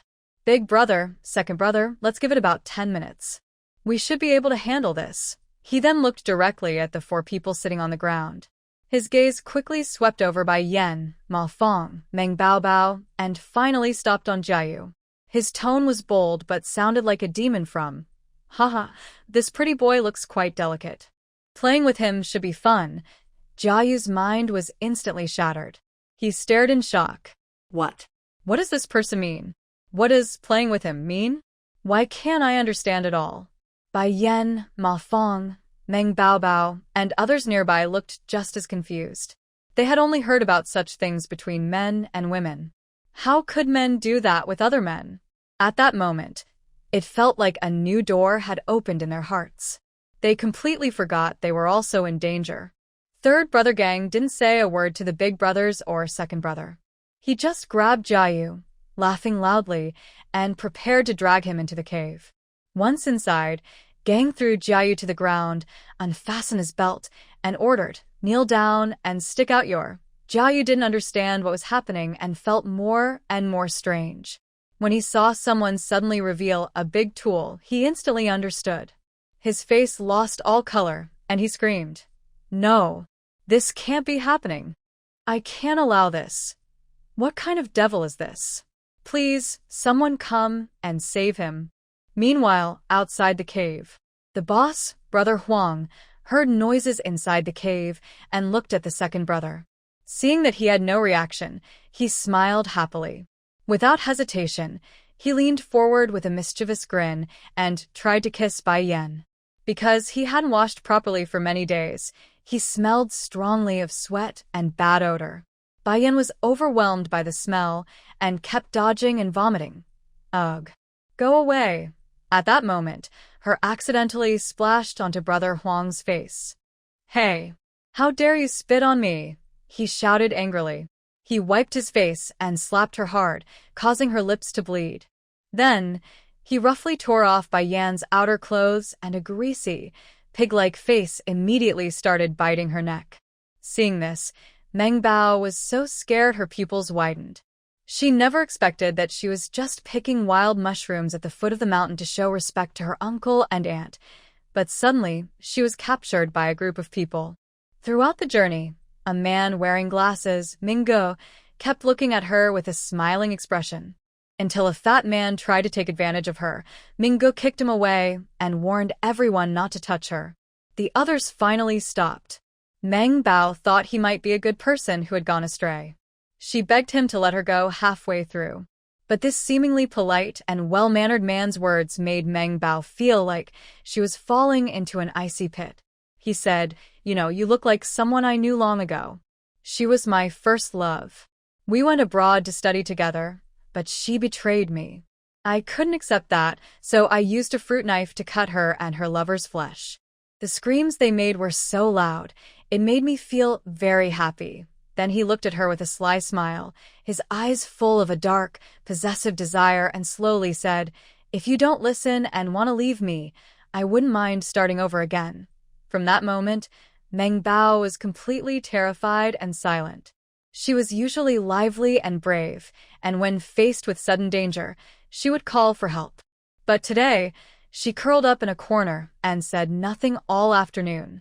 That man's gaze was like a venomous snake, closely watching her. Whenever their eyes met, Meng Bao trembled with fear. However, the more she was afraid, the more things happened to her. At that moment, the man suddenly smiled politely and looked at her. He walked toward her with graceful steps.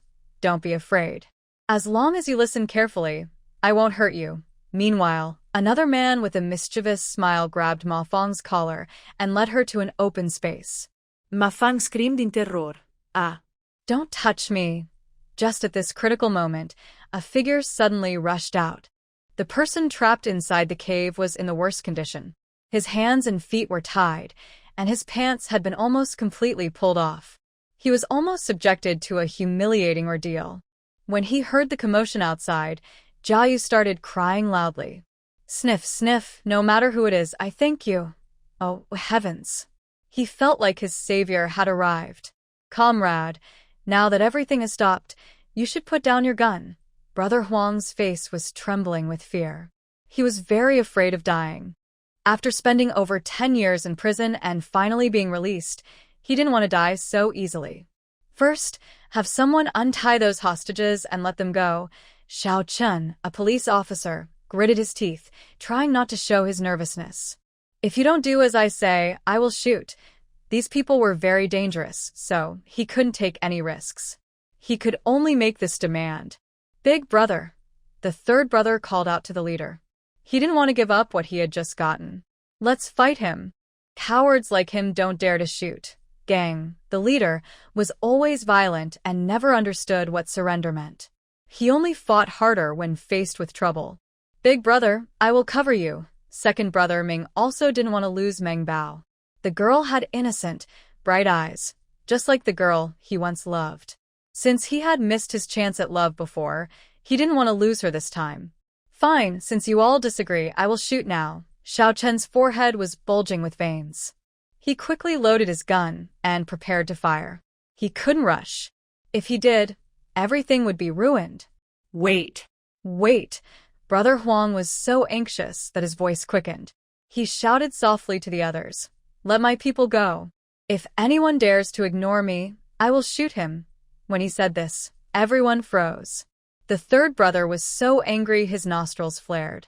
He wanted to say more, but second brother shot him a look to stop him. Don't worry, big brother. We will let them go right away. Second brother Ming ordered a few small followers. Didn't you hear what the boss said? Hurry up and move. Yes. The little followers immediately got to work. They were most afraid of Ming, who could be very scary when angry. At this moment, Ma Fong was so moved, she was crying. She didn't expect that the police officer she only met briefly that morning would risk his life to save her. This is such a rare and admirable quality. If it weren't for him, I might have been harmed by someone later. She vowed that after this incident, she would sincerely thank Officer Xiao Chen. Bai Yan also looked like she had just escaped from a dangerous situation. She almost was insulted by that disgusting man. When he bit her neck, she felt completely hopeless. She wanted to bite her tongue and end her life, but then she remembered her family was waiting for her, so she held on. When her top was pulled down to just one piece of clothing, she closed her eyes in despair. But unexpectedly, hope appeared again. Sure enough, heaven was on her side. She, Bai Yan, would never be defeated. Meng Baobao was also very happy at this moment. When Brother Ming used frightening words to threaten her, she felt like she was about to die, falling into endless darkness and fear. The timely appearance of this stranger police officer made her see the light again. Wah wah wah, Mom, Dad, Uncle, Aunt and little Jiao Jiao, I am still alive. I am still alive. They will definitely be happy when they see her. After these 4 people were untied, they immediately ran away happily, feeling they had survived a great danger. Meanwhile, Xiao Chun was backing up to escape when Brother Ming quickly blocked his way. A gunshot rang out, hitting Xiao Chun in the stomach, and he fainted immediately. Big Brother Huang first praised Brother Ming, then quickly arranged for people to recapture those who had escaped. The chase was on, one running, the other chasing. Under the dark night sky, in the cold mountain forest, the wind was fierce, making people's ears hurt. Meng Baobao was running when she suddenly heard gunfire nearby, and her heart pounded faster. Thinking about her savior being attacked by those violent bandits, she felt even more uneasy. Just as she hesitated whether to go back and see, she heard voices behind her. Her pupils shrank. She recognized those voices. They were the bandits. Meng Baobao was suddenly stimulated and ran forward quickly. The people behind also noticed her and kept shouting at her to stop or they would shoot. Just when she was sweating and unsure what to do, a small figure suddenly appeared and led her into a thick bush. Under the moonlight, after seeing who it was, Meng Baobao covered her mouth and cried happily. Jiao. Jiao. Meow Jiao Jiao looked happy and softly shushed, signaling her to be quiet. Since learning that Meng Baobao was captured, her heart had been tight with worry. She ran desperately through the forest searching for her, following the rough route told by Wang Gang, but found nothing. Later, she met a group of militia. They told her that Xiao Chun from the police had lost contact with them. They had wanted her to go with them, but Miao Jiao Jiao refused and said she would go back immediately. The others didn't insist further. As soon as they left, she immediately went to the place Wang Gang had mentioned earlier. This time, she searched very carefully and finally found some clues. There were a few bushes and patches of grass that looked like they had been stepped on by humans. Because it was completely dark, she took out a flashlight from her space and shined it on the bushes. She saw some bloodstains on the leaves and several bullet holes in the big trees. It seemed to be the place where the militia and the bandits had fought. Miao Jiao Jiao examined the area carefully. It had rained last night, leaving the ground sticky with mud and footprints. Some footprints were heading toward the forest exit, while others went along a different path. Her eyes widened in surprise, and she immediately followed the other trail. This small path went through a large bush and was hidden by a few big trees, so you wouldn't notice it without careful looking. But not far along, she heard distant shouts and hurried footsteps. She quickly hid behind a big tree. When she peeked out and saw a girl's figure, she immediately pulled her into the bushes to hide. Unexpectedly, the girl was Meng Baobao. How could she not be upset about that? But now was not the time for reminiscing, so she held back her excitement and told Meng Baobao to stay quiet. The two of them crawled through the bushes and saw 4 men approaching in the distance, all holding guns. The leader was Ming Ge. Meng Baobao's pupils shrank. This person was very likely the one chasing her. If he caught her, it would be terrible. Thinking of those frightening experiences, Meng Baobao trembled all over. Miao Jiao Jiao saw that Meng Baobao looked upset and quickly patted her back. She whispered, "Baby, what's wrong? Did someone in this group bully you?" "Yes."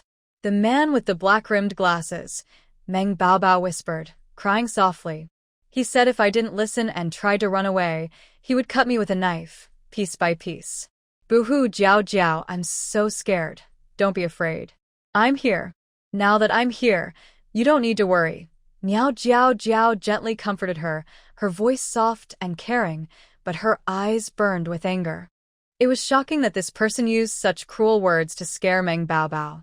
If it was just a joke, it might be okay, but if it was real, she would definitely not let him go easily. "Anyway, first catch these people. That way, we can reduce some trouble. I told you before that I practice martial arts. Do you remember?" Miao Jiao Jiao whispered. "Later, I will take them down one by one. You stay here and don't make a sound." "No, Jiao Jiao, they have guns." Meng Baobao's eyes turned red instantly, and she shook her head desperately. "It's okay. I will be very careful. You have to trust me, okay?" Miao Jiao Jiao pinched her little face and said lightly, "Just watch how I show off my martial arts. Don't blink, okay?" At this moment, the 4 men had already passed by the bushes. Miao Jiao Jiao quickly sneaked behind the last one, catching him off guard. She swiftly grabbed his neck, knocked him out, and hid him behind a big tree. She took the gun from the other man, ran a few steps forward, and hid behind a rock nearby. Gun in hand. Aim. Fire. Bang. Bang. Bang. 3 shots rang out, and the 3 men in front were hit in the back and fell to the ground. Miao Jiao Jiao's eyes lit up with joy. It seemed her month of practicing shooting during the apocalypse hadn't been wasted. Before the 3 men could react, she quickly moved forward, kicked the guns out of their hands, and then picked them up, fastening them behind her waist. Then he aimed at Ming Ge, curled his lips, and his eyes carried a fierce look. Smiling coldly, he said, "I heard you're going to cut my good friend's flesh piece by piece?" Meng Baobao was now completely stunned. From Jiao Jiao sneaking out of the bushes to attack, to now aiming at that person, all within just a few seconds. Jiao Jiao had actually taken down 4 people alone. Meng Baobao's big, blinking eyes instantly turned into stars of admiration. "Wow, Jiao Jiao is so awesome. I really admire her so much. I'm so happy." Forget about fear or dread. She pushed all those feelings aside. All Meng Baobao could think about now was Jiao Jiao's confident and graceful figure. She secretly wished that Jiao Jiao were a boy, then she would definitely fall in love with her. Mingo looked at the woman in front of him with infatuation. This woman was very beautiful, especially her eyes, shining brightly with a dazzling smile. I really want to pluck her eyes out and see if she would cry her heart out. When he heard her question, he realized, oh, she's here for that little girl. It seemed the little girl was nearby. Thinking of this, he struggled to lift himself up and looked around.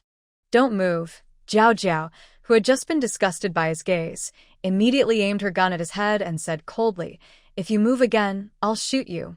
Ming Ji's face froze. He suddenly realized he was now at a disadvantage, and he was also wounded from a gunshot behind him. Indeed, beauty can be a dangerous trap.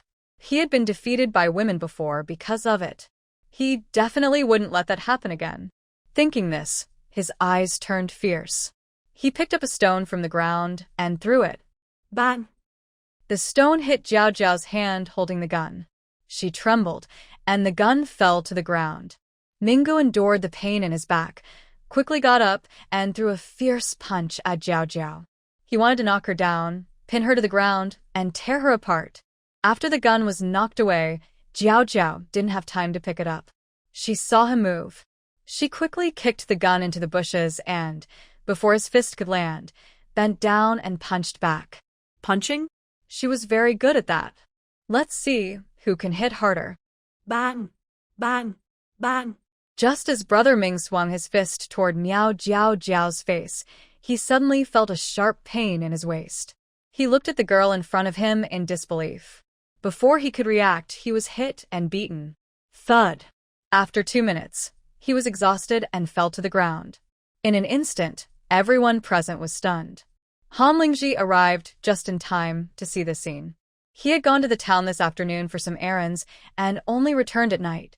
When he reached the village entrance, he heard many villagers discussing the bandits. As he approached the shed, he saw the village chief sitting there looking very tired. When the village chief saw him, his eyes lit up immediately and asked him to go into the mountains and rescue Meng Bao Bao. He was very familiar with the nearby hills, as he often ran there and the village chief had taken good care of him. Without hesitation, he agreed and immediately set off into the forest to find the person. Using his sharp senses as a hunter, he quickly tracked the bandits. But just as he was heading toward them, he saw the scene. Under the moonlight, the girl's eyes were dark and intense. She was fighting skillfully, punching quickly, which caught his attention. When she completely defeated the man, a faint smile appeared at the corner of his mouth. Yes, she was still as formidable as ever. It seemed he didn't need to intervene. Bao Bao, come here. Miao Jiao Jiao, after tying up these people, waved to Meng Bao Bao. Don't be afraid. I've taken care of them. Meng Bao Bao immediately stepped forward obediently. Jiao Jiao, you're amazing. Then she kicked Brother Ming and said, I told you not to scare me. Do you dare to do it again? Now that she had someone backing her up, she was no longer afraid. Brother Ming had been shot in the back and beaten by Miao Jiao Jiao. His whole body hurt. Seeing that his prey was so aggressive toward him, his eyes darkened with anger and hatred. He gritted his teeth and said, Little girl, one day I will make you submit willingly to me. Meng Bao Bao's eyelids twitched, and she immediately hid behind Miao Jiao Jiao, feeling scared. Bang! Bang! Bang! Miao Jiao Jiao's eyes turned cold quickly. She stepped forward and kicked him hard in the groin. Then he sneered, I think you'll never have that chance. Seeing the scene, Han Lingji's eyes twitched a few times. His movements were quick and fierce, probably enough to knock someone out completely. Looking at the person who was lying on the ground, crying out in pain, he felt strangely satisfied. The timing was just right, so he decided not to hide anymore and walked out openly. Is it you? Miao Jiao Jiao saw someone coming out from behind the big tree and was about to draw her gun. She didn't expect the person to be Han Lingji. Han Lingji nodded. Yes, the village chief asked me to find Meng Bao Bao. I just tracked her here. Hearing this, Meng Bao Bao immediately became anxious. My uncle is okay, right? He must be worried about me. It's fine. I'll take you back now, Miao Jiao Jiao said soothingly. Then she turned to Han Lingji. Can you wait here for a while? I need to go back and notify the armed department to send someone to take these people away.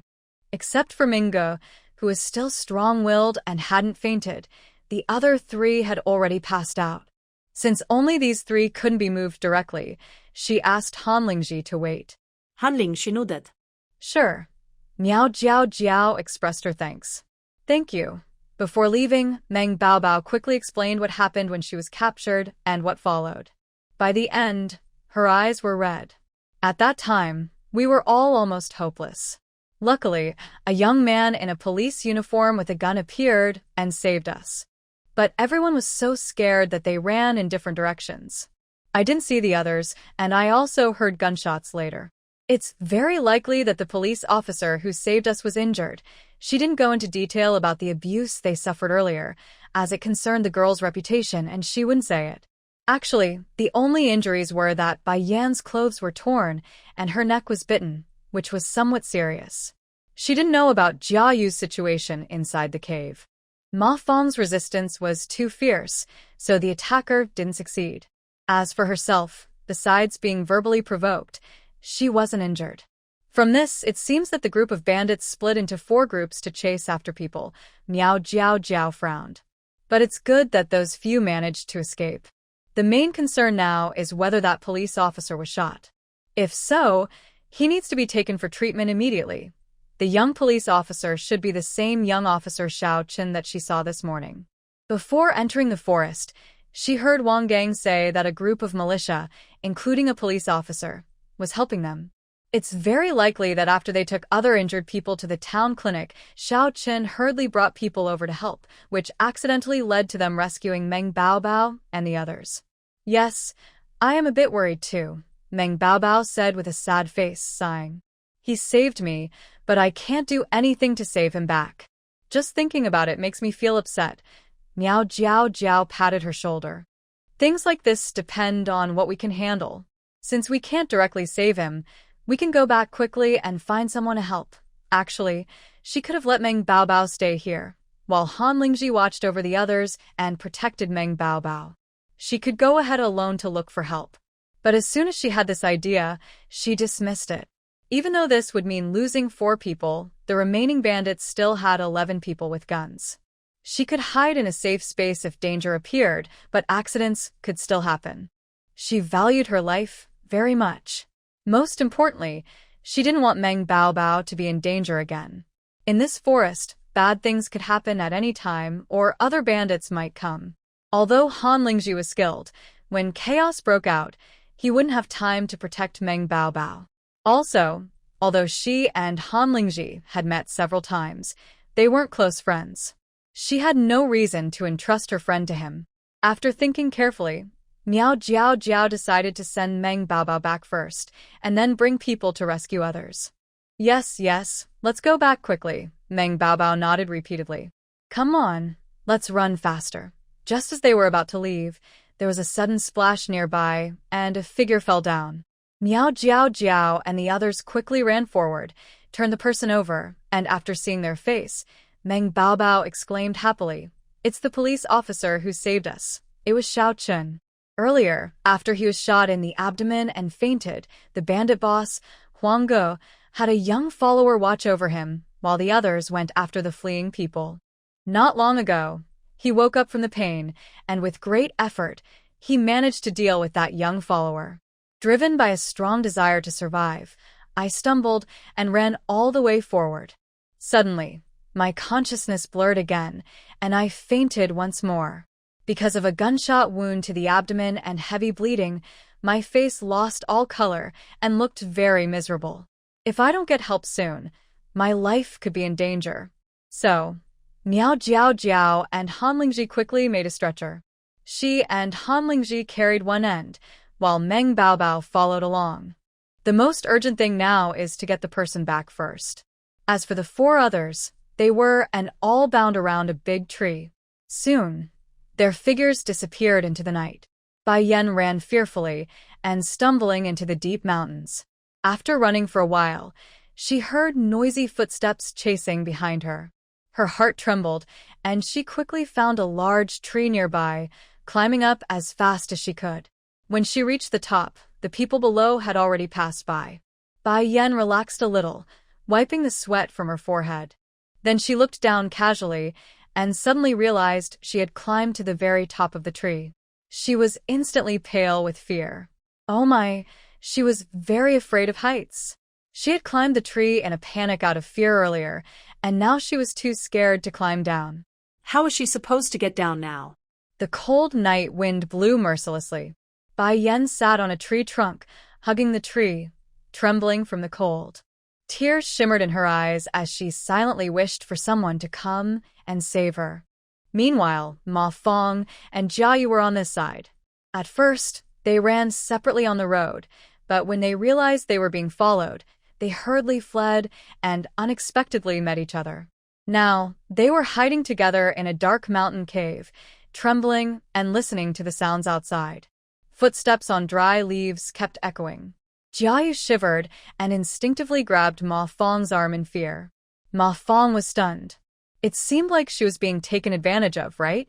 Should she move or stay still? After a while, everything outside finally quieted down. Phew, Jia Yu couldn't help but breathe a sigh of relief. Ma Fong whispered through clenched teeth, "Can you move your arm now?" "Oh, sorry." Jia Yu awkwardly retracted his hand. The two fell into silence inside the cave. Then Jia Yu couldn't help but ask, You didn't see anything earlier, right? At that moment, things were urgent, and he didn't have time to think too much.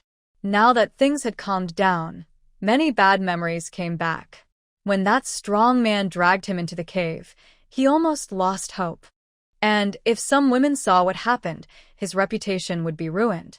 So his question was actually a test to see if Ma Fong would judge him unfairly because of this. After all, he was also a victim, and he didn't want to experience this again. See what? Ma Fong looked confused. Earlier, she was so scared she couldn't think about anything else. Nothing, it's fine. Jiayu forced a nervous smile, feeling a little better. Hopefully, we can both escape safely this time. Ma Fong nodded silently, looking down. She wanted to forget that bad experience completely and keep it from others, or her reputation would be ruined. Suddenly, Ma Fong was lost in thought when she felt a cold sensation on the back of her hand. Looking closer, she saw a small black snake. Ah! Snake! Ma Fong jumped up suddenly, frantically shaking her hand. The black snake was flung onto the ground, and then crawled toward Jiayu, hissing. Jiayu saw this and screamed in fear. Quick! Kill it! I'm scared. Why don't you hit it? You're a man. Ma Fong quickly backed away in fear. Don't come closer. Don't come closer. Seeing the snake crawling toward his feet, Jiayu quickly picked up a stone and threw it. The stone missed the snake, but hit Ma Fong's head instead. Ouch! Ma Fong covered her head, angry, and said, Jiayu, what are you doing? Are you doing this on purpose? Luckily, she dodged quickly and only got a small scratch on her scalp, or she might have bled and gotten a scar. Jiayu didn't have time to apologize. He hurriedly ran to the side and saw another small black snake coming out nearby. He looked carefully at the spot where the snake had crawled out and surprisingly found a large group of black snakes. Jiayu was instantly terrified and scared out of his mind. So, they had entered the snake's den? Run quickly. It's all snakes. Jiayu ignored Ma Fong and hurried away first. Although going outside was dangerous, staying inside the cave was even more unsafe. Ma Fong was initially stunned, but when she saw more than 10 black snakes emerging from the corner, she also screamed and ran out. The two of them, like wild horses running free, dashed through the dark forest. After running around, they surprisingly ended up back at the hideout of the bandits. At this moment, besides the 4 bandits who had been by Miao Jiao Jiao, the other 11 bandits had all returned to this place. They were gathered together discussing plans. The boss, Brother Huang, decided to send 3 people to find second Brother Ming and others, while the rest would move to a new location. However, third Brother Gang disagreed. Although Huang was the boss, second Brother Ming was the most famous among the bandits. Gang admired him the most and insisted that everyone go out to find the others. Half of the people present agreed with his decision. Boss Huang's face turned green with anger. He knew these people didn't respect him as much as they pretended. If it weren't for second brother's loyalty, third brother Gang would have already overthrown him. Although he had known second brother the longest and shared a deep bond with him, the long-standing feeling of being overshadowed had made him bitter inside. If there weren't so few people and it was easier to act secretly, he would have already eliminated both second and third brothers. Removing these 2 would make the rest of the gang no threat. Now was the perfect time, and he definitely wouldn't miss it.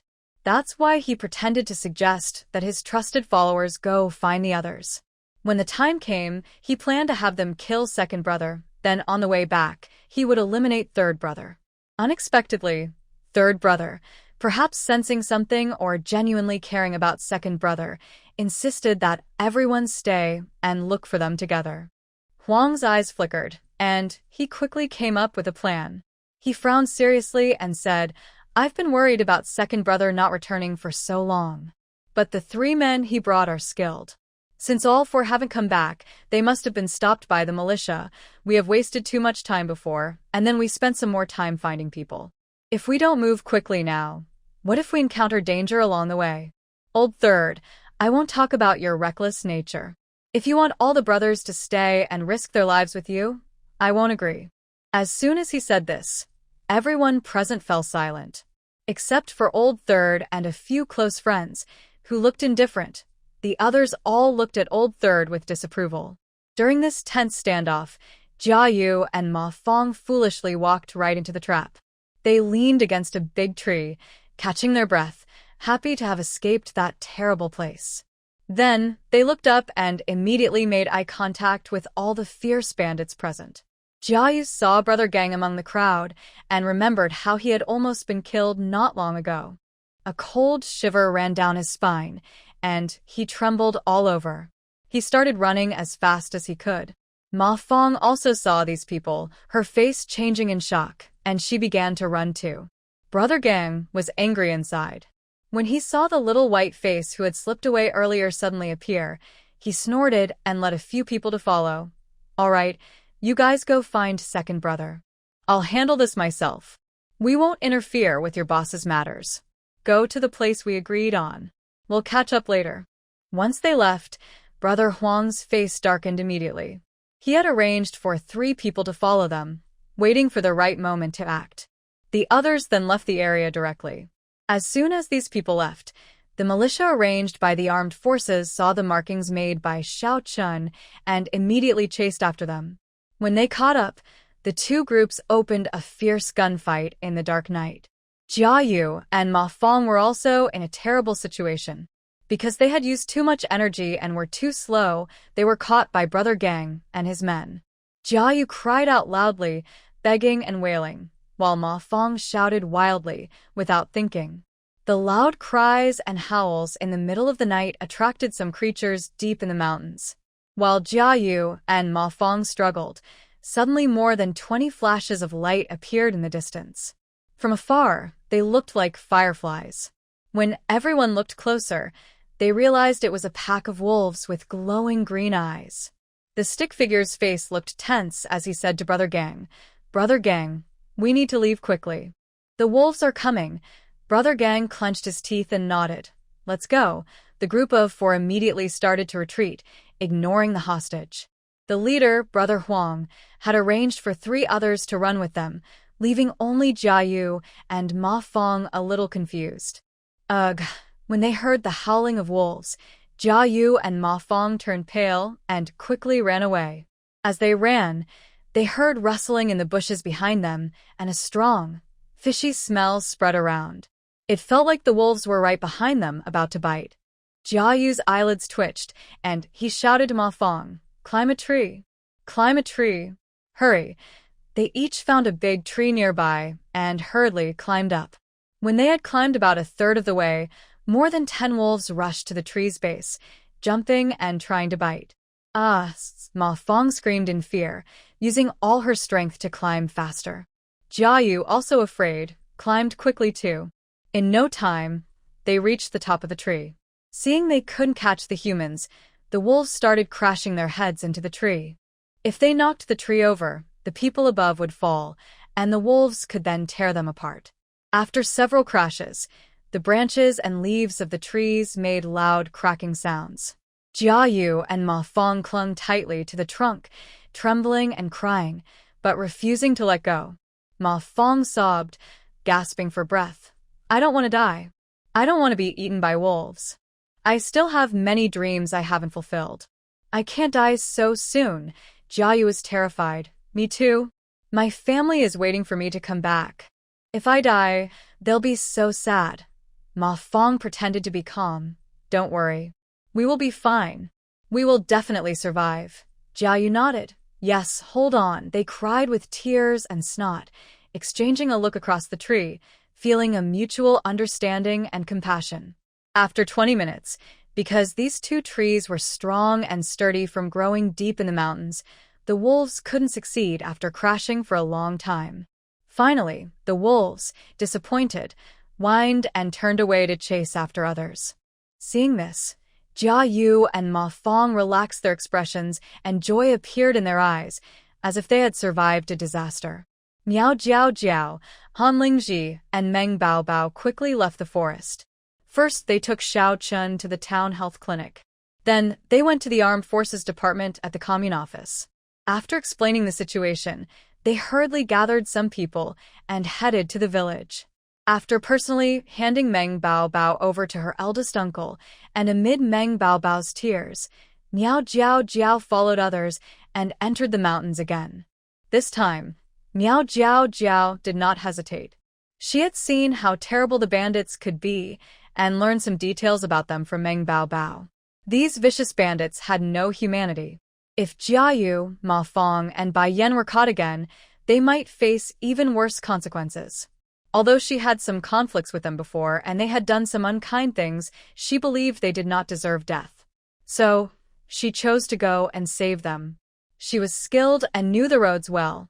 With the militia, they could find the people faster. Moreover, with Han Lingji joining, their chances of success would be higher. The group first went to the place where Ming Go and the other three were. They left 2 people with guns to guard, and the rest split into groups to search. Han Lingji volunteered to go with Miao Jiao Jiao. Although Miao Jiao Jiao was a bit surprised, she did not refuse. The militia leader wanted to send 2 more people with them, but Miao Jiao Jiao declined. Both of them could handle 10 enemies alone, so there was no need to waste others. To reassure everyone, she quickly defeated a burly militia man in less than 30 seconds. Seeing this, all the militia members were stunned and amazed. At first, they had looked down on this beautiful woman, thinking she was just there to slow them down. But unexpectedly, she was very skilled, much better than them. In an instant, everyone looked at Miao Jiao Jiao with admiration and respect. As for Han Lingji, he didn't need to compete. Standing there, his intimidating presence made others feel a bit scared. Finally, they divided into teams and headed in different directions to find the people. Miao Jiao Jiao and Han Lingji's search area was the same place where Jia Yu and Ma Fong had escaped earlier.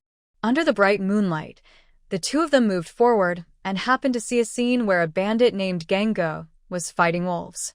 Earlier, the leader Huang Ge had sent some people to secretly follow Gengo, but they were discovered by the wolf pack. So, they had no choice but to reveal themselves and help fight the wolves. When Gengo saw 3 more people appear, he quickly signaled to the others, who then used the wolves to attack and kill these new arrivals. The 3 people with Gengo, except for a thin stick that barely held together, were already bitten through the necks and lying dead on the ground. There were over 10 dead wolves on the ground, with only 5 still fighting and biting back. Gengo and the person with the stick had run out of bullets and were desperately fighting the wolves with knives. Snarl, Gengo, enduring the pain from his shoulder being bitten, slashed a wolf's neck with his knife. In the next second, another angry wolf bit his neck. Almost at the same time, the person with the stick was also silent, having been bitten. Miao Jiao Jiao and Han Lingji arrived just in time to see this scene. Woo! 4 blood-covered wolves, furious over their fallen companions, growled loudly. When they saw more people coming, their green eyes shot fiercely, and they snarled as they lunged forward. Here! Han Lingji quickly pulled out 2 knives from his pocket, handed one to Miao Jiao Jiao, and quickly instructed, "We each handle 2 wolves. When I finish, I'll come help you. Thanks, stay safe." Miao Jiao Jiao nodded with a serious look, exchanging a determined glance with him. Then, the 2 of them charged forward with their knives. Roar! One wolf opened its bloody mouth wide and leapt, swinging its claws toward Miao Jiao Jiao's face. If she didn't dodge in time, half her face could be torn apart. Miao Jiao Jiao quickly bent down and spun around, stabbing her sharp knife fiercely into the wolf's belly. Splash! The wolf's stomach was cut open, blood spilling everywhere. Seeing this, another wolf rushed over angrily to help. It pounced from behind Miao Jiao Jiao, aiming to bite her neck. Miao Jiao Jiao rolled quickly to avoid the attack. Then she swiftly jumped onto the wolf and stabbed her knife into its neck. This attacking wolf originally wanted to bite through her neck, but unexpectedly, its own neck was stabbed. It was in so much pain that it kept jumping up and down, angrily trying to shake this woman off. But at this moment, Miao Jiao Jiao hadn't finished killing it yet. She was still stabbing its neck with a dagger, holding onto its fur tightly. Roar! The wolf, whose belly was cut open, endured the pain and quickly ran to help. It bit down her foot, Just at this critical moment, a sharp dagger was thrown swiftly, hitting the wolf right in the eye. Yowl! The gray wolf fell to the ground with a thud, howling loudly. Han Lingji took the chance to step forward, knocking the dagger out and stabbing it deeply into its neck. After finishing off the wolf beneath her, Miao Jiao Jiao saw the wolf lying at her feet and the man standing nearby. In an instant, she thought of something. She sincerely thanked him, saying, "Thank you, it's nothing." "It's what I should do," the man replied calmly, with a hint of gentle warmth in his voice. He had promised to protect and help her, and he kept his word. Then, the two of them tidied up and continued walking. Soon, they found two trembling people in a large tree, Jia Yu and Ma Fong. When they saw Miao Jiao Jiao, they immediately called out for help excitedly. Jia Yu was crying uncontrollably. "Miao Jiao Jiao, it's you. You finally came to save us." "Boo-hoo." Ma Fong was also very excited. "Miao Jiao Jiao, come quickly and save us." Miao Jiao Jiao crossed her arms. "There are no ladders around here. You two will have to climb down by yourselves." "Huh?" Jia Yu and Ma Fong looked surprised, but they didn't complain. Gritting their teeth, they slowly climbed down. When they finally got down, their legs were trembling non-stop. Despite that, they sincerely thanked her. Miao Jiao Jiao raised an eyebrow. It seemed that after this incident, their personalities had changed a bit. Jia Yu and Ma Fong had never met Han Lingji before. Now that they saw him, their thoughts were a little different. Jia Yu felt a bit jealous inside. No wonder Miao Jiao Jiao didn't like him. There was someone better for her. Ma Fong was a bit infatuated. She had never seen such a handsome man before and was almost starry-eyed. She pretended to be curious and asked, "Jiao Jiao, who is this?" Miao Jiao Jiao glanced at her, taking in her expression, and coldly said, "He's Han Lingji, a young worker from next door. He came into the mountains with me to save people." "Oh, I see." Ma Fong blushed and looked at Han Lingji. "Big brother Han, thank you for saving us." But she waited for a long time, and Han Lingji didn't even glance at her, which made her feel a little disappointed. Jia Yu cleared his throat and asked Miao Jiao Jiao awkwardly, "Did you encounter a wolf pack on the way here?" Hearing this, Ma Fong's face changed, and she became nervous. That pack of wolves was so scary. "You probably didn't run into them, right?" "We did," Miao Jiao Jiao continued. "They're dead now. Let's go and meet up with the others." It was already late at night. Only Bai Yan was still missing. She was probably somewhere else, and the militia should be able to find her. As the four of them walked back, they passed by the place where Zhuang Ge and others were fighting the wolves. Seeing the blood and body parts on the ground, Jia Yu and Ma Fong were so frightened that their faces turned pale, and their legs went weak. They couldn't help but. Han Lingji looked at Miao Jiao Jiao and saw she remained calm, with her expression unchanged. His eyes flickered slightly. Earlier, in the urgency of the situation, he didn't think much. Now, upon reflection, he felt something strange. Such a bloody scene, even seasoned soldiers might find hard to endure, let alone ordinary people. He wondered what terrible things she might have experienced before, to be so fearless in the face of such horror. Unknowingly, Han Lingji realized he had been paying too much attention to Miao Jiao Jiao. In the past, he was indifferent and cold toward everyone except close family members. But Miao Jiao Jiao, who was being watched, kept walking forward without noticing his gaze. During the month in the modern apocalypse, she had seen too many bloody scenes and corpses. This was just a small scene for her, nothing to be afraid of.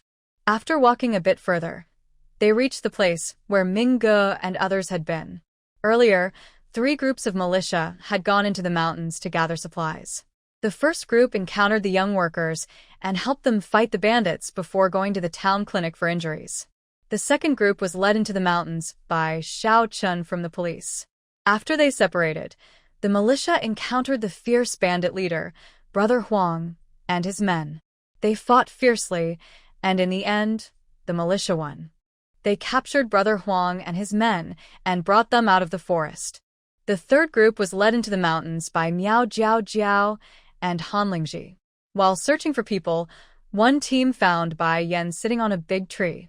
After helping her, they managed to rescue Bai Yen, who was weak in her legs. She fainted from shock. The militia leader had someone carry her to the place where they had the bandit Minge. Once there, everyone decided to rest and recover. When Miao Jiao Jiao and Han Lingji arrived with Jia Yu and Ma Fong, all the militia members felt relieved. Now, all the hostages had been rescued. After hearing that Brother Gang and his group had been killed by wolves, the militia checked the area and found no doubts. The unconscious Minge and his men then prepared to leave the forest. Bai Yen finally woke up from her shock. When she saw Han Ling among the crowd, her eyes lit up. Her legs felt stronger, and she was no longer dizzy. She quickly ran forward with a sweet smile and said, "Brother Han, did you come just to save me? I'm so happy. I didn't expect you to care about me." The militia, who had rescued Bai Yen, were stunned. They wondered, is this the same girl who fainted earlier? Why does she suddenly become energetic when she sees a handsome comrade? Miao Jiao Jiao pursed her lips, feeling a bit speechless inside. Han Lingji was the one she called to help, so why did he end up saving Bai Yen specifically? But she didn't want to say that. It might be better to see how Bai Yen responded. Sure enough, Han Lingji, with his cold expression, said in a sharp tone, "Who are you?" Miao Jiao Jiao was listening carefully and couldn't help but laugh out loud. The others looked at each other and couldn't help but smile. They thought Bai Yen was trying to get close earlier, but it turned out she was just being overly affectionate. They didn't expect Han Lingji to be so cold. He didn't even give the female comrade any face. Didn't you see her face turn red from embarrassment? Next to her, Ma Fong couldn't help but smile mischievously and said, "It's so funny. They don't even recognize each other, but still go over." Bai Yen, hearing this, was annoyed and glared at her angrily. "We clearly recognize." Before she finished speaking, Han Lingji simply brushed past her. He headed straight for the mountain forest exit, then turned to call Miao Jiao Jiao. "Let's go. It's late at night, time to go back and rest." "Oh, okay." Miao Jiao Jiao was confused for a moment, then followed along. A group of soldiers looked at them, then turned to glance at Bai Yen, feeling a bit envious. This Miao Jiao Jiao looks like an angel, much prettier than Bai Yen. She is also skilled, cheerful, and friendly, making everyone like her. No wonder Han Lingji ignores Bai Yen. With such a bright star in front, others naturally pay less attention to her. Seeing everyone's strange looks and the two walking side by side, Bai Yen clenched her teeth, a dark look flashing in her eyes. "Fine, Miao Jiao Jiao, you said before you didn't like Han Lingji. Now you're stealing him away. What does that mean?" I won't let you get away with this." In the youth commune courtyard, Lin Ju and others had not slept all night. When they saw Miao Jiao Jiao and the others returning safe and sound, everyone finally looked happy. "You're back. You're back. There's a pot of sweet potato porridge warming in the kitchen. Wash your hands and I'll bring it over." Lin Ju and Huang Daidi quickly went into the kitchen to start working. Wang Gang and Cui De Zhuang stayed nearby, asking about what had happened. Bai Yen was unhappy and didn't want to talk. Ma Fong was afraid of revealing too much, so she only looked at Jia Yu. Finally, Jia Yu, being pushed into explaining, roughly told a story, omitting the part where he was humiliated by others. After hearing this, everyone sighed.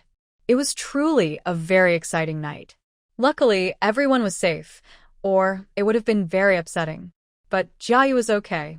Mainly, a few female comrades were taken by the bandits for a long time, which might hurt their reputation. The leaders of Hongqi Commune, the town, also considered this. Because this time, Hongqi town successfully captured a dangerous bandit who had been hard to catch in the county seat, they made a great contribution. They might be recognized as an outstanding town later. Also, the village team might be chosen as an advanced team, so everyone needs to be careful with their words during the evaluation period. The next afternoon, the commune's secretary and other leaders went directly to Shishui village, then to Shirta village. First, they presented praise banners to Miao Jiao Jiao and Han Lingji, then held a short meeting with the villagers of both villages. A few militia members explained what happened during the incident and praised Miao Jiao Jiao and Han Lingji for their brave rescue. Finally, they emphasized that the hostages helped the militia catch the bandits and played a role in the process. They also mentioned the evaluation, reminding everyone not to speak carelessly. When the villagers heard this good news, they were very happy.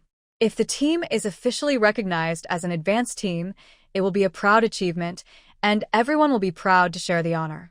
Everyone promised not to speak recklessly, warning that anyone who did would face consequences. At the same time, the commune secretary had already applied for awards for Miao Jiao Jiao and Han Lingji from the county, and the results were expected within half a month. When this was announced, everyone looked at Miao Jiao Jiao and Han Lingji with admiration and envy.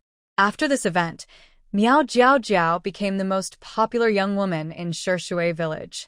Everyone who saw her nodded and greeted her with a smile. Wang Daniu, after training at the youth camp, would walk home proudly, head held high, walking confidently. Many boys and girls in the village now envy her close relationship with little sister Miao, and she was very happy about it.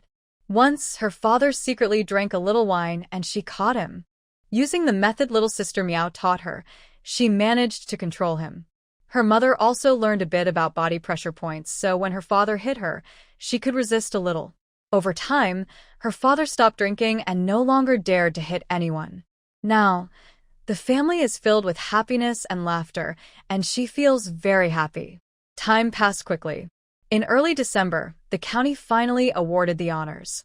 Miao Jiao Jiao and Han Lingji each received 2 hero pens, a book of great sayings, and 10 copies of Great Unity.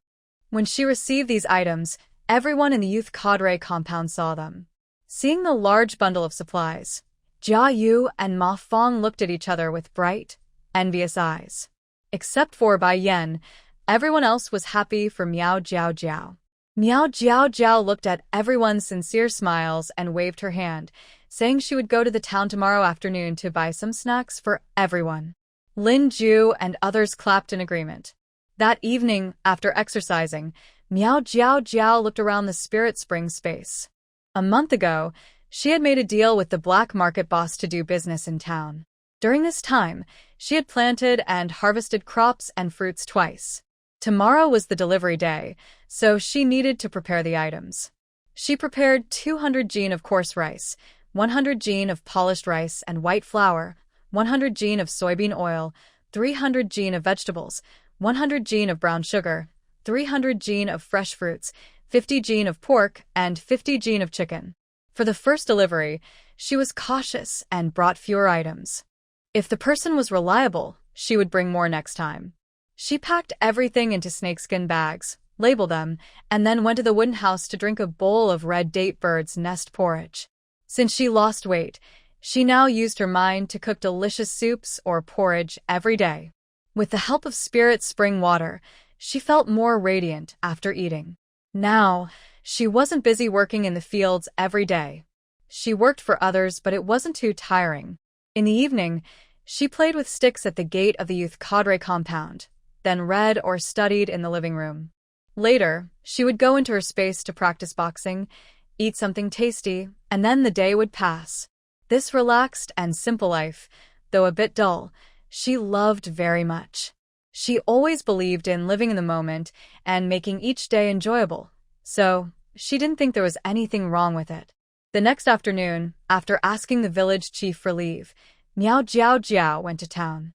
She slipped into a hidden alley to do her makeup in her space. After 20 minutes, a young, short man appeared. She went to the Steele family building, Uncle Nio's house, and successfully traded with a few aunties. Then she headed to the small woods where she had arranged to meet Hao Ge, the black market boss. She placed everything behind a small hill and sat quietly waiting for the person to arrive. In less than 30 minutes, Brother Hao arrived with the big man and the skinny guy Miao Jiao Jiao had seen before, along with a few other helpers pulling a cart. Brother Hao looked at the pile of supplies on the ground and smiled. "Sorry to keep you waiting, Comrade Xiao Tuesday." This Comrade Xiao Tu was a name Miao Jiao Jiao had casually made up last time. Hearing it again, she almost didn't react. Lowering her voice, Miao Jiao shook her head calmly. It's fine. You can check the goods first. Brother Hao nodded briskly. All right. No need for small talk, I'll get started. He and his men stepped forward and opened the woven bags to inspect the goods. When they saw the high quality of the items inside, their eyes lit up with surprise and delight. The supply was far better than expected. Looked like they had struck gold. Brother Hao glanced at Miao Jiao with a hint of respect in his eyes. Whoever this person's connections were, they must be impressive. He couldn't afford to treat such a valuable partner carelessly. Although the quantity was a bit small, Brother Hao was still very satisfied. He said politely, Brother Tu, I brought the receipts and other things you asked for last time. After deducting those, there's still 1,380 yuan left. Miao Jiao thought to herself, a moment ago he called me Comrade Xiao Tu, and now it's Brother Tuesday. That's quite a quick change. The deal went smoothly, and they agreed to meet again in a month for the next delivery. Miao Jiao found Brother Hao to be straightforward and reliable. She was pleased with the items he had collected for her, so she felt confident about bringing more goods next time. After saying goodbye, she packed up her things and quickly entered her hidden space. Once she removed her disguise and came out again, she carried a basket to the supply store for a quick look around before strolling back slowly. Inside her space, she found some simple pastries and hard candies that matched the style of the time. Since she already had them, there was no need to spend money at the store. When she returned to the educated youth courtyard, Miao Jiao took out some pastries and candies to share with Lin Ju and Huang Daidi. She also gave a little to Wang Gang and Cui Dazhuang. Finally, seeing the eager looks from Ma Fong and Jia Yu, she gave them just a tiny bit as well. As for Bai Yan, the other person completely ignored her, so Miao Jiao naturally didn't go over to bother her. After sending out her things, Miao Jiao went into her room, then checked her savings in her space. Her savings had already reached over 300 before, with an extra 100 from yesterday's reward and 1380 today, totaling about 1800. She also had a bunch of colorful receipts, several sets of stamps, and more than 10 pieces of jewelry and jade. Together, these made her a small, wealthy person in this era. But that still wasn't enough. In a city like Beijing, buying a courtyard house costs several thousand. Next, she needed to earn a lot of money to buy more courtyard houses. Then she could just relax and enjoy life without worries. In the county hospital, Xiao Chun, a police officer, was shot in the abdomen. Although he was bleeding quite a lot, his vital organs weren't hurt, so he stayed in the hospital for a month to recover. During this time, Ma Fong took a day off to visit the village chief and get an introduction letter, using the excuse of thanking her lifesaver. After finding out his ward number, Ma Fong carried some pastries and happily entered the ward. Big Brother Chen, I came to see you. How are you feeling? At this moment, two of Chen Sheng's old colleagues from the county police station were there. When they saw a young girl come in, they exchanged glances with Chen Sheng and quickly said they had something to do and left. Xiao Chun, looking a bit weak, still seemed in good spirits. He nodded and said, Thank you. I'm feeling better. Ma Fong saw he looked quite tired, and her eyes turned red. I'm really grateful to you. If it weren't for you, I might not have survived. Only a few people knew about that incident, and Chen Sheng was present. Ma Fong trusted him wouldn't tell others, so she spoke like that. Xiao, Chen shook his head. It's nothing. It's my duty. I'm just glad you're all okay. I knew you'd say that. You're such a good person, Ma Fong said softly, stepping closer. Big Brother Chen, I will wait for you to get better. Her words sounded a bit flirtatious. Chen Sheng, hearing such bold words for the first time, was momentarily speechless and didn't know how to respond. That night, when Miao Jiao and Han Lingji took him to the town clinic, he woke up once in the middle. When she saw the beautiful face like that of a fairy above her, Chen Sheng couldn't help but feel his heart skip a beat. Although he fainted again afterward, ever since he woke up, he couldn't forget that lovely face. He had asked the militia officer who visited him about that night and learned that a female comrade named Miao Jiao and Han Lingji had saved him. Since then, whenever he felt bored, he would daydream about that wonderful and magical night. If it had been before, Ma Fong might have been bold enough to speak her mind, blushing and saying something. But now, he wouldn't because someone had already taken a special place in his heart. Ma Fong saw that Xiao Chen, the police officer, hadn't responded for a long time and thought he was shy. She lowered her head and blushed, saying, "Brother Chen, don't get the wrong idea." Her hesitant look made it obvious what she was trying to say. Chen Sheng slightly frowned and spoke more coldly.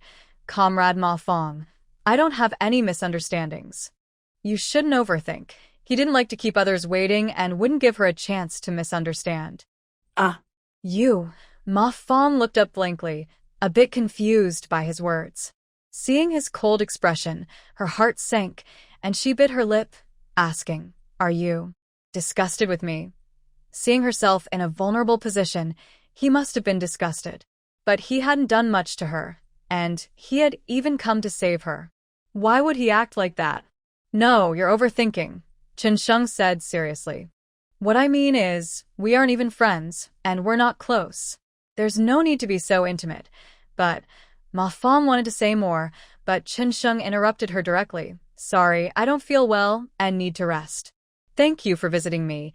His words clearly meant to send her away. She understood perfectly. Feeling embarrassed and angry, her face turned red as she grabbed some pastries and left the hospital room. Since he's so tactless, I won't let him have the pastries cheaply. When she returned to the youth commune courtyard, Ma Fong still felt angry. She had finally opened her heart to treat someone like that, but she never expected that person to be so clueless. After returning to her room and having some water, Ma Fong felt calmer. She looked at the pastries on the table and felt a bit regretful. Anyway, it was true that he had saved her. These pastries were clearly given as a thank you gift, so why did she suddenly feel confused and take them back? Oh, forget it. Ma Fong pouted and shook her head. Since she had already taken them back, she might as well keep them and enjoy them herself. The girl's room was not locked. Ma Fong picked up a pastry and was about to eat it when Jiayu peeked inside and said sarcastically, "Oh, you're back. You left early in the morning, and now you're hiding in your room eating pastries, looking upset. None of your business." Ma Fong glared at him, took a bite of the pastry, and boasted, "These pastries were given to me by Brother Chen. He gave them to me, so I should enjoy them myself." She was feeling uncomfortable now, and since he came over to bother her, she naturally didn't give him a friendly look. Anyway, Chen Sheng wasn't here, so she could do whatever she wanted. Hearing Ma Fong say that, Jia Yu's face darkened immediately. That night, they had shared a close moment and had escaped together for a long time. Their feelings were a bit different. He didn't expect her to forget all that and still be thinking about that little policeman Chen. "Suit yourself," Jia Yu said coldly and left angrily. Ma Fong was a bit confused by his reaction. Could it be because she didn't share her pastries with him, so he was angry? What a petty man. A few days later, after Chen Sheng recovered, he bought several pastries and candies in the county town and went to Shishui village. It was noon, and Miao Jiao Jiao was closing her door to cook when she suddenly heard a knock. She opened the door and saw Chen Sheng standing outside with a big smile. "Comrade Miao Jiao Jiao, I came here especially to thank you for saving my life. Please come in." Miao Jiao Jiao welcomed him inside, brought a cup of brown sugar water, and said with a smile, "You came all this way, and you're bringing these things too. These are just tokens of thanks." "Of course I have to bring something," Chen Sheng said, not daring to look closely at Miao Jiao Jiao's face, only glancing secretly. That night a month ago, he had vaguely looked at her, and it left a deep impression on his heart. I didn't expect that, in broad daylight, face-to-face contact with her would make her even more beautiful and charming than that night. Just one glance, and Chen Sheng's heart started pounding, his face turning red. Miao Jiao Jiao, a straightforward girl, saw his strange expression and asked with concern, "Xiao Chen, what's wrong? Are you feeling unwell?" Chen Sheng looked up and accidentally made eye contact with her. He quickly looked down in a panic. "Oh no, it's nothing. Maybe I'm a little hot." Miao Jiao Jiao. "It's mid-December in winter, and it's hot like this?" Miao Jiao Jiao. "Then drink some sweet syrup to quench your thirst. Okay? Thank you." Qinsheng lowered his head and took a sip of the red sugar water, feeling sweet inside. Their conversation at the back door was overheard by Ma Fong, who had come to deliver news. She stood stunned at the back door of the living room, not showing herself. Bai Yan, standing behind her, curled her lips in disdain and whispered in her ear, "Look at that Miao Jiao Jiao, always trying to people with her looks. Xiaochen used to be very close to you, but now, because of her deliberate scheming, he ignores you when she's around." Since being publicly insulted by Han Lingji last time, Bai Yan had harbored resentment. No wonder he didn't want to be with her.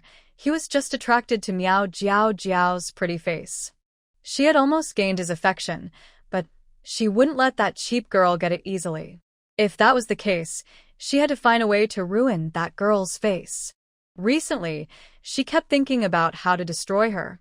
After much thought, she decided that acting herself might not be wise. It was better to find a scapegoat to do the dirty work, so if anything went wrong, she wouldn't be blamed. Her choice was quickly made, Ma Fong. She was impulsive and not very smart, so it was understandable if she made a mistake in a moment of foolishness. At first, she even considered using some provocative tactics to make their relationship more tense. Now the opportunity had come. Seeing that Ma Fong seemed unresponsive, Bai Yan added lightly, "Ever since Miao Jiao Jiao moved out and caused trouble, everyone in the Jiqing courtyard hasn't been as close as before. Lin Ju and others often mock me and you. It must be that Miao Jiao Jiao is secretly telling them something. I really don't understand why she is so hostile toward us."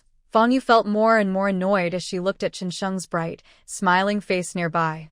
She remembered how cold and distant he had been when she visited him a few days ago, not at all as friendly as now. This made her even angrier. She clenched her teeth and said, "He probably just envies us for coming from Beijing."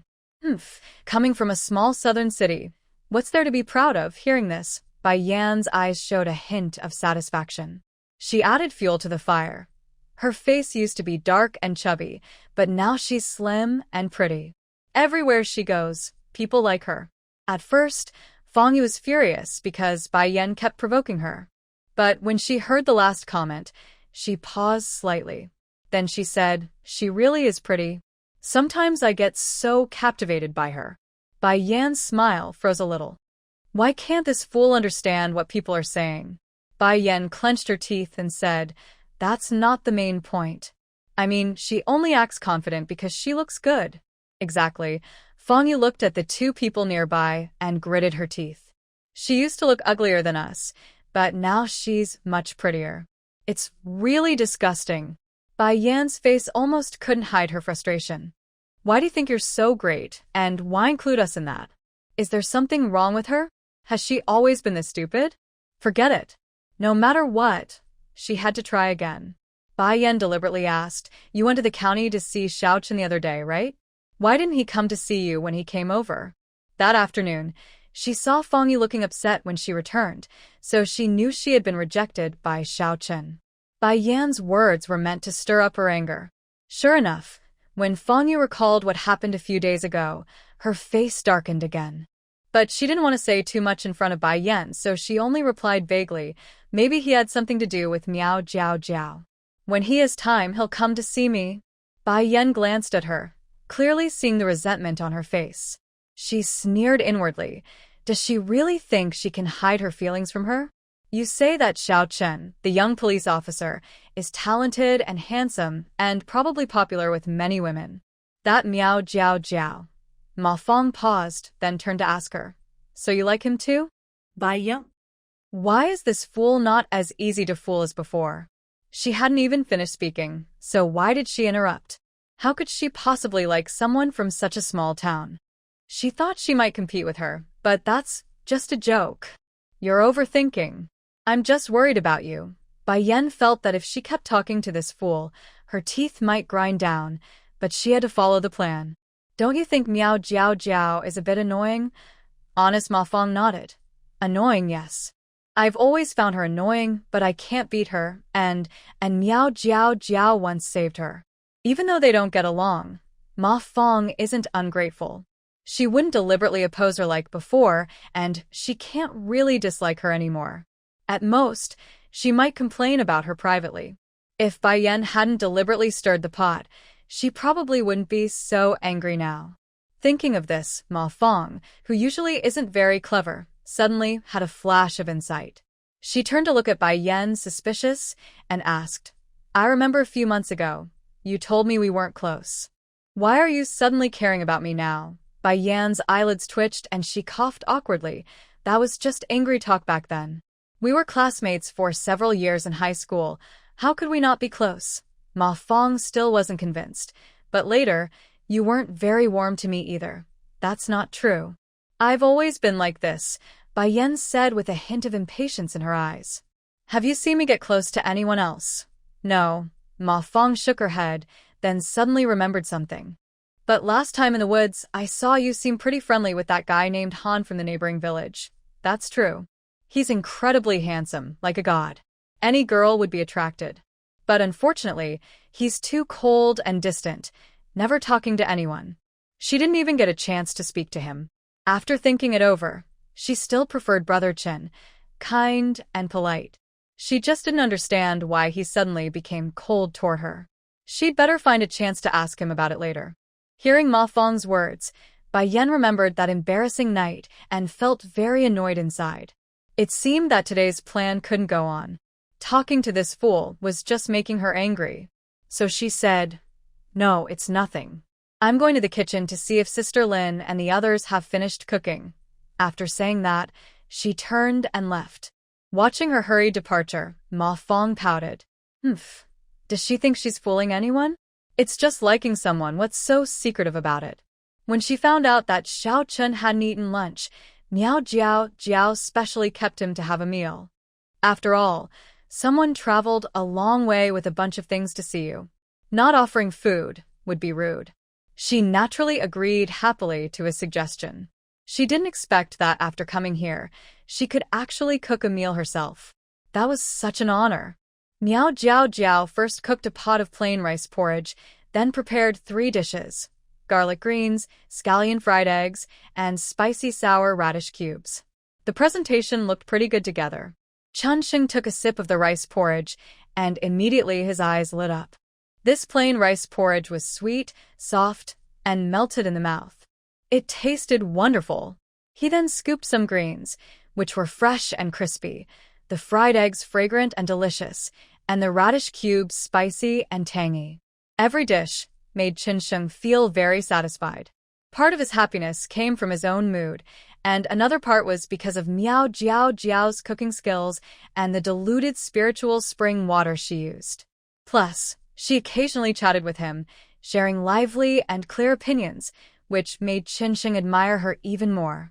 In short, after this lunch, Chun Sheng was extremely happy with the meal. While eating and chatting, Chun Sheng was already imagining his future life. If every day after work, he could come home to a beautiful wife who cooked delicious food and talked with him about real things, life would be perfect. Although he was eager to tell Miao Jiao his thoughts, Chun Sheng held back. After all, they weren't very close yet. Suddenly saying it might scare her. It was better to show her kindness gradually, let her feel his sincerity, and then confess. That would be the greatest respect for her. When leaving, Chun Sheng felt reluctant, but still waved goodbye. Not far after he left, Ma Fong caught up and called out, Brother Chen, wait for me." Chun Sheng turned to look at the visitor and slightly frowned. "What's the matter?" Ma Fong pouted, a bit unhappy. "I was just in the front yard. Didn't you see me?" She waited nearly an hour for him to come out from the backyard. She thought that when he saw her, he would at least say hello, but he completely ignored her. "Oh, sorry. I was in a hurry to thank Comrade Han in the neighboring village, so I might not have noticed," Chun Sheng said calmly, lying. Actually, he was thinking about how to create a chance to meet Miao Jiao next time, so he wasn't paying attention to anyone else. "All right." Ma Fong's expression softened a little, and with a friendly look in her eyes, she said, "Last time I visited you at the hospital, we didn't talk much. Why don't we go to the neighboring village together?" Chun Sheng was slightly surprised, catching her meaning in her words. When he worked at the county police station before, some factory women had subtly shown interest in him, but none were as bold as Ma Fong. He always stayed true to himself and was never interested in people who didn't appeal to him.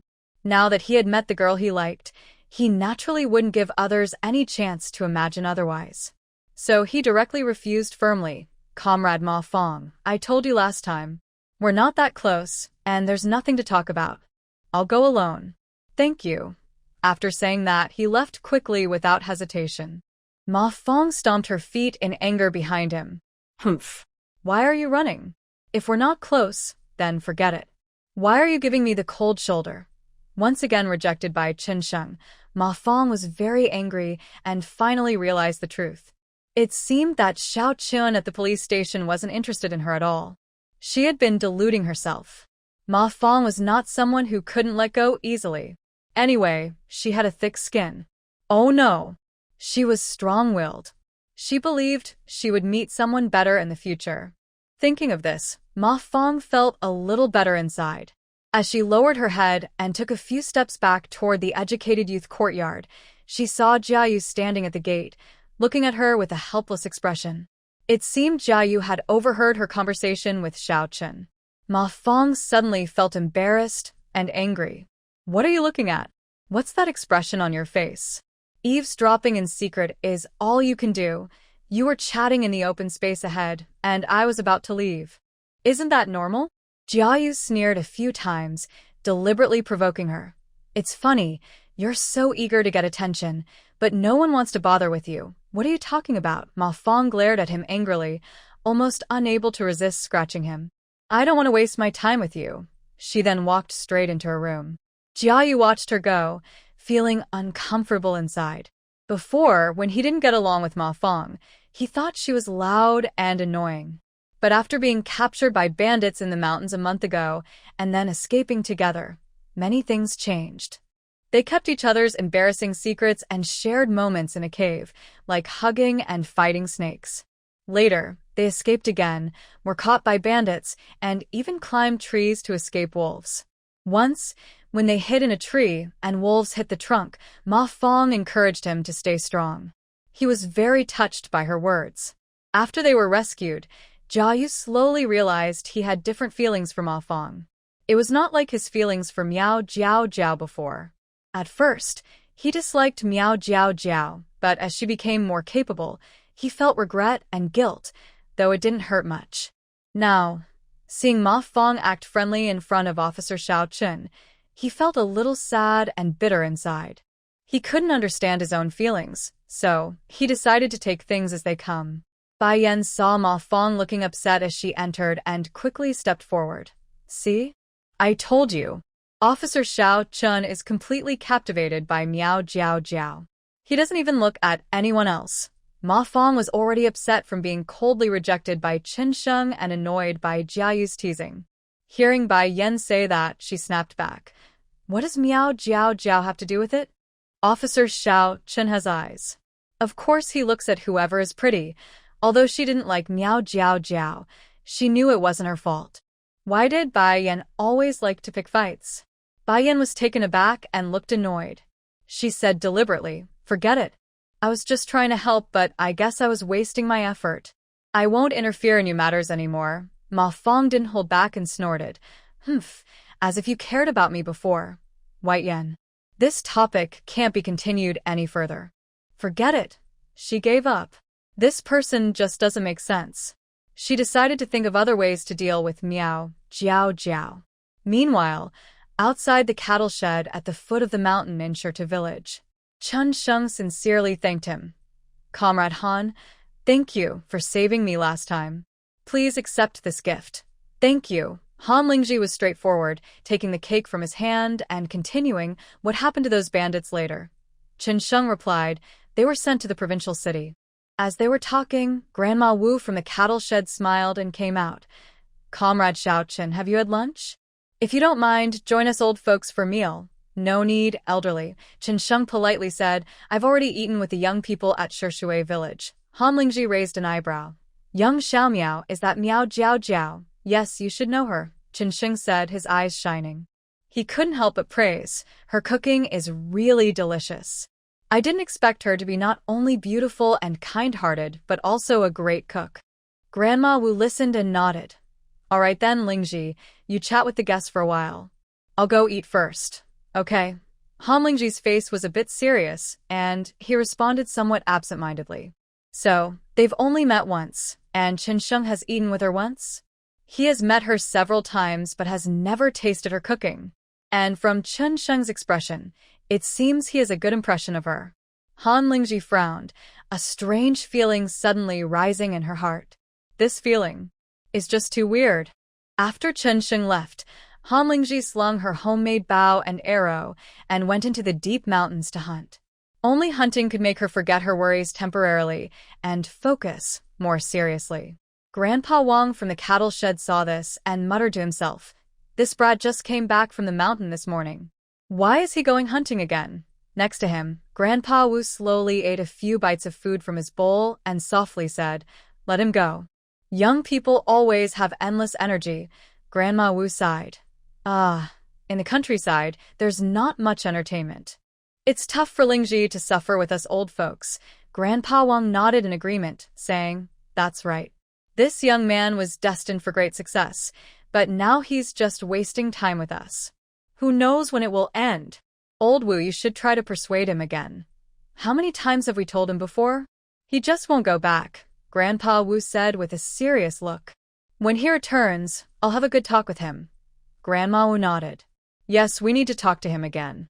We've received many letters from home urging him to come back. Han Lingji worked hard until it was dark before returning home. Actually, he wasn't short of money. His family sent him supplies and money every month. Over the past 3 years, he had been hunting on nearby hills and selling the game at the black market, earning quite a bit. Hunting nearby was just a hobby for him. Grandpa Wu saw him return from the doorway of the shed and said directly, "Lingji, you've been in the countryside for 3 years. It's time for you to go back." Han Lingji pursed his lips. "Grandpa, you all haven't left. I won't go." He had sworn in front of his little aunt and her husband's grave that he would take care of Grandpa and Grandma for life. He came to the countryside to look after them.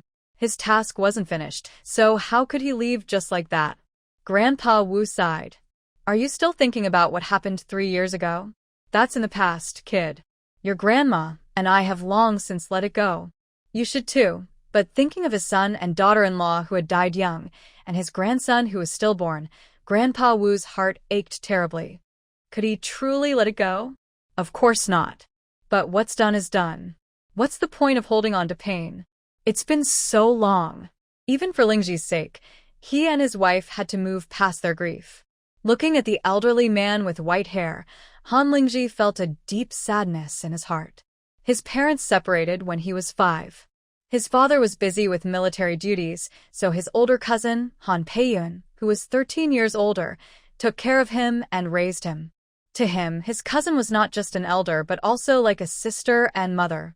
He respected and was grateful to her. Later, after his cousin got married, he often visited her husband's home. Her family treated him very well, especially Grandpa Wu and Grandma Wu, who treated him like their own grandson. His grandparents passed away when he was very young. Living with his aunt and uncle, he experienced a long-lost sense of family love.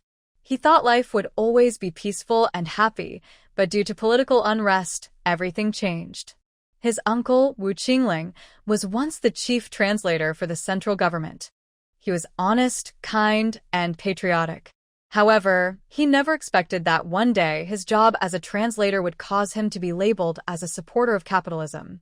He was cheerful and optimistic. Even when suspended for investigation, he never complained. He kept notes daily, hoping to return to his work someday. Time passed quickly. About 3 years ago, his wife became pregnant. The family was very happy when they heard the news. This little life was like a bright light shining in their hearts. Everyone looked forward to the baby's arrival.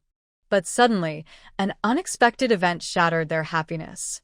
One morning, a group of young people wearing masks broke into their home and searched through everything. They found a foreign classic novel under his bed. The first page of the book had a sentence in English, which translated to, "Happy birthday. May you always be as pure and beautiful as a blooming tulip. Because of this foreign book and the fact that tulips are national flowers in several countries, his uncle was branded as a supporter of capitalism and labeled as a dangerous enemy. The group loudly dragged him from his bed and beat him. His wife, 6 months pregnant, tried to help but was accidentally pushed. This push caused her to lose the baby, and she died from heavy bleeding. His uncle, already disappointed by his shattered dreams, was overwhelmed by grief and hanged himself. His grandparents, Mr. and Mrs. Wu, mourned deeply. After the funeral, they decided to retire and move to the countryside. Soon after the incident, Han Lingji finished a 6-month military training arranged by his father. When he heard the tragic news, he was heartbroken and devastated. At that time, the father was defending the border and had not yet learned about the news.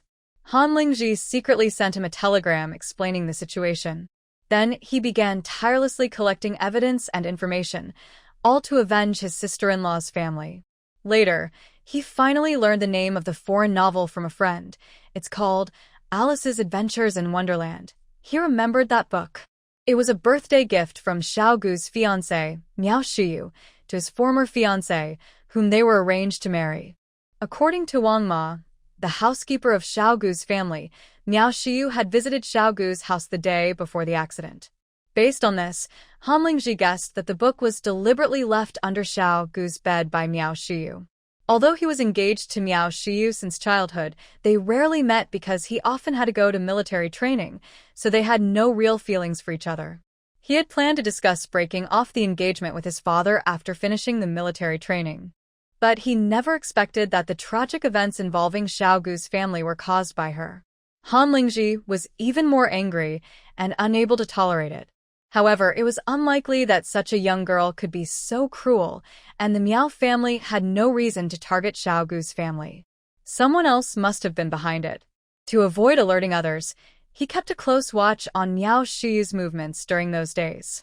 Finally, he saw her meet with a middle-aged woman wearing a scarf by the river. When the woman removed her scarf, he was shocked to recognize her as his biological mother, Jiang Man.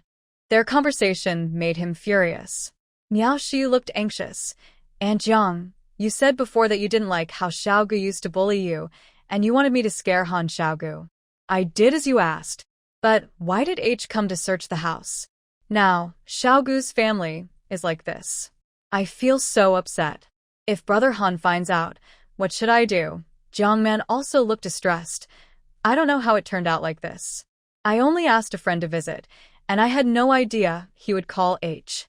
But don't worry. I heard Lingji is still in military training and won't be out for at least a month. By then, this will all be over and he won't be able to keep bothering us." Miao Shiyu wiped her tears. "After this happened, I was so scared. I didn't dare tell my parents, so I only told you." Jiang Man stepped forward and hugged her gently, patting her softly. "Don't be afraid, my girl. Since it has already happened, let it go. Annie will keep the secret. I've already helped you get that spot in the art troupe you wanted. In a few days, you'll just go through the motions. When they officially notify you about joining, your parents will be proud of you." Hearing this, Han Lingji couldn't hold back anymore and rushed out. As soon as he appeared, the two people present looked at him with wide eyes, their faces full of panic. Jiang Man's voice trembled as she spoke. "Lingji, how come? You trained so early." Han Lingji's face was cold, and his eyes, filled with anger, looked at her. Grinding his teeth, he said, "If I hadn't come, how would I know how this wicked woman plotted to kill my little sister's family?" No. "That's not what you think." Jiang Man's eyes welled with tears as she hurried to explain. "I really didn't expect it to turn out like this. If I had known, I would never have let Shiyu do this.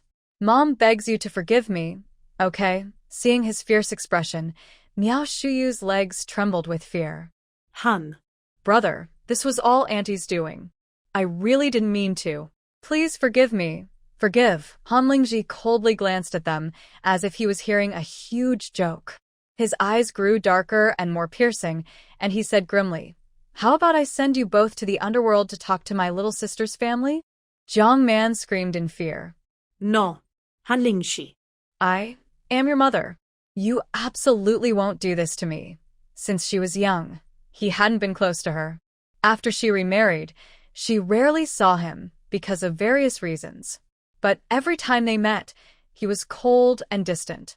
From what she knew about him, if he could say such terrifying words, he might really do it. Jiang Man was naturally scared. Anger burned in Han Ling's eyes as he sharply criticized her. Since the moment you abandoned your husband and child to remarry when I was 5, you were no longer my mother. And now, you dare to bring it up in front of me. Tears like broken strings fell from Jiang Man's face. Her voice was hoarse as she stepped back and said, Lingji, Mom has her reasons. I've explained many times that all this was caused by your little aunt. Why don't you believe me? If it weren't for that wicked woman, Han Peiyun, stirring trouble, she wouldn't have separated from old Han. She wouldn't have become a joke in Jing City, giving up her position as a military district commander's wife to marry a newspaper editor. Fortunately, her husband was capable. After many years of hard work, he later became the deputy head of the literature department at Jing City University. But that wasn't enough. Han Peiyun married a much better man, and her son was cold to her but very obedient and affectionate toward that wicked woman.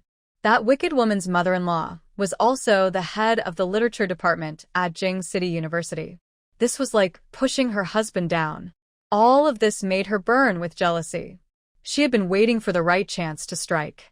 Coincidentally, the Wu family had fallen into hardship because of recent turmoil, and Han Peiyun was pregnant. That's when she decided to take revenge. She never intended to cause anyone's death. She just wanted to scare Han Peiyun, make her miscarry, and be disliked by her in-laws. That way, she wouldn't always see her looking so proud and haughty. But she didn't expect things to up so big. These days, she was afraid every day, staying at home, praying and fasting for peace of mind. If she hadn't received Miao Shiyu's message, to soothe the young girl's emotions and prevent her from revealing anything to her father, she wouldn't have wanted to go out at all. But unexpectedly, just this once, she was caught by Ling Ji. How could she not be afraid? Stop talking nonsense. Han Ling's face was tense, veins bulging, as he gritted his teeth and said, that incident was witnessed by me and my little aunt. It's all your own fault. No one else to blame. When he was 5, if he hadn't seen his biological mother secretly with another man with his own eyes, he still held some hope for her. He thought that when he grew up and became better, she might focus on him and like him more. He wouldn't have to cry every day, feeling sad and self-pitying. Seeing such a shameful and unforgettable scene, all his hope shattered. When his sister couldn't hold back and angrily confronted him, he cried and ran away. That was the last time he cried for her. From then on, when they met again, they were strangers.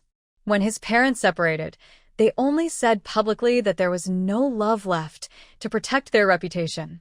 Only a few people knew the real reason behind the breakup. He didn't expect this woman to turn the blame around and keep pushing the problem onto his sister. It was truly disgusting. Ling Ji, you were too young and didn't understand back then, Jiang Man said, her eyes showing panic, but she tried to stay calm. I also had no choice. Your father was always busy with military work, and I was exhausted taking care of you alone, so I made some mistakes. It's been so many years now. Why are you still holding on to this? Am I the one holding on?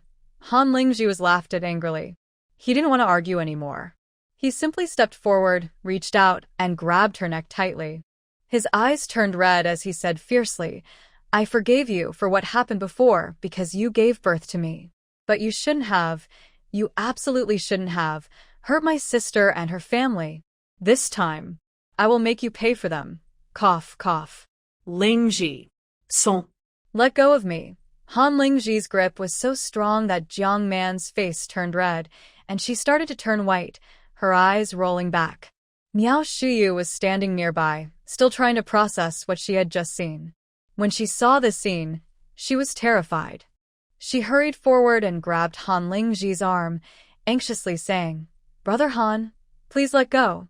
If you really hurt Auntie, your future will be ruined. Han Lingji shot her a cold look. In the next moment, his left hand quickly reached out and grabbed her neck as well, his voice like a demon from, Come on, you should die too. Ugh. Cough, cough. Brother Han, Miao Shiyu struggled and scratched wildly, but it was no use. Jiang Man and Miao Shiyu were both turning red and blue from the choking, their breathing becoming harder and harder. Tears uncontrollably slid down their faces. Just as they were about to faint from despair, a loud shout suddenly rang out. Lingji! Let go now! It was Han Wei, Han Lingji's father, who had rushed over from the frontier overnight. Reflecting on this, Han Ling's heart surged like waves for a long time, unable to calm down. If his father hadn't rushed over at that moment, he might have really strangled those two women to death. Although he acted impulsively then, he has never regretted it. Later, he even planned other ways to eliminate these two women, but his father stopped him. Because the Lin and Jiang families had been the strongest allies in recent years, once this matter was known, higher authorities demanded that the Lin family lady, Jiang Man, be protected at all costs. If she were to have an accident, his uncle's father and mother, Grandpa Wu and Grandma Wu, would be in danger of losing their lives. Plus, the Miao and Han families are old family friends, and their relationship has always been good. If Miao Shiyu were to get into trouble, the decades-long friendship between the two families could fall apart, which was not good for the Han family at that time. For Grandpa Wu and Grandma Wu, and for the Han family, Han Ling ultimately gave up revenge. But he didn't let those women go easily. Although Miao Shiyu was misled and innocent, she indirectly caused this tragedy, and he would never forgive her. After ending his marriage with her, he arranged an accident, stabbing her left ankle with a small knife, injuring her so she couldn't dance or paint anymore. As for Jiang Man, she always saw herself as an elegant, noble lady and painter. Her biggest hobby was painting. One night, he sneaked into the Lin residence and cut off her right thumb and index finger with a small knife, so she could never hold a brush or paint again. After completing these acts, before facing punishment from above, he applied to go to the countryside as a young intellectual, which prevented further investigation. Both the Lin and Miao families, knowing they were at fault, ultimately did not hold him accountable. When he arrived in the countryside and saw the two grief-stricken, emaciated elders, Han Ling couldn't help but kneel and confess everything. Although the elders forgave him, he could not forgive himself.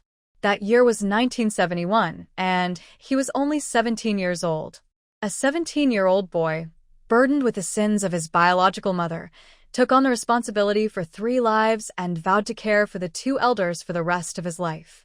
Han Ling's personality was naturally cold and ruthless, and after this incident, he became even more distant. 3 years in the countryside passed quickly. Thanks to Han Ling's care, the 2 elders gradually recovered from their pain. This year, the situation in Han family's area in Beijing has been gradually improving. My father has sent several letters asking Han Lingji to return home, but he has refused each time. Why go back? To continue serving in the army and defend the country? But he hasn't even protected his most beloved family members, so how can he have the confidence to protect others? Moreover, with the current state of the world, what ability does he have to make any real change? His refusal to go back is partly because he worries about his grandparents here, and partly because he feels a bit of an escape from reality. Han Lingji said, "Grandpa, you and Grandma are here, so where can I go? If I go back, it has to be with all of us." Grandpa Wu glared at him. "We're not too old to take care of ourselves. Over the years, we've saved some money and stored plenty of food. We're not working hard anymore. What are you worried about? Besides, things are much better now than before. We don't know when we can go back, and you can't stay stuck in this small place forever." Seeing that the grandfather and grandson still hadn't reached an agreement, Grandpa Wang quickly stepped out of the grass hut, annoyed. "Oh, you stubborn kid. You're really frustrating me." Grandma Wu also came out, holding Han Lingji's hand with tears in her eyes, trying to persuade him gently. "Lingji, if you truly care about Grandpa and Grandma, you should go back to Beijing. Otherwise, I worry every day, and I can't sleep or eat well. Do you want Grandma to fall ill and be unable to get up?" "Grandma." Han Lingji sighed, looking somewhat helpless. Grandpa Wu said, "Go back, child. That's your home." Grandpa Wang added, "If you don't listen, We old folks won't want to bother with you anymore. Grandma Wu tightly held his hand and looked at him seriously. You're overthinking, kid. You should let go of the past and go back, okay? Hearing this, Han Lingji felt a twinge of sadness inside. Finally, he nodded and agreed. All right. I'll stay until after we finish this new year. Then I'll go. Good, good, good. Grandma Wu suddenly smiled happily, patting his hand. That's my good grandson. A brave young man should go out and show his strength. Grandpa Wu also smiled and joked. Looks like Lingji still listens to his wife. I don't have much say when I talk to old Wang. Grandpa Wang smiled warmly and stroked his beard. Haha, as long as this brat listens, it doesn't matter who he listens to. Exactly. Grandpa Wu chuckled happily and Grandma Wu also smiled. In an instant, the three elders' faces were full of wrinkles from their smiles. Seeing their kind and friendly faces, Han Ling felt a wave of warmth and gratitude inside. It's time to go back. The past grievances are gone, and he should start living for himself. These days, Bai Yan has been thinking of ways to deal with Miao Jiao Jiao, and she finally came up with a good plan. Miao Jiao Jiao likes to use her face to attract people, so Bai Yan decided to create an accidental fire. She would burn her face, and that would be enough. Since her mother told her from a young age that to get something, you have to pay a price, Bai Yan was determined. Han Ge is the person she likes, and she won't allow anyone else to steal him away. If she destroys Miao Jiao Jiao, then the nearby young workers will be hers to admire. She believed that soon she could win Han Ji's heart. As for how to set the fire, she had already thought it out. Miao Jiao Jiao was sleeping alone in the backyard shed. Late at night, while she was sleeping, Bai Yan planned to quietly light the fire on the other side of the wall, then toss a flaming torch through the window onto the pile of firewood against the wall. This way, the fire would start without anyone noticing, and no one would suspect her. Even if it was investigated later, they could only conclude that the fire started because Miao Jiao Jiao didn't extinguish the fire when cooking. She had read somewhere that alcohol is a good fire accelerant, so she bought a bottle of alcohol secretly at the supply store in town the day before, taking advantage of the crowd. After returning home, Bai Yan prepared some easily flammable wheat straw to make small torches and hid them somewhere safe. All preparations were complete, just waiting for midnight to carry out the surprise attack. That night, Miao Jiao Jiao finished her exercises in the room and then took a bath. After bathing, she usually drank a bowl of white fungus soup, then turned on her tablet to watch a movie. The tablet was a second-hand one she bought in the modern world with her savings. It stored many songs, movies, and TV shows she hadn't watched yet. Since arriving in this special era, she had been busy with weight loss and farm work, so she had little time for entertainment. It wasn't until last month that she started watching movies every night. Anyway, she hasn't used the generator much in her space, and her tablet is out of battery, so she can charge at any time. Guyo was lying comfortably on the living room sofa, while Miao Jiao Jiao was holding an apple, happily eating and watching her show. Suddenly, she heard footsteps near the window of the storage room. After her body was nourished by the spiritual spring water, Miao Jiao Jiao became very sensitive in all aspects. So, even inside her space, she could quickly sense any movement outside. It was late at night, and everyone should be asleep. Even if someone got up to go to the bathroom, they would go to the dry toilet on the right side of the yard wall. Why would anyone come to the left side? Miao Jiao Jiao's eyelids twitched. She quickly slipped out of her space. After quietly getting off the wooden bed, she walked to the kitchen, stood on a small stool, and looked outside through the window. She saw a figure bending down, opening a matchbox, muttering, "Miao Jiao Jiao, if you really die, don't blame me. It's because you have a charming fox face and only know how to flirt." Listening to the voice and seeing the figure's back, it was undoubtedly Bai Yan. Huh. In the middle of the night, planning to set the house on fire and burn her alive? How much hatred does this person have for her? Just because she's pretty and they want to do something so crazy and evil? Fine, since she's already here, she won't hold back. Miao Jiao Jiao's eyes turned cold. She grabbed a rolling pin from the chopping board, quietly opened the storage room door, and quickly moved behind Bai Yan. She struck her neck with the rolling pin, causing Bai Yan to faint and fall to the ground. Miao Jiao Jiao put on a pair of gloves from her space, searched her body, and found a bottle of alcohol in her pocket. She hoped the fire would burn brighter, wishing she would die sooner. With a cold face, Miao Jiao Jiao put the alcohol back into Bai Yan's pocket, then picked up the rolling pin and fiercely beat her. Bai Yan, just awakened by the pain, saw Miao Jiao Jiao pick up a brick and smash it hard into her face. Ah! Help! Bai Yan's pupils shrank, and she screamed in terror. Not only the entire Jiqing courtyard, but even nearby households could hear her desperate cry. As soon as she finished shouting, the brick in Miao Jiao Jiao's hand was about to hit her again. In an instant, Bai Yan's face was smashed so badly that it was covered in blood and flesh. Seeing Bai Yan stunned and dazed, Miao Jiao Jiao glared at her with a sinister look, slightly smiling and saying, "Since you want to hurt me, I think destroying your face a little in return isn't too much, right? Ugh ugh ugh." "Please no." Bai Yan finally reacted from the intense pain on her face, crying and feeling a burning pain all over her face. When she saw Miao Jiao Jiao's strange smile, she trembled with fear and was terrified. "No, just smashing once might not ruin your face," Miao Jiao Jiao said with a crooked smile, raising a brick again to hit her face. Frightened, Bai Yan's eyes rolled back, and she fainted from shock and fear. After she fainted, Miao Jiao Jiao harshly hit Bai Yan's nose again, then put the bloody brick, evidence, into her space. She wiped the blood off her hands, then started to scream and pretend to cry. Ah! "There's a thief!" Miao Jiao Jiao shouted while pulling Bai Yan's hair and walking toward the front yard. As soon as they reached the front yard, everyone who had been awakened by Bai Yan's loud crying rushed over dressed in thick cotton clothes to see what was happening. A few people, not even wearing sweaters or pants, hurried over in the cold winter night, not minding how cold they were. Sure enough, the speed of onlookers was always the fastest. In less than a moment, more than 10 people gathered in the yard. Seeing Miao Jiao Jiao dragging someone over, Lin Ju quickly stepped forward nervously and asked, "Jiao Jiao, what's wrong? Is there a thief? It's this person.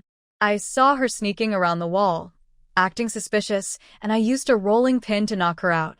Miao Jiao Jiao pretended to be overly frightened, patting her chest and saying, "Luckily, I know some martial arts, or this person might have really succeeded." When Wang Gang came over from the living room holding a kerosene lamp, everyone turned the person over, and only then did they see her face clearly. "It's Bai Yan," Ma Fong exclaimed in surprise. Although Bai Yan's face was badly beaten, bleeding profusely, and her hair was torn out in large chunks, everyone recognized her because they knew her outfit well. Seeing Bai Yan in such a terrible state, everyone gasped in shock, taking a quick breath. Wow. How did her face get smashed like that? She looks so scary. Seeing this, Wang Gang didn't have time to ask questions. He quickly called the village chief and barefoot doctor, separately. Lin Ju looked ahead with concern and asked Miao Jiao Jiao, "Jiao Jiao, did you hit her? What should we do? She's hurt so badly." "Bai Yan will definitely blame you later." Miao Jiao Jiao forced a sad face and said, "I don't know. I just hit her a few times on the back with a rolling pin. Maybe she fell and scraped her face. I didn't think I was that strong." Jiayu, who had been dragged along by Miao Jiao Jiao, shrank back in the back, thinking her strength is really something else. Seeing everyone looked a bit worried, Miao Jiao Jiao took the chance to say, "Bai Yan really is too much. She stayed up late at night and was sitting by the wall, playing with matches. It was so dark, I thought she was a thief, so I accidentally hit her. Please help me tell everyone I didn't mean to." As soon as she said that, the villagers started talking. "Oh, why was she out at night playing with matches? Could she be up to something bad?" "I think so. Bai Jiqing really is hard to read. She's got such a bad mind. Why? I usually thought she was polite. Can't you guess? She's just jealous because Xiao Miao Jiqing was praised by the leaders. I tell you, people like her are the most dangerous." Miao Jiao Jiao's mouth twitched. "Fine, I've already given a reason for Bai Yan." Huang Dai suggested, "It's so cold outside. Let's carry Bai Yan into the house first and wait for the barefoot doctor to come. Miao Jiao Jiao quickly nodded politely. Okay, I'll help too. Everyone there liked her for this. Look at Xiao Miao Jiqing, so brave. Bai Yan tried to frame her, but she's forgiving. Miao Jiao Jiao, hee hee, it's not over yet. I'll get back at her later, soon. The village chief and the barefoot doctor hurried over. When they saw Bai Yan's face, even the experienced barefoot doctor couldn't help but frown. Her face was badly smashed. How painful that must be. It probably ruined her looks, which makes it a bit tricky to treat. While the barefoot doctor was treating Bai Yan's face, Miao Jiao Jiao hadn't spoken yet. Other villagers started explaining everything to the village chief, as if they had seen it all themselves. After hearing it, the village chief's face darkened. If what everyone says is true, Comrade Bai Yan intentionally wanted to hurt the hero of Shishui village, Comrade Miao Jiao Jiao. Then, he definitely won't forgive her.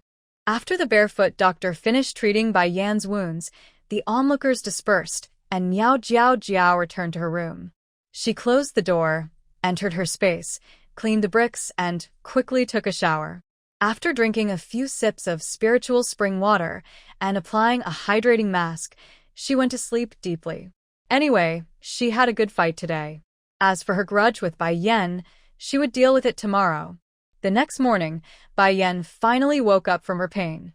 Her whole face was wrapped in a white cloth, only her eyes and mouth showing, which looked a bit funny. Seeing her wake up, Lin Ju hurried out to call Wang Gang, asking him to find the village chief. To find out the truth, the village chief had announced a day off early that morning. Since it was winter and not busy, missing a day of work was no problem. When Bai Yan woke up, he not only called everyone who had watched the excitement last night to come over, but also sent someone to the town to report to the commune leaders. A young officer was also sent to understand the situation. Within half an hour, the courtyard was crowded with people. Some were from last night, but most came to see what was happening after hearing the news. Wang Gang and Cui Dazhuang wrapped Bai Yan in a quilt and carried her onto a cart outside, so everyone could see her. As soon as they got outside, all kinds of eyes looked at her. Some looked with disdain, some with amusement, some with sneers, and others with disbelief. It felt like their gazes wanted to burn through Bai Yan. Hearing the whispers and accusations around her, Bai Yan felt anxious and wanted to explain that it wasn't like that. But because her face was injured and painful to move, she couldn't speak easily. If she tried, it would hurt even more. The village chief asked her several questions in a row. What did you do at Comrade Xiao Miao's place last night? Why did you set fire? Did you do it on purpose? And so on. Everyone waited for a long time before Bai Yan slowly responded. I didn't. Miao Jiao Jiao raised an eyebrow. Well, that reply was the same as no reply. She frowned and stepped forward coldly, directly asking, Then I want to ask you, last night, were you squatting by the wall of my yard, setting fire?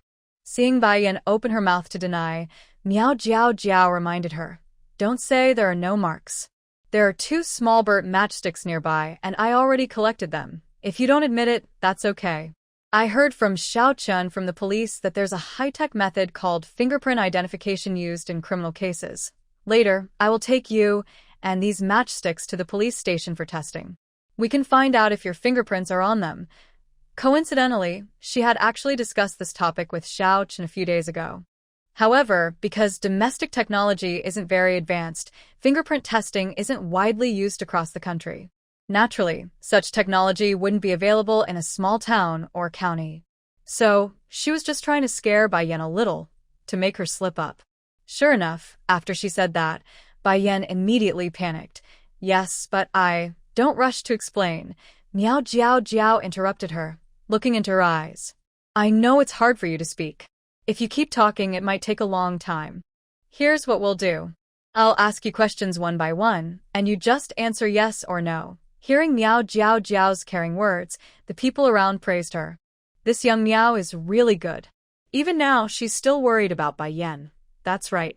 No wonder she received praise from the commune leaders before. She's honest and kind. By the way, what was that fingerprint test just now? I've never heard of it. It sounds confusing.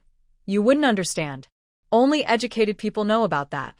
People like us from the countryside probably don't. Hey, it's simple. It just means comparing fingerprints, but the matchstick is so small. How can a fingerprint be pressed onto it? That's strange. That's easy.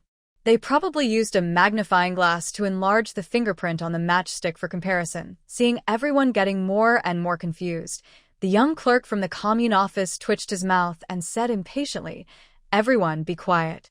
Let Comrade Miao Jiao ask clearly first." The village head immediately added, "Yes, everyone be quiet. Otherwise, I'll deduct points." With that, the scene fell silent. Miao Jiao continued, "On the other side of the wall, there are 3 or 4 small torches made from wheat stalks. Did you put them there? Don't say you didn't. There are also your fingerprints on them." Wei Yin clenched her teeth and could only reply, "Yes." Miao Jiao said, "The place you set the fire was right below the window of my storage room. Were you trying to light a torch and throw it into the window to burn me?" Wei Yin immediately shook her head. "No, it wasn't." Now, Wei Yin felt very regretful.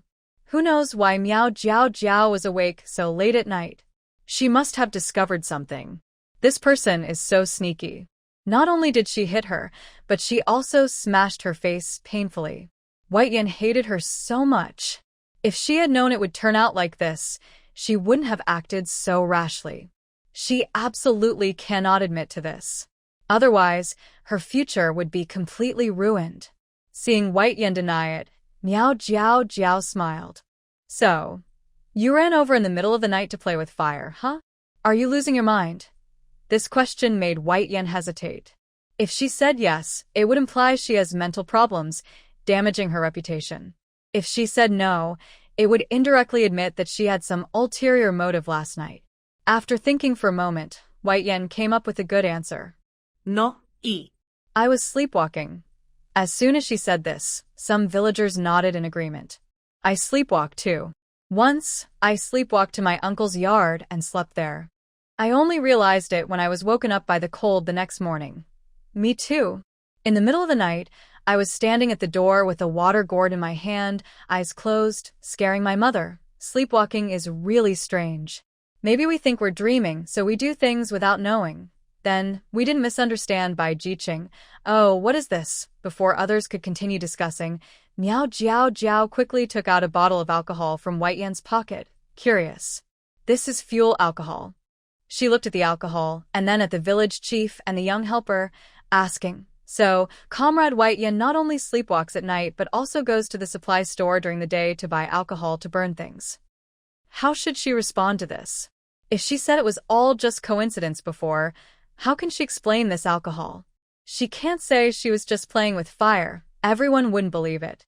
Miao Jiao said, "Let me sum it up. You were jealous because the commune leaders praised me and the villagers liked me, so you prepared some alcohol to start a fire and made small torches in advance. Then, in the middle of the night, while I was asleep, you secretly went to my yard wall to light the fire. You planned to throw the torch through my window to scare me. Isn't that right, Comrade Bai Yan?" Miao Jiao asked on purpose. She knew Bai Yan would never easily admit to trying to harm her. If she forced a confession, Bai Yan would later claim it was made under pressure. Besides, Bai Yan was already on guard, so it would be hard to trick her into saying anything. Most importantly, Miao Jiao wasn't hurt by the fire, so no matter what the investigation found, Bai Yan's punishment wouldn't be too harsh. Instead of wasting time, Miao Jiao decided to give her a reason herself. Jealousy led her to set the fire just to scare someone. In that case, Bai Yan would likely be sent to a farm for re-education. With no better excuse, she would probably admit it. Miao Jiao's goal was simple: to get rid of this dangerous person quickly and avoid future trouble. She also felt she had already taken her revenge. Rather than taking a life, ruining what Bai Yan valued most, her looks, was far more satisfying. She wasn't afraid of Bai Yan's revenge. A woman who had lost both her beauty and reputation would find it hard to live well in those times. Looking at herself in the mirror, with scars across her face and a crooked nose, could someone as vain as Bai Yan accept that easily? Even decades later, when cosmetic surgery improved, she would already be old, and no operation could truly restore her beauty. The pain of losing her looks would haunt her forever, breaking her pride and spirit, leaving her to live in the shadow of her past. To destroy someone's heart and spirit, that was the truest form of revenge. Was Miao Jiao ruthless? Of course she was. Being tough and decisive was her way of dealing with enemies. Since Bai Yan had tried to harm her, she had every reason to strike back. If people don't harm me, I won't harm them. But if they do, I'll make sure they pay. Since Bai Yan had made an unforgivable mistake, she would have to live with the consequences for the rest of her life. As expected, when Bai Yan heard Miao Jiao's words, her eyes flickered slightly. After a moment, she could only nod and say, "Yes, but I was just feeling jealous and joking around." As soon as she admitted it, the scene immediately erupted. Oh my goodness, this Bai girl is so mean. She wanted to set fire to Xiao Miao's house late at night. Luckily, Xiao Miao noticed, or it could have been terrible. Joking around? If the fire had gotten bigger, it might have burned the front yard house. Everyone could have been hurt. She even lied and said she was sleepwalking. I don't understand why she would get up in the middle of the night to play with fire. She's so idle. It's shocking. She looks so gentle and weak, but her mind is so cruel. This kind of malicious woman shouldn't stay in Shishui village anymore. Who knows what she might do next? Yeah, village chief. Let's have the young officer take her to the police station. People are afraid to keep someone like her in the village. Nearby, the young officer was taking notes on a notebook, recording the conversation between Miao Jiao and Bai Yan. When Bai Yan admitted it herself, he frowned, surprised that a young girl could think setting fire was just a joke. Maybe she's not very smart. Officer Wang, what should we do? After a quiet discussion with the village chief, they arranged for 2 villagers to carry a cart and go to the town. As the victim, Miao Jiao naturally had to go, and Lin Ju and Huang Daidi went with her. The others in the youth compound didn't go. Everyone was still a bit stunned by what happened. No one expected that Bai Yan, who was usually so reserved and proud, would do something so crazy out of jealousy. Jiayu felt lucky that he had backed off in time when he tried to get close to Bai Yan. If he had stayed, dealing with someone so two-faced wouldn't be good. Ma Fong felt a deep sense of regret. Once, she also considered Bai Yan a good friend. Although she sometimes took advantage of her, she genuinely wanted to be friends at first because they were high school classmates. If Bai Yan hadn't repeatedly pushed her away, she might still have tried to get closer. Now that Bai Yan has changed so much, Ma Fong felt a strange, heavy feeling in her heart. Next to them, Wang Gang exchanged a look with Cui Dazhuang and could only shake his head in regret. Meanwhile, at the town's commune office, a group of people crowded into the commune leader's office, all showing signs of anger and frustration. After hearing the village chief and the young officer's summary of the situation, the commune secretary and the head of the armed forces looked serious and heavy-hearted.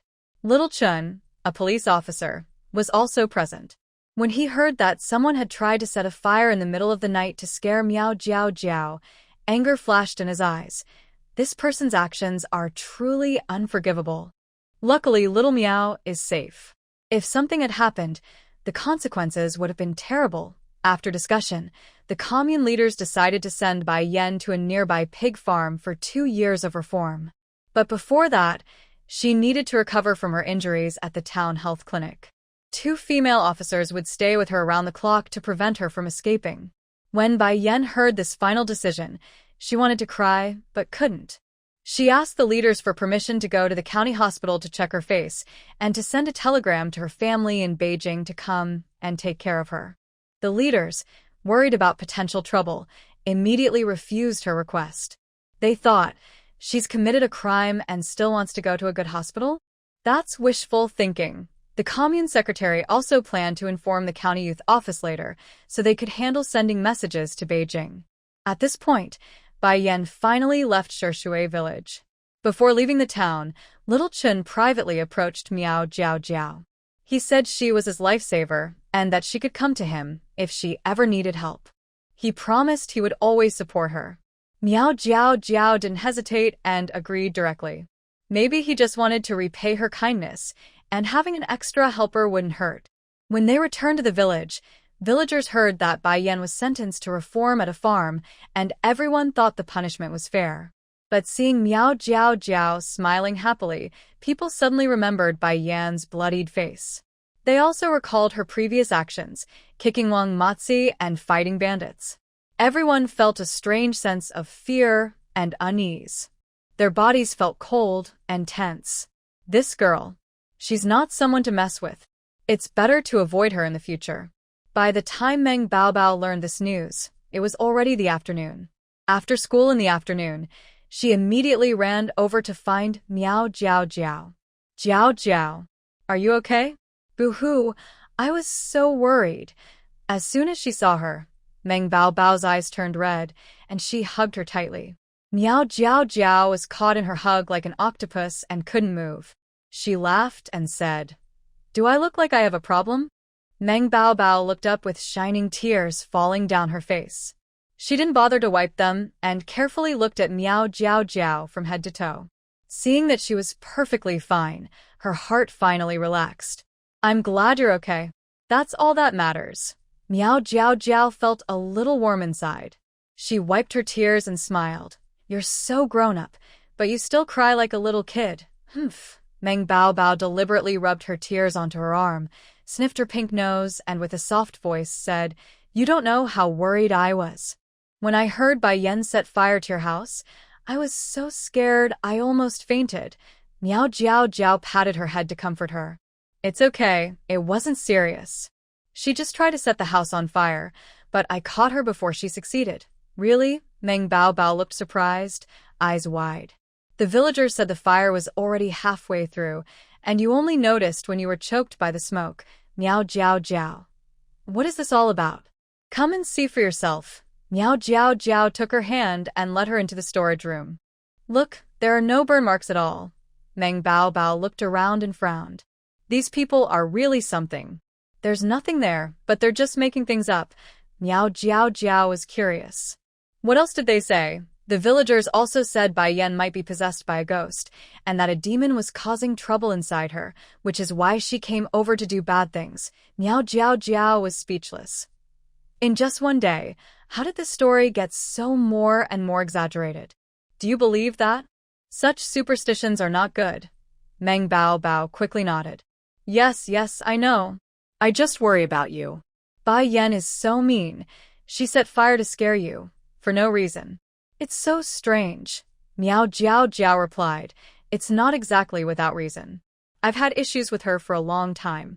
I didn't expect her to be so extreme, but I also fought back. Yes, I heard about that too. Meng Baby's eyes sparkled as she smiled and said, I heard you used to stick to give her a good beating.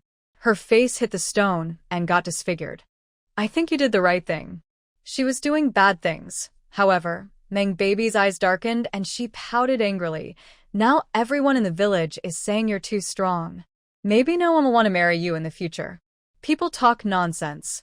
Hee. Miao Jiao Jiao raised an eyebrow casually. If no one wants to marry me, that's fine. I enjoy being free and independent. Why should I get married and be tied down? For the first time, Meng Baby heard such words and was a bit surprised. Oh, Jiao Jiao, you don't plan to get married? Miao Jiao Jiao shrugged casually. Just go with the flow. If I don't find someone suitable, I won't force it. No way.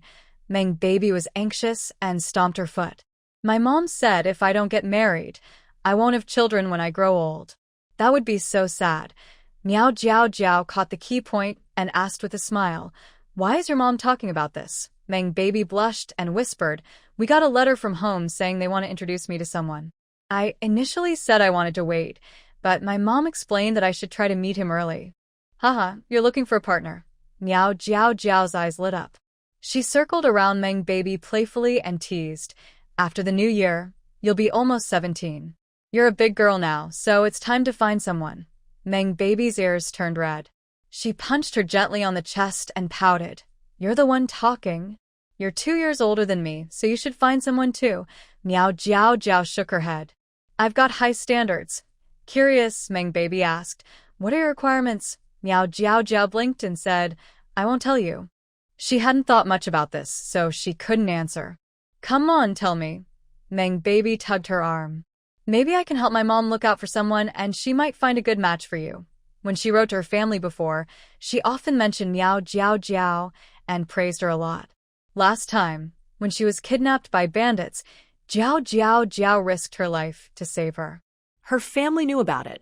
Recently, her family sent many gifts and items as a thank you gift for Jiao Jiao Jiao. Now, everyone in her family knows she is a very beautiful, kind, and skilled friend. Her parents mentioned in their letter more than once that they planned to invite Miao Jiao Jiao to visit their home, so she was sure her mother would help. Her father, though not holding a high position in the military district of Beijing, is honest and friendly and has many good-hearted uncles and relatives. In the letter, her mother wanted to introduce her to one of her uncle's sons so they could start writing letters and see how things go. With Jiao Jiao's talent, she would definitely find someone better in the future. When Miao Jiao Jiao heard this, she immediately refused. Forget it, don't trouble auntie. Asking her good friend's mother to help find a boyfriend felt too awkward. No, you must tell me, Meng Baobao said, wrapping her arm around her neck and shaking her. If you don't tell me, I won't let go. For Jiao Jiao's happiness in the future, she had to try. Jiao Jiao felt her head almost being shaken off. But she didn't want to hurt her friend and couldn't push her away hard. Finally, she had no choice but to nod helplessly. Fine, fine. Stop and I'll tell you. She could just make up some reasons to cover it up. Yay! Meng Baobao grinned proudly and immediately stopped. Now, tell me. Jiao Jiao smiled slightly. First, I look good, so the person I end up with must also be handsome enough to match me. With her current looks and natural charm, she could probably attract many suitors. Meng Baobao scratched her head, a little worried. Then, maybe we should go to the county town and take a photo to send to my mom. I'll ask her to check carefully. Jiao Jiao raised an eyebrow. Second, I am good at self-defense, so I need someone who is similar. Meng Baobao was surprised but nodded. That's necessary. Otherwise, a grown man relying on you for protection. How weak is that? Jiao Jiao smiled. And finally, I have high material demands. His family must be well-connected in Beijing and not lack food or clothing. Hearing this, the girl probably wouldn't ask further, maybe even complain about her material needs. But who knew? This girl didn't follow the usual rules. The young girl happily blurted out, "Ah, the requirements you just mentioned, I suddenly think someone is very suitable for you." Jiao Jiao had a bad feeling. Who? Meng Baobao giggled. It's the one you nicknamed the Ice Face. I heard my older uncle say that his family has a very strong background in Beijing. He is handsome and skilled, quite a good match for you, hee hee. At this moment, someone known as Ice Face was rushing over holding a wild chicken. Just outside the backyard gate, I heard this remark and then another girl's voice inside. Forget it, I'm not interested in that kind of Ice Face. The figure of a certain person froze in place for a moment. Ice Face? Is that about him? Han Lingji looked down at the wild chicken in his hand. In the afternoon, after hearing about her situation in the village, he had planned to visit her. She had said before that they were friends, so visiting shouldn't be a problem. But he also thought it wouldn't be good to come empty-handed. While thinking about what to give her, Han Lingji suddenly remembered the scene from their first meeting and farewell. Back then, her sudden appearance was a bit awkward, but he didn't owe anyone favors, so he casually gave her the wild chicken. He still remembered how her eyes sparkled when she looked at the chicken, her chubby face smiling with squinted eyes. Miao Jiao Jiao, can we not mention this dark history anymore? So, she probably really liked eating wild chicken. He spent the whole afternoon catching one in the forest. When he tied the chicken's wings and legs, Han Lingji couldn't help but smile slightly. Last time, Xiao Chun went to thank her, and she even invited him to dinner.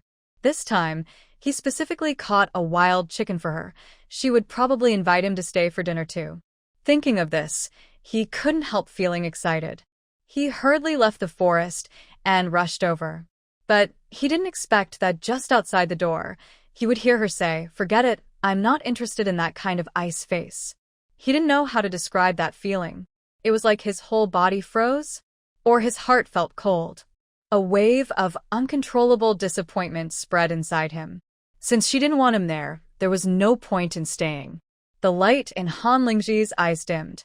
He quietly placed the tied wild chicken at the door and turned to leave. Inside, Meng Baobao was still pestering Miao Jiao Jiao insistently. Neither of them knew that someone outside had overheard their conversation. Meng Baobao crossed her arms and pretended to be angry.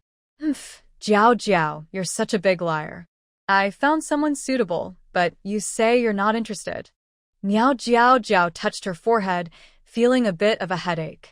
She had been teasing this purpose, so the conditions she mentioned were exaggerated. Someone who matches her looks, with skills that beat 10 to 1, from a good background in Beijing, wealthy, around the same age, and single. All these conditions together are very rare. But unexpectedly, Meng Baobao actually found someone, Han Lingji, with a cold face. Honestly, she actually liked Han Lingji quite a bit. This feeling was just admiration. This person speaks and acts straightforwardly, which she liked. Although sometimes their interactions were a bit awkward, she felt strangely comfortable. Being friends was nice. But she never thought about developing a romantic relationship with him. Not only was he very good-looking, but he also came from a powerful family.